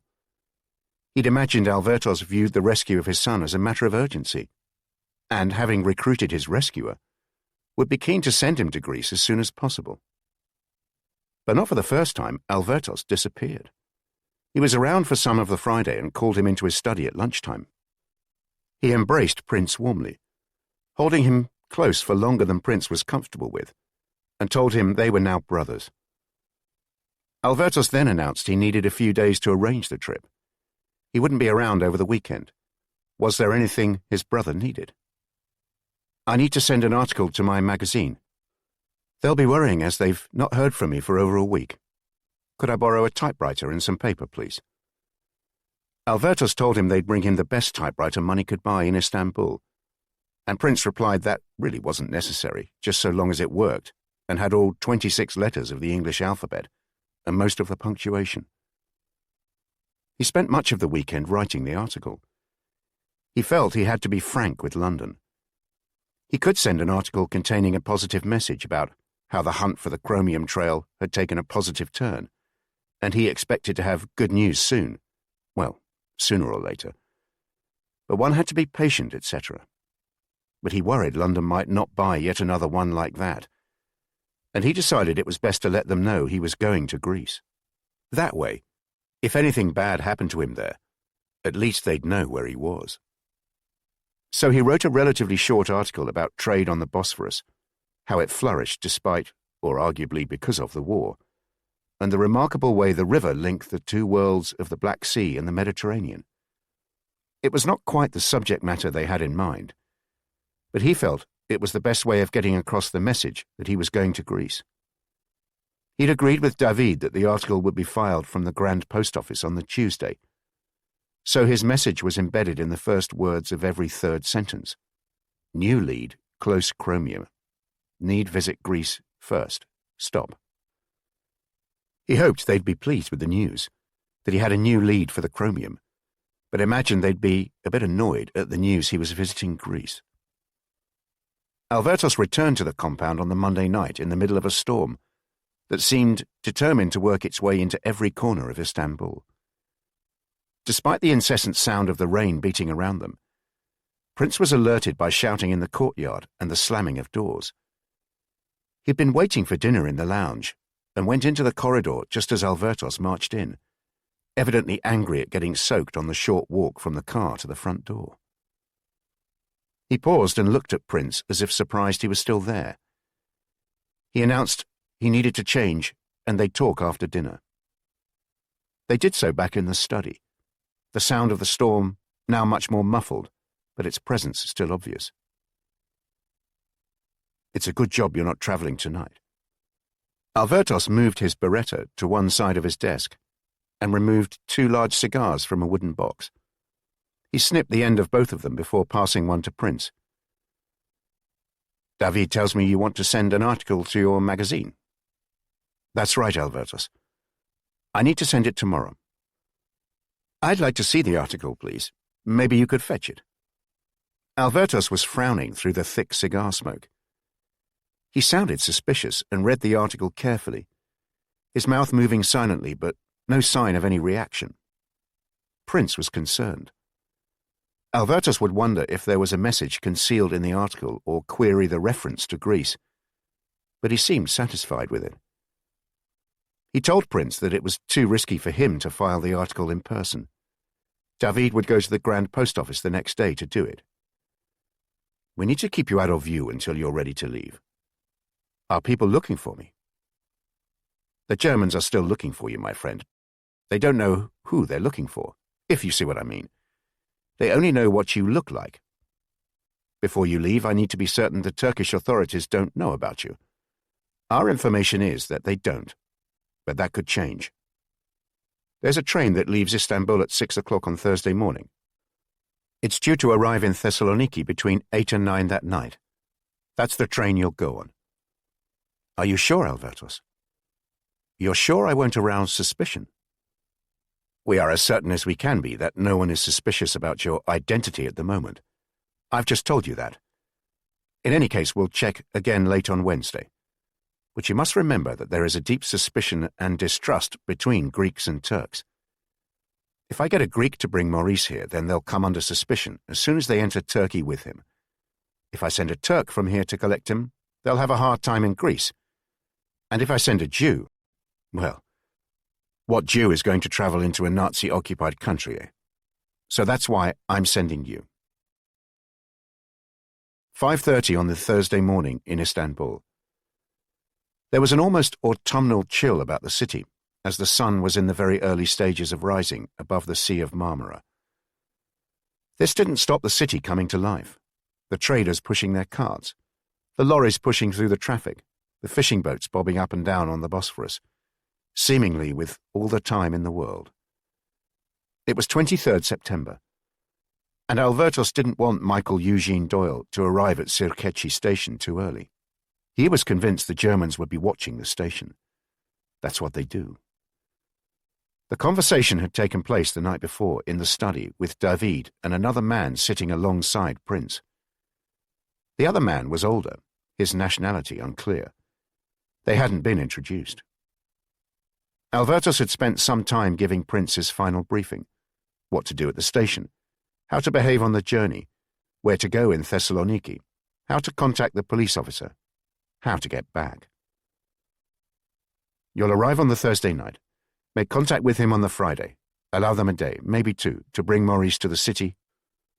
Then you should be ready to catch the Monday evening train from Istanbul to Thessaloniki. It leaves at 7:30 and arrives here around 10 o'clock on the Tuesday morning. If all goes well. Albertos shot an annoyed glance at Prince, the man he'd chosen to rescue his son. He expected a less negative attitude. As I say, we must assume the Germans will have people at Sirkechi, but they're more likely to put their best watchers at Haydar Pasha station. They'll assume if you're going to leave the city by train, you're more likely to head east, into British territory, rather than west towards the Germans. Nonetheless, we're going to take precautions. The first of Albertos' precautions was to take Michael Doyle to the station as late as possible, and thanks to connections he had at the station, board the train away from the main ticket barrier.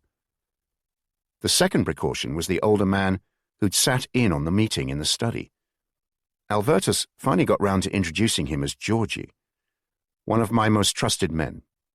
Georgie was a tall man, well over 6 foot, with dark, untidy hair and thick, unruly eyebrows, giving his eyes a hooded appearance. He was slightly stooped in bearing and didn't look like the type of person one would want to fall out with. Prince certainly recognized something about him, the familiar air of a professional criminal. Georgie is Bulgarian, so he is neither Greek nor Turkish. The Germans don't know what to make of Bulgarians. No one knows what to make of Bulgarians. They're like chameleons. Georgie works for me outside of Istanbul, sometimes in Bulgaria, sometimes around the Black Sea, sometimes in Greece. He'll watch you on the train and in Thessaloniki. Once you've made contact with the policeman, he'll have to leave. But he'll be your shadow, watching your back. Don't approach him or even acknowledge him, except in a real emergency. He was driven to Sirkechi station in a taxi by Salman, who escorted him to the train, insisting on carrying his case. Salman took him into the station through a side door, nodding meaningfully to the man who opened it, and locked it behind them. The same man led them down a passageway and then down a tunnel. When they climbed up at the end of it, they'd emerged on one of the platforms, next to where freight was being loaded onto the train. The man motioned for them to pause. He and Salman stood in the shadows, the high canopy of the station above them, steam rising towards its roof, railings round the side of the platforms with soldiers, more of them than Prince had expected, leaning against them. Another man approached them. He was wearing the smart uniform of a train guard. There was a brief conversation with Salman, at the end of which the guard took an envelope from the driver and slipped it into an inside pocket. Salman shook his hand and disappeared back into the tunnel. The guard led Prince onto the train and took him to his seat in the first-class compartment. In the carriage before, they passed Georgi, the Bulgarian's eyes apparently closed. The train pulled out of Sirkechi just 10 minutes after its designated departure time, and Prince was far more relaxed than he'd expected to be. He felt reassured by the presence of Georgi, so much so that he dozed for most of the 7 hours the train took to reach the border. They stopped at Uzunköprü, the last station on the Turkish side, and were required to leave the train, a dozen of them at a time, climb down to the track — platforms must have been considered an unnecessary luxury here — and walk over to a dusty building where a bored official and his equally bored assistant checked passengers' papers. Michael Eugene Doyle's papers seemed to be in order, and the presence of an Irish journalist didn't seem to stir the border officials from their insouciance. Before they handed back his papers, one of them told him in broken English that a fee was required for the border. A few minutes later, the train crossed the frontier and pulled into the Greek border town, Pythion. This time, formalities were completed on board the train by far noisier and officious Greek border guards. Again, Michael Eugene Doyle's papers were in order. Again, he was required to pay a fee. 2 Germans followed, one in civilian clothes, the other in a Wehrmacht uniform. For whatever reason, the civilian appeared distracted and did little more than glance at Doyle's papers before returning them. No mention of another fee. It was 2 o'clock before the train resumed its journey, following the line of the border south towards the Aegean Sea. The water's presence announcing itself by the change in shape and luminescence of the sky, long before it burst into view. They stopped in Alexandroupolis, a much larger town, and here there was a more thorough check. Gestapo officers working in pairs, examining everyone's papers. They looked interested when presented with Michael Doyle's passport, quite possibly the first Irish one they'd ever seen. They passed it between themselves, unsure how to question him. Prince addressed them in German, explaining he'd learned it when visiting their admirable country before the war. Yes, but how long before the war? He replied in 1936, 1937, and 1938. And they nodded approvingly, and asked him why he was visiting Thessaloniki, and for how long. They appeared to be satisfied enough when he said this would be a good opportunity to visit a country he'd not been to before. They looked slightly bemused, but wished him a pleasant stay. The train pulled into Thessaloniki just as the giant station clock turned to 9 o'clock. As he left the train, he saw Georgi already on the platform, apparently checking his ticket, clearly waiting for him to walk by. Don't worry about Georgi. Just make sure you're ahead of him. He'll follow you and find where you're staying. Ask the taxi driver to take you to a decent hotel around Aristoteles Square. As long as it looks good, check in there. You should have time to make your first contact that night. It was a pleasant hotel, Prince happily paying a bit extra for a room on a higher floor with its own bathroom and promised views over the Gulf of Thermikos. He unpacked, had a quick wash, and by 9:30 was back at the reception, asking for directions to the seafront as he fancied some fresh air. He walked down Aristoteles Square to the seafront, turning right and walking towards the port, occasionally pausing to look out to sea and taking the opportunity to glance around. Not once did he see Georgi. He was certain no one was following him. He stopped at a cafe, its terrace overlooking the seafront, and ordered a beer. It gave him a perfect opportunity to observe all around him, and he was confident no one was paying him any attention. Whatever the Bulgarian may be up to, he wasn't following him. He continued along the seafront, once or twice turning off it to walk round a block. By now he was in the dock area, the streets quieter, darker, and altogether less jolly. One or two of the bars he passed were dimly lit, their customers standing still in the doorway, watching him carefully as he strolled past. Off Karatasu he spotted Bar Parnassus. He felt his heart beat faster, his chest tighten, and his breathing become heavy. He had to concentrate to ensure he was walking at an even pace. He walked past the bar and at the end of the block turned right and stopped in a dark doorway to light a cigarette and check he was alone. He waited until the cigarette was half finished, dropped it to the ground and continued along, soon coming to the small alleyway Albertos had so carefully described. Prince could picture the neat drawing Albertos had sketched, pushing it towards him, imploring him to memorize it. Halfway along the alley, on the right-hand side, you'll come to the rear entrance of Bar Parnassus. You'll be able to look over the fence and there you'll see crates of empty bottles and an open door into the kitchen. Go to the door and ask to speak to Apostolos. He's the owner, and like a brother to me. He looks after my interests in Thessaloniki now. Give him this letter. He speaks some English. You don't need to worry. Apostolos had come to the door very quickly, and no sooner did he see the envelope than he looked past Prince and hurried him into the kitchen. From there, he led him upstairs into a small, windowless room off the first-floor landing, the noise of the bar filtering up through the floor. He was a large man wearing a barkeeper's apron over a dirty white shirt, a walrus moustache, standing out on an otherwise hairless head. His tiny dark eyes looked at Prince suspiciously. He pointed to a chair and read the letter from Albertos once more. When he'd finished, tears had formed in his eyes, and he waited a while before using his apron to dry them. Albertos assures me I'm to trust you. The small eyes looked him up and down, as if he wasn't so sure. He said you'd help. Of course I'll help. I owe everything to Albertos. So many people do around here, apart from the dead ones. The tears started again. There was nothing we could do, you know. Nothing. It happened so fast, the deportations. Tens of thousands of people in just a few weeks. I had no idea Maurice had been saved. If I'd had the opportunity, I would have protected him like my own son, and dear little Eleonora and poor Perla. I had so many friends. They'll be dead now.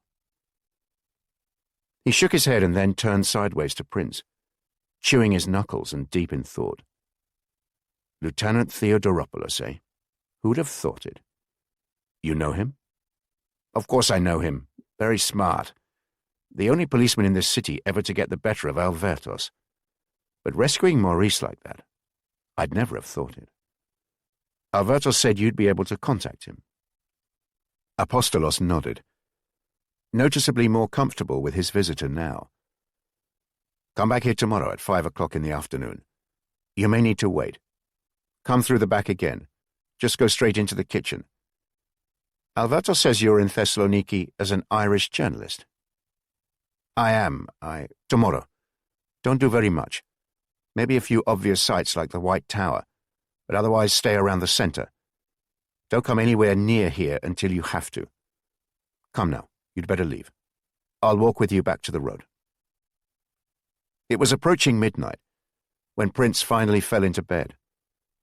Thessaloniki was much quieter than Istanbul, probably the difference between a city at war and under curfew, and one at peace and alive at night. For a few minutes he found the silence disconcerting before he fell asleep. As he did so, Georgie was in the corridor outside Prince's room, checking all was in order. The foreigner was good, he thought.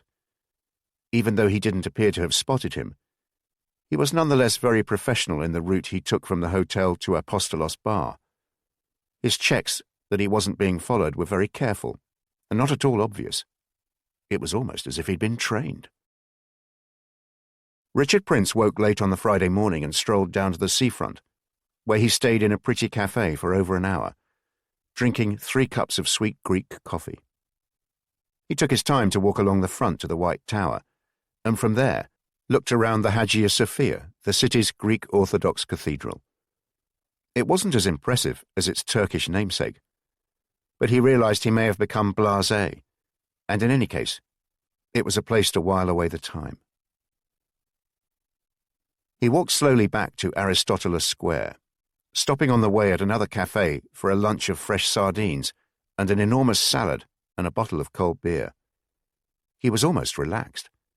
He hadn't seen Georgie, though at one point in the Hagia Sophia, he sensed someone moving unseen behind and then perhaps alongside him. But then he recalled his dream about the Blue Mosque and wondered whether these magnificent Ottoman places of worship were having an unexpected effect on him. He returned to the hotel, had a cool bath and walked to Bar Parnassus, but this time by a different route, through the center, away from the seafront, and through the deathly quiet streets of what had been the Jewish ghetto. He was 5 minutes early when he walked into the kitchen at the back of the bar. Apostolos was waiting for him, pacing up and down, an anxious look on his face. "He's been here half an hour already. He wanted to come as soon as I got the message to him. Come with me." He led him upstairs to the small room off the first-floor landing. It was much quieter than on the night before. As he entered the room, a man slightly older than him and of a similar height was standing with his back to the wall, facing the door. The first thought that struck Prince was how recognizable this man was as a fellow police officer. He'd have been hard-pressed to explain why. Maybe the way his eyes quickly assessed him, looking up and down, and then beyond him to see if anyone else was there. Possibly the way his hands were held by his side, ready for any reaction, or just his general demeanor, that of a man constantly exposed to the more unsavory side of human life. Lieutenant Theodoropoulos spoke in Greek to Apostolos, who translated. "He wants to see the letter you've brought from Alvertos and your passport." He read the letter carefully and checked the passport, glancing up and down at Prince as he did so. He spoke again to Apostolos. "He says he doesn't speak Irish. I didn't expect him to. Nor do I. Does he speak any English?" Another short conversation followed, the shaking of the head making the answer apparent. "He speaks some German, otherwise I'll have to translate." "I'll speak with him in German. Maybe it would be better if you left us for a while, Apostolos." The two policemen sat opposite each other, shaking hands as they did so. "How is Alvertos?" "He's well, but very anxious, of course, about Maurice, and obviously grief-stricken about the rest of his family." "The Germans." He paused, removing a packet of cigarettes and giving one to Prince before lighting them both. "The Germans are animals, bastards. Women, children, old folk are being sent to their death. That's no secret. I bitterly regret the way we've been drawn into it. There's no question I'm complicit. We all are. That's one of the reasons I rescued Maurice, so that when the war ends, I can show I helped the right side. I don't really know who you are, but I think you may be someone who could help me. Plus it absolves me of my debt to Alvertos, and perhaps, most importantly, my wife insisted we save a Jewish child." "Is Maurice safe?" "He's very safe. He's living on a farm with my wife's cousins on Cassandra, which is a peninsula on Halkidiki, an hour or so south of the city. His papers are good, but they keep him away from school just to be safe. He never leaves the farm, and he never says anything about his family or the ghetto. In fact, he doesn't say much at all. He spends his time playing with the dogs. He loves them. And now Alvertos wants him brought to Turkey? Yes, he must be mad. Typical Alvertos. He's impetuous and utterly irresponsible. Sending him on a journey like that with someone who doesn't speak his language. It's exposing.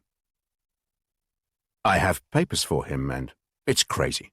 When do you propose to travel?" "Monday. There's a train on Monday night. I think Alvertos thought the night train would be safer as Maurice would sleep on the journey." "For 13 or 14 hours? Come on." Lieutenant Theodoropoulos said nothing for a while. The fingers of both hands pressed against his face, trying to think his way out of this. "Maybe we can drug him on the journey. Pretend he's unwell or something. Fortunately, I'm not working this weekend. Tomorrow my wife and I will drive down to Cassandra and collect Maurice, and we'll bring him back to Thessaloniki on Sunday. You'll meet him then, and you'll be on the train together Monday night. Will your wife be all right with this? My wife? Of course, she's saving a soul after all. That Friday, the same day Prince met Lieutenant Theodoropoulos in Thessaloniki, the concierge at the Hotel Bristol in Istanbul made up his mind. Ismet was a worried and embittered man. In his considered opinion, he was not treated well, not by the management at the hotel, who should have promoted him by now, as they kept promising, not by Inspector Uzun or anyone else at the secret police, who just took him for granted and were decidedly mean in paying him for his information, and certainly not by his miserable and demanding wife, who at least gave him a reason to get out of the house and come to work. A week before, there'd been a visit by two men from the British consulate, a Mr. Stone and a Mr. Bryant. It was well known they were British agents, and it was well known the intelligence community in Istanbul paid well for information. He'd spotted them on their way towards reception, but managed to head them off before they got there. In what way could he help them? Perhaps they'd like a coffee or join him for a drink in the bar. They explained they were making inquiries, on behalf of the consulate, about a Michael Eugene Doyle, and were wondering whether he was a guest at the hotel. Ismet had made a play of being unsure, but said he'd checked the register and returned to tell them they had indeed had a guest of that name, but he had checked out unexpectedly early. When might that have been? Let me see. Mr. Doyle arrived at the hotel on 29th August and checked out last Friday, which was the 10th. He checked out early, which was a shame, as it was before I came on duty, and I didn't have an opportunity to bid him farewell. More questions followed. No, he didn't say where he was going. No, he didn't leave a forwarding address. No, he didn't leave any messages, or anything in his room. He was an unremarkable guest, polite and friendly, interested in my advice on what to see and where to go in Istanbul. Ismet asked why two men from the British consulate were interested in a citizen from another country, and Mr. Stone and Mr. Bryant looked somewhat flustered. One of them said something about the two countries being connected, how it was a complicated relationship, but they left very soon after that. Ismet should have gone straight to Inspector Uzun with this information. If Stone and Bryant were British agents, and they were interested in Michael Eugene Doyle, then Inspector Uzun ought to be more interested in him too. But he was still angry at the way he was being treated, so decided to ponder on things for a few days. He finally decided to go and see him on the Friday, which happened to be the day after Michael Eugene Doyle had arrived in Thessaloniki. He finished work early that afternoon and took a taxi to the office of the secret police near the Dolmabahce Palace and insisted on seeing Inspector Uzun. The inspector was pleased with the information.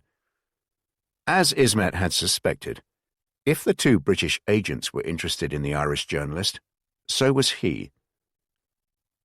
You say they visited the hotel this morning? No, Inspector, you couldn't have been listening properly. I told you. They came to the hotel last Thursday, the 16th, and the Irishman checked out 2 weeks ago, on the 10th. Inspector Uzun looked furious. You waited a whole week to tell me? I've been busy, Inspector. I have to earn a living. Perhaps if you'd been more willing to pay for information, I'd have been able to come to you earlier. Inspector Uzun moved fast, once he'd thrown Ismet out of his office. He called 4 of his men in and gave them the details of the Irishman. There had to be some trace of him over the past 2 weeks, even just a record of him leaving the city. They were to check everything, even if that meant working through the night.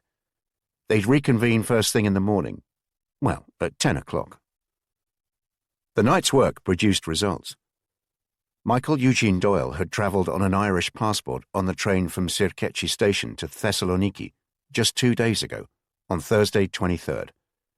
The train had left Sirkechi just after 6 in the morning, and according to the train's guard, the Irishman had been on the train when it arrived in Thessaloniki later that evening. Uzon dismissed his confused officers, assuring them the case was now closed as this Doyle, if that was how it was pronounced, was no longer in Turkey. One of his officers did say this man could return to Istanbul, but Uzun told him to forget it. We have enough on our plate as it is. The door had barely closed before he was on the phone to Herr Busch at the German consulate, a man who paid particularly generously for information.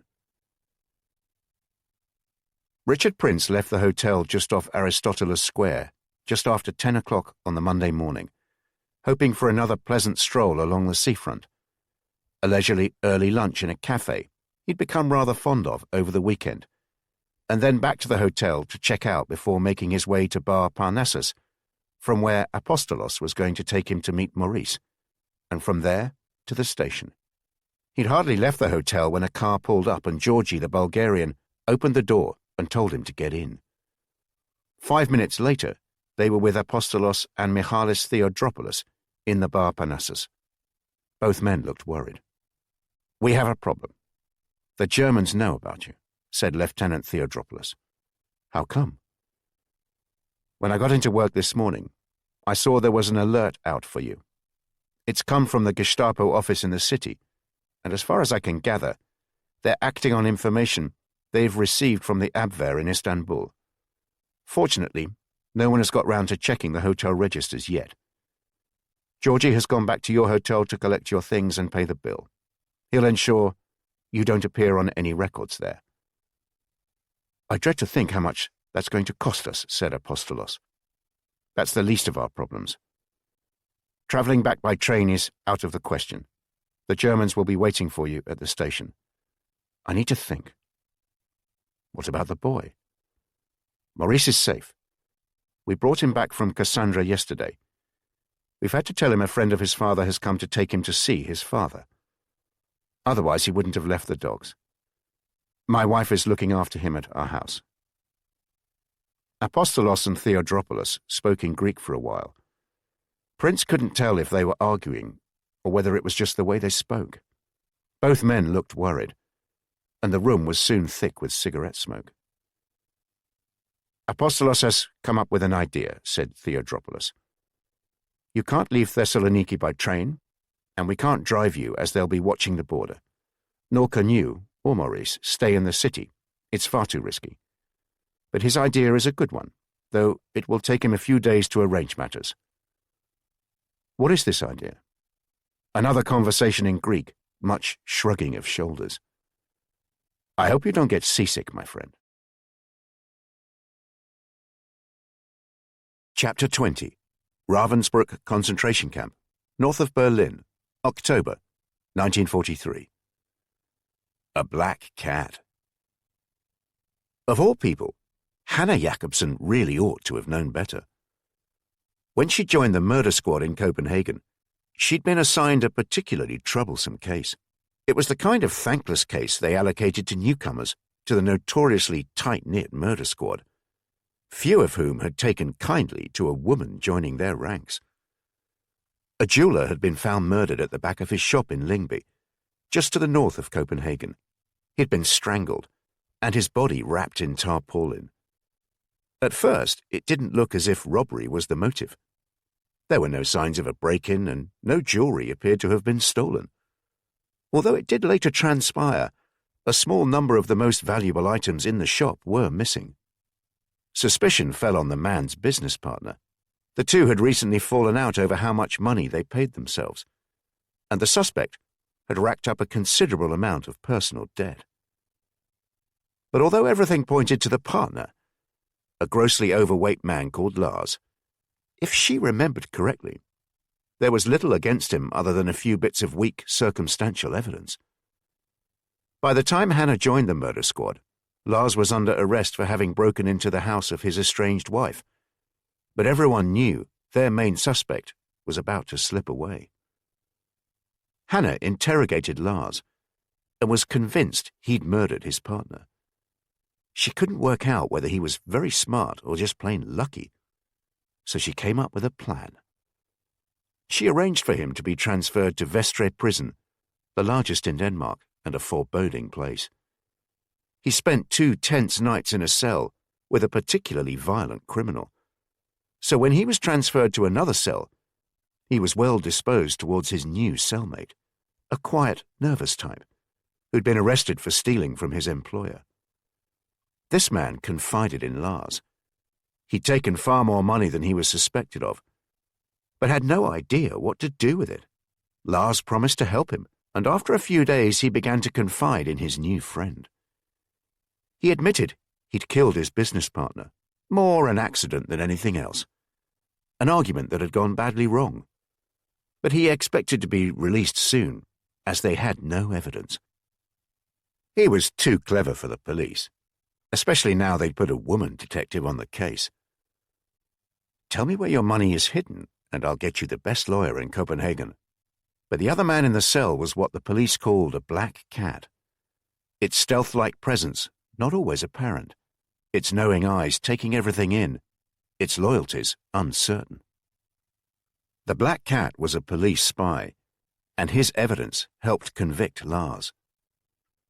And now, Hannah realized a black cat had entered her miserable existence in Ravensbrück, and, of course, without her realizing it. Ground down by the lack of food, poor sanitation, no privacy, the fear and the degradation, she'd been only too happy when she was befriended by a Frenchwoman of a similar age to her. Marie had moved into her hut, and then they found themselves in the same workshop. She spoke good German, and always seemed to have a spare chunk of bread she was willing to share with her new Danish friend. It was gradual, so gradual, Hannah never saw it. Marie never asked awkward questions, didn't pry, never pushed anything. She was just what Hannah needed most, a friend. She had a nice sense of humor, and an intriguing love life she was only too happy to share with Hannah. Naturally, she never asked Hannah about her own private life, but Hannah did volunteer small bits of information, though without being so reckless as to mention the Englishman. But one afternoon she did allude to there being someone special in her life, and Marie asked her to tell her more. Hannah said perhaps tomorrow. That night she was so restless that in the early hours of the morning she went to the back of the hut for some fresh air. The shutters there were always left partially open, and through them she saw Marie outside, her face caught in the moonlight, talking to the man everyone knew was from the camp's Gestapo office, with one of the senior SS officers next to them. She couldn't hear what was said, but it appeared to be an amicable conversation, broken by laughter and the shaking of hands as they parted. As Marie walked back to the hut, she came closer to the shutters, and Hannah saw she was chewing a sausage. The next day, Marie was as friendly as ever, slipping quite a large piece of bread to Hannah, along with half an apple she said she'd found in a bin. "That's someone special in your life, Hannah. You mentioned him yesterday."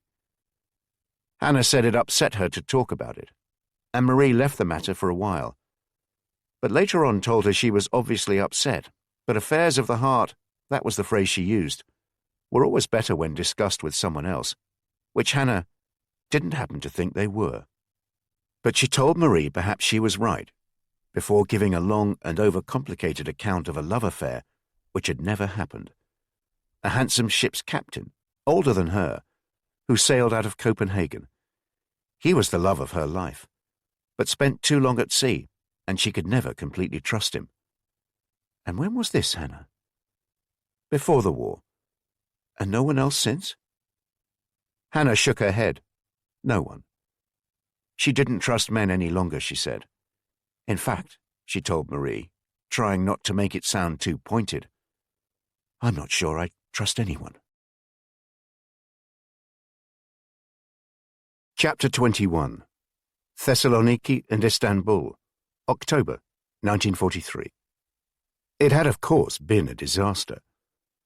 The kind of bungled operation which Berlin would get to hear about, the consequences of that being too horrendous to contemplate. It had started well enough that Monday morning, a tip-off from a clerk at the hotel just off Aristoteles Square. The clerk felt it was his duty, his patriotic duty no less, to report he'd overheard the manager taking a large bribe, to delete any record of a certain guest ever having stayed there. Were the Gestapo by any chance interested? The patriotic clerk wondered. The Gestapo asked whether he could maybe share the name of the guest. Michael Eugene Doyle, Irish passport, checked in Thursday, checked out today. And who was it who made the bribe? A tall Bulgarian. No, he's not at the hotel, but I've just seen him go into a cafe across the street. They picked up the Bulgarian straight away, and after a preliminary roughing up in the back of the car, nothing too serious, more routine than anything else, just to let him know who he was dealing with, set off for the Gestapo headquarters in Agia Triada. But no sooner had they arrived at the imposing turn-of-the-century villa where they were based than they noticed their prisoner was slumped in his seat, his head lolling around and his face blue. There was no question, of course. He was dead, and nothing on him gave any clue as to who he was. Which is when they panicked. Someone decided they needed to get rid of the body and forget about the whole thing, and the others agreed. They'd wait until night to dump it, a task which was imposed on the two most junior officers. They drove the body to wasteland near the Jewish cemetery in the north of the city and left it there, but not until one of the officers decided to cut the man's throat to make it look more like a common crime, which was a disaster, naturally. Even a Greek traffic policeman, let alone a junior Gestapo officer, ought to have known that cutting the throat of someone who'd been dead for the best part of 12 hours would result in minimal blood loss, which meant whoever found the body would be even more suspicious. A disaster. It was 6:15 on the Friday evening of the first day of October when the ship's horn burst into life with a suddenness which caused Richard Prince to jump, even though he'd known their departure was imminent. Moments later, the horn was still echoing around the dock at Thessaloniki as the Adelina slipped anchor and began its journey down the Gulf of Thermikos towards the Aegean. He and Maurice were in a cabin well below deck, the porthole shut tight, with a shutter firmly closed over it. The cabin was comfortable enough, with a bunk bed, 2 chairs and a table fixed to the floor, a sink in the corner, and a small toilet behind a metal door. Although there was no common language between them, the boy seemed surprisingly relaxed in his company. Prince looked up from where he was sitting on the lower bunk. Maurice was at the table, colouring in a picture in one of the books he'd brought with him, his tongue sticking out in concentration. Maurice shot him the broad grin Prince had grown accustomed to in the short time he'd known the boy. It was the kind of smile which exposed all his teeth, including the ones at the back. It was the same smile as his own son Henry's. He'd not left the room in Bar Parnassus since he'd been brought there on the Monday morning. Georgie had returned an hour later with his case and then disappeared. He was going to sort things, he said. It was the last Prince saw of him.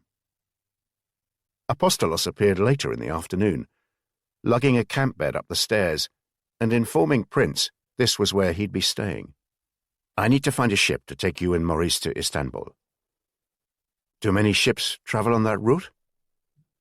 Plenty of ships travel that route, but we need to find one we can trust. With this war, things change every day. Which flags are safe to travel under, which aren't. And then, when I find the right ship, I have to be sure about the captain and the crew. I need to know they'll be satisfied with the fare. Albertos is going to be worried.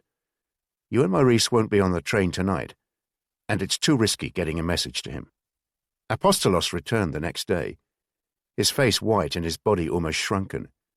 He had bad news, he told Prince. He was trembling as he lowered himself into a chair. Georgie is dead. What? How did this happen? His body was found on wasteland to the north of the city early this morning. Theodoropoulos heard about it. After Georgie came back here with your things, he went off. He said to sort things out, didn't he? We know he sorted everything out at the hotel, so I've no idea what happened. I don't know where he went or who killed him. Theodoropoulos says his throat was cut in a suspicious manner. That's the police for you, eh? When is a throat being cut not suspicious? If you wanted me to speculate, it was the Gestapo. They may have somehow established a link between him and you and wanted to send out a warning, but I don't know. That's a guess. Theodropoulos is worried sick, I can tell you. He thinks sooner or later they're going to find out about him. Why he should be thinking that, I don't know. But the sooner we can get you and Maurice away, the better. On the Wednesday, Apostolos returned with better news. He'd found a ship. I thought I had one last night. A Turkish skipper was in the bar downstairs and said he was sailing back to Istanbul tonight, but there was something about him I didn't like. I just didn't trust him. Turkish vessels are always searched so thoroughly when they leave Greek ports. Then this morning I heard about an Italian freighter which docked at high tide. It's a 5,000-ton steamship which sailed in from its home port, Naples, with a cargo of wood. It's due to sail to Istanbul on Friday, on the early evening high tide, with a mixed cargo. By a wonderful stroke of luck, we know the captain. How come? His name is Stefano Conti, and before the war Albertos used to use him a lot for smuggling, and he paid him very well. They became quite friendly. I went to the port office this morning, and when I saw that Adelina was sailing to Istanbul, and the name of the captain, I couldn't believe it. He's happy to help. He doesn't even want money. He says throughout the war he's helped Jews escape the Nazis, and now the Italians are out of the war, he sees no reason to stop. I think he'll probably want a favor or two from Albertos when you land in Istanbul. Is an Italian ship safe? Apostolos shrugged. Who knows? As I say, they're out of the war now, so that could make them safer, or it could make them less safe. I've no idea. Even during the war, Italy was always a safe flag to use. No one was ever sure which side they were on. Somehow the Italians don't seem to bother people. The Germans are at war with the British. The Turks hate the Greeks and vice versa. But the Italians, who do they offend? It's a good ship, too. Apparently it was built in England. Apostolos explained the plan. Theodropoulos would bring Maurice to the bar the next day, Thursday. That night, once it was dark, Apostolos would smuggle Prince and Maurice onto the Adelina. They'd remain in the cabin until the boat sailed the following evening. Maurice arrived early in the morning. Theodropoulos was bringing him in on the way to work, and his demeanor gave the impression he was being relieved of a burden.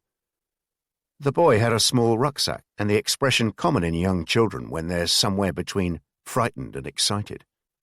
Theodropoulos spoke firmly with Maurice, apparently giving him instructions, and Maurice stood silently, nodding his head in understanding. The policeman patted the boy on the shoulder, ruffled his hair and left, explaining to Prince he couldn't be late for work. Apostolos told him Theodropoulos had assured Maurice that this man was a very nice man. He was a good friend of his father, and he was going to go with him on a boat to see his father. He'd said the man couldn't speak Greek or Ladino, but Maurice would be fine as long as he stayed with the man and didn't run off or make a noise. Later that night, Apostolos led them out of the bar. He'd parked a van by the rear entrance, and Prince and Maurice climbed into the back. It was a short journey to the quayside. When they got out, Prince saw Apostolos had parked by the ship, its name picked out by the port lights, Adelina, Napoli. 3 men in officers' uniform gathered round the van. One of them picked Maurice up, wrapped him in a blanket and hurried up the gangplank. Prince had climbed back into the van to pull out his suitcase and the 2 backpacks when he heard a car screech to a halt beside them. Apostolos hissed, "Get back in, hide," and shoved him deep into the van. From his crouching position, Prince listened to a tense conversation in Greek. He could see the torso of a man in uniform standing in front of Apostolos, moving closer towards him. From his pocket, Apostolos had removed a large roll of banknotes and was peeling them off, 3 or 4 at a time. He hoped this was a routine police patrol, maybe some kind of black market operation, the police happily taking their cut. Happens in every Mediterranean port, every day.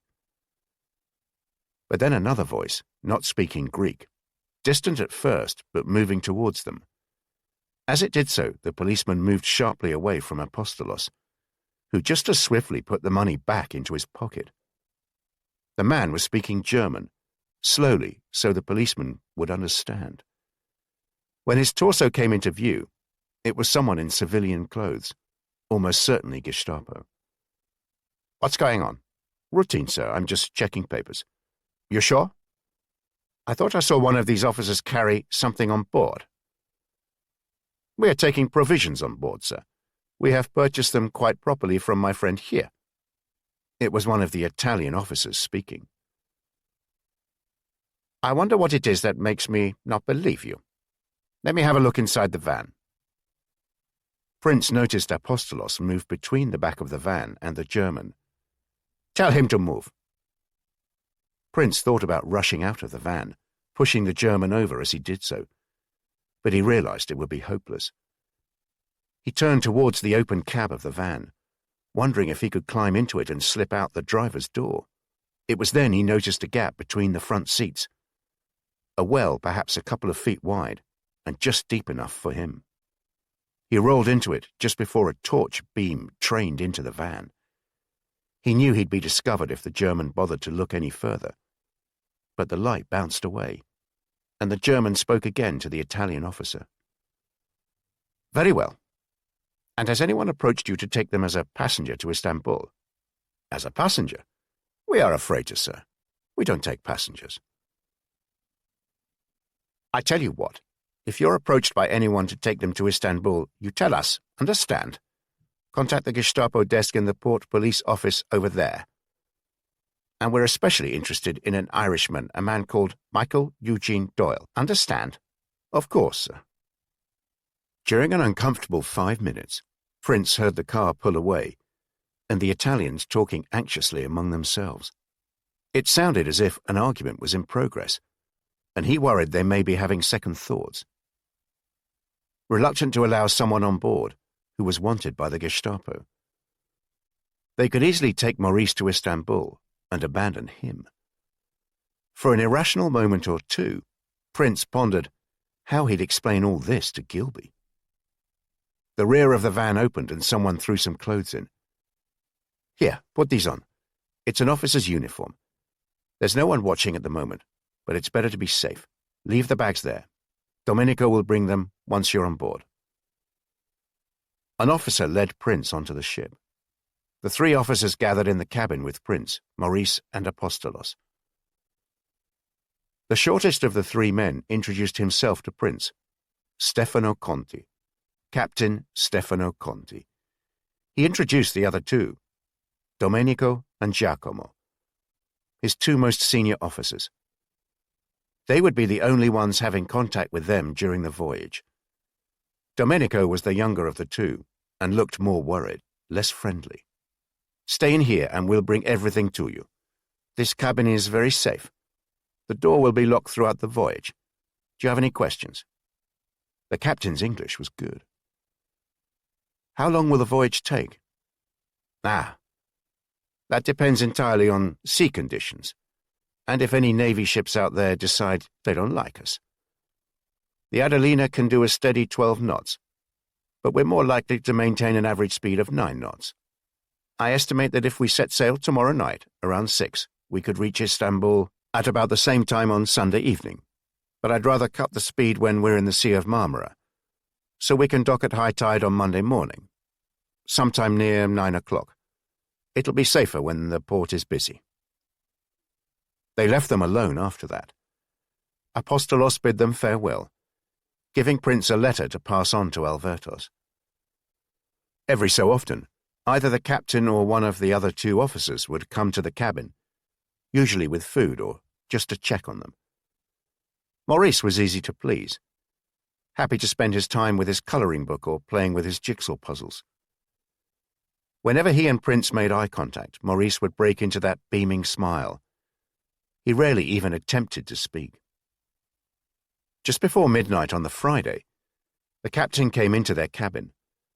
Maurice was fast asleep on the bottom bunk, and Stefano Conti gestured for Prince to join him at the table.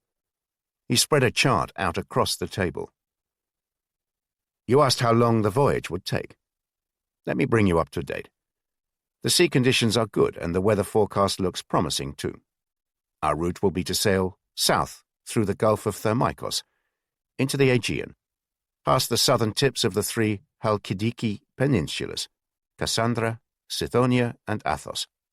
I then intend to sail up towards the coast before heading south, here, keeping east of the islands of Samothraki and Imbros, before entering the Dardanelles, which I estimate will be early Sunday morning.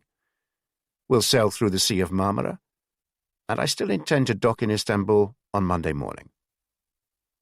Domenico slipped into their cabin late on the Saturday morning, carrying a metal tray with their lunch, which he placed on the small table, ruffling Maurice's hair after he'd done so. "Can I have a word with you?" The Italian signaled for Prince to join him in the corner of the cabin. "Don't worry, you can speak. The boy doesn't understand a word of English." "My English is not good, but I have a problem." "What is that?" The officer shrugged. "I have a son too, maybe younger than the boy. My wife is expecting another baby soon. The Germans can stop this ship and search it, and I'm worried that if we are caught smuggling you, then I'll be in trouble, serious trouble, and my family would have no money." I told the captain, but he and Giacomo, Prince tried to work out what the Italian was after. His worried tone had changed to a more menacing one, and he edged uncomfortably close to the Englishman. "Look, I don't see eye to eye with Captain Conti, or Giacomo for that matter. I've always supported Mussolini. They couldn't care less. They support whoever is winning. I'm not sure why you're telling me this, Domenico. I would hope that your Greek friend at the port, Apostolos. Yes. He had a lot of money with him, didn't he? I saw how much he gave to the police officer. I know you've given money to the captain also. He treats me like I'm a waiter in a trattoria, small tips. Maybe if you could—" Prince hesitated as he mentally calculated how much money he had on him and how much would satisfy the Italian. He glanced at Maurice, who looked up and smiled at him. And then Prince was overwhelmed by anger. He grabbed Domenico by the collar and shoved him against the cabin door, leaning close to him. "I have no money, and even if I did, you can forget it. If you have a son, you'll understand how precious that is. I'm simply trying to reunite this boy with his father. I promise that if I hear so much as a whisper from you, I'll ensure you'll be dealt with once this bloody war is over, which, as you should well know, will not be long now, and your precious Mussolini won't be able to help you, understand?" He realized he'd forced his fist into the Italian's windpipe, and he was turning red, his eyes bulging. He looked terrified as he nodded and hurried out of the cabin. Prince sat down, shocked at how he'd behaved. He had no idea what had come over him to make him act in such an unprofessional manner. He was breathing deeply, trying to calm himself down, convinced his action had placed him and Maurice in jeopardy. For the rest of the voyage he was waiting for any sound that would tell him the Adelina had been stopped, for a sharp knock on the door, for the barking of orders in German. He never saw Domenico again during the journey. At lunchtime on the Sunday, a noticeably relaxed Captain Conti came into the cabin, evidently unaware of what had taken place with his junior officer. They were now in the Sea of Marmara. It had been an uneventful voyage, and he couldn't foresee any problems ahead. "The port police may well come aboard when we dock, but we'll look after them. Don't worry. As long as we give them a generous fee, then they'll be satisfied so long as they can inspect the cargo." This obviously went as the captain described, because at 10:30 on the Monday morning, Captain Conti returned. "Everything is fine. I've just been to telephone Albertos.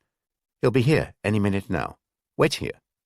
Maurice appeared to sense something was up. Every time he looked at Prince, the two exchanged beaming smiles. He was no longer interested in his coloring book or his puzzles as he watched the door, alert for any sound. When Albertos burst into the room, father and son both froze for a brief moment, open-mouthed, staring at each other. Maurice was the first to say anything, the first time Prince had heard him speak. "Padre." Prince experienced enough emotions as he left the ship to fill one of its holds.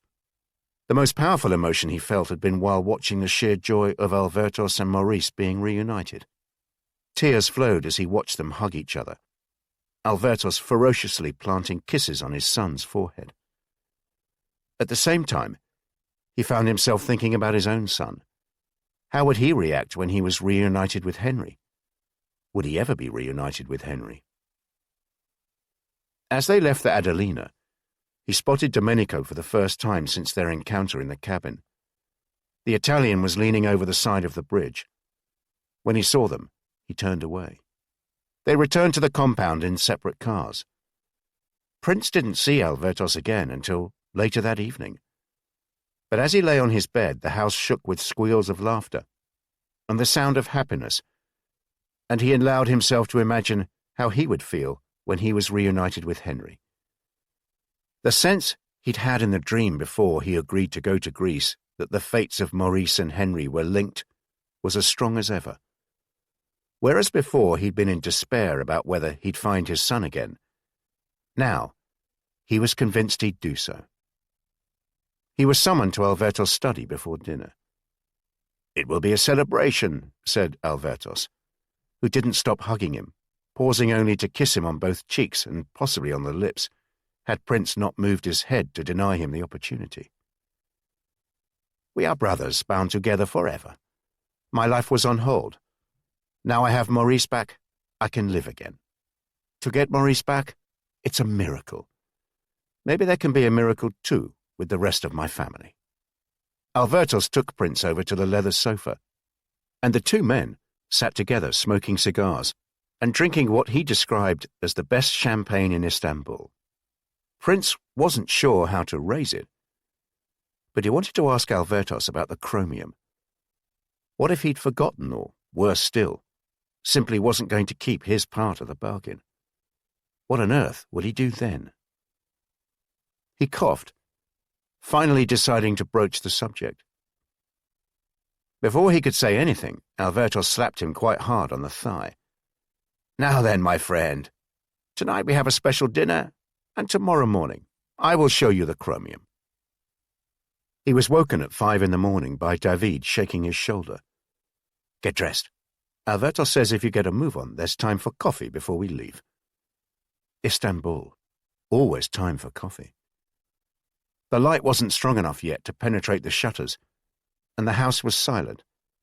And for the time being, so was Istanbul. Albertos had told him the previous night he'd show him the chromium in the morning, but Prince remained doubtful. The night before, he'd resolved to give Istanbul another couple of days and then leave the city. Although with the Germans now aware of his identity, he wasn't sure how he was going to manage that. He dressed quickly and spent a few minutes checking both the cameras, the codec and the Minox were ready. There were 3 of them at the kitchen table, David, Albertos, and Salman, the driver. Albertos had a broad smile on his face and told him how he'd hardly slept that night.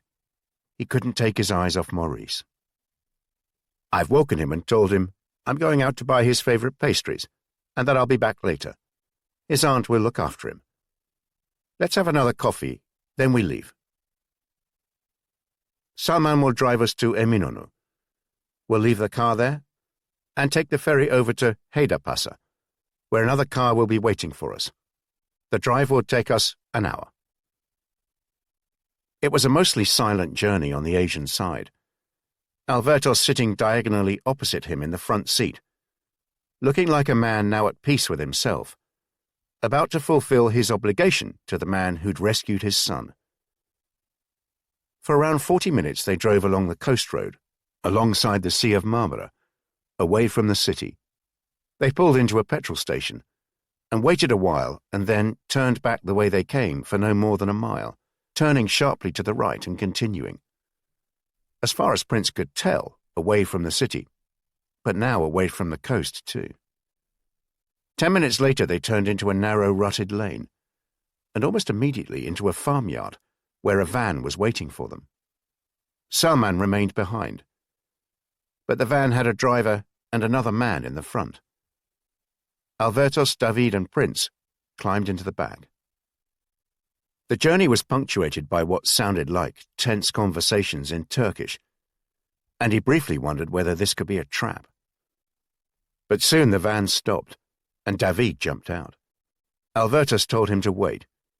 Maybe 10 minutes later, there was a knock at the back door, and they left the van.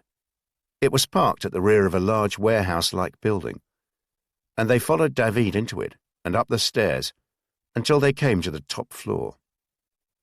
They walked over to an enormous window, which overlooked a large and busy harbour, almost circular in shape, with a narrow entrance into the open water of what he took to be the Sea of Marmara to their right. Around the harbour, dozens of jetties fanned out like intricate patterns on a flower, the sea more grey than blue lapping between them. Very few of the berths were empty.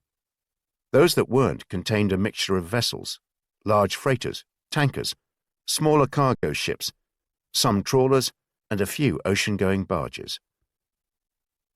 "We're in Tuzla," said Albertus. "It's a port to the east of the city, on the Asian side, obviously." "And that," he was pointing in the general direction of the harbour, "is where your chromium is loaded and shipped to the Black Sea ports. From there, it's taken into German territory." "But which of these ships are carrying it?" Before Albertus could reply, the echo of footsteps became audible in the large room. Prince turned round. He noticed David had already walked towards the middle of the room, and a small man was approaching him. They spoke for a while, and David searched the man before leading him over. "This is Suleiman," said David, his hand on the other man's shoulder. "Suleiman works here, and he also works for us. What do you need to know?" Suleiman was short and wiry, clearly a man of some strength and edgy, constantly looking around him. He was wearing filthy dungarees and a cloth cap. "Can we ask him which of these ships carry the chromium?" David translated. "He says to look at the wharf down there, the one with the 2-story red brick building, set back from the dockside, just below us here. Can you see it? You'll notice the wharf is fenced off, and there are guards on the pier. Can you see the large chute coming over the building towards the jetty? There are 2 berths, either side of the jetty. One has a freighter berth there. That area is a secure one, and is reserved for the chromium. It comes in by lorry from eastern Turkey, and is unloaded in a secure warehouse behind that red building. You can just see the corrugated iron roof. The chromium is then loaded into the freighter through the chute. The ships always sail at night." "Can Suleiman get me into that wharf?" "No, but he can get you next to it, near enough for you to see what's going on. The name of the ships, for instance. You have a camera, don't you? Well, I'd imagine you could take photographs, as long as you're very careful." "Can I spend a while up here watching what's going on? I need to have a think."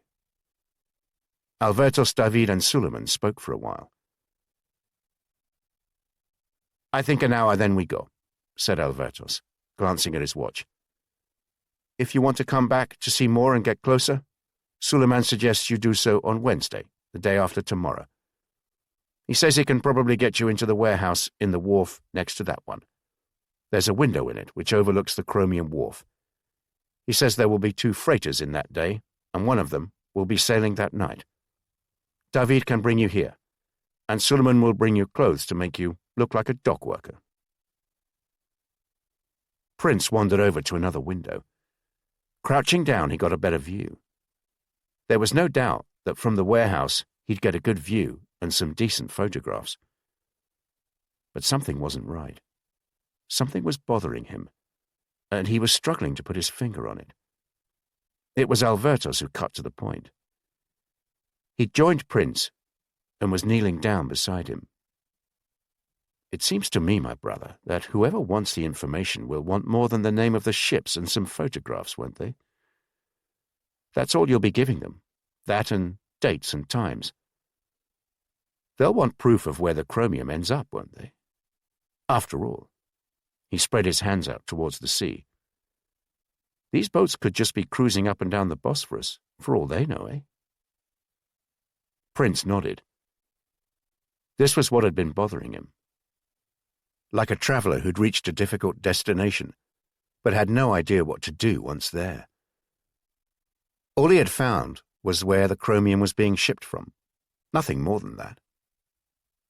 Alvertos had walked back towards David and Suleiman. There was an animated conversation between the three of them. Alvertos looked pleased. Suleiman tells me the freighter sailing on Wednesday night is a Romanian vessel. There's not a Romanian ship on any of the world's 7 seas, or in any of its ports, whose captain cannot be easily persuaded to cooperate with me. No Romanian has ever failed me. We'll sort the captain out. David will bring you back here on Wednesday. I thought he couldn't get me onto that wharf. No, but apparently his cousin can. He didn't say. You didn't ask. And then what? And then, my brother, Alvertos put an arm round Prince's shoulder. You'll sail to Romania. Suleiman says the cargo on that ship is bound for Pilsen. Pilsen? It's in Czechoslovakia, or whatever the Nazis call the place now. That's where this chromium is going. And that's where you'll be going too. Chapter 22. Istanbul, Romania, and the Danube. October, 1943. Michael Eugene Doyle had spent the Tuesday writing one more article for Travelling and Travellers, which David would take to the Grand Post Office in the morning. He knew full well that London would be appalled at the message it contained.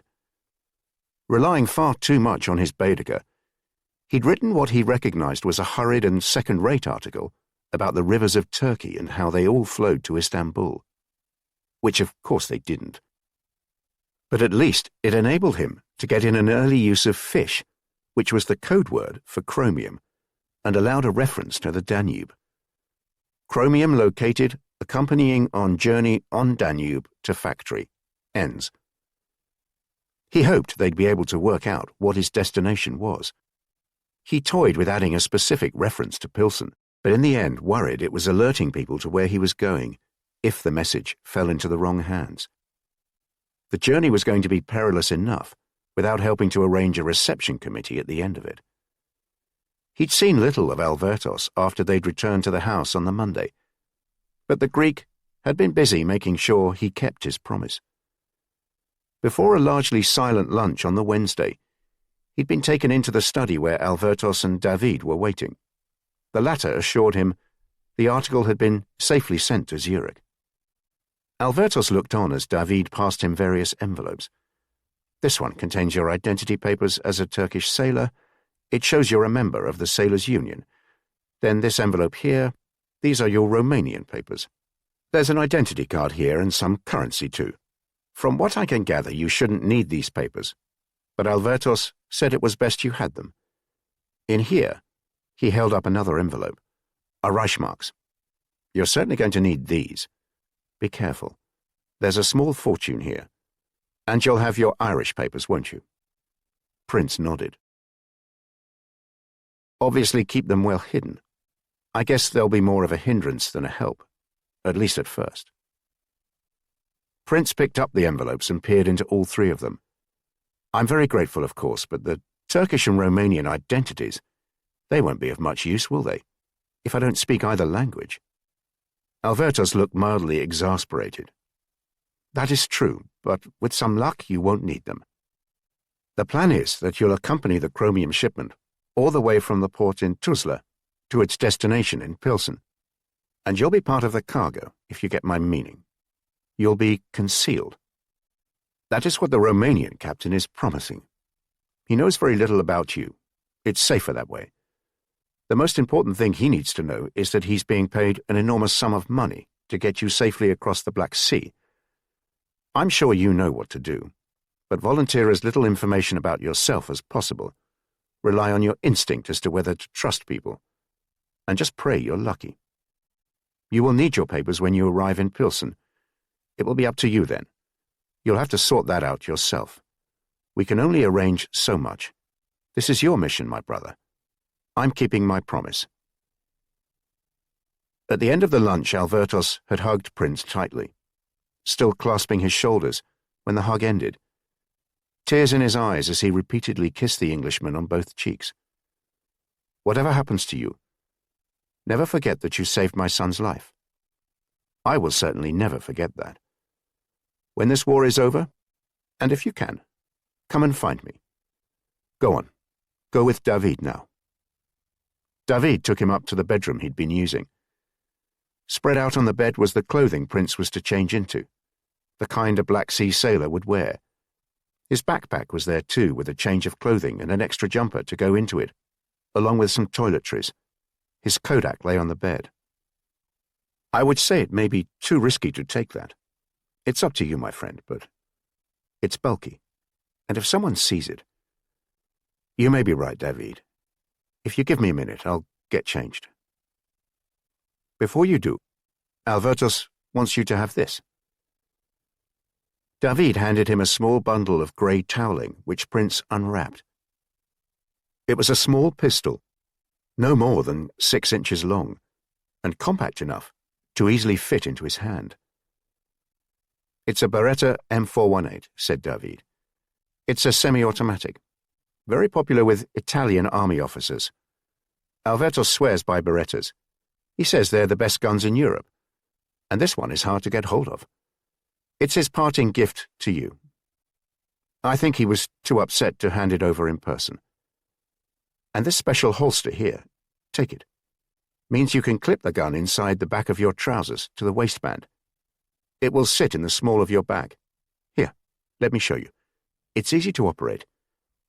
This is the safety catch, here, and you realize the magazine like this. You can see it takes 7 bullets. In that box are another 24 bullets." Prince quickly got changed. He'd avoided shaving for the past 2 mornings, and when he looked in the mirror he was pleasantly surprised. He almost looked the part. David knocked on the door and asked him how long he'd be. He quickly unclipped the handle of the suitcase and put the Minox camera into a pocket inside his jacket. The spare films went into the concealed compartment in the backpack, which also contained his Michael Doyle papers. It was around 4 in the afternoon when they arrived at the port in Tuzla.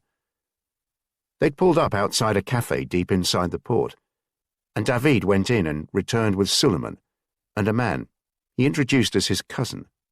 They drove for just 1 block, pulling into a yard behind a deserted building. There was a conversation between David, Suleiman, and his cousin, at the end of which David handed over a thick envelope. The cousin opened it, and took a while to count the thick bundle of notes, licking his lips, and nodding appreciatively as he did so. "Very well. This is what happens. You leave now with Suleiman and his cousin. Walk in between them into the wharf. Everything has been sorted with the security. This envelope here," he handed Prince another thick envelope, "is for the master of the Stelliana. That's the ship with the chromium, the one taking you to Costanta. His name is Christian Moraru. The arrangement is that when you go on board, you see him first. When you are alone with him, you say you are a traveller from Cyprus. He will then know who you are. If he replies that he prefers to sail into Famagusta than Limassol, then you know all is well, and you can give him this envelope. And if he doesn't give the correct reply?" David shrugged. "I guess that's why you have the Beretta." In 1937, Richard Prince had been required to attend an execution at Lincoln Prison. For some reason, the prison governor was worried this particular hanging might cause a riot in the jail, and asked for a detachment of police officers to be present just in case. The superintendent, who was supposed to be in charge, cried off with the flu the night before. Prince reckoned it was nerves, and the chief constable instructed Prince to take charge. In the event, there was little to do. The 24 officers under his command waited in the prison officers' mess while the execution was taking place. The governor, a cadaver of a man with a complexion to match, suggested Prince join him on the landing outside the execution chamber. The whole experience was a profoundly shocking one, but what surprised Prince the most was the speed at which everything happened. And not just the speed, it was the momentum, which meant the prisoner, a wreck of a man, no more than 5 feet tall with a desperate smile about him, was propelled along. From the landing, Prince watched as the cell door opened and the prisoner was hauled to his feet, his hands strapped behind his back before being marched out. Past Prince, who swore he could smell the fear on the wretched man's breath, and into the execution chamber where he was held into position as his feet were bound and a hood placed over his head, all the while the chaplain muttering some prayer, his voice trembling as he did so. Prince had hoped not to see the moment of death, but as he stepped back, someone in front of him moved away. He heard what sounded like a muffled sob from the gallows, and there was a blur, and then a taut rope. No more than 20 seconds. And that was how his journey to the wharf and onto the Stelliana felt.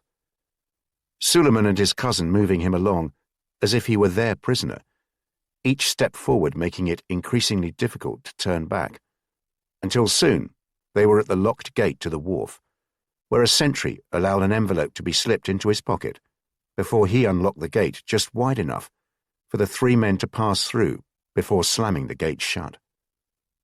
Then it was along the jetty, where he was hurried under the chute through which the chromium was noisily passing. And then he was walking alongside the Stelliana. At the gangplank, Suleiman dropped back and Prince hesitated, but the cousin urged him on, and they climbed onto the ship. There was an officer waiting.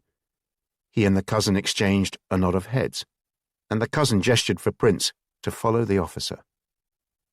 They climbed down a series of ladders, along narrow passageways, into a smart dining room, and through a small door in the bulkhead. Once he was in, the officer left, locking the door from the outside, leaving Prince alone. Moments later, a door in another bulkhead opened, and another man entered. He was a short man, with a seafarer's weathered complexion, and neatly combed dark hair. He stood close to Prince, and for a moment or two there was an awkward silence, until Prince remembered his line. "I'm a traveller from Cyprus." The man smiled and bowed his head. "I am most pleased to hear that. I prefer to sailing into Famagusta than Limassol. I am Christian Moraru, master of the Stelliana. I believe you have something for me."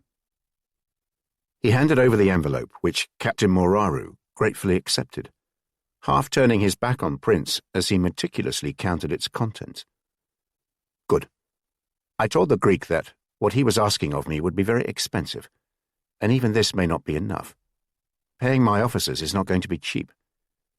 And then, when we dock in Constanta, and the journey from there, let's see, He shook his head, making it clear how expensive things were. "We sail in 2 hours, at around 7 o'clock. We should dock in Constanta around—" He consulted a large gold watch. "Maybe 3 o'clock tomorrow afternoon. You'll stay in here. I can assure you it is very comfortable." "And what happens tomorrow?" "I told you we dock in Constanta around 3 o'clock. I mean, after that with your cargo and with me." Captain Moraru sat down and indicated for him to do likewise. "The Greek didn't tell you?" "He said he'd arrange with you for me to accompany the cargo to its destination." Captain Moraru adjusted his very shiny gold watch and from his top pocket extracted an equally shiny gold cigarette case. He passed a cigarette to Prince and lit both of them with an even shinier gold lighter. "When we dock in Constanta, the Germans will check the cargo. If satisfied, then they allow it to be unloaded. It's transferred from our holds to railway wagons, and then to the port of Chernavoda, on the Danube, where it's loaded onto barges and then continues its journey. I don't know where it stops, or how the cargo then gets to Pilsen." "So, what happens with me?" "When the Germans release the cargo, it becomes the responsibility of a chief mate, not a crew member of this ship. Their job is to look after the cargo from when it leaves the Stelliana, through its journey by rail and barge, and then, however it gets to the factory in Pilsen. And this chief mate, he'll know about me? Captain Mararu shook his head. No. I told the Greek that until we dock I don't know who the chief mate for this cargo will be. There are 6 or 7 of them we deal with on a regular basis. I told him that if it turns out to be one of the Austrians or the Slovak, then he can forget it. Even to ask them means I'd be signing my death warrant. There's a Romanian who'd be fine, a Czech who I'd trust, and a Hungarian too. Obviously, they'd all want paying generously, which is why I told the Greek I needed so much money. And there's always the danger it could be a chief mate we've never come across before, in which case I wouldn't say a word to them, unless they're Czech. I always trust a Czech. And if, tomorrow, if it's not a chief mate you can trust? Captain Mararu stood up and opened his arms with a "what can I do" gesture. I guess you'll have to make your own way back to Istanbul. I did tell the Greek that. A pity he didn't tell you. With the exception of an officer bringing him a meal that evening, along with breakfast and lunch the following morning, Prince was left on his own. It was a strange feeling of isolation. Each of the cabin's 4 bulkheads appeared to have an engine behind it. Yet, despite the incessant noise and lighting which remained on the whole time, he felt relaxed, and even managed to sleep a few hours here and there. Like the prisoner in Lincoln Prison, there was little he could do now about his fate.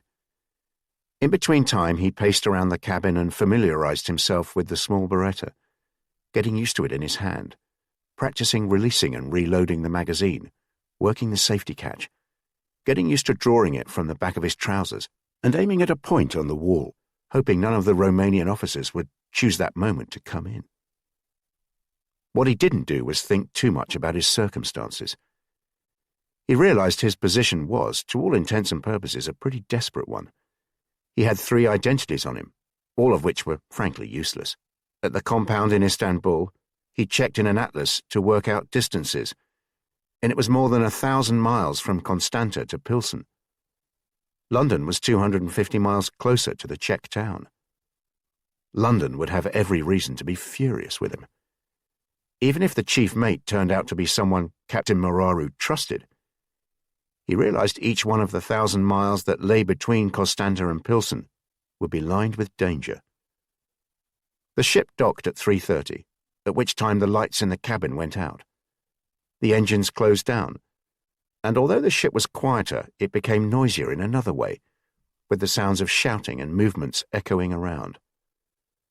Possibly an hour later, maybe closer to 5 o'clock, Prince heard voices outside the cabin, raised at first, and then the sound of laughter. The lights went on, and the door opened. Captain Mararu entered, closing the door behind him. He sat down, with his now familiar display of gold, the watch, cigarette case and lighter. "You're lucky." A long pause while 2 cigarettes were lit and half-smoked. "The chief mate is the Hungarian János." He nodded his head approvingly. "That's good, maybe. But—" the Romanian was holding up his hand. "He wants more money. Much more money than the Greek allowed for it. Do you have money on you?" "I can't believe you don't. Ideally Reichsmarks. And you'll need to be generous." "What have you told him about me?" "Nothing. Other than you need to get to Pilsen and will pay very well for his services." Prince opened his backpack and placed it on his knee, trying to ensure the captain couldn't see into it. From the concealed compartment he took out what he estimated to be the equivalent of £4 worth of Reichsmarks, and handed them to Captain Mararu, who took them, counted them and shook his head. "Not enough. He'll want the same amount again." Reluctantly, Prince peeled off another £4 worth. It was an extortionate amount of money. "And the same for me. For my troubles, you understand." János turned out to be a taciturn but amiable man in his 50s, with a ready smile and a pipe constantly wedged in his mouth. He wore oil-stained mechanic's dungarees, a ship's officer's hat pulled low over his brow, and an elegant if stained silk scarf wrapped around his neck like a cravat. He spoke decent German with a cultured accent, and there was something enigmatic about him, as if he was someone who'd led another life. He did not seem like someone who'd spent his life ferrying cargo up and down the Danube. The Hungarian had come to the cabin around half an hour after Captain Moraru had taken the money and explained what was happening to Prince. "We finish loading the train in maybe 30 minutes. We are scheduled to leave Constanta at 7:30.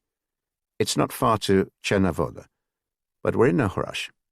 Normally it can take an hour by rail, but we probably won't arrive before 10. It's nice and dark out there, so there's plenty of cloud, but we don't want to risk being bombed, so we go slowly, with minimal lights. For the journey to Czernavoda, you'll be with me in the guard's wagon. What identity papers do you have?" Prince showed him the Romanian papers, and János pulled a face, clearly unimpressed. "Where did you get these?" "Istanbul. Looks like it. Hopefully this won't be a problem until we get to Czernavoda. Once we're there, I'll put you down on the crew list. What languages do you speak?" "German, as you know. English too, some French and Danish." János puffed his cheeks out and raised his eyebrows, clearly unimpressed. "I shouldn't have asked. In any case, none of them are much use. Look, I'll put you down as a Hungarian. No one else speaks Hungarian. It's the most complex language in Europe. It's like no other. Apparently no one has any idea where it comes from. My grandfather reckoned it originated in China thousands of years ago, but there are so many different theories. With some luck, you'll be safe as a Hungarian. Just let me do the talking. Every so often you can reply with igen, which means yes, and occasionally nem for no. They're easy to remember." The train carrying the chromium and the British spy accompanying it eventually arrived at Czernavoda at around 10:30. The town was dark and silent. The only sound, that of the waters of the barely visible Danube, lapping against the quayside. János had told him they'd transfer the cargo at first light, and then set sail. "We used to load the barges at night until a few months ago. One night the chief mate miscalculated, and half the cargo ended up in the river. We'll wait an hour or two, and then go to the boat." He slept little that night. On the walk from the train to the boat, he'd managed to take a few photographs with the Minox to go along with a dozen or so he'd grabbed as they'd left the Stelliana. The light was poor, and he doubted the quality was very good, but he'd been told not to worry. A poor quality photograph was better than none at all. János showed him to a tiny cabin just off the boat's engine room, little more than a narrow corridor with a bunk bed, and just about enough room to stand. He took the top bunk, János below him. At around 5:30 the following morning, he became aware of noise, the hum of the engine now louder, and shouting outside. János came into the cabin, looking as if he'd been up all night. "I've sorted everything out. Your name is István. Every other man in Hungary is called István. There'll be 7 of us on the voyage, including you and me. This boat is the tug which will push the 4 barges loaded with the cargo all the way to Passau in Germany. The skipper's Romanian, and he answers to me. The rest of the crew are Bulgarian, which is fine. None of them know a word of Hungarian. They barely speak Bulgarian. The engineer's called Petar. Your job is to help him in the engine room. Stay below deck as much as you can." The journey lasted 9 long days and nights, most of it spent in the engine room, where his job was to shovel coal and keep the area tidy.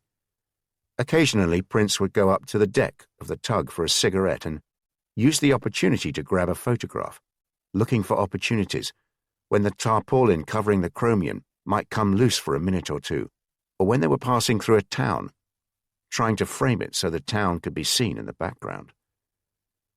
It was an extraordinary experience. Traveling through a corridor in the heart of Europe, the land ever-changing on each bank.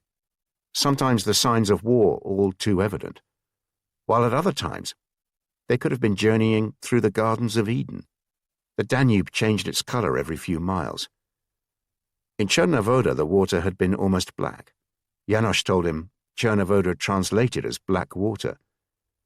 But as they traveled through Romania into Serbia and Croatia, and then north through Hungary, the Danube took on, in turn, different hues of green, grey, and blue.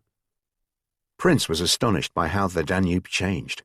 At times it was so wide, that with the mists that frequently descended over the river without warning, it was hard to see the banks, and it felt as if they were on an ocean. At other times the river narrowed, sometimes alarmingly. They passed through countless gorges, some as high as mountains, and through more than a dozen locks. They passed through different worlds, too.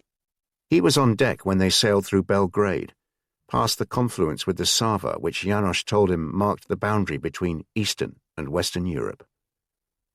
They travelled day and night, stopping only to take on supplies, coal and water, and to allow officials to check the cargo and make sure they weren't supplying the black market. Only once before Slovakia did anyone come below deck. A young German officer poking his head into the engine room when they'd stopped at Kolocha, just south of Budapest. Once they reached Bratislava, security became more evident. A German gunboat pulling alongside them, at the point where the river felt as wide as the sea. Prince had been on deck when he spotted them, just managing to grab a photograph before they came too close. János told him to finish his cigarette and then go below deck. They'll probably stay with us until Vienna. Why? The Hungarian shrugged. Who knows? That's what they do. Maybe they just like company, like horses running alongside each other in a field. Don't forget, though, this cargo is very important to them. It's vital for their war effort. They want to ensure it's safe. On the Friday afternoon, János called him up to the deck. You see those barges there, pushed by a tug like ours? Prince nodded. They're chromium barges, just like ours. They're empty, heading back to Černá. This would be useful for you. Be quick, though. That town on the other bank is Melk, by the way. We're between Vienna and Linz. They arrived in Linz on the Saturday afternoon, and János allowed the crew a couple of hours in the town. I've told them you're feeling unwell. You stay below deck. By the time first light came on the Sunday morning, they were in Lower Bavaria. The Danube, which had been the Donau for hundreds of miles, was busier and quite narrow at points. It was dark when they entered Passau, pulling into a wharf on the north bank, just before the point where the Donau met two other rivers, which converged on the town from the north and the south. The port police came on board to check the cargo and the crew list, but it was a Sunday evening, and they didn't look minded to stay long. Their main concern was that the cargo had arrived safely. Once satisfied, they left, promising to leave an extra guard on the wharf gate. The Bulgarians disappeared into the town, and the Romanian skipper was in his cabin. János and Prince were alone in the engine room, silent for the first time since they'd left Černá. You have family? Prince nodded, hoping János wouldn't pursue this line of questioning too much. And you? The Hungarian pulled a face. Who knows? I did have family. This war. They'd opened the door of one of the furnaces to ward off the chill of the night and the damp of the river. Tomorrow morning the cargo is loaded onto lorries and heads north to Pilsen. My job is to stay with it until it gets there. You'll come with me.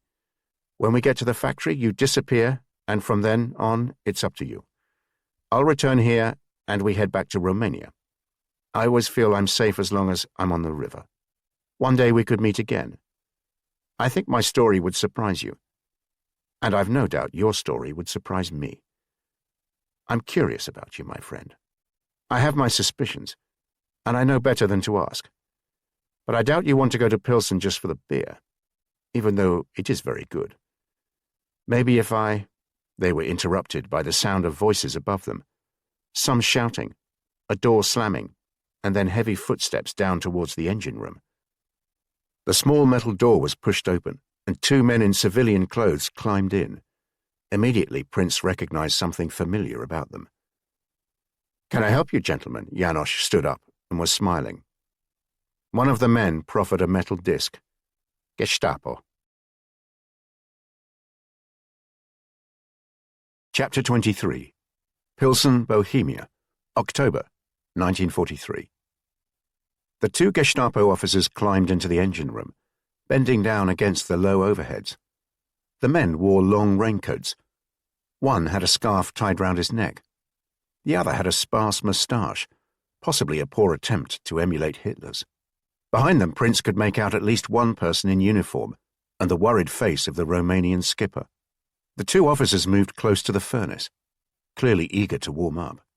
The one with the moustache asked if either of them spoke German, and János sounded very calm as he replied, assuring them he'd be happy to help in whatever way was necessary. He had all the paperwork if that was what they required. Maybe he could go to the wheelhouse to collect it. The officer nodded and followed him up. The other officer nodded at Prince and asked him if he spoke German, and the Englishman responded with what he hoped was a blank, unknowing look and an eager-to-please grin.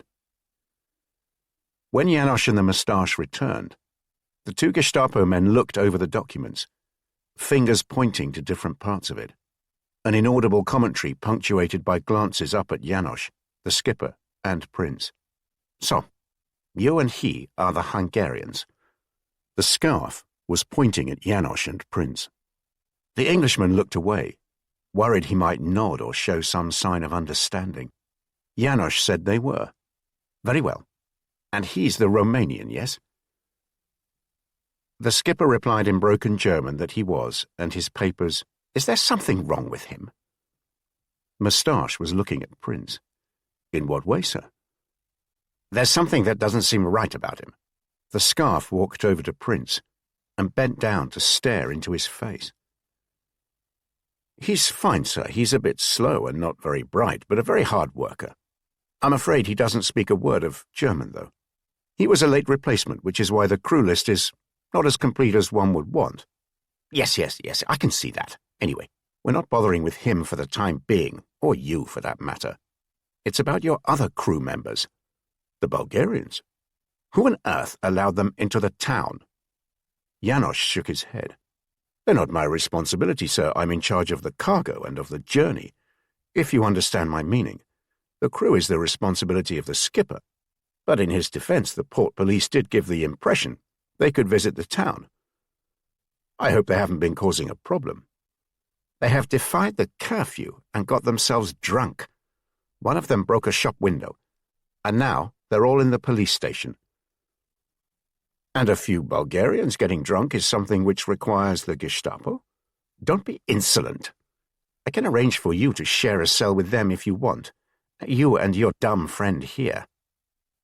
I'm sorry, sir, I didn't mean any offense. First thing in the morning, I want you, your friend, and the Romanian to report to the Gestapo office. I want to check all your details. That list is incomplete.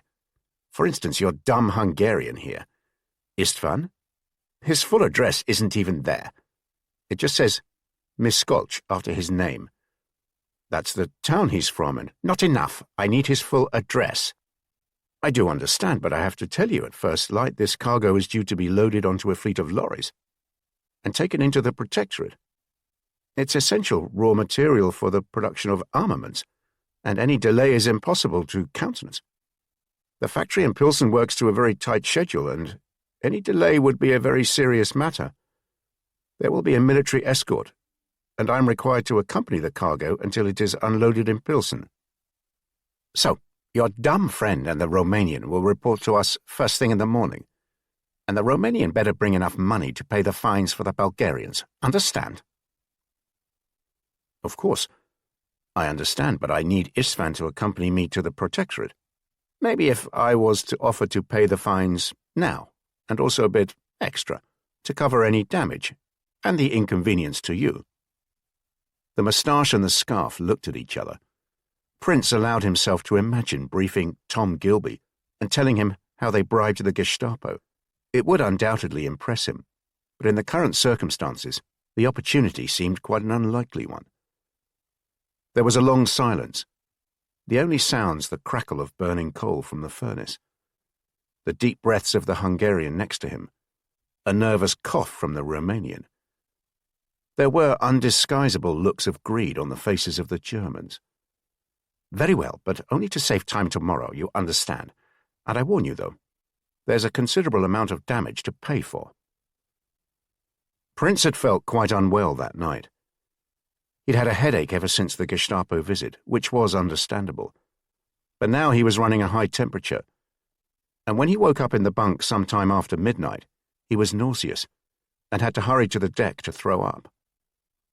As he walked gingerly back to the cabin, he felt his back aching. It was only 6 months since he'd returned to England with typhus, and although the doctor had assured him it had been caught early, he'd also warned him the disease had a habit of recurring. Avoid stressful situations, he'd said, which struck Prince as odd advice for a British intelligence medic to give to an agent about to be sent back into the field. He also told him to keep away from damp places. He knocked on the skipper's cabin door. The Romanian was sitting at his desk, a map spread out in front of him, illuminated by a gas lamp. He looked like he was plotting his escape. He'd barely uttered a word since the Gestapo had left. Prince pointed to his head and then made the skipper feel his temple. Prince mimicked the motions of being sick. Still not saying a word, the other man opened a cabinet below his desk and pulled out a large tin and extracted from it a brown bottle, from which he shook out a dozen tablets.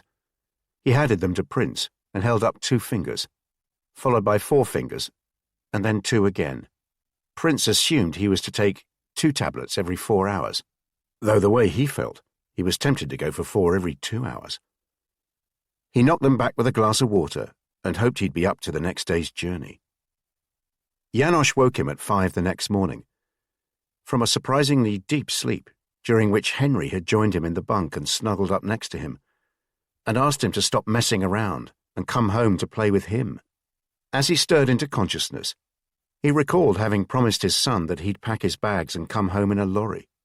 Janosch was standing next to the bunk, talking to him quietly. Outside, above them, he could hear the sound of engines running. "You got up during the night. Are you all right?" Prince said he needed some fresh air but was fine. His headache had gone, and he didn't feel nearly as ill as he had during the night. "The lorries are here, so we need to get a move on.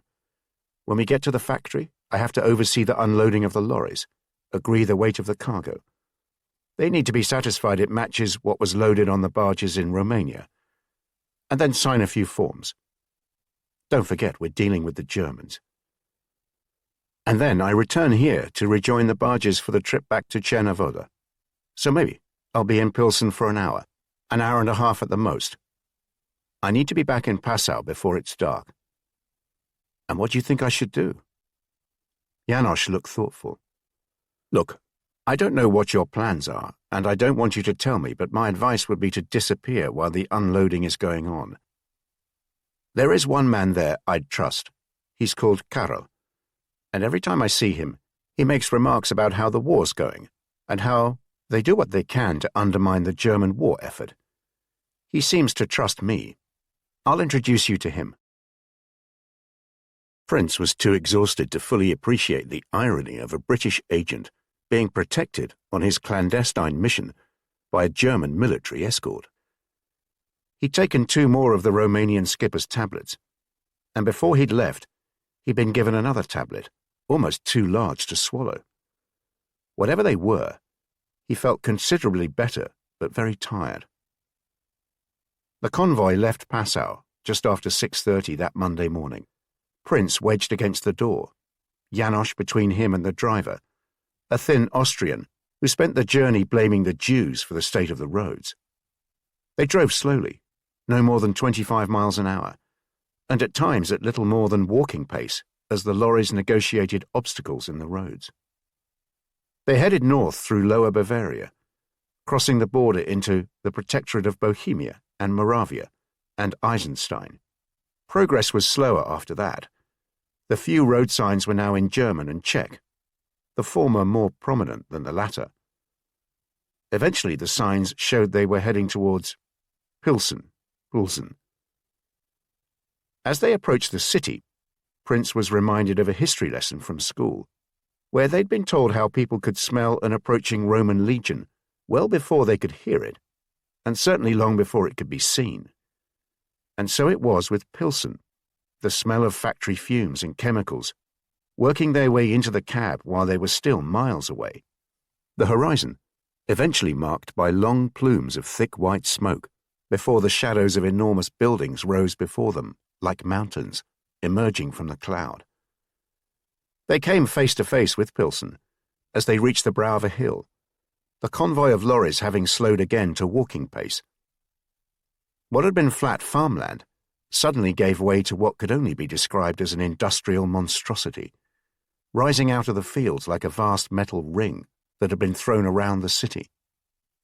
But it wasn't so much the size of the place that shocked Prince. What took his breath away was how long it took the convoy to drive past factory after factory, all showing ample evidence of their contribution to the German war effort. Hundreds of tanks, heavy armor, and military vehicles were parked under camouflage netting, some being driven onto low-loaders. It had the feel of a military parade about it, and Prince felt he was travelling through the beating heart of the Nazi war machine, and it was one which appeared to be in rude health. Despite all the talk back home of the tide of the war turning in the Allies' favour, there was ample evidence here that the Germans seemed very well equipped to cope with any setbacks.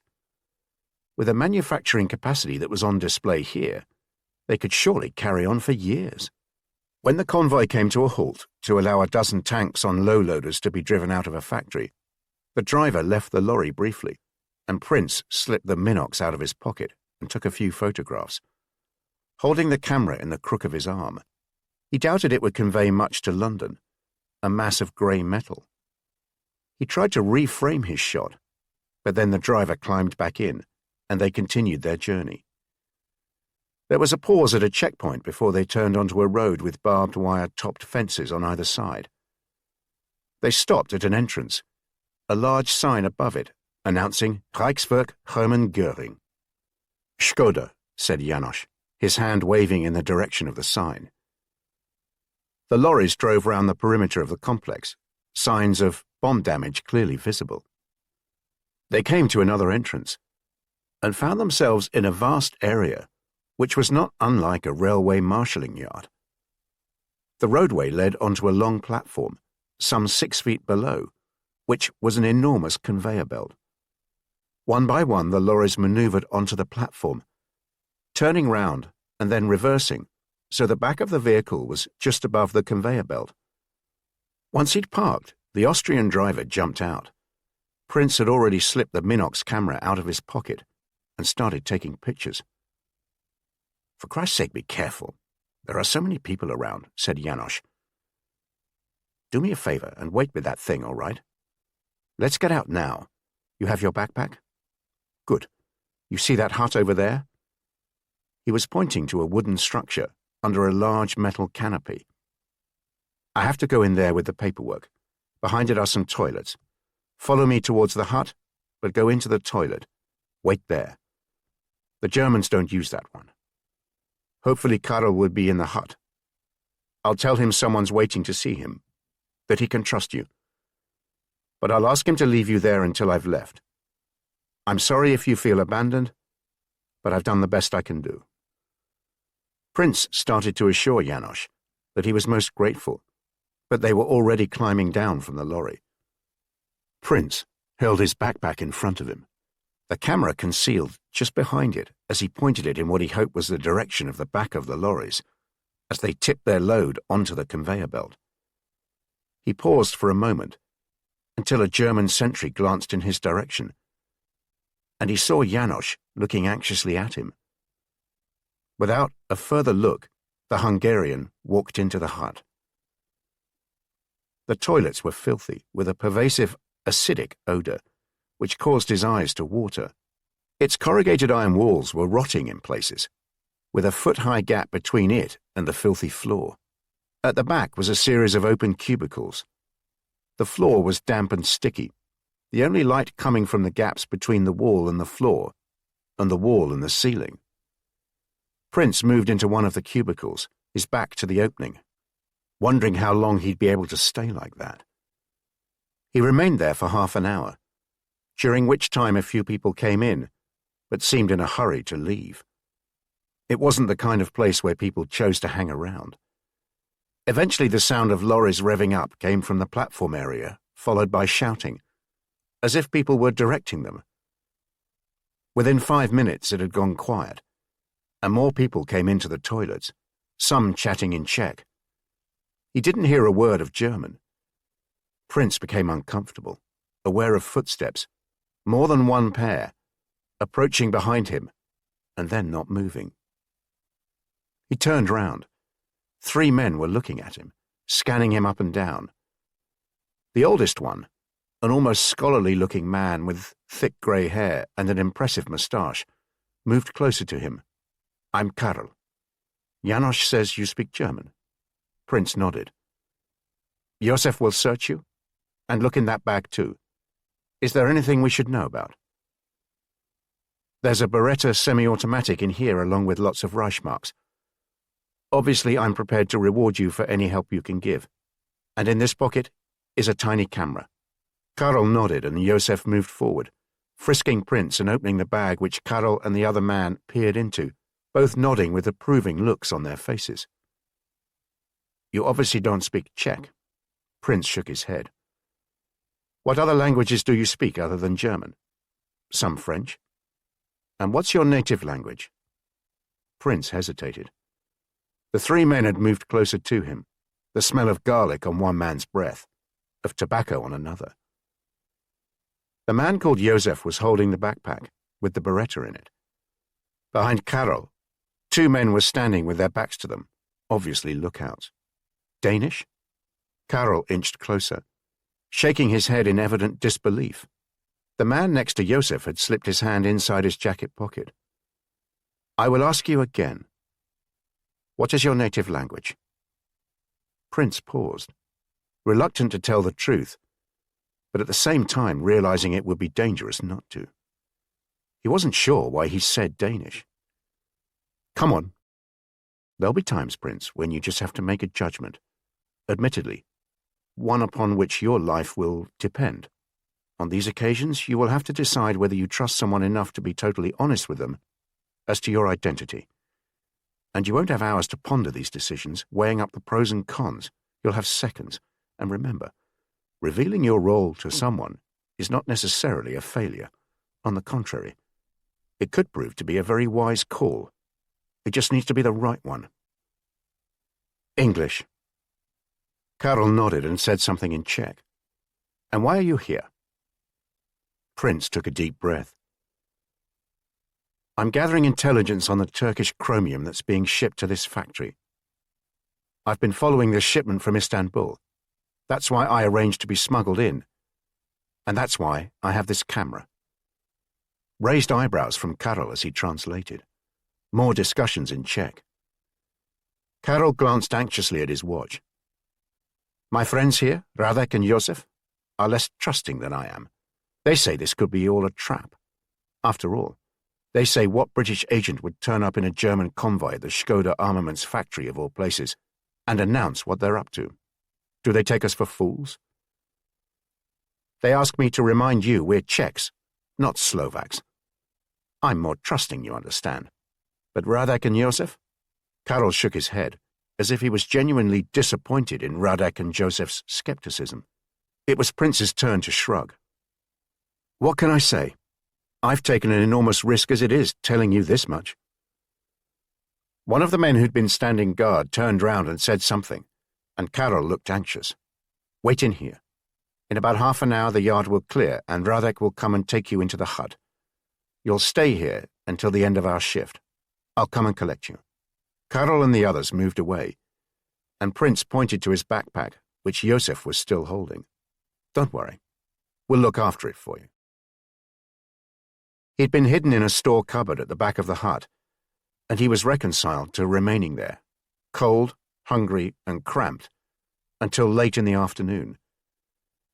But he hadn't taken into account that this must have been an early shift, because at 2 o'clock Karl returned with a pile of clothes, which he instructed Prince to change into. "These belong to Pavel. He's the same height and build as you are, and more or less the same age, I imagine. This is his identity card, his Kennkarte." He handed Prince the small identity card. Deutsch Reich on the front cover, above the Nazi eagle and swastika symbol. Below them the word Kennkarte. Inside were Pavel's details on the left, a photograph of him on the right. When we leave, they're more bothered to check it's the right number of people per group. Unless they have a security alert on, they don't bother to check the Ken Carter. You just need to show it as you walk past the sentry. They look more closely when we come in at the start of the shift, but that won't be a problem for you. Prince shuffled along with the rest of the group, possibly 24 of them, through the yard, past the now still conveyor belt, into an enormous warehouse and out through a side door, where they joined at least a dozen other groups waiting to be let out. There'd been a light drizzle which became heavier as they waited their turn, the group turning up their collars and adjusting their hats. It was clear most of the group knew what was happening. Some looked a bit tense. There were plenty of anxious glances and nervous coughs whenever a German sentry came near. But gradually, Prince found himself in the center of the group. When they were moved forward, they walked at a fairly quick pace, and he followed the others in holding his Ken Carter towards the sentry box, only fleetingly looking in that direction himself. 10 minutes later, they were on a noisy bus, the air thick with tobacco smoke, which eventually dropped them in a small but deserted square. Prince walked alongside Karol. Josef and another man walked in front, and as far as he could tell, there were 2 more men behind them. They walked in silence through cobbled streets until they reached an apartment building. They passed through the arched entranceway, and Karol led Prince into a covered walkway which smelled like a urinal. They waited while Josef and the other man disappeared through another doorway at the opposite end of the courtyard. Not a word was exchanged. Karol looked carefully around him, and whenever Prince looked at him, he seemed to be checking him out. A few minutes later, Josef came down, nodded to Karol, went out into the street, and back again. Another nod. "Follow me." They hurried across the courtyard and up 3 flights of stairs to an apartment where the man who'd walked with Josef was waiting. "You'll stay here while we check you out. You understand we have to do that. For your safety, you'll be locked in. There's some food in the kitchen, and you can use the bedroom. We're locking the door to the lounge because it looks out over the courtyard. We've filled pans with water, so don't use the taps. They make too much noise. And the same with the toilet. Don't flush it. Don't turn on any lights. It will be better if you remove your shoes." "How long will I be here?" "However long it takes. Josef will bring someone to see you. Probably later tonight. Give me Pavel's Ken Carter back, please." "Where am I?" "So you know Pilsen, do you? You just need to know you're in the city. From the window in the bedroom, you can just see the Radbuza River." A few hours later, he was woken by the sound of the door unlocking and footsteps outside the bedroom where he'd been half asleep, still dressed, a couple of threadbare blankets offering little protection against the cold draft that seemed to come up through the floorboards as well as through the windows. Josef came into the room first, followed by a woman. He pointed at the bed, muttered something, and then went back into the hall. Prince quickly tried to make himself presentable, pushing the blankets aside and running his hand through his hair. The woman perched on the end of the bed, lit herself a cigarette, and smiled at him sweetly. She was perhaps his age, possibly younger, and was dressed in black, which against her pale skin and in the dim light gave her a monochrome appearance, broken only by bright red lipstick. "Your backpack is fascinating." She smiled once more and inhaled deeply. "It has kept us most busy and most amused. All that money and all those identities, not to mention the Beretta." She was speaking English, almost perfect English, and had they not been in German-occupied Czechoslovakia, he reckoned he'd have been hard-pressed to spot an accent. Prince returned the smile and said he'd be happy to share the money. She bowed her head in gratitude and concentrated on her cigarette for a while. "I'm more interested in those identities. Which one should we take most seriously?" "Can I ask who we are?" "You answer a question by asking another one. You could almost be Czech talking like that. So, tell me, which identity? My name is Michael Eugene Doyle. I am an Irish citizen, and I'm a journalist for an American travel magazine. Very well. And if anyone was to ask questions of the right people in London, they'd be able to verify that this Michael Eugene Doyle is someone to be trusted. By trusted, I mean on the same side as us. Which brings me back to the earlier question. Who are we and us? The smile had disappeared now, and the woman stared long and hard at him, continuing to do so as she lit another cigarette, only blinking when a wisp of smoke drifted into her eyes. 2 days, Mr. Doyle. Give us 2 days, and if we hear you are to be trusted, I'll return, and you'll get all the help you need. And if you don't hear that, then it won't be me coming back. He spent the following 2 days catching an hour's sleep here and there, and debating with himself whether he'd been completely foolish, or had somehow managed to be rather smart. It was obvious Karel was involved in the Czech resistance, in some way, and the woman who'd visited him on the Monday certainly was. But he worried they'd come back and tell him no one in London had the faintest idea who Michael Eugene Doyle was, and they may not even get as far as a discussion on the matter. Unless they were certain he could be trusted, he'd be dispatched as soon as possible. He wondered whether he ought to have given Tom Gilby's name, even told him where his office was. But it was too late now. So he spent the time trying to sleep, padding around the cold apartment, nibbling at what food had been left in the damp kitchen, and peering through the window at the rooftops and the river he could just about make out beyond them. He wondered what would happen if he tried to leave the apartment. There were knives in the kitchen drawer to enable him to pick the locks, but when he stood by the door with his ear pressed against it, he was sure he sensed someone on the other side. She turned up on the Wednesday night, almost exactly 2 days later. She was still dressed in dark clothing, the lipstick now a much deeper red, almost a brown. But more importantly, there was a smile on her face, which was a good sign. And she was on her own, which was an even better one. London wants to know where the hell you've been. They thought you were dead. They said to tell you they held a memorial service, but it wasn't very well attended. She looked confused as she lit a cigarette, this time passing one to him too. I think that may be their idea of humour. Very well. They also said they were pleasantly surprised you were here. You've come all the way from Istanbul. Prince said he had, and she nodded approvingly. I've always wanted to visit Istanbul. You can perhaps tell me about it. You can call me Zora, by the way. We've been assured you are indeed on the same side as us. You have obviously gathered who we are. I was flown into Bohemia earlier this year. You've heard of Reinhard Heydrich, I presume. He was the so-called Nazi protector of Bohemia and Moravia. We were so grateful for his protection that last May he was assassinated. Since then, it has been very difficult for us to operate. The reprisals the Nazis carried out were appalling, beyond words. Our role is now mainly to gather intelligence. Resistance is almost out of the question. London has instructed us to give you every cooperation you need, and we're delighted to do that. They say they want you to bring the evidence back to them as soon as possible. Did they say what they meant by evidence? The chromium, Mr. Doyle.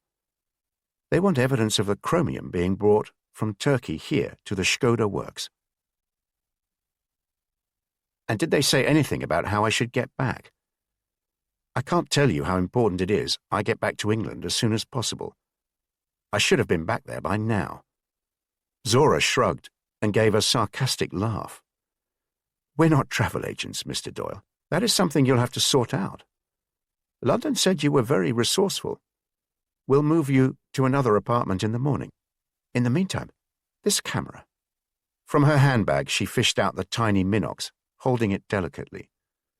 What about it? It's too risky for you to go back into Skoda, but we are to help you gather the evidence. I want you to show Karel how to use it. He'll take all the photographs you need, and then give the film back to you. Once that is done, we can talk about what happens with you next.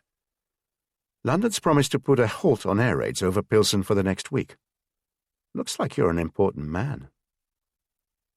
Early the following morning, and another visitor to the apartment. This was an older woman, her steel-grey hair cut in a severe fashion, a floral dress beneath a fawn raincoat. She looked him up and down, and then walked around the apartment before addressing him in German. We leave now. You are to wear this coat and this hat.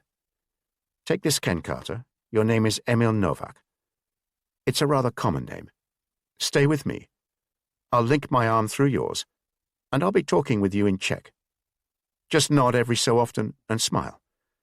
It's a 10-minute walk to where you're going. We'll leave in a few minutes.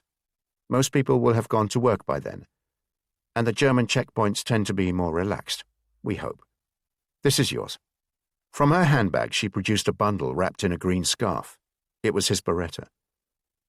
Let's hope you don't need it. At one point on the journey, Prince did think he'd need the Beretta, and he'd even moved his hand to where it nestled at the back of his trousers. They'd been walking for around 5 minutes when they spotted a checkpoint just yards in front of them as they turned a corner. They were too close to it to cross the street, and turning back was out of the question. Turning a corner always dangerous. What was it they'd said in his training? Walk through a town as if you're on a racetrack. Take the outside lane. That way, you see what's on your inside. Safer. The woman was experienced. She didn't break her step, and carried on chatting in exactly the same way, Prince laughing enthusiastically. Ken Carter. She showed hers to the young sentry, wishing him a good morning in German, and Prince did likewise, adding that at least it wasn't raining. At that moment, a man in plain clothes who'd been standing in the shadows behind the sentry stepped forward, peering over the soldier's shoulder to look at Prince's card. Nazev? Namen? Prince felt the woman's hand squeeze his arm very tightly. Novak. Emil Novak. The Gestapo officer was about to say something else when a car pulled up alongside them, a shiny black Daimler, and that was the moment Prince had moved his hand towards the Beretta. Come, Adolf, we need to be in Marienbad by lunchtime. Get in. They walked silently for a while, after they left the checkpoint. Prince wondering out loud how advantageous being called Adolf had been for the Gestapo officer's career. When the woman spoke again, it was in German, her tone angry. People in Pilsen aren't so friendly to the Germans. Talking about the weather would have sounded suspicious. The apartment was in a small block overlooking a park in a much smarter area than the one he'd been in. Large houses and apartment blocks of similar size surrounded the park. Though on two sides there were large gaps, piles of rubble, where he presumed bombs had hit. The apartment was on a lower ground floor and was small but very comfortable, and clearly belonged to someone with money and taste. There were bookshelves everywhere, and the whole apartment was carpeted. Don't use the front room. People can see into it from the street. This is the lounge, the kitchen, obviously a bedroom and the bathroom. Just make sure no lights or movement can be seen from the front and you'll be fine. The woman in the flat above is a friend. Karel will come tonight. He doesn't have a key. Keep the door bolted.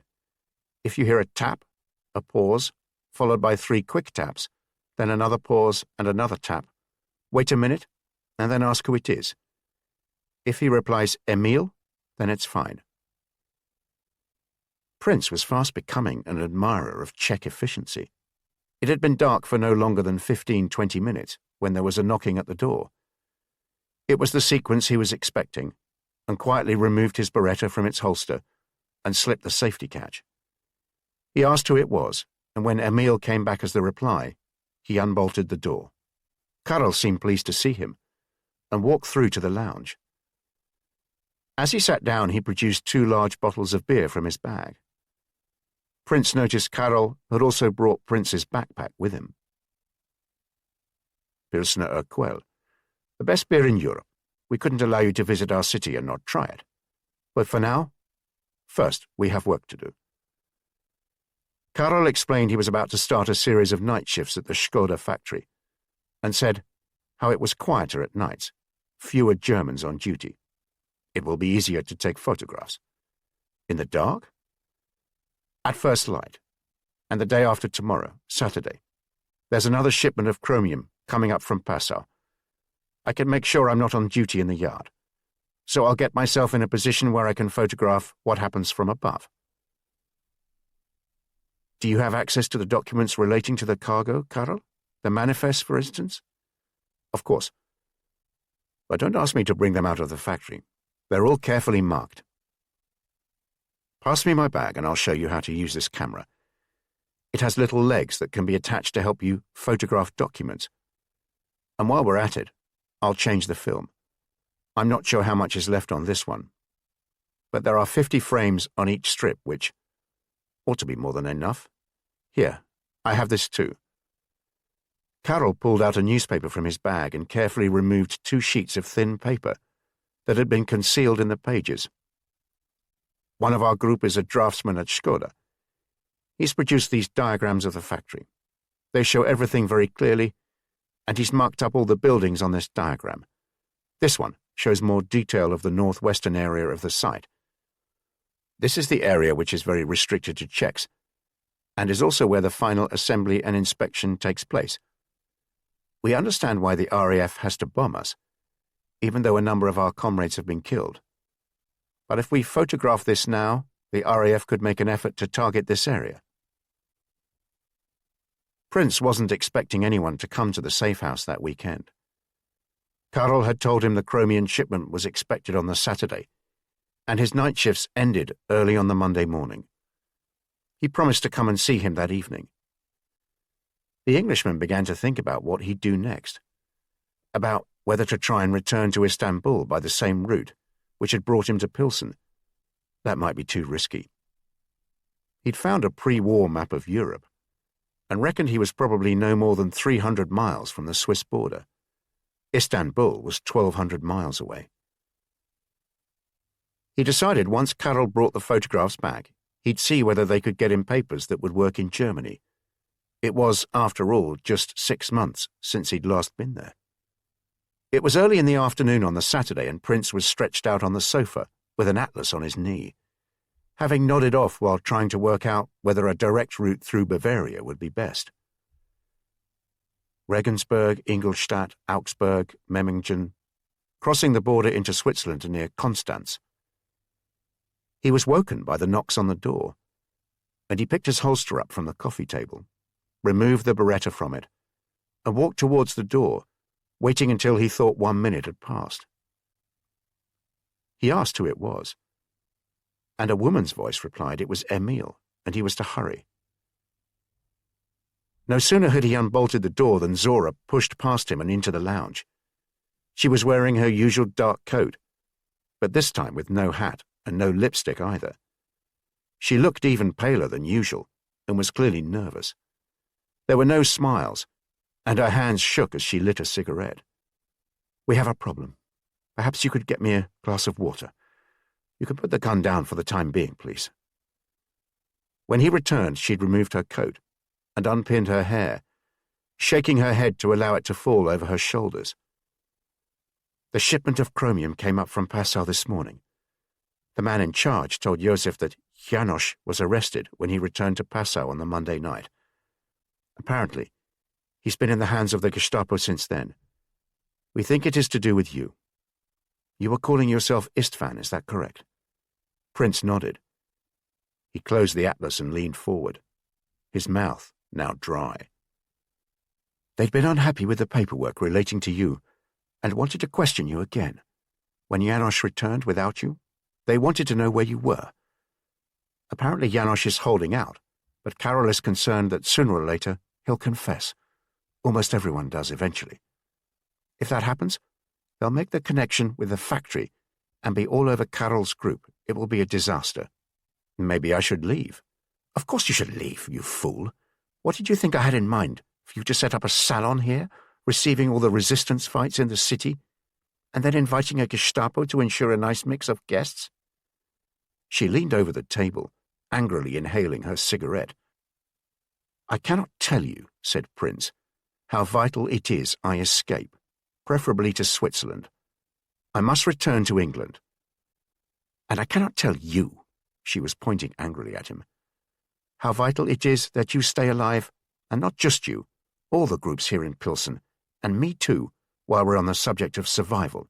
Look, London gave me strict instructions, saying getting you home is a priority. They ordered me to sort it, as if I haven't got enough to think about. My plan was for you to return with Janosch when he returned to Pilsen in 2 or 3 weeks, but clearly that won't happen now. What about if I went across into the Reich and... No. We're too close to the Sudetenland. It's too risky. They're more German than the Germans. All bloody Nazis. Get me some more water, and let me think. I may have a plan. Chapter 24. Pilsen and Prague. October 1943 to February 1944. Do you know Prague? The voice came from within a shadow on the opposite side of the room, a pale beam of moonlight dropping onto the bare floorboards in between. Prince had entered the room a few minutes earlier, and only now did he realize he wasn't alone in it. Prince replied in German, the language he'd been addressed in. No, I've never been to Prague until now. The shadow didn't reply, though there was an indistinct movement which could have been a nodding of the head. In the center of the room was an unlit stove, a pile of planks beside it. He realized these were probably the skirting boards which appeared to have been ripped from the walls, leaving a gap between the floor and the wall, and allowing a draft in. The beam of moonlight picked out a couple of long nails sticking out of the floorboards. It was bitterly cold, and he wondered why the stove wasn't lit. Do you know how many buildings there are in Prague? It was the shadow again, the voice of an older man, who sounded intrigued by his own question. Like him, the man appeared to be sitting on the floor, his back to the wall. I'm afraid I've no idea. The shadow stirred. There are probably less than 1 million people in Prague. It's impossible to say. The Germans don't tell us. Maybe the figure is closer to 900,000. But people have moved into the city. People have been deported from it. People have been killed. Others have been removed for forced labor. So who knows? The man shuffled around, trying to get comfortable on the hard floor. Prince caught a glimpse of his face, the outline of a beard. So, to answer my question, if we assume there are 900,000 people in the city, and for the sake of argument, there are 2 people per home, that's 450,000 dwellings. But some of those will be apartments like this one. So let's say there are 300,000 homes in the city. Do you agree? Prince said he did, though he didn't have the faintest idea what the point of the conversation was. He'd have assumed the voice from the other side of the room came from someone who was deranged, except it sounded very rational, very cultured. But then we need to add to that other buildings, the shops, offices, industrial premises, schools, churches. Let's say 500,000 buildings. There was a long silence. The man appeared to have finished, though Prince wondered if he was meant to say anything. He didn't want there to be a bad atmosphere. You're probably wondering what this old man is talking about, eh? Please don't worry. I was a mathematician at Charles University. Have you heard of it? Prince replied he thought he had. So you should have. It claims to be the oldest university in Europe. I was a mathematician there, a professor of mathematics. He placed a clear emphasis on the word professor, and allowed time for Prince to appreciate what he said. I did my first degree there. I was just 16 when I started. A child genius. I got my doctorate, and then became a lecturer at Heidelberg University in Germany for a few years. But of course I was thrown out, so I returned to Prague and became a professor.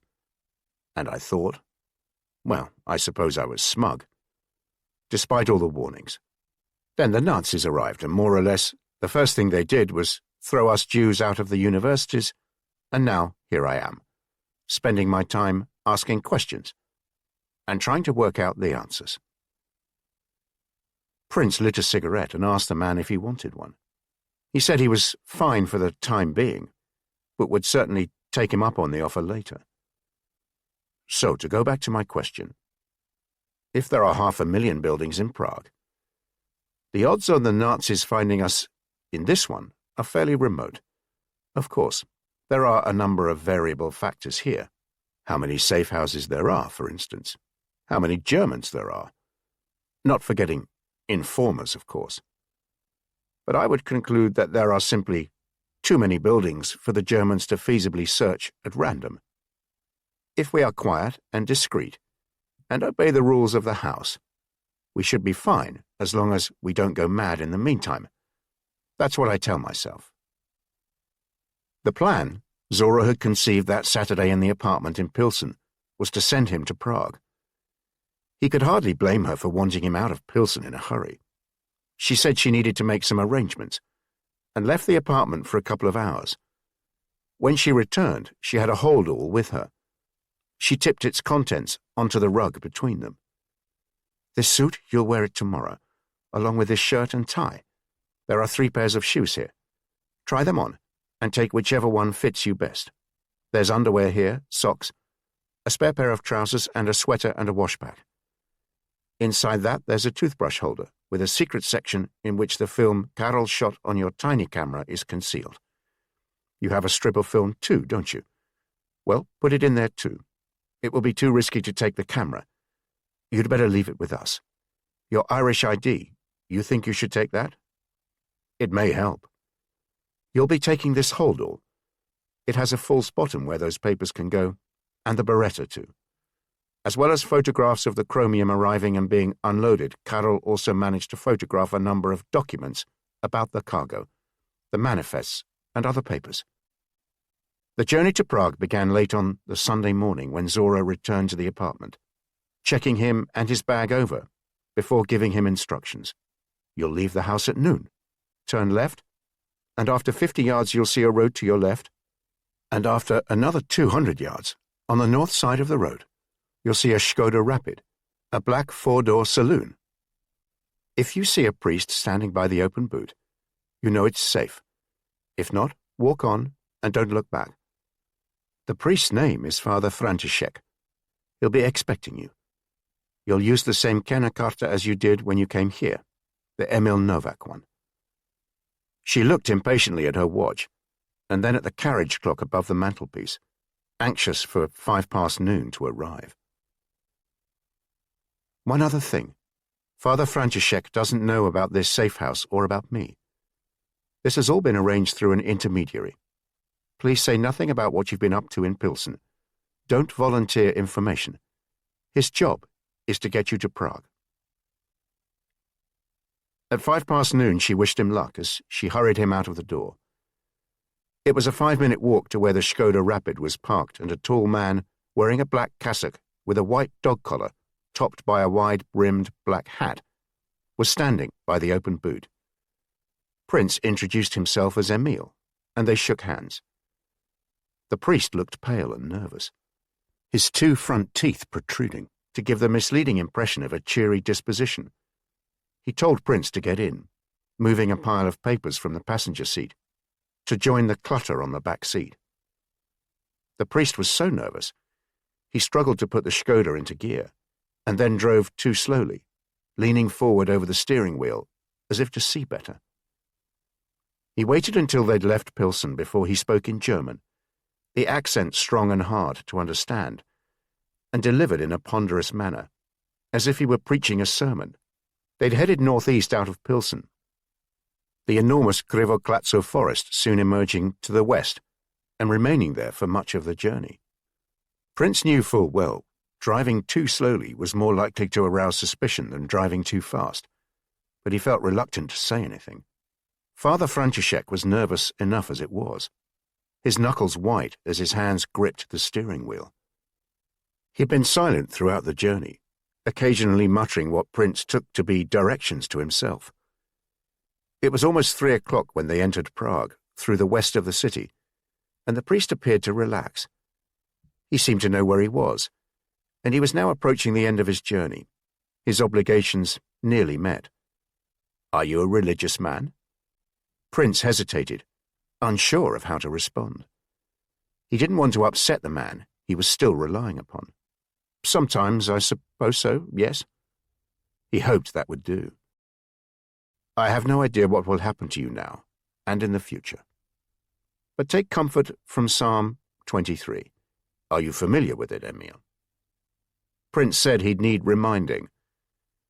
"Yea, though I walk through the valley of the shadow of death, I will fear no evil, for thou art with me. Thy rod and thy staff, they comfort me."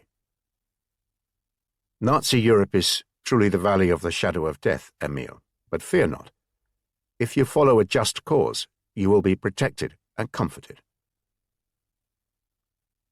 Prince nodded, deciding not to tell Father František that from what he'd seen in the valley of the shadow of death, being on the right side didn't appear to have been of much comfort. By now they'd arrived at a large church, and the priest parked the Skoda next to a small door at the rear. He led him through the back of the church into the sacristy, a messy room with vestments hanging from racks, and piles of missals on a table. The room was far too warm, with an unpleasant smell of gas and incense. The priest told him to wait. He would just be 30 minutes, and then they'd go on to the last church. Prince must have dozed for a moment or two. When he woke, it was to the sound of chanting drifting in from the main body of the church, and a sense someone was looking at him. He glanced around, and it was a while before he spotted a short, bald-headed man who looked uncannily like his former headmaster watching him from a doorway. "Emil?" Prince nodded as the man walked forward. "Come with me, please." The man spoke quietly but urgently. "Father František told me to wait here. He said he'd be taking me on to another church." "We really don't have much time. And don't forget your bag. Zora said you have a Beretta. If so, get it out of the bag and have it about you. And you have your Kenkarte. Let me see it, please." They hurried out the back of the church and walked through tightly winding cobbled streets, ascending all the time, the other man moving faster than Prince. "My name is Tomáš, by the way. I'm taking you to a safe house. You'll be there for a few days, until we find another place for you." "The priest?" He gestured back towards the church. "We're not sure about him. We only started using him recently. He has a car and an excuse to be driving around, and we have no reason to suspect him. But he came to us, so we need to be cautious. So we told him his mission today was to take you one further church from where you'd be collected. It's our way of testing Father František. You see that house over there? The one with the porch door ajar? That's where we're going. We'll just wait here for a few minutes to keep an eye on it." The mathematics professor told Prince he was called Rudy. He told him how he'd been in hiding ever since the Germans had entered Prague, but had been betrayed by someone he thought was a friend, and had managed to contact the resistance. "I'm fortunate in many ways, I guess. I have no family, no responsibilities, or anyone to worry about. I was all right for a year or so because I was not involved in Jewish life in Prague. I'd even avoided registering as a Jew. Tens of thousands of Jews have been deported to Terezin, which the Germans call Tersanstadt. It's a ghetto and concentration camp north of here, a waiting room for death. And this place, this is also a waiting room." Dawn had hardly broken when they were woken by Tomáš. From a canvas bag he produced a flask with a coffee-like drink in it and 2 rolls. He told them to hurry and gather their things. "I have bad news. We were watching the second church that Father František was meant to take you to last night. The Gestapo were waiting there. We can only be grateful they weren't at the first church."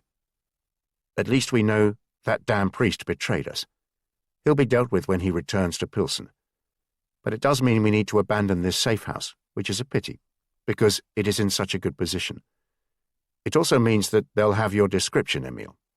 Our experience is that it tends to take the Germans a day or two to properly circulate that kind of information, so the sooner we leave here the better. It's a 5-minute walk to the tram.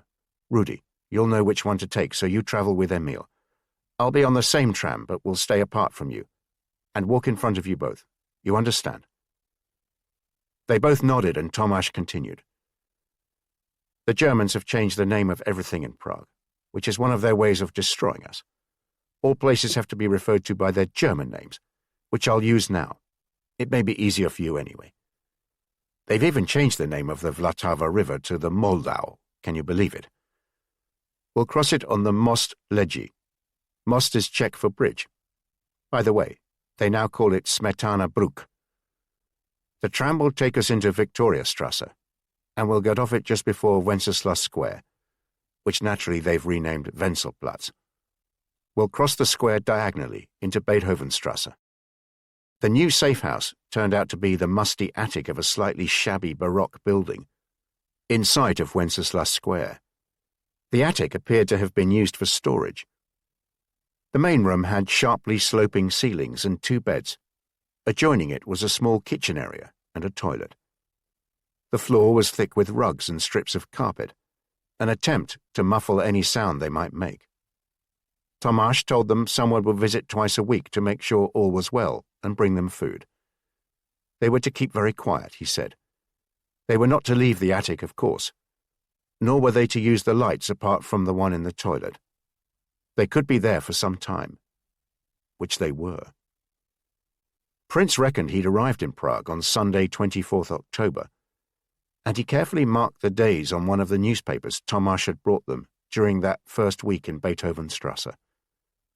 The days turned to weeks, the weeks into months, and 1943 into 1944. The nights became shorter, then almost imperceptibly longer. The leaves blowing past their window turned to rain, then to sleet, followed by snow, before the room was filled with sun, sometimes for 2 or 3 hours at a time. Life was not completely unbearable. He had German books and newspapers to read. The attic was cold, but not intolerably so, especially once they'd patched up the cracks in the window. He and Rudy got on as well as could be expected of 2 people cooped up together. As time went on, the older man became quieter and more maudlin, sitting on a chair near the window for hours at a time, staring at the rooftops of his beloved city. Sometimes Prince would notice Rudy's eyes were filled with tears, and he'd know to leave him alone. It was an afternoon early in December when Rudy came and sat next to him, his eyes still moist. "I feel so sorry that you see Prague like this." Rudy waved his hand towards the window. The bleak sky, the signs in German, the beautiful buildings with Nazi soldiers outside them, the city emptied of its Jews, and so many other residents. It's like a reptile that sheds a beautiful skin to reveal one that is dull and diseased. This city used to be the prettiest in Europe, you know, like Paris. So much so there's a street not far from here called Pariska. It was like a boulevard in Paris. Now it's been renamed Nürnberger Strasse. Can you believe? You must promise me that if you survive this dreadful war, if we survive this war, he allowed a silent chuckle at the very thought, then you will permit me to show you the true soul of Prague. Prince said that that would be nice, and the area around Pariska is Josefov. It's the Jewish quarter, now quite empty, I imagine. Backing onto Pariska is the Altneuschel. It's reputed to be the oldest synagogue in Europe. It was built around 1250, if I remember, but I've no idea if it's still there. There's a legend. You understand that as a professor of mathematics at the Charles University, I'm not supposed to believe in legends or fairy tales, and in normal times I wouldn't. But then these aren't normal times. The legend is that in the late 16th century, a famous rabbi created a golem, a clay figure, to protect the Jews of Prague from being attacked. The golem came to life, and did indeed protect them. But then it went out of control, and the famous rabbi was obliged to destroy the golem. It has always been said that the remains of the golem are to be found in the attic of the synagogue. Now I find myself staring out of the window in the direction of Yosefov, willing the golem to come back to life and destroy the Germans. In the second week of 1944, Tomasz turned up after a gap of some 10 days. Since they'd last seen him, he'd lost weight and grown a beard. He had a haggard and worried look about him. Things are getting very bad. So many of our people are being arrested, and not just here, elsewhere in Bohemia too. Karol and his group have all been arrested in Pilsen, though I'm told Zora managed to escape. It's only a matter of time before I'm captured unless I go into hiding. I don't know for how much longer people can come here. I've brought more food with me than usual, but you must do your best to make it last. If things get desperate or you're in danger, then you are to leave here. Rudy, you must look after yourself. But Emil, you are to cross the river on the Charles Bridge, and from there go to Harachani Square. It's where Prague Castle and the cathedral are. The Germans have renamed it Hradčinsplatz. And there you'll find the Swiss consulate. I think it's at number 1, but you don't need to worry. The Swiss flag will give you a good clue as to where the building is. Go down to the basement where you'll find the consular affairs section. You need to concentrate on what I'm about to tell you, Emil. After that visit, no one else came to the musty attic in the Baroque building on Beethovenstrasse again. As much as they tried to conserve what little food they had, they soon found themselves in a permanent state of hunger, and days could go by when nothing came out of the single tap other than a trickle, which was so rusty it looked more like blood than water. As January turned into February, the temperature plummeted, and life became increasingly unbearable in the room. Rudy seemed to suffer in particular. He was frequently short of breath and complained of chest pains. "I know exactly what medicine I need," he told his companion. On the first Sunday of February, Prince noted it was the 6th, Rudy spent all day in bed, groaning whenever he moved. When Prince woke on the Monday morning, he half expected to see Rudy dead. But instead, the older man was perched at the end of his bed, fully dressed, with hat and gloves on. "I hope you will understand I have decided to visit the doctor. Please don't try to dissuade me. I know exactly what I'm doing. There's a very good clinic in Nove Mesto, not too far from here. The walk and the fresh air may even do me some good. And on the way back, I can bring us some fresh cakes from a wonderful bakery which my mother used to take me to as a treat. But please don't worry. If anything happens to me, I am reconciled to my fate. I wouldn't dream of mentioning this place." Rudy was determined to leave, and when he did so, he cheerily announced he'd be back in a couple of hours. By the time it turned dark that afternoon, Prince knew Rudy wouldn't return. He sensed the old man knew full well what he was doing. Rather like Captain Oates walking into the Antarctic blizzard. But when he woke the following morning, Prince was shocked at his own complacency. It was all well and good Rudy assuring him he'd give nothing away. But if he'd fallen into the hands of the Gestapo, those assurances would mean nothing. Prince couldn't remain where he was any longer. He went over in his mind what Tomasz had told him on his last visit, almost a month previously. If things get desperate or you're in danger. He ate what little food was left and prepared his bag. He removed the beretta and placed it in the waistband of his trousers, and made sure his Emil Novak Ken Carter was in his top pocket. They caught Tomasz early on a bitterly cold morning in early February. He'd been moving around the city like a fox at night, from safe house to safe house, never staying in one place for more than 2 nights. Now he was in the basement of a smart villa near the castle, and whereas up to then all his efforts had been concentrated on avoiding capture, now matters changed. A message came from Zora, who was hiding somewhere in the Moravian countryside. Orders had come from London. Tomasz was the only person left alive in Prague who knew where the Englishman was, and he was to smuggle him out of Prague as a matter of urgency. So he left the safe house early the next morning and decided to walk to Beethovenstrasse. He reckoned it was safer than taking the tram. But he'd miscalculated. He should have waited until it was busier, mingling with people on their way to work. But with the streets still empty and crossing Samantha Brücke, he was stopped at a checkpoint. It was as if they were waiting for him. He was taken to the Gestapo headquarters at the Petschek Palace, which was on Bredauer Gasse, between Richard Wagner Strasse and Beethovenstrasse, where the Englishman and Rudy were hiding, although he had no idea if they were still there. At first Tomasz was so terrified he felt it might be better to confess. That way, he might be able to keep some matters secret, including about the Englishman and Rudy, especially the Englishman. Zora had made it clear to him just how important he was, and how vital it was he should be kept out of Nazi hands and be helped to make his way back to England. But Tomasz found a resolve he never imagined he possessed. It was a degree of courage which took him by surprise, so much so that he began to take a perverse pride in this hitherto unknown bravery. He found himself able to rise above the physical pain, as if he were testing himself successfully against the Gestapo.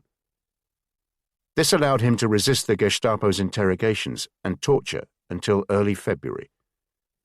But on the night of Sunday, 6th February, one of his Gestapo interrogators came to his cell and sat next to him on the rough board which passed as a bed. "You're very good, brave and clever, but you'll break. People always break, eventually." And then he told him they were sending 2 men from Berlin to deal with him. They'd be arriving in the morning. One of them was the best interrogator they had, apparently. "And the other?" asked Tomasz. The Gestapo man slapped him on the knee in a friendly manner. "Our best torturer, apparently."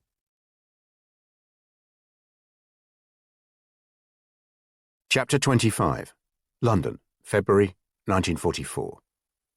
Martin Mason struggled to keep pace with Tom Gilby and Christine Wright as they marched along Whitehall. They both occasionally glanced round, their expression making it clear they couldn't understand why he wasn't making more of an effort to keep up with him.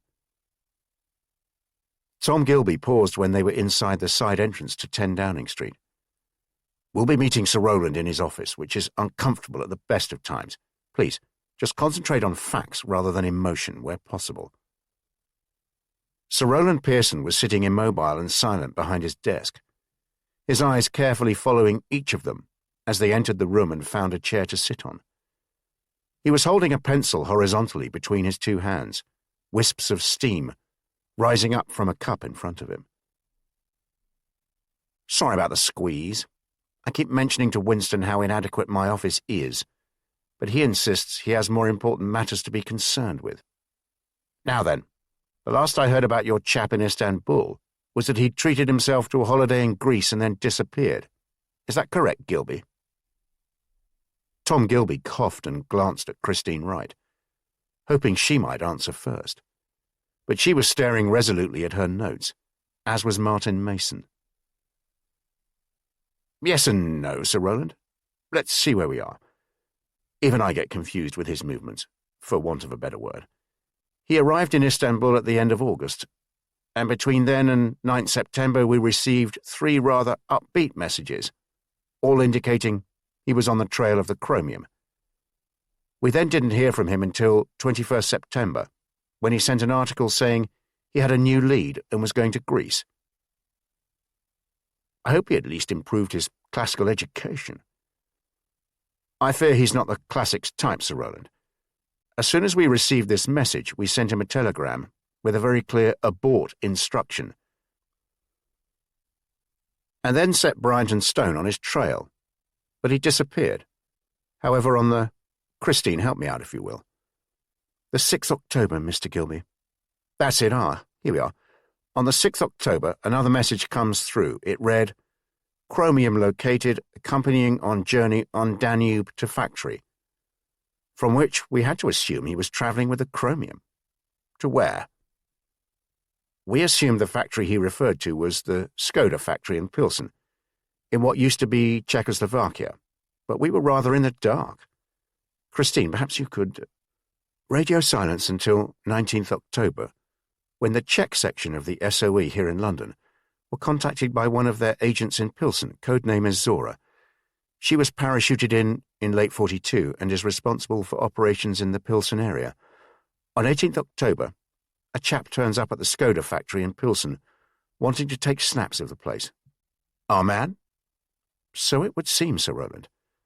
Apparently he'd travelled with the cargo of chromium all the way from Istanbul to Romania. Then as it was transported up the Danube to Passau in Bavaria, and from there by lorry to Pilsen, a Hungarian chap who was in charge of the cargo was aiding him, and he suggested he approach one of the chaps at Skoda who happened to be involved in the resistance. Naturally, they were rather suspicious and took him to a safe house in the city and locked him up before contacting Zora. She had the nous to ask him for a name they could use to check with London, and he came up with Michael Eugene Doyle. Czech section put the word about, and fortunately, we caught wind of it. Tom Gilby continued. I recall mentioning all this to you in some corridor or other, Sir Roland, but never mind. A message we sent back was along the lines of, yes, he most certainly is one of ours. Send him our warmest regards. Please give him every assistance, etc., etc., and tell him to get the hell back here with the bloody evidence. If you'll excuse my language.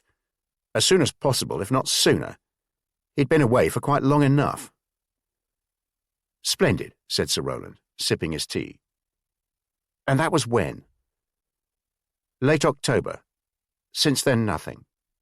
Czech section of the SOE say things have gone rather badly in Pilsen. The resistance group at Skoda have all been rounded up, but they don't know about our man. Nothing in what? Nearly 4 months? That's ridiculous.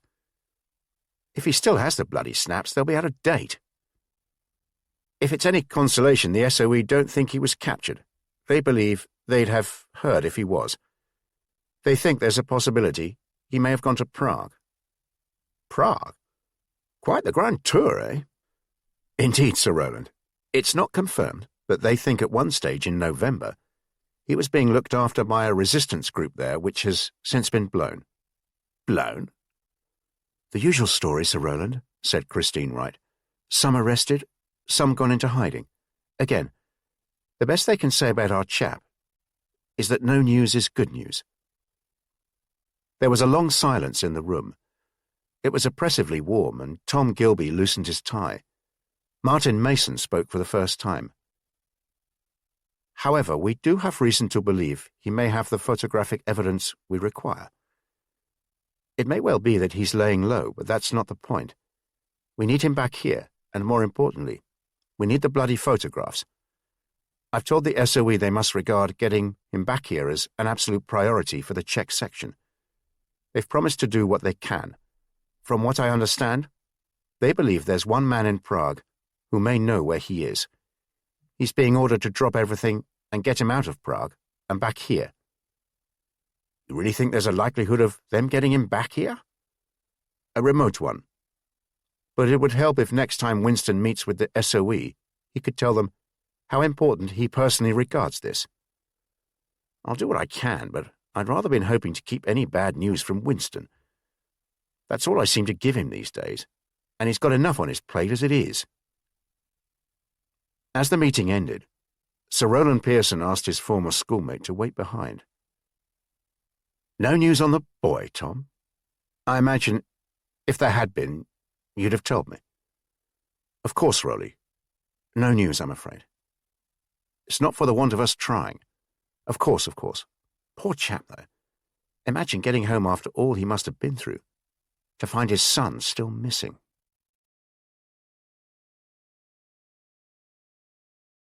Chapter 26.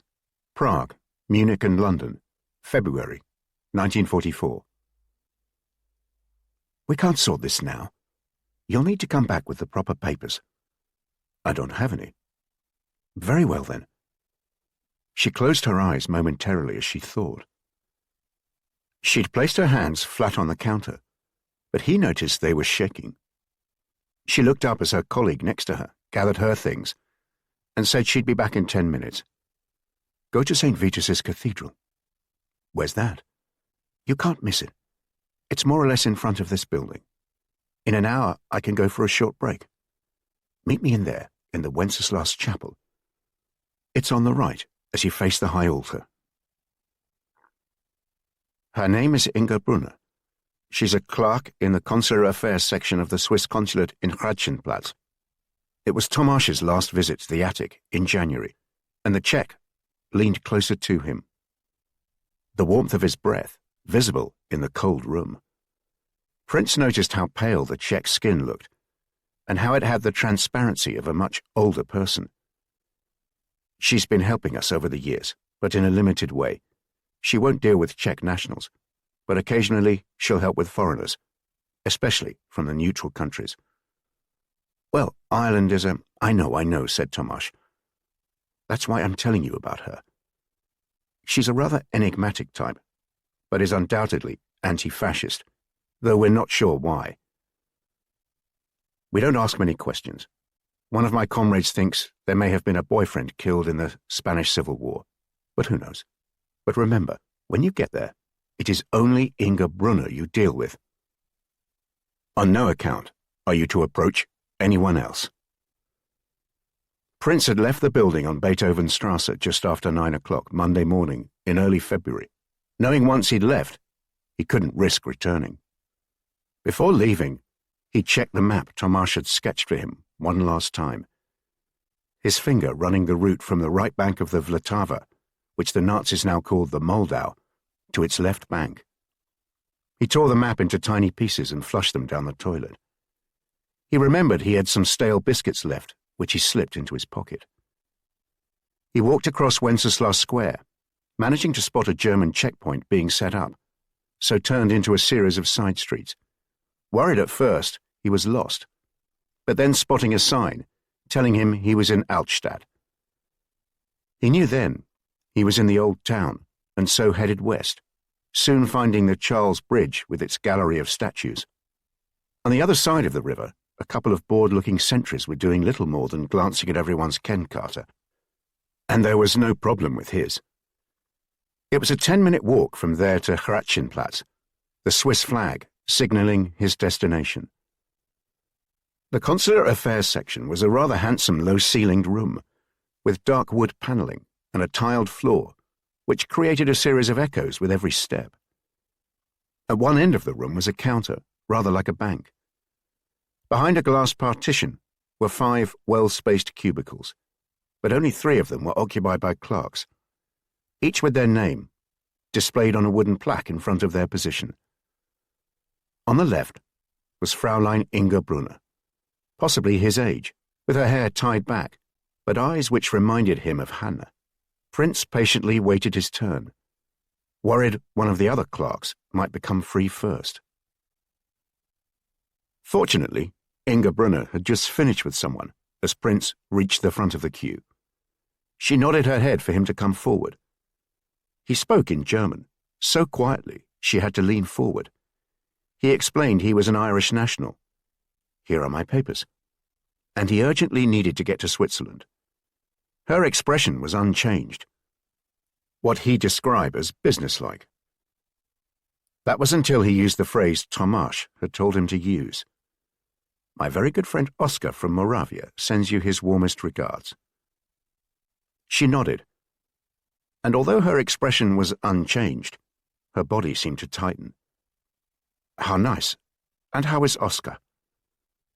Prince said Oscar's leg was very much better, thank you, and she nodded once more, and it was then she told him he'd need to come back with more documents, and where they should meet in the cathedral. The Gothic splendour of the cathedral was lost on Prince, who'd gone straight to it from the consulate, only to realise he'd arrived too early. He slowly walked round it before sitting quietly in a pew by the Archbishop's chapel. The air felt ancient, unchanged for centuries, as if trapped under the cathedral's extraordinary vaulted ceiling. The shafts of light filtering in through the magnificent windows behind the high altar barely reached the seating area. At 11:30 he entered the Wenceslas chapel and was surprised to see Inga Brunner was already there, alone. "Your German is not good enough to be that of a Swiss German, I'm afraid." She paused and glanced behind her, shifting closer to him on the narrow bench. They had their backs to the main body of the cathedral and were facing the tomb of St. Wenceslas and the frescoes of Christ's Passion behind it. "Do you speak French or Italian?" "Some French, but it's not as good as my German. No Italian." "I suggest you return to the consulate in about 1 hour. We close at 1 for lunch. So come before then. Make sure you see me. You will say you are a Swiss national from, let's say Montreux. So we'll come up with a name and an address. Say you've lost all your papers. In those circumstances, I'm able to give you temporary documentation. Thank you so much. Wait, it's not as straightforward as you'd wish. I'm only able to give you transit papers to cross one border. For papers to see you all the way through to Switzerland, that would mean me referring the matter to the Consul General upstairs, and that is too risky. And in any case, would take 2 or 3 days. Transit papers means I can issue you with documents today to get into Germany. There, you'd need to visit another Swiss consulate to get another set of papers to travel on." "Germany?" "I'm afraid so. Though in any case, that's your best route. And if you go to Munich, I have a good friend at our consulate there, someone I trust and have used for this before.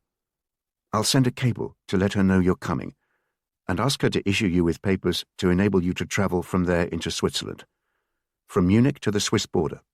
It's not far. There are trains." By 1 o'clock, a Charles Rochat from Le Châtelet in Montreux had been issued with a set of impressive-looking papers from the Swiss consulate in Prague. Along with various official stamps was one which made it very clear in German, Czech, and French that these papers were only valid for travel to the German Reich. I cannot guarantee they'll work, but the consular affairs section was closing for lunch, and the other clerks had already left their cubicles. He and Inga Brunner were the only ones left in the room. "I've written here the address of the Swiss consulate in Munich. It's on Ottostrasse, not too far from the main station, between it and the river Isar. My friend there is Sigrid Schneider. I'll cable her this afternoon and tell her to expect you. Do you have money?" Prince said he did. "My advice is to take a late train. It takes a ridiculously long time, something like 12 hours. But a colleague here travelled on it last month and said there was less security than on the daytime trains. They only run this service because of the bombing. Trains are less of a target in the dark." He managed to make the walk back across Charles Bridge and through the old town of Weitzberg and the train station last an hour and a half. The queue for a ticket took another half an hour. "Papers, please." The clerk carefully checked his papers. He added some stamps and wrote something in a ledger. "To Munich, you say? There's a train departing at 4 o'clock, in 40 minutes' time. The one after that leaves at 7:15 and arrives in Munich at 7:30 tomorrow morning, stopping at most stations en route. So it seems these days." He said that train suited him better, and bought a ticket before spending much of the next 3 hours or so in cafes around the station, making sausages, cheese rolls, and foul-tasting coffee last as long as possible. In one cafe, he found a table at the back which felt safe. There was nothing behind him, and he had a good view of the 2 entrances. Looking up, he saw a table in front of him was occupied by a mother and her son, the boy probably the same age as Henry, and looking not dissimilar to him, though it pained him to realize he could no longer be sure what his son looked like. Easier said than done, of course, but where possible, it's advisable to try and stick to local trains, especially when traveling into cities and larger towns. They tend to be packed with commuters, especially early in the morning and in the early evening. Less security also. And sometimes the platforms they arrive at won't even have sentries on them. Prince had remembered that from his training when he'd first joined the service, almost a year and a half previously. Try and stick to local trains. He'd left his last cafe just before 6:30 and headed onto the station concourse, eventually finding the queue for the 7:15 Munich service. He'd noticed a large map near another platform, which was unusual. It was rare to see maps in public places these days. This one was a detailed rail map of the Protectorate and of much of the Reich, and he looked for the route to Munich. He was especially interested in the stations the clerk had said they'd stop at: Regensburg, Neufahren, Landshut, Freising. The latter appearing closer to Munich than he'd expected, maybe 20 miles, judging by the scale of the map. The journey was a particularly uncomfortable one. The train was crowded, and although he'd found a seat by the window, 2 other people were crammed next to him, meaning 3 people were on a seat designed for 2. The window rattled and let in a draft. The noise meant he couldn't rest properly, and the carriage was bathed in a very dim yellow light, which made it hard to focus on anything. There'd been a check when they were about 10 minutes out of Prague station, and a more thorough one at Fürth im Wald, just after they'd crossed the border. Fortunately, the railway police seemed to pay more attention to the Czech passengers. At times, the train stopped between stations in the dead of the night, and what must have been the low cloud, meaning he had no idea where they were. Behind him, a mother was anxiously trying to calm a crying baby, making more noise herself than the baby. For much of the journey, he doubted the train was doing more than 20 or 30 miles per hour.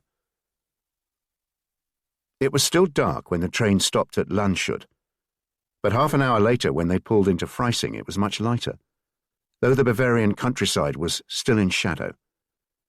It was 7 o'clock as he hurried from the train, relieved to see a dozen other people do so.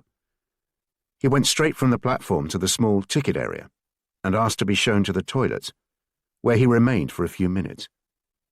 When he came out, he asked the one clerk on duty what time the next train was to Munich. "Didn't you just come off the train that was going there?" A policeman who was standing nearby looked up and took one step towards him. "Yes, but I felt unwell, my stomach. I needed fresh air and to use your facilities." "Very well." The man looked at him as if he was mad. "The next train is at 7:25. I doubt you'll get a seat, though, and you'll need to purchase a new ticket." Prince knew it would be odd if he didn't complain, so made a brief play of being annoyed at being made to pay for another ticket. As he walked back to the platform, he became aware he was being followed. "Papers?" It was the policeman who'd been standing by the ticket counter. He frowned as he studied the papers, Prince by now familiar with the look that accompanied such a task. A look at the papers, a glance at him, repeated. "You don't have a Kennkarte?" "No, I had a Swiss passport, but I lost it. Those papers explain everything." The policeman didn't look convinced. He was stamping his feet, his eyes lined and heavy with fatigue. Behind him, a train was slowly approaching the platform, the 7:25 for Munich. One more doubting look, and he reluctantly thrust the papers back towards Prince. The ticket clerk had been right. It was standing room only on the hour-long journey into Munich's main station, stopping at a host of suburban ones on the way. The passengers were so crammed, Prince had to clutch onto an overhead handrail, the odour of unwashed bodies and tobacco smoke enveloping him, which at least meant the railway police hardly bothered them. On the entire journey, he just saw one, and he wasn't asked to show his papers. And sometimes, the platforms they arrive at won't even have sentries on them. Which was the case when they pulled into Munich. There was clear evidence of recent bomb damage, and the train stopped short of the station. A guard told them to alight and walk across the rubble into Arnulfstrasse. He headed east, surprised at the level of destruction and the sorry state of the city. What had been the birthplace of Nazism now looked like its burial ground. After walking for 20 minutes, he stopped at a cafe, its windows boarded up, a sign on the door assuring customers they were open and to please enter. He sat in a corner, sipping an acorn and chicory drink that had been sold as coffee, and eating black bread and a boiled egg. Two men on the next table were talking anxiously, every so often their voices dropping. And her sister's family, 6 of them killed. And Heinz in accounts? All of them, apparently. His son's in the east, poor sod. If he's still alive, of course. It was now 9:30. For no good reason, he felt 10 o'clock would be a good time to arrive at the consulate. When he finished his drink, he paid and asked the woman behind the counter if she could direct him to Ottostrasse. 5 minutes' walk, 10 at the very most. It was just before 10 when he entered the heavily guarded consulate. He told a guard he had an appointment with a Fraulein Schneider and was directed to the rear of the building, on the ground floor. Sigrid Schneider had her own office, her name painted in black Gothic script on the frosted glass panel of the half-open door. She was behind her desk, somewhat older than Inga Brunner, and a heavy cardigan draped over her shoulders. "Can I help you?" "I've just arrived from Prague. Inga Brunner at the—" "Close the door now." She spoke urgently and softly, almost in a whisper. She got up, ushered him towards a chair near her desk, and opened the door to check the corridor before closing it again. "Have you come alone?" "Of course." "And you weren't followed?" Prince hesitated. He wasn't sure how diligent he'd been since arriving in Munich. He was exhausted and had probably let his guard down. "No, I wasn't." "You need to leave now." "Fraulein Brunner said you'd be able to give me papers to get into Switzerland. She said—" "I know what she said. She sent me a cable yesterday afternoon." She was spitting the words out, angry and unsettled. "Then this morning we heard from Prague that she was arrested last night by the Gestapo. Our head of mission himself told me, less than an hour ago. He's aware I know her. If they find out she sent this cable—" "But can they arrest a Swiss national?" "Why not? Those bastards can do what the hell they want. Inga's not a diplomat, so she has no immunity. Look, it's far too dangerous you being here. You must leave now." "But what am I to do? I can't stay in Munich and—" Sigrid Schneider had come over to him and was signaling for him to get up. "If I do anything to help you, anything, then I'm putting myself at risk. Please, go." She opened the office door and hurried him out. They broke Tomasz, in more ways than one, it had to be said, late on the Tuesday night. The Gestapo's top interrogator and its top torturer arrived at Bredauergasse, somewhat later than expected in Prague on the Monday, which Tomasz was told was due to their train being delayed by bomb damage. The interrogator worked on him first, and for much of the day Tomasz felt he coped quite well. He'd decided to tell them about a resistance cell operating in the south of the city, one he was suspected would have been broken by now anyway. The information he imparted, very reluctantly, didn't satisfy the Gestapo's top interrogator for long. He became quite specific about the information he wanted, as opposed to information Tomasz wanted to give him. Where, for instance, was Tomasz heading when they arrested him on the bridge?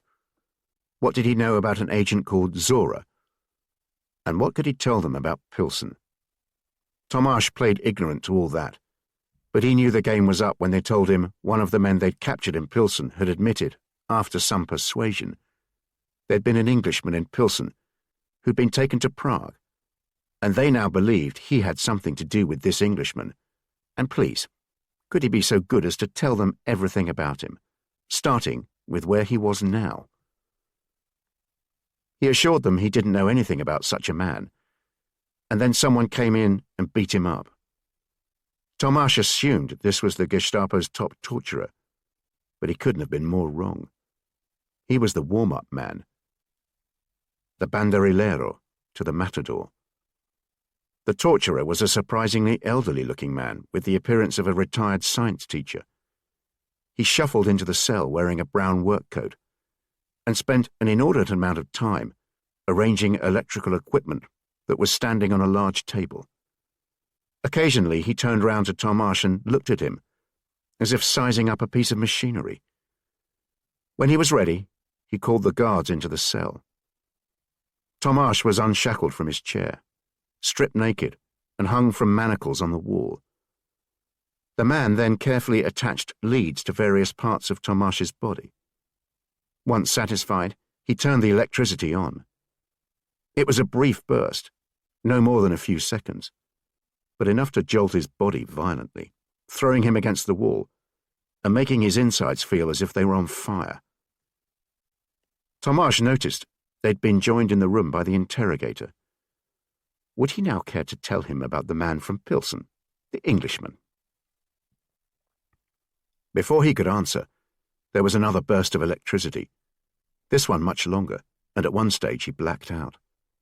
When he came to, it took him a minute or so to recover his senses, but then there was another, even longer burst of electricity. When he recovered from that, the agony was indescribable, and he found himself gabbling out the address on Beethovenstrasse. They took him down after that and strapped him to a bed.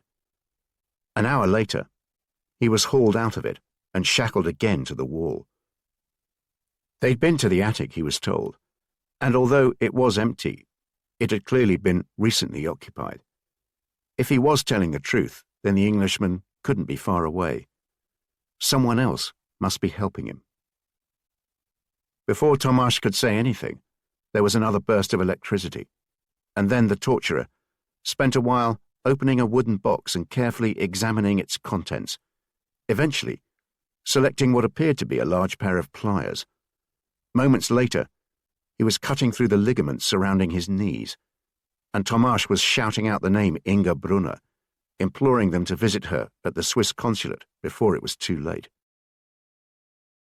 All Prince could do was walk around the city trying to appear purposeful and on his way somewhere, alert to any checkpoints, careful to cross the road before turning corners, terrified out of his mind. The unrelenting grey of the city was broken only by the ubiquitous blood-red banners hanging vertically from buildings, swaying gently in the cold breeze, their swastikas standing out with the urgency of an exclamation mark. Munich was in stark contrast to Berlin, which came across as restrained and even handsome in comparison. He'd somehow expected Munich to be a more foreboding place, but it seemed to lack the menace and cold steel of Berlin. Here people looked shrunken and almost defeated. They looked exhausted as they shuffled past him. Their skin had a grey pallor, eyes red, no doubt from nights disturbed by air raids, and maybe from tears. There was a smell of decay, too, one that was also hard to pinpoint, but it reminded him of walking through the fields of Lincolnshire a few weeks after a successful harvest, when some vegetables had been left to rot. That would be a good point to make to Gilby, he thought. Germany had reaped their harvest and was now facing famine. He'd hurried out of the consulate and headed to the river. He thought about crossing the Isar on the one bridge he could see that was still open to pedestrians, but then decided he'd be better off turning round and going back to the station. His best option was probably to get out of Munich, taking a series of local trains as he'd been trained to, heading west and south, edging closer to the Swiss border. 100 yards from the station, he noticed the area was teeming with police. He slowly walked round the building. On every pavement, every path, at every entrance, police were stopping all pedestrians and checking their papers. He had no idea whether this security was for him, but it looked too intense to be routine, and he felt it was too dangerous to put it to the test.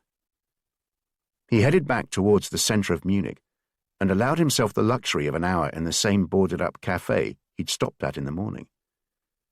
He sipped his acorn chicory drink and ate a sausage with a cheese roll.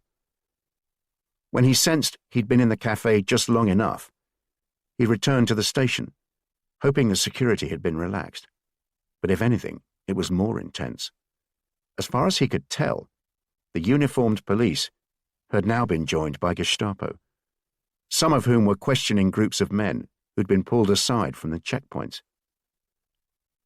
He turned round once more and headed back to the centre, aware his wandering around the city had been so erratic that had anyone taken even a passing interest in him, he'd have been pulled over by now. He sat on a bench in Karlsplatz to gather his thoughts.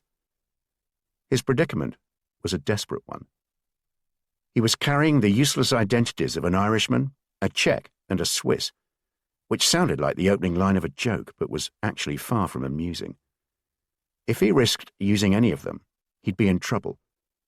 And if he was searched, they'd discover a semi-automatic pistol. Even to board a local bus, let alone pass a random checkpoint, he needed a new identity. But in Munich on a cold Wednesday afternoon in February, in the 5th year of the war, such things were not easy to find. He wondered about taking a bus and heading west, trying to get closer to the Swiss border, but he realized it was getting late. The buses stopped early, and he'd still be risking traveling with little decent identification. He needed a plan, and soon, one began to form in his mind. Rabbits. Rabbits, or more specifically, the habitat of rabbits, came up during his training as an agent at the end of 1942.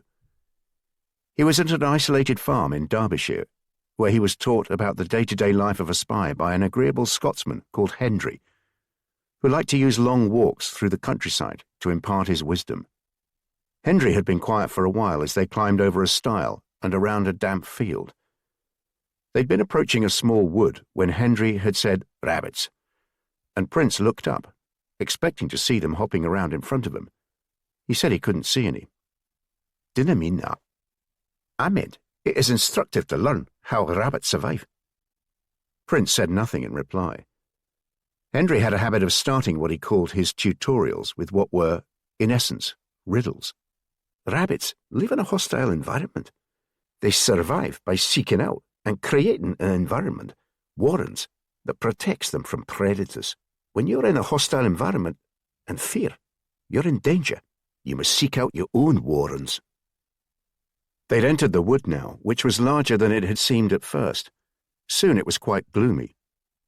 Cities are full of convenient warrens, and I'm not even referring to perhaps obvious ones like sewers or other tunnels. Warrens are places like hospitals, the larger hotels, department stores, busy places with multiple entrances and exits, with lots of corridors, staircases, nooks and crannies, and rooms and areas that may be little used and easy to hide in. Department stores are jolly good, but of course they close at a certain time, and that may be a problem, though I have known of agents who choose them to hide in overnight. Hospitals are full of warrens, but one tends to need a good reason to be there. A large hotel is my preference, open all the time, and all kinds of useful warrens like service corridors and back staircases, and they usually have at least 1 or 2 levels below the ground for laundries and what have you. Keep that in mind, eh? You never know when you'll be a rabbit hiding from its predators. It was a short walk from Karlsplatz to Promenaderplatz, where the Bayerischer Hof Hotel occupied much of a block on the north side of the square. Prince paused while he waited for a tram to pass and watched the hotel. The main entrance on Promenaderplatz was busy, and at least 2 men in uniform were checking everyone going in. The hotel also ran down a side street, and about halfway down it he spotted a bar. It was already 5 o'clock and the bar was dimly lit and quiet. The barman was quite elderly and wearing a creased white jacket, going through the motions of polishing glasses. A smartly dressed man was on his own at one end of the bar, and the only other occupants were 4 noisy men at a table by the window. The elderly barman asked Prince what he'd like to drink. "What local beer would you recommend?" The barman shrugged, as if he was too tired to answer. "These days we only have local beer, and not many of those, to be honest. We do have Paulaner. I'd suggest that." He picked up one of the glasses he'd just wiped and began to fill it. "Where are you from? Not these parts, eh?" "Switzerland, the French part." "I didn't think you were German. Over there." He pointed with his head to the table of 4 by the window. "They're also Swiss. 2 of them are French too. Appalling German. Not as good as yours." Prince's plan of spending a couple of hours in the dark corner of a dimly lit bar while nursing a couple of beers, and generously tipping the barman, no longer seemed such a good idea. The last thing he needed was to be in the proximity of people who'd soon realize he wasn't Swiss. He slowly sipped his beer and thought if he could continue like this until 6 o'clock, then he could go into the main part of the hotel and find one of the Warrens Hendry was so fond of. Prost! The barman must have mentioned about him being Swiss to the four men, because after one of them returned to their table with another bottle of wine, they'd all turned towards him and were wishing him cheers. Prince raised his nearly empty glass of beer in response and quickly drank it up. Please come over. You must join your fellow countrymen. Prince smiled pleasantly and said he was sorry, tapping his watch as he got up and walked into the main area of the Bayerischer Hof. He moved quickly through the hotel, away from the main entrance towards what he assumed was the service area at the rear. At the end of a corridor by a goods lift was a small flight of stairs, leading down a doorway. When he opened it, he was in a dark and narrow corridor, with a dim yellow glow at the end.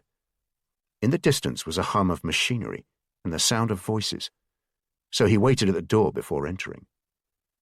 He was in a laundry storage area, with racks of hotel uniforms, enormous shelves piled high with clean linen, and large baskets full of dirty laundry.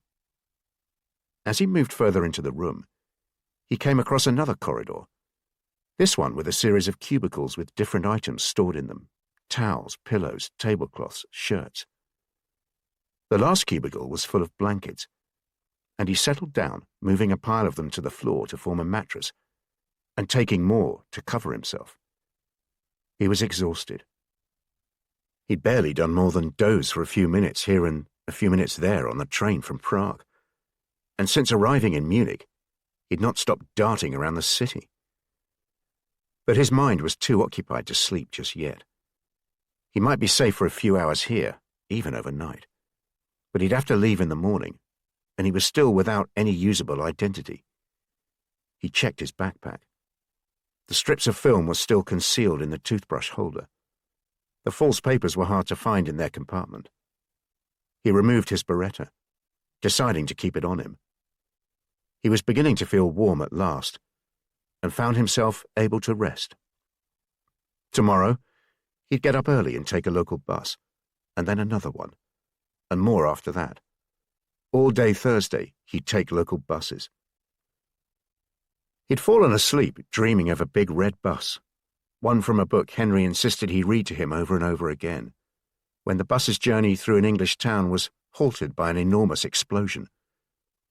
Prince couldn't understand why the bus driver, a genial man with snow-white hair called Fred, if he remembered correctly, didn't stop as more explosions rocked the bus. He woke with a start. The basement was shaking. The sound of explosions coming from above, plaster breaking from the ceiling, and a crump-crump sound all around, like the sound of heavy machinery moving over a rough surface. Prince checked his watch. It was midnight, and he couldn't decide whether to stay where he was or move. From the intensity of the explosions, which had woken him, he suspected the hotel had been hit. He gathered his things, placing his toothbrush holder in an inside jacket pocket, and slipping the beretta into the rear waistband of his trousers. Despite the noise and the dust, he seemed relatively safe where he was. He stood up and tapped the low ceiling, which seemed to be solid. The air raid continued for another hour, the sound of sirens above him, louder than the crump noises which became more distant before they faded away. At 4 a.m, he decided to venture upstairs. The lights were all out as he carefully felt his way along the corridors and up the small flight of stairs into the corridor on the ground floor, which he moved along towards the bar he'd been in. He paused, wondering whether it was too early to leave the hotel, but decided to carry on. At least he'd be able to plot a route out of the hotel for when he did have to leave. The bar door was open, the interior dark, and he could just make out the elderly barman by the counter, the man sitting on his own at the end of the bar, and the 4 Swiss around the table by the window. But no one replied to his hello. And as he gingerly moved forward, it became apparent why. They were all dead. The man by the bar slumped over it, most of his head missing. The barman was dead too, his hands gripping the beer taps in front of him, and the Swiss had all died at their table. It was only as his eyes slowly adjusted to the dark he realized the whole of the front of the bar had caved in. The bomb must have exploded in the street outside. Prince knew he could be disturbed at any moment. Of the 4 Swiss men, 2 were much older than him, but the other 2 were in their 30s. He knelt down and rummaged through their pockets. He removed the wallets and papers from the jackets of those 2, stuffing them into his own jacket. He took 2 of their briefcases and a smart coat which had been neatly folded and didn't look in bad condition. He did likewise with a trilby, and also removed 2 pairs of shoes from corpses which seemed to be a similar size to him, and the 2 pairs of spectacles which weren't broken. He froze when he heard voices coming from the entrance to the bar. "Have you checked in here?" "All dead. Let's move on." He waited a few minutes before leaving the bar, crouching in its entrance, as he checked the corridor. He then ran back to the basement, down the flight of stairs into the corridor, and then the laundry area, and straight into a large man in a dark uniform. The collision caused Prince to fall over, the 2 briefcases, the coat, hat, and shoes spilling over the floor. "Who the hell are you, and what's all that?" In the gloom, Prince couldn't work out what uniform the man was wearing. He'd raised himself to a sitting position as the man moved towards him, his huge frame looming over him. The man bent down and picked up one of the briefcases, and then the coat. "You're a fucking looter, aren't you? Let me see your papers." He spoke with a strong Bavarian accent. "I was upstairs and the bombing, so I came here for shelter. A fucking foreigner, eh? Come on, let me see your papers." "I must have lost them in the bombing. I'm sorry if I—" "Sorry? You'll soon be sorry. Come with me. Let's see what the police make of you, eh?" He bent over to grab Prince by the lapels and haul him up. "If someone bends over you, they'll be off balance. Use gravity to pull them down, head first." It had been in a barn in Derbyshire, a training session on unarmed combat with a trainer who had the manner and appearance of a sickly parish priest, but who'd spent a morning throwing Prince all over the place. And now he remembered everything, not resisting when the man grabbed him, but letting his weight pull him down a bit, forcing the man to bend lower. As he did so, he reached up with both hands to grab the man on his upper arms. "Not like that, sir. Not the forearm. Higher, above the elbow, please." And then dropped down, so he was almost flat on his back, pulling the man forward, head first to the floor. The man was hurt, but still moving, as Prince straddled him, placing one hand over his face, punching him with the other. But the man recovered quickly, using his weight and strength to push Prince over and clambering on top of him. The fight could not have lasted for more than a minute. Prince took a painful punch to his ribs, but did manage to slide from under the man. The man had moved back now and had picked something up which he was waving at Prince. It looked like a broom, and it caught the side of his head, causing him to topple backwards. But as he did so, he felt something painful in the small of his back. The Beretta. He pulled it out as the man launched himself again on top of Prince and positioned his hands round his neck. Prince felt himself blacking out and had to wriggle as violently as he could to get him to loosen his grip. All the time, the hand with the gun caught under him. When he finally managed to free the Beretta, he jabbed it into the man's side, just under his rib cage. In the fleeting moment before he pulled the trigger, what little light there was in the basement caught the man's face. It was a look of understanding and of fear. The sound of the first bullet was muffled by the man's body, and it was a second or two before he stiffened and toppled over, groaning. He somehow hauled himself to a seated position and shouted, "Hell!" in a weak voice. Prince stood up and kicked the man hard, catching him on the jaw. He looked around and grabbed a pile of dirty laundry, piling it over the man's head. He then held the Beretta tight against it and pulled the trigger twice. The man's body slumped to the ground. He was clearly dead, his eyes open, as if he was looking around the room in a state of mild surprise. Prince allowed himself a minute to catch his breath, and then pulled the body to the rear of the laundry area and covered it with sheets. He returned to wipe the blood from the floor. He set himself a deadline of 6 o'clock. By his reckoning, people would enter the laundry around then, and it wouldn't do for them to discover either him or a dead body. He was aware that might be cutting it a bit fine, but nor could he risk leaving the hotel too early. He found a storage room with a light and a lock on the door, and he settled down to go through the papers he'd brought down from the bar. Pierre Martin seemed to be his only option, a 39-year-old businessman from Geneva. With the spectacles Martin was wearing on his identity card photograph and with the trilby, Prince had a chance of passing for him. Dressed in the smart coat and with a better pair of shoes, he looked more presentable. He removed the Irish, Swiss, and Czech papers, ripped them to shreds, and dropped them down a drain in the corner. He transferred what little else was in his backpack to one of the briefcases. Before leaving, he had one final decision to make. He hesitated, unsure what to do, but was forced into making a decision by the sound of voices not far away.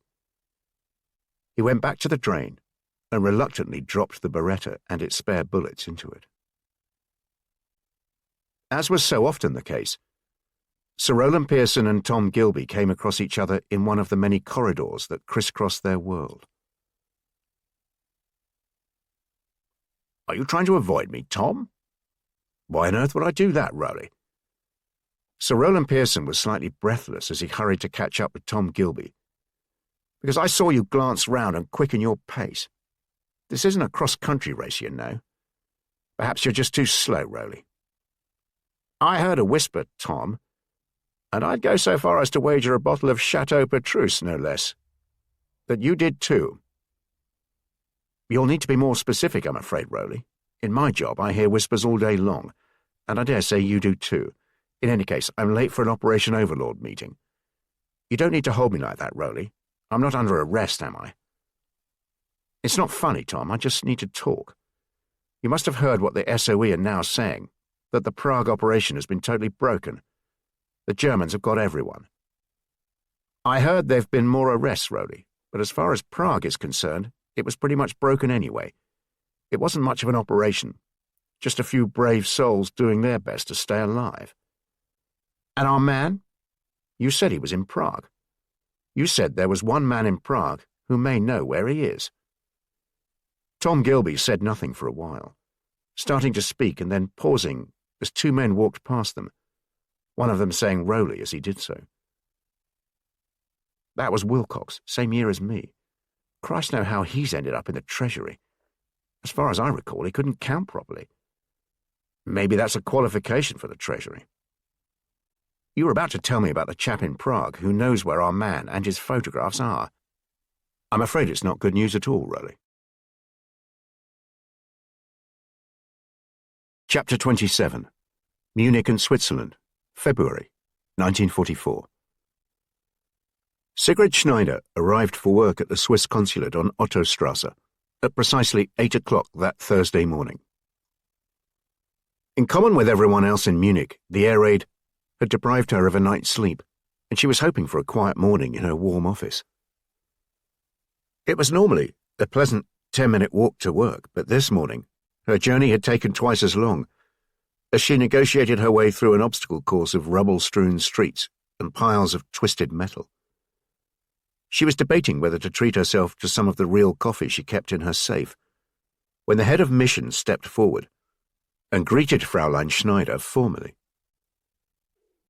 "Perhaps you could join us in my office."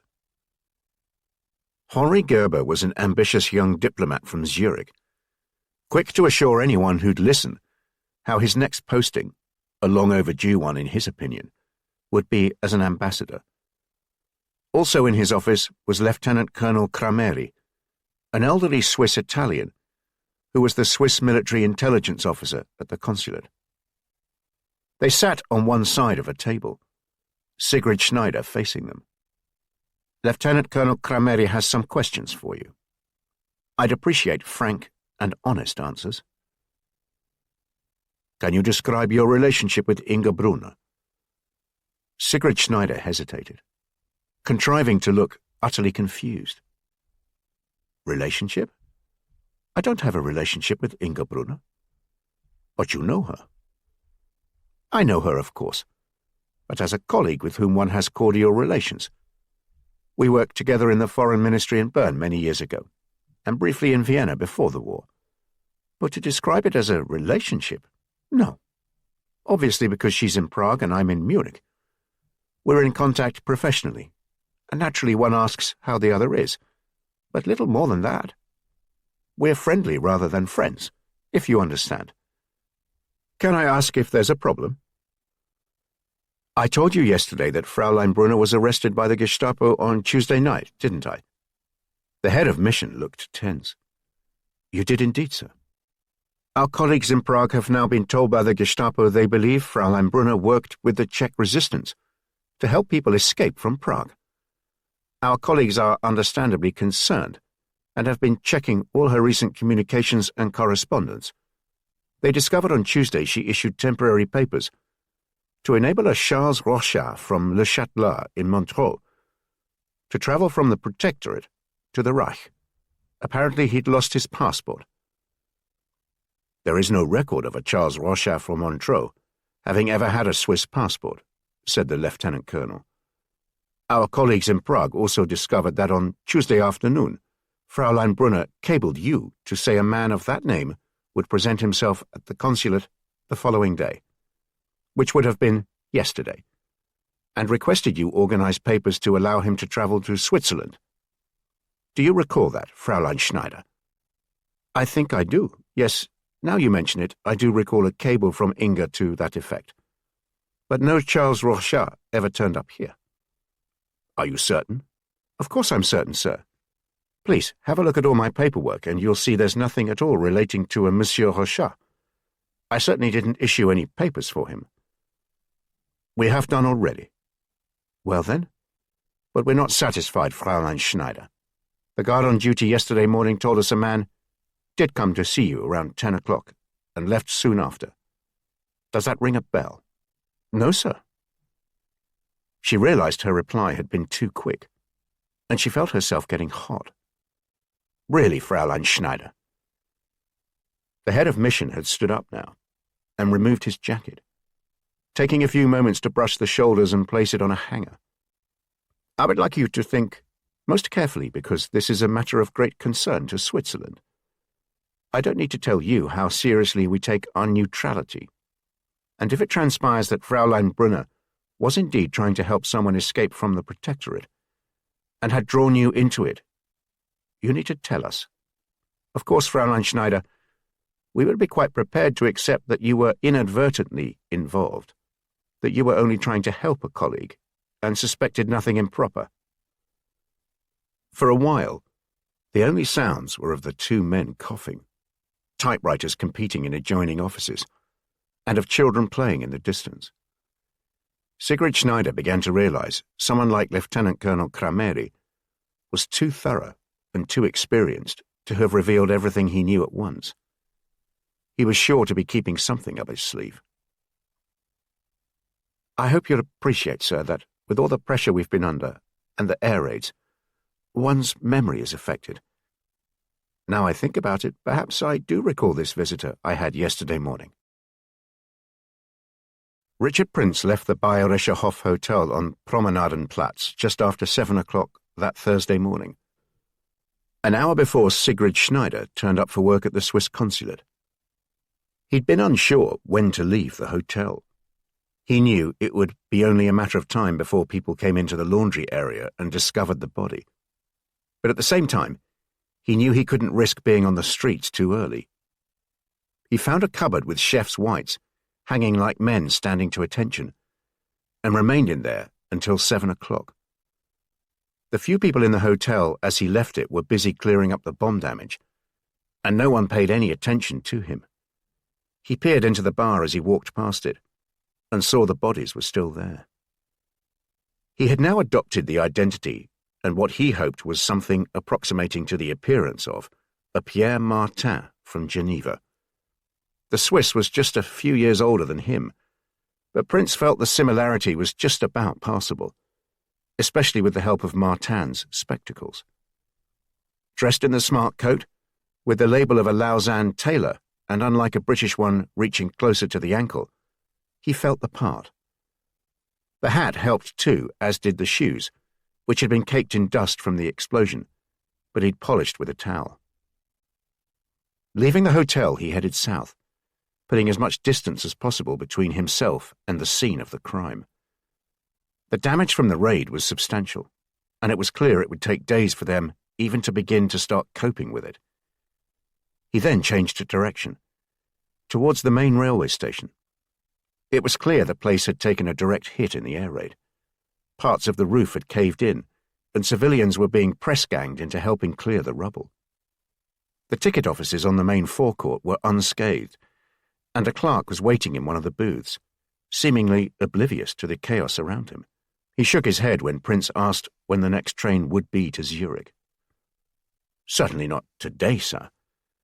We may have some local services running later this afternoon, but any mainline trains, not before Saturday, I would estimate. The main tracks have been very badly damaged. I probably shouldn't be telling you this, but then you can see for yourself." "Oh dear, you see, I need to return to Switzerland as soon as possible. My wife—" "You need to travel via Stuttgart anyway. And as I say, I can't see that service running before Saturday. I hear the bus station was hit also last night, so there are no buses running to Stuttgart. You could walk to the northwest of the city, and you may find a local bus going to Augsburg and go from there to Stuttgart, but I doubt it. Is there no other option? You could fly, I suppose. I believe the airport is still operating." "Ah, yes, could you remind me how to get to the airport?" "Riem Airport, sir, on the other side of the river. There's always less damage on that side of the river. Now, if you give me a moment, I'll check. Here we are. There's a Swissair flight at 3:40 this afternoon direct to Zurich. Arrives there just before 5. Can you imagine? Less than an hour and a half from here to Zurich. These planes will be the death of the railways." Prince wondered what would be the best way to get to the airport.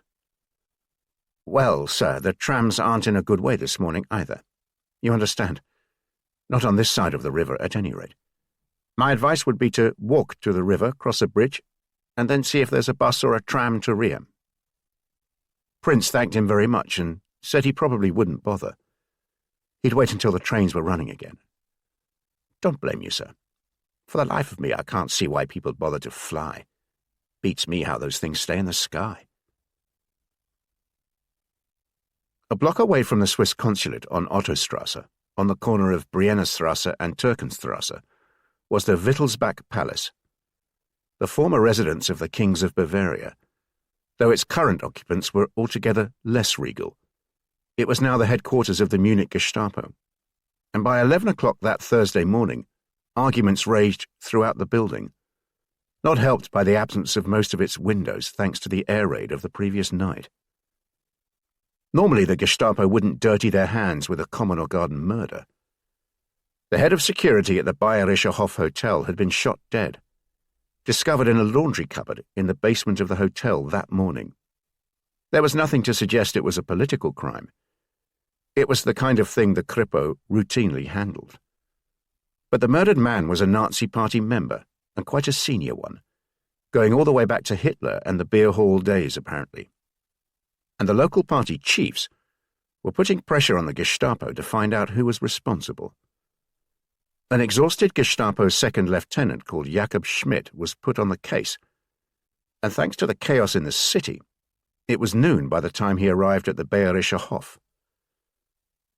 Because of the air raids and his newborn son, Untersturmführer Schmidt had barely slept for the past fortnight, and for the first hour at the hotel he fought back tiredness. But then the manager gave him a large cup of strong coffee with a shot of Bavarian brandy in it, and Schmidt felt revitalized. He organized a detailed search of the basement, and just before 1:30 there was a breakthrough. In a cupboard near where the dead man's body had been hidden were a briefcase and a backpack concealed at the back of a cupboard. The briefcase contained the wallet and papers for a Swiss national. The hotel manager confirmed that the papers were those of a guest at the hotel. "Can you find him, please?" "He's in the bar, sir." "Well, bring him to me, you fool." A short while after that, Untersturmführer Schmidt was looking at the corpses of the 4 Swiss nationals, shoulder to shoulder by the bar, their faces an unusual shade of yellow, and the rigor mortis setting their limbs at an unusual angle. Only 3 of the dead men had their papers on them. "This must be Pierre Martin, sir. They were a group of 4, always together. Describe him to me." "Late 30s, sir. I'm sure that's him. Half of his face is missing. How can you be sure? I need to be certain. Go to his room and see if his papers are there." Later that day, and for quite a while afterwards, Untersturmführer Schmidt bitterly regretted taking what turned out to be another hour to establish the 4th corpse was indeed that of Pierre Martin, a 39-year-old businessman from Geneva, and that his papers had disappeared. By then it was 3 o'clock, and when he rang through to the Wittelsbach Palace to let them know they should put a Pierre Martin on an urgent watch list, he was informed this would take a while to process. "Are you mad? We have a man who may well have murdered a senior party member, and then stolen and assumed the identity of a Swiss national. We need to find him." The duty officer promised to fast-track the alert.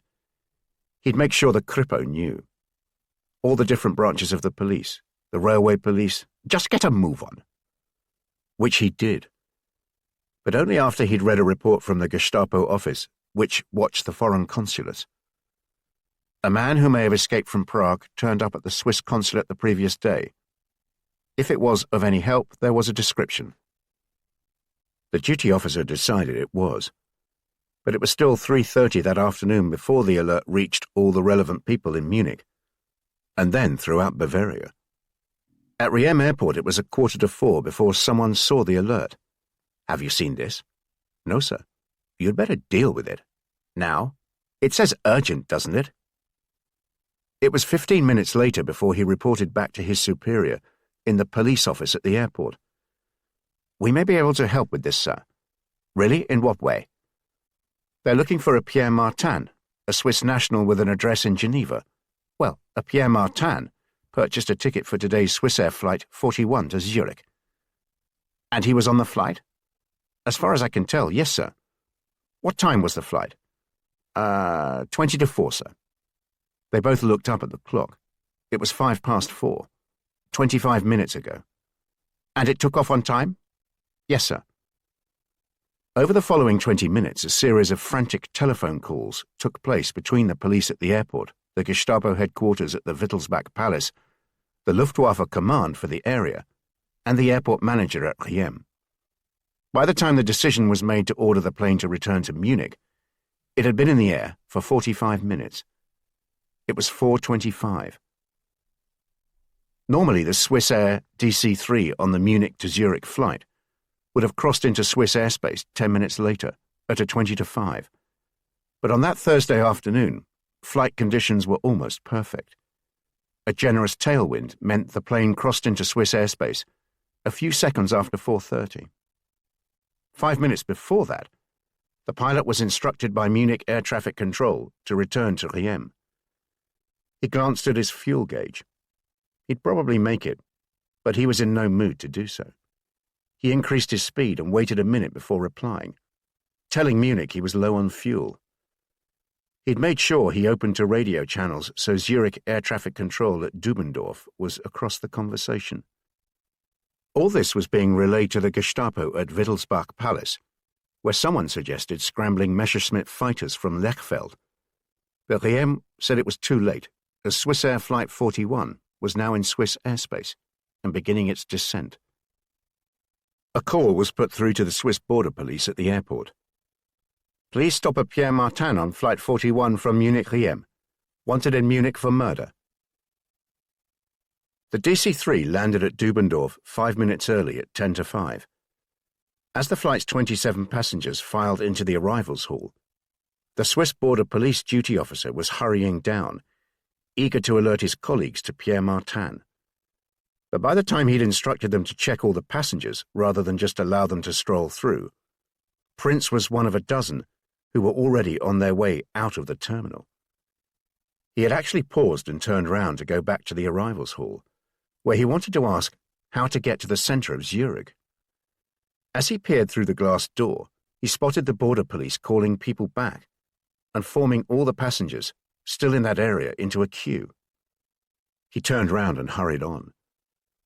Outside the terminal building, he found a bus about to leave for the centre of Zurich and jumped on it as the engine started. As the bus pulled away, he looked back. A few policemen had appeared on the concourse where he'd caught the bus. He felt as if he'd been on the run since Tuesday morning, hardly sleeping, being chased through the Reich, and even now, having arrived in Switzerland, he was not safe yet. The bus dropped him on Bahnhofstrasse, opposite the station, where he found the last train for Bern was leaving in 20 minutes' time at 6:15. The ticket office even exchanged Reichsmarks for Swiss francs, though at what was clearly a punitive rate. The lack of security was notable. There was none of the anxiety he was so used to while waiting in the queue for the train, none of the stress about showing his papers and having to remember his name and date of birth and where he was from. Instead, everything was orderly and polite. Conducted in near silence and an atmosphere of calm, people actually looked at each other, nodding politely, and some were even smiling. He bought a sausage and a rosti on the platform and relaxed in a comfortable carriage with a few fellow passengers. The train was a non-stop service to Bern, due to arrive there at 9:30 that evening. For much of that journey, his companion was Hendry, his warnings while they walked in Derbyshire constantly playing on his mind. Imagine a journey of 100 miles. Which one of those miles is the most dangerous for an agent in a hostile territory? Prince had replied he imagined it was either the first mile or the last one. Hendry looked slightly dejected that his student had guessed correctly. Indeed, and especially the last one, because by the time you reach it, people may well have an idea of where you're heading. MI9 tells us they've lost count of how many escaping POWs are caught at the last minute, usually because they let down their guard when in sight of the border. Be aware, you're in mortal danger until the very last minute, even in a neutral country. Hendry had pronounced mortal with a distinctive Scottish ring, and now it was a word he couldn't get out of his mind, especially as the train drew to a halt on the outskirts of Bern station, its platforms just visible through the window. Prince went over to the door at the end of his carriage and opened its window. Half a dozen police officers were on the platform and beginning to board the train. He couldn't think of a good reason why they'd do this before the train arrived at the platform. The only reason could be the need to be sure no one left the train. The last mile, mortal danger. He hurried back to his seat to collect his briefcase. He was towards the back of the train, but could just make out voices towards the front calling for passengers to have their papers ready. An elderly couple, very smartly dressed, glanced at him, but he avoided their gaze. He moved quickly towards what was now the rear and spotted the non-platform side of the train looked more deserted. It was dark, with a narrow gap between his carriage and an empty one on the next track. He knew he needed to move fast. He opened the door and climbed down 2 narrow steps before jumping down onto the ballast. It was a steeper jump than he'd expected, and he jarred his knee as he fell over. But it was quiet. No one had seen him, and he crawled under the empty train, emerging on the other side of it where the platform appeared to be deserted. Walking in a crouched position, he moved to the end of the platform, where it tapered away to a slope. On the other side of it was a gate into a goods yard. He waited in its deep shadows until he was sure no one had seen him. It was 10:15 when he finally left the station, and clearly too late to try and find the British Embassy. He'd left through a side entrance, but from the other side of the road could see gendarmes gathered at the front of the station on Bahnhofplatz. Edging into the void of a doorway, he watched them as they stopped male passengers. The last mile, mortal danger. The city was silent around him, and he took a moment to get his bearings. Ahead of him was a grand hotel, the Schweizerhof. But if they were looking for him, then a hotel of that size, with all its fussy bureaucracy, would be too obvious a place. As he headed west into the old town, he worried that any hotel would be too risky. He strolled through Rathausplatz into Postgasse, where he spotted a small restaurant, also advertising itself as a pension. He had to crouch to enter the low doorway, and a bell signaled his arrival. The restaurant itself was deserted apart from a tall man wearing a long black apron clearing up a table. "We're closed. I'm looking for a room for the night. I saw the sign for a pension." The man in the long black apron peered past Prince, checking he'd come on his own. "The owner's gone home for the night. He does all the registrations. You'll find hotels around Bahnhofplatz."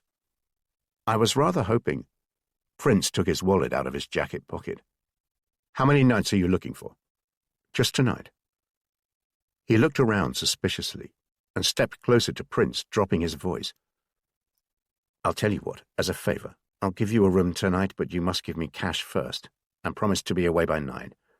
The boss gets here between 9:30 and 10, and it's best he doesn't know about this." Prince just about had time that Friday morning to look at the burned telephone directory and find the address he needed. The directory even had a helpful map of the city, which he was studying before the man in the long black apron appeared, looking at him suspiciously. "Can I give you directions anywhere?" The long black apron didn't seem like someone he could trust. Prince was aware this was the last mile of his journey, and he was nervous about not trusting his instincts. "I'm fine, thank you. I'm going to the station." The man continued to look suspicious as he furtively hurried Prince out of a side entrance just before 9 o'clock, and Prince headed back in the direction of the station until he was certain the long black apron hadn't followed him. He'd passed a few cafes with a distinctive aroma of fresh coffee drifting from them, but resisted the temptation. He spotted 2 gendarmes walking towards him, so he turned a corner and headed back in the direction he'd come from until he came to the river Aar, crossing it on Nidegbrücke. Our embassies in neutral countries are invariably watched, not least by the Germans. Approach with caution. He headed south along a footpath by the river, spending a while sitting on a bench just to be sure no one was following him. With the image of the map from the telephone directory in his mind, he left the path to join Jungfraustrasse, and from there turned into Thunstrasse. He must have passed half a dozen other embassies before the finishing line came into sight. It was a handsome villa, set back from the road, taking up a large corner plot at the junction with Thunplatz. A large Union Jack flew from the roof, and as far as he could tell, there was just a solitary Swiss policeman on duty outside, standing in front of an iron gate beyond which was a path to the steps leading up to the main entrance, where 2 British soldiers stood guard. As Prince approached, the Swiss police officer moved to block the gate. "Do you have an appointment?" "No, but do you have papers?" "No, but you must have papers." The police officer shook his head and edged even closer to the gate. He called out in French, and 2 gendarmes began walking towards the embassy from further down Thunstrasse. Prince moved back, but the policeman told him to wait. It was then he spotted that one of the British soldiers had walked down the steps and was within earshot. "I say, I wonder if you could help me. I'm a British citizen." The Swiss policeman looked confused. He looked towards his 2 colleagues, who were now just yards away, but as he did so, Prince seized the opportunity, slipping past him and through the gate. "Hey, come back!" Prince went straight to the soldier. "Thank you so much. I need to see someone, a senior diplomat if possible. I beg you. I'm a British police officer." The soldier looked at Prince with something approaching incredulity. "You'd better come in then, hadn't you?" He spoke with a strong black country accent. "But I'll need to search you and that briefcase first." Prince was escorted into the reception area, where he explained he needed to see a senior diplomat about a highly confidential matter. He was told to wait on a wooden bench. Ahead of him was a large clock showing it was 10 past 10. Over the next quarter of an hour, a dozen or so people walked through the reception area, chatting to each other as they did so. Prince was beginning to feel emotional, and when he spotted a portrait of the King and Queen on a wall near the clock, tears welled in his eyes. By the time a man in a pinstriped three-piece suit with a military bearing appeared in front of him, Prince could no longer contain his emotions. Tears streamed down his cheeks. "Perhaps you'd better come with me, eh?" Ignoring Prince's obvious emotion, he led him into a side room off the reception area. Prince noticed a soldier, followed them, and remained outside the door. "I'm the duty officer today. Perhaps you'd like to tell me what's going on." He'd placed a silver cigarette case on the table and offered one to Prince. He reminded Prince of Dr. Gibson, his family doctor back in Lincoln. The same patrician manner, the consultation taking place behind a cloud of cigarette smoke, an undoubted air of superiority. "Are you a senior diplomat?" "I'm the most senior diplomat you'll get to see until you tell me what this is all about." "It's a matter of national importance, of national security. You see, I've escaped from Nazi Germany." Prince was inhaling hard on his cigarette, his hands trembling, the tears running down his cheeks. He felt nauseous and hot, and wondered whether this was due to nerves or typhus. The man who reminded him of his GP leaned forward, looking carefully at the man in front of him, trying to discern whether he was telling the truth. "You mean you're on a home run?" Prince said he wasn't sure what he meant. "It's the phrase we use for a prisoner of war who's escaped and made it to safety. Do you have any identity on you? A dog tag, perhaps?" He leaned back in his chair, a pleased-with-himself look creasing his face. "I don't have any identity on me other than the one I stole from a dead Swiss in Munich. And I'm not a prisoner of war, and, well, who the hell are you, then?" He spoke in a patronizing manner, and gave the impression he didn't believe Prince. But it was the smug grin on the diplomat's face that caused Prince to explode. "I'm a fucking spy!" The diplomat looked shocked, but said nothing, as he stubbed one cigarette out and lit another, all the time, his eyes on Prince. He picked up a telephone and dialed a number. "Basil, good morning. I think I have one of your chaps down here with me. If you'd be so good as to pop down." In the end, he was taken up to the office of a man called Basil, but only after being thoroughly searched. The office was a grander affair, and certainly with more security around it than Prince would have expected for that of the commercial attaché, which is what the sign on the door indicated it to be. The man he assumed was Basil had said little. He was what Prince would describe as dapper, in his 60s, his longish iron-grey hair flecked with white, with a clipped upper-class accent and a tailored tweed suit. He wasn't unfriendly, probably the type of person one would describe as clubbable, but only once you knew him a bit better. A cigarette was resting in his ashtray, sending up a narrow plume of smoke, and on a side table, within reach of his desk, was a large bottle of whiskey with a tray of glasses next to it, one of which appeared to have been recently used, despite the time of day. He told Prince his name was Basil Remington Barber, and he should trust him. So please could he tell him everything, and he meant everything. Prince hesitated. "Look, if it helps, for anything to do with national security, I'm the person here who deals with such matters, if you get my drift. Now, you told right downstairs that you're a spy. I believe you said a fucking spy, which is fine, it's an adjective. I often use two before that particular noun. But if you are a fucking spy, you really do need to tell me everything." Which Prince did, barely pausing for breath. He told the man called Basil how he worked for British intelligence, and that in August he'd been sent on a second mission to Turkey to find out about chromium exports to Germany. Well, to the Protectorate, but you know what I mean. and he'd managed to accompany a shipment all the way from Istanbul to Romania, and from there up the Danube, and then on to Pilsen, where he managed to get photographs which he hoped would be just what London had in mind, and then had to flee to Prague, where the Czech resistance looked after him.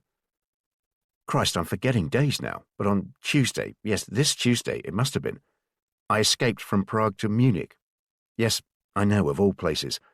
And then I killed a man and stole the identity of a Swiss chap, and flew to Zurich yesterday, and arrived in Bern last night.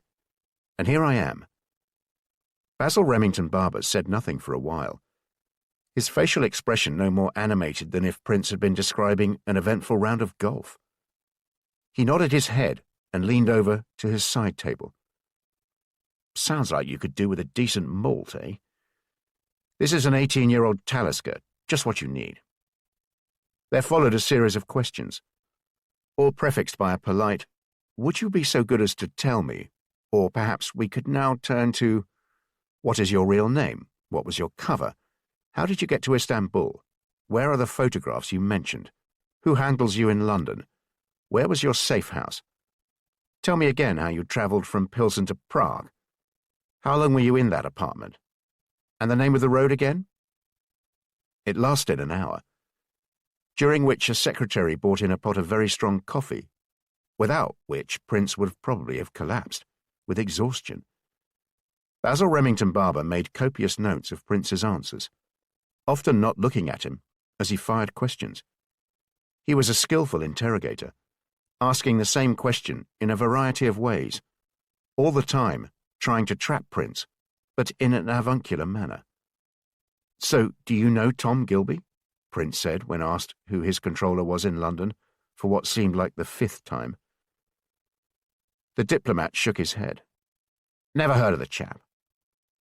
When he finished, he told Prince he was to wait while he checked one or two things out.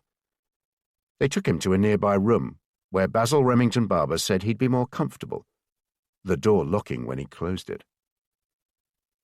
When Prince was brought back into the office 4 hours later, the diplomat's demeanour had changed. There was a broad smile on his face as he came round from his desk, vigorously pumped Prince's hand, and slapped him on the shoulders. "Splendid! Well done! Quite the hero! London thrilled. Absolutely chuffed. We're to do everything we can to help, obviously. Tom Gilby's absolutely thrilled." "I thought you said you'd never heard of him." Basil Remington Barber laughed, and gave Prince a conspiratorial wink. "I guess that means you believe me, then." "Of course. Tom Gilby says many congratulations and wants you home as soon as possible. You're a lucky chap, eh? Did he have any news for me?" "What kind of news?" "About my family." Basil Remington Barber shook his head uncomprehendingly, quite unsure what Prince was referring to, and as he did so, Prince's brief sense of euphoria left him. If there'd been any news on Henry, Gilby would have been sure to pass it on. The pressure of the mission, and especially the escape from Prague and killing the man in Munich, now began to overwhelm him. The very last thing he felt was lucky. Chapter 28. Switzerland and England, February, March. "You're going to need to keep your head down for a few days, I'm afraid, Prince." It was late afternoon in Remington Barber's office, and the diplomat turned on his desk lamp, casting a pool of light between them. "I've put out feelers all over the bloody country, here obviously, but Zurich and Geneva too, and all points in between. I've been in touch with all my contacts and called in one or two favours I was saving for a special occasion, and I think there can be no doubt that somehow the Gestapo in Munich know that you're the same person who escaped from Prague, who then went to Munich, where you killed a chap in that hotel, and took the identity of a Pierre Martin, and landed in Zurich last Thursday, and naturally, they've told the Swiss all about it." The light from the lamp meant Prince could only really see the diplomat's hands, as they nervously twirled a fountain pen. "There's a good chance they've put two and two and whatever else together and worked out you're a British agent, so we need to be careful with you." Basil Remington Barber stopped and took a deep breath. The ambassador is very sensitive about our relations with the Swiss. He knows they're inclined more towards the Germans, and he's keen we shouldn't get ourselves in hot water. There's an understanding that none of our prisoners of war who make it to Switzerland will be given refuge in the embassy. We have safe houses for them elsewhere. In an ideal world, one would put you up in one of them and then fly you to Spain, perhaps. But I fear they suspect you're here. We'll need a different plan. 2 days later, Prince was back in Remington Barber's office. He now had a plan, and a warning. I warn you, Richard, it's going to be quite a trek. Quite a trek turned out to be quite an understatement. His journey home began in a bread van, which smuggled him out of the embassy to a farm just south of Geneva, close to the French border. There, he met his first passeur, the guides who looked after him at one stage at a time. This passeur led him into France, and after a night in a farmhouse, another passeur took over, escorting him through Haute-Savoie to Grenoble.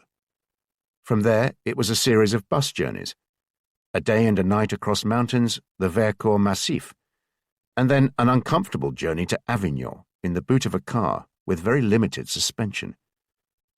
He spent the night in a safe house in the shadow of the Papal Palace in the old centre of Avignon, followed by the train to Béziers, and a night in a barn outside the town.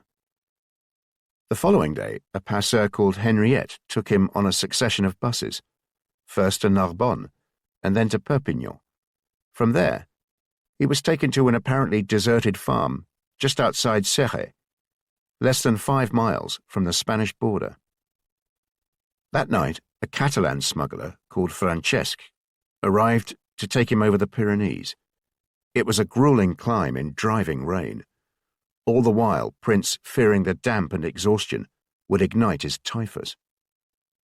But he imagined every step taking him that much closer to Henry, and somehow ascent was not as bad as he'd feared.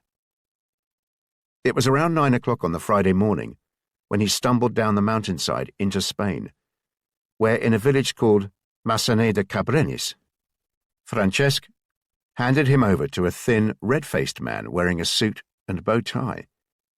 He introduced himself as Angus from the embassy in Madrid. Angus drove him to the Portuguese border, where he was handed over to a man in a crumpled white suit called Morgan, and they drove through the night to Lisbon, straight to the docks at Alcantara, where Prince was hurried onto a British freighter just as dawn showed its first signs of life over the Atlantic. The convoy of merchant navy ships and their naval escort formed later that morning, further out in the Atlantic, and reached Liverpool the following Thursday, 30th March. Only when they entered the Mersey was Prince finally allowed on deck.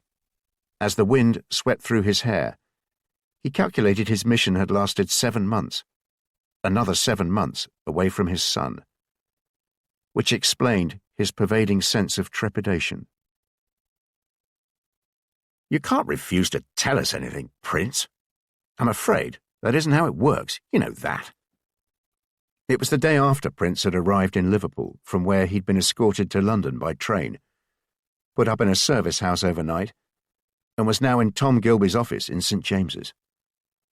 "I'm not refusing as such, sir, but I did ask for you to give me any news on Henry, and I'm not happy you said to wait until after I've given my report. I'd rather you tell me first, even if it's bad news." Gilby muttered, "Very well then," and came around from his desk to sit opposite Richard Prince. "I'm afraid it's not good news, Prince, in that there's no news, and it's not for the want of trying. I can assure you Chief Superintendent Newton reports to me on a regular basis, and he assures me he's left no stone unturned. Perhaps he's rather old-fashioned in his approach, possibly rather too slow and methodical, and one would certainly have hoped for some news by now, but he's still hopeful, as you must be too. I'm sure it's just a matter of time." Prince nodded, said he understood, and walked over to the window, where he stood for a while. "I suppose I expected as much. Otherwise, I'd have been told sooner. I'm ready to give my report, sir. All I ask is that, when that is done, I'm allowed a few weeks to search for Henry myself. Of course. Always had that in mind, Richard. Your photographs are absolutely first class. Just what we wanted. Better than we could have hoped for, to be frank. Of course, we had the set that Remington Barber sent in the diplomatic bag from Bern. But the RAF experts insisted they needed the original film to ensure they were developed and enhanced to the very highest standard. They worked on them through the night. Come and have a look. He led Prince to a large table covered in photographs, an acrid smell rising from them. Gilby explained what would happen next. 2 intelligence specialists would join them, and the 4 of them would spend as long as is needed to make a detailed account of Prince's mission. Of course, what we're most interested in is the chromium trail, Richard. We'll want dates, places, names. You'll be surprised how much detail these chaps will get out of you. Then we'll need to match these photographs to that account. We'd better get started. They began on a Friday, and it took until late on the Monday evening. Prince told of how he'd initially struggled to pick up any hint of the chromium. He accepted his early coded messages had perhaps struck an over-optimistic tone. How he'd gone to the Kayseri in the Unkapanı district more out of desperation than anything else, and how he'd been rescued from there by a chap called Alvertos. They'd taken a break there, one of many when they insisted Prince went for a stroll around the park. Important to keep your head clear, feed the ducks if you like. Then there was the account of the trip to Thessaloniki to rescue little Maurice. Prince paused when he thought Gilby was shaking his head in disapproval, but was told to carry on. He told how Alvertos kept his word. The dock at Tuzla, the Stelliana, the ship which took him and the chromium to Constanta. Date again of departure, please. Wednesday 6th. Of October? Obviously. There are no obviouslies in this process. We do keep telling you that. Carry on, please. Name of the skipper, perhaps. Christian Moraru. Chief mate in charge of the cargo was a Hungarian called János. Nope, never got his surname. Cargo taken by train to a port called Černá. A pause while a map was consulted and a pointless discussion about what the accent above the A was called. Carry on. An account of loading the cargo onto the barge and the journey up the Danube, followed by more poring over the map, someone knocking over a cup of tea as they opened the map out on the table. The journey through Romania, Serbia, Croatia, Hungary. Another pause as the map was consulted. Carry on, please. Slovakia, then Austria. A discussion about whether Austria technically no longer existed, but Gilby said that really didn't matter, as long as they got the route right. For Christ's sake. Then into Germany proper, Bavaria. Obviously, even though there are apparently no obviouslies. And arriving in Passau. P-A-S-S. Thank you very much, but we do know how to spell Passau. And the date you arrived in Passau? Sunday, 17th October. And you left Černá on Friday 8th. 9 days, sounds about right. Another break was called, another walk in the park, despite an incessant drizzle, and then a long session on the encounter with the Gestapo in Passau, and an even longer session on the journey from Passau to Pilsen. So you crossed into the Protectorate of Bohemia and Moravia. Where, precisely? Eisenstein. I think I did mention that before. You did. Let's have a look at the map, eh? Then the arrival at the Skoda factory at Pilsen. They were very pleased with the photographs of the unloading of the chromium. Really first-class stuff, apparently. And the documents, too. All splendid. And let's have another break. A difficult session on the Czech resistance. Karol, Josef, Radek, Pavel, and of course, Zora, who they seemed to know about and didn't want to discuss too much. Who exactly took these photographs? Prince said he wasn't sure, though he thought maybe Karol. But they pushed it, and pushed it until Prince snapped, and said did they realize these poor chaps had risked their bloody lives to get the photographs, and were now probably fucking dead, and perhaps a bit of respect would be in order. At which point Gilby suggested another walk, and Prince replied that he'd prefer a drink. They all calmed down, and everyone agreed what had happened was quite understandable, and there were apologies and drinks all round. Then the escape to Prague, Father František, Tomáš in Prague, Rudi, Inga Brunner, at the Swiss consulate in Prague, the journey to Munich, Sigrid Schneider, the hotel, the bomb, the flight to Zurich, and then to Bern, and turning up like that on Thunstrasse. Bet that gave old Basil quite a shock. And then the escape through France and across the Pyrenees, though not in so much detail, as they knew all about it anyway. And then they started at the beginning, again, and once more after that. And finally, let's go back to Tuzla, 6th October, wasn't it? When it was all finally over, Gilby said how absolutely delighted he was. Told Prince he was an outstanding agent, and please could he hang around for a few more days, just in case there were any follow-up questions. I really want to start looking for Henry. Stay in the service house until Wednesday. Then you can have a nice clear run at it. That's a promise. There'd been a few follow-up questions. Dates, where he was standing when he took such and such a photograph, but nothing too demanding, and it was evident they were thrilled with the outcome of his mission. Tom Gilby told him the intelligence would now be passed on to the highest levels. His first priority was to meet up with Chief Superintendent Newton, who reassured him they were working their way through all couples in the country with the surname Brown, and especially any with either the names Terence or Margaret. So far they'd drawn a blank, but he remained hopeful. Prince was beginning to feel that Newton's approach had been rather plodding.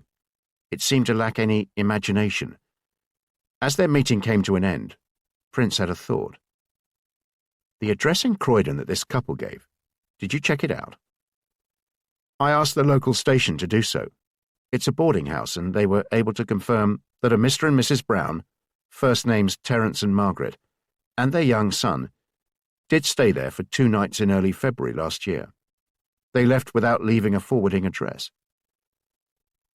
And did you think to visit the boarding house yourself? No need. As I say, the local station looked into it. Prince took the train down to Croydon that afternoon. The boarding house looked like the raddled kind of place where down-on-their-luck commercial travellers might spend the odd night, but certainly not the type of place a couple would choose to spend the first night with their new child.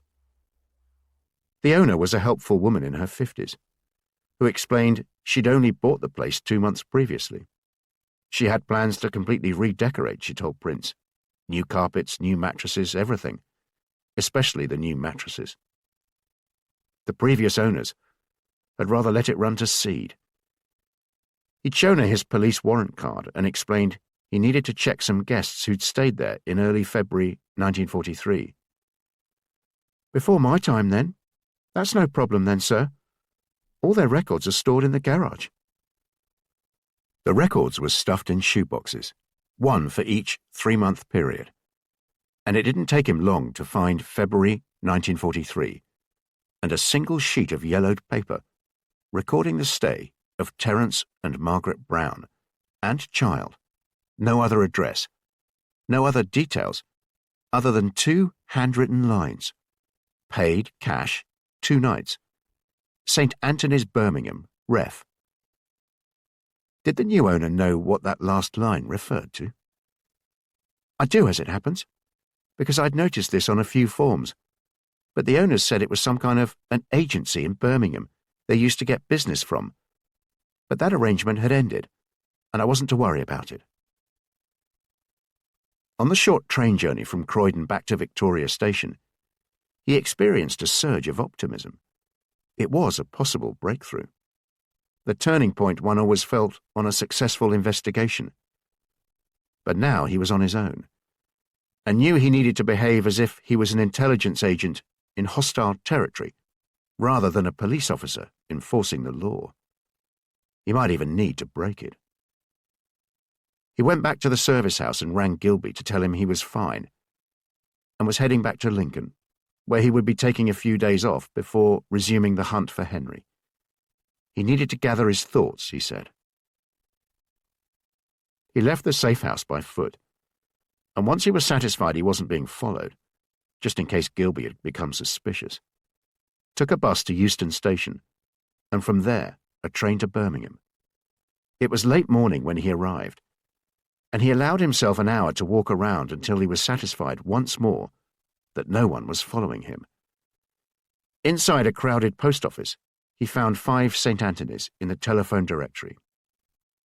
2 churches, a primary school, an old people's home, and a Roman Catholic adoption agency with an address nearby in the centre of the city. The agency was based in a red brick Victorian building, occupying half of the top floor, sharing the building with various legal and accountancy firms. It was early on the Friday afternoon when he strolled into the building, carefully checking the layout on the ground floor, before making a note of the accountants who shared the upper floor with the agency. He climbed to the top floor where the front door of the agency was open, but to get beyond that, he had to press a bell. A stern-looking woman opened the door, just wide enough to allow her to see who it was. What did he want? Prince gave the name of the accountants and said he had an appointment with them. "You've come to the wrong place," she said. "They're across the corridor. It's clearly marked." All delivered in a tone that made it apparent this was by no means the first time this had happened. She shut the door and locked it, and Prince saw the outer door had 3 serious-looking locks, even managing to make a mental note of the manufacturer and serial number. As a police officer, Prince had had dealings with adoption agencies, and none of them had been easy. They guarded their information for dear life, and were extremely reluctant to hand anything over to the police. In his experience, it would require, at the very least, a letter from a chief constable, and failing that, a warrant from a magistrate. The process would provide them with ample opportunity to destroy any documentation which could cause them problems. It was out of the question. Prince had a good look round the outside of the building before leaving Birmingham and catching a train across country to Lincoln, the first time he'd been home in months. The next day, he took a bus to the city centre, walking from there to a street of terraced houses by St. Mark's railway station. There was evidence of considerable bomb damage in the area, but the street he was looking for was intact, and the front door of the house he was after was open. The old man in the armchair in the front room looked as if he'd seen a ghost. "Detective Superintendent Prince? Well, I never.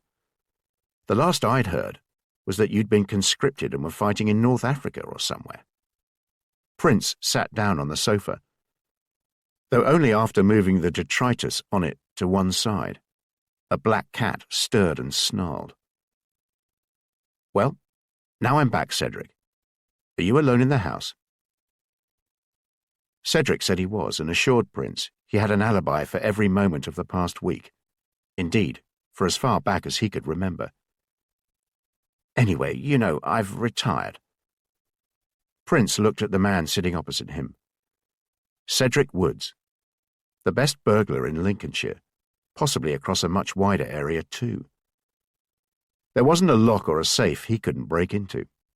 And he was clever. Too careful to be caught. The only times he had been was many years before, when he'd made the mistake of working with others. But Prince had once shown him a kindness, early in his career. He'd taken him in for questioning, and Cedric had pleaded to be released as his daughter was seriously ill in hospital and about to have an operation. Prince allowed him to visit her, and when Cedric was released, there being no evidence against him, of course, he told Prince he wouldn't forget his kindness. Now Prince had come to remind him of it.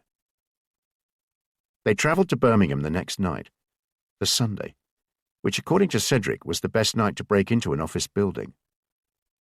Before leaving Birmingham on the Friday, Prince had spotted a side door in a quiet alley, and Cedric took less than a minute to pick that lock. The building was in utter darkness, not a sound coming from anywhere. They climbed to the 5th floor, where the 2 doors that led to the adoption agency took 15 minutes each to open, 5 minutes per lock, Cedric said. Prince told Cedric to keep guard by the door. He put on his gloves and, using his torch, started to search for the files. They were arranged by month and year, and Cedric easily opened the drawer covering the first 6 months of 1943. The file was marked Brown, Terence, Margaret, now Summers, Colin, Jean, and for a minute or two Prince stared at the cover in disbelief, afraid of what its contents might tell him.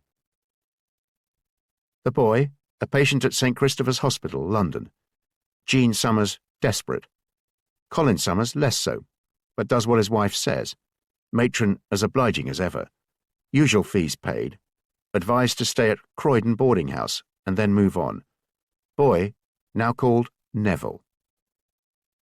There was an address in Southcote in Reading, and a handwritten note dated September 1943, stating that the matron had been in touch to say that the police had contacted them, and it transpired the boy was in fact almost certainly a Henry Prince, son of a Richard Prince from Lincoln. However, they had made no connection with the agency, but Mr. and Mrs. Summers had nonetheless been advised to be particularly cautious. Prince's hands were shaking as he carefully copied out, in his notebook, every word from the file, regretting he'd disposed of the Minox and the Beretta. Chapter 29. Cairo and England, March 1944. It had been some 10 months since Sir Rowland Pearson had met Mehmet Demir in Cairo, and to say that meeting hadn't gone well from the Englishman's point of view was putting it mildly. Pearson had been comprehensively outmaneuvered by the head of Turkish intelligence. When Pearson had accused Turkey of compromising its neutrality by exporting chromium to Germany, Demir had put up a convincing display of ignorance. It wasn't his job to know what Turkey did and didn't export. What about the export of dates, for instance? And the meeting had concluded with the Turk demanding evidence. "I'll tell you what, Monsieur Pearson, when you have evidence of these exports, come back to me and then we can discuss the matter. Until then, it's hypothetical." Hence Prince's mission, which, to Pearson's surprise, had yielded remarkable results. Photographs, dates, names, everything one could have wished for. He now had the evidence Mehmet Demir had demanded, and Winston had been delighted. "Well, you'd better go and confront the Turks with this, hadn't you? Rowley, wave it under their bloody noses." The British Embassy in Ankara had gone through the usual channels and made it very clear.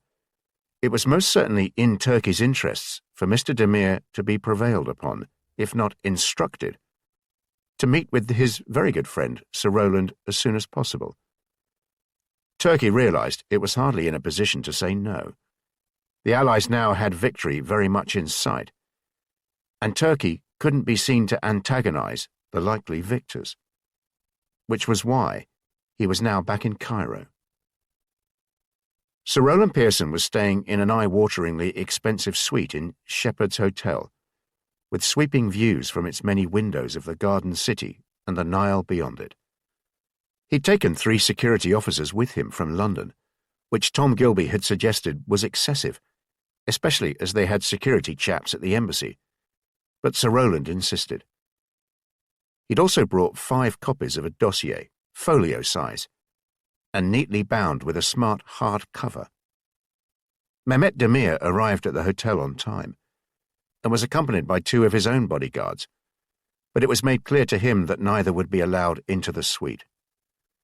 To compound Demir's humiliation, he was frisked as he entered, particularly galling for a man who'd been a prisoner of the British for 5 years. And now the 2 men were sitting opposite each other in the suite's opulent lounge, a marble coffee table between them with a jug of iced water on it, and the pile of dossiers. Sir Rowland tapped the pile of dossiers, keeping them close to him for the time being. "You'll remember that when we met in this very hotel last year, Mehmet, I inquired about Turkey exporting chromium to the Germans for them to use in armaments production. You denied all knowledge of such exports and demanded evidence." Sir Rowland paused to allow Demir to think about that sentence. He made sure to allow 10 seconds to pass. I'm sure you'll be delighted to know that in this dossier is all the evidence you asked for." The head of Turkish intelligence didn't react. Sir Roland knew he'd be thinking it was possible the British were bluffing and didn't actually have any evidence. In those circumstances, it wasn't wise to try and help them. Sir Roland made sure he waited another 10 seconds before opening one of the dossiers. "In here, you'll find a very detailed account of the export of a large cargo of chromium last October, from leaving the port of Tuzla to its arrival at the Skoda factory in Pilsen. And to help you, Mehmet, we've gone to the considerable trouble, and not a little danger, of taking photographs at every stage of the journey, all neatly reproduced in here.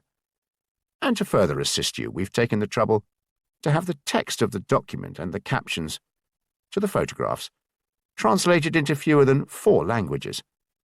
Turkish, of course, English, French, and German. Just in case you care to share this information with any of your erstwhile trading partners." Sir Roland sipped from his glass of iced water, not taking his eyes off Mehmet Demir.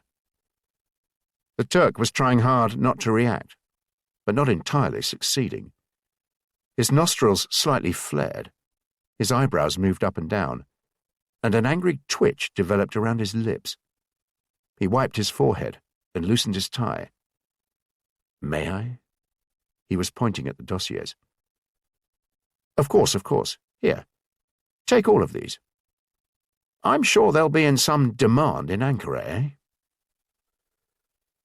They'd driven back to Lincoln in the early hours of the Monday morning, and Prince dropped Cedric near his house. Prince returned home, parking his car around the corner and slipping in through the back so no one would have cause to suspect he'd not been there all night. He was finding it hard to shake off old habits. His first instinct on finding an address for his son had been to drive straight to Reading, but he realized that would be a mistake. He needed to be certain this was the correct address for Henry, and he also needed some kind of official sanction to ensure his visit there was legal. So, he grabbed a few hours' sleep, went into Henry's room to straighten it out, had a bath, and took the train to London, arriving there on the Monday afternoon and taking a taxi to Tom Gilby's office. "And you're certain this is the address where Henry is?" Gilby had listened incredulously to Prince's announcement that he'd somehow come across the address where his son was living. "I'm pretty certain, sir, but until one goes there, one cannot be absolutely certain." "And you're not going to tell me how you obtained this information?" Not a word or movement from Prince.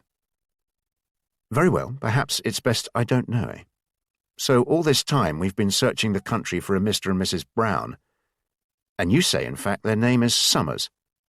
"Yes, Colin and Jean." Tom Gilby nodded and returned to his desk. "Very well, then. I'll do a letter now to the local chief constable requesting every possible assistance and expecting no awkward questions. For the sake of this letter, how should I say you came upon this information?" "Perhaps say it was a tip-off, sir." A dispatch rider had taken the letter to the chief constable in Reading that afternoon. The local police responded the following morning, asking for a day to keep watch on the house and to verify who was there and observe their movements. Would it be possible for the operation to be on the Wednesday? "That address is a rented property. The current tenants are a Colin and Jean Summers, who've been there since early March last year with their son Neville, whom you have reason to believe is your son, Henry. Mr. Summers works at the Department of Transport in London and leaves the house at 6 o'clock every morning to walk to Reading West railway station." There were half a dozen of them in the main police station in Reading on the Tuesday evening, and the inspector in charge gave Prince the impression he knew what he was doing and could be relied upon. "We could approach the house tonight once Mr. Summers returns from work, but my preference would be to do so first thing in the morning." "And you've got someone watching the house?" "Oh, yes, sir. As we have since we received the letter yesterday." When Richard Prince later recalled the events of that Wednesday morning, it was as if He'd observed it from a height, somehow detached from it. He hadn't slept on the Tuesday night, and they'd gathered at the police station at 5 in the morning before driving to the address. They waited until Colin Summers appeared in the porch where he was approached by the police officers.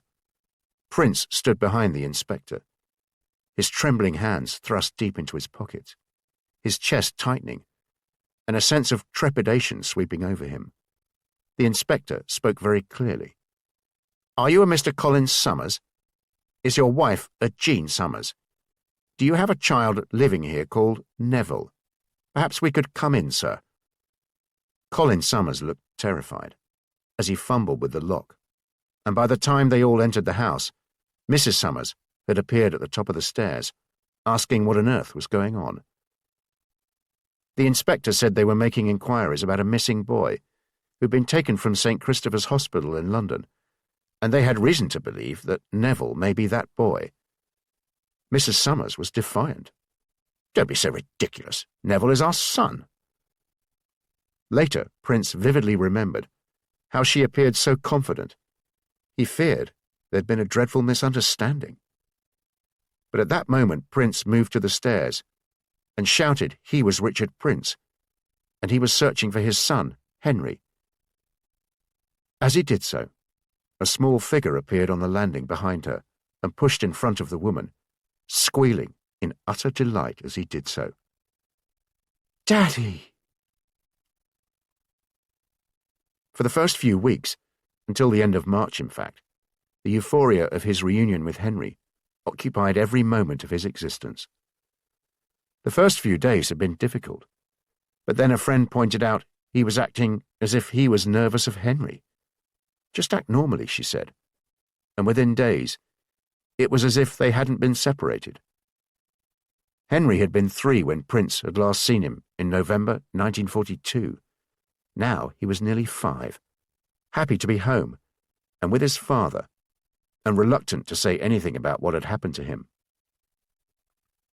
Prince decided to follow his son's lead. March turned to April. Henry started school, and they fell into a happy routine. Prince told Gilby he'd like to go back to being a detective, and Gilby reluctantly agreed. But as settled as his life now appeared to be, Prince was not at peace. He realized it one Sunday afternoon when they'd gone for a walk in the countryside, and he was walking back to the car with Henry on his shoulders. Out of the blue he thought of Hannah, and that caused him to stop dead in his tracks, Henry demanding to be let down. He realized he'd allowed her to drift from his thoughts in recent months. The escape and Henry had occupied all of his emotions, but it was unforgivable how he'd forgotten about her. He didn't know if she was still alive, or if she was in captivity, where she was being held. But he did know he had to find her, and he knew more than ever how much he loved her. By the beginning of April 1944, Hannah Jakobsen had been an inmate of Ravensbrück concentration camp for over a year. She was only alive because she was still fit enough to work, though it wasn't as if death was not a daily visitor to the camp and didn't haunt every corner of it. The lifespans of the Jewish and Roma women was noticeably short. They were often taken away to be subjected to medical experiments or transported to death camps in the East. And prisoners who were injured or too ill to work all knew their days were numbered. There were many times when Hannah thought despair would overwhelm her, and she'd question whether surviving in hell for so long was such an achievement after all. But she knew she needed to grasp at any glimmer of hope. And by the onset of spring 1944, the rumors sweeping the camp on a daily basis had a consistent ring to them. The war would soon be over. The Germans were on the run.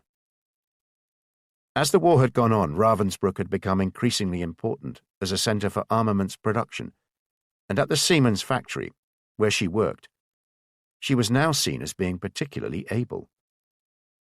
She stopped short of acting like a capo, but her German was excellent, and she'd carved out a niche as someone who'd mastered the tedious schedule for maintaining and servicing machinery.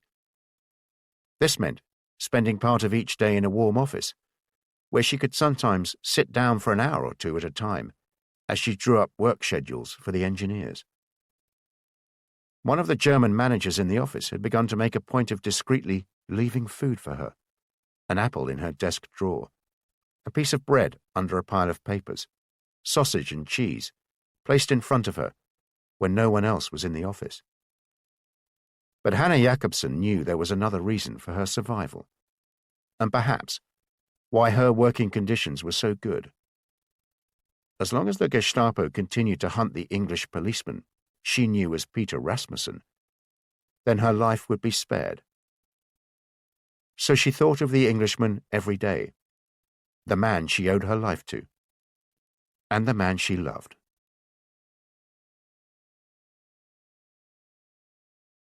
Postscript. In April 1944, shortly after Sir Roland Pearson and Mehmet Demir met in Cairo, Turkey ceased all exports of chromium to Germany and the countries it occupied in Europe. A few months later, in August, Turkey broke off diplomatic relations with Germany, and 6 months later, 2 months before the end of the war, Turkey ended its neutrality and declared war on Germany, although it was never involved in combat. It had taken time, but in almost every respect the aim of Richard Prince's mission had been realized. 2 months earlier, in June, he resumed his old job as a senior detective with the Lincolnshire Police, and early in September, Tom Gilby had persuaded Prince to join him for dinner at his club off the Mall to thank him for his work. Prince agreed on the condition that Gilby wouldn't raise the prospect of him rejoining the service. Tom Gilby complied, but did remark to Roly Pearson that this presupposed one ever left the service. The dinner was a pleasant enough affair, and Tom Gilby went out of his way to assure Prince that his mission had certainly helped to blunt the German war machine, if not shorten the war. As they parted that evening, Prince asked Gilby about Hannah Jakobsen. Was there really no news? Tom Gilby said there wasn't, but rest assured finding her was one of his priorities. And in the meantime, and he accepted this was a cliché, no news was good news. As Prince walked back to his hotel, he realized that despite his skepticism, he didn't doubt Gilby meant it when he said finding Hannah was one of his priorities. He was unsure of his motive, but he certainly believed him. By January 1945, Hannah Jakobsen was approaching the second anniversary of her incarceration at Ravensbrück concentration camp. To have survived that long was something of a miracle, although words like anniversary and miracle were not ones Hannah would choose to describe her desperate situation. In January 1945, Henry Prince was approaching his 6th birthday, so much so he'd started counting down to it in days rather than weeks. Richard Prince found his son's recovery from their separation to be remarkable. Henry appeared unscathed. He was happy, doing well at school, slept well, and never mentioned the couple who'd adopted him. The same friend who'd advised Prince not to be nervous around his son said this was a case of Henry's memory simply blotting out everything. It was as if the gap between his father leaving for Denmark in November 1942 and their being reunited some 15 months later didn't exist. She also assured Prince that one of the reasons for this was that Henry was almost certainly not badly treated in that time. But he did notice the occasional sign, the tightening of his hand if a woman looking like Jean Summers came near them, or hesitation if they passed by a church. But all in all, Henry couldn't have been more settled, and his happiness slowly drew his father away from no man's land between life and death, which he'd inhabited ever since his return. By January 1945, Richard Prince had been back in England for almost a year, and back in the police force for more than 6 months. With little more than a succession of easy-to-solve robberies and routine thefts to occupy him. There wasn't so much of a hint of a murder, and certainly nothing to approach the sheer intensity and, it had to be said, exhilaration he'd found in the world of espionage. It came as little surprise to Tom Gilby, though not without a degree of persuasion, when in that January he was able to prevail upon Richard Prince to undertake one further clandestine mission into Nazi-occupied Europe. It was Prince's inability to hide his boredom on returning to policing, the way his eyes lit up when he talked about the mission, his longing for Hannah. When Gilby told Sir Roland Pearson, his former schoolmate, was most impressed. "You did terribly well to persuade him, Tom. Don't know how you managed it." Don't forget, Rowley, no one ever really leaves the service. They always come back. You've been listening to Sea of Spies by Alex Gerlis, narrated by Rupert Bush, published by Quest, an imprint of W.F. Howes Limited. This work is copyrighted 2020 Alex Gerlis. This recording is copyrighted 2021 W.F. Howes Limited.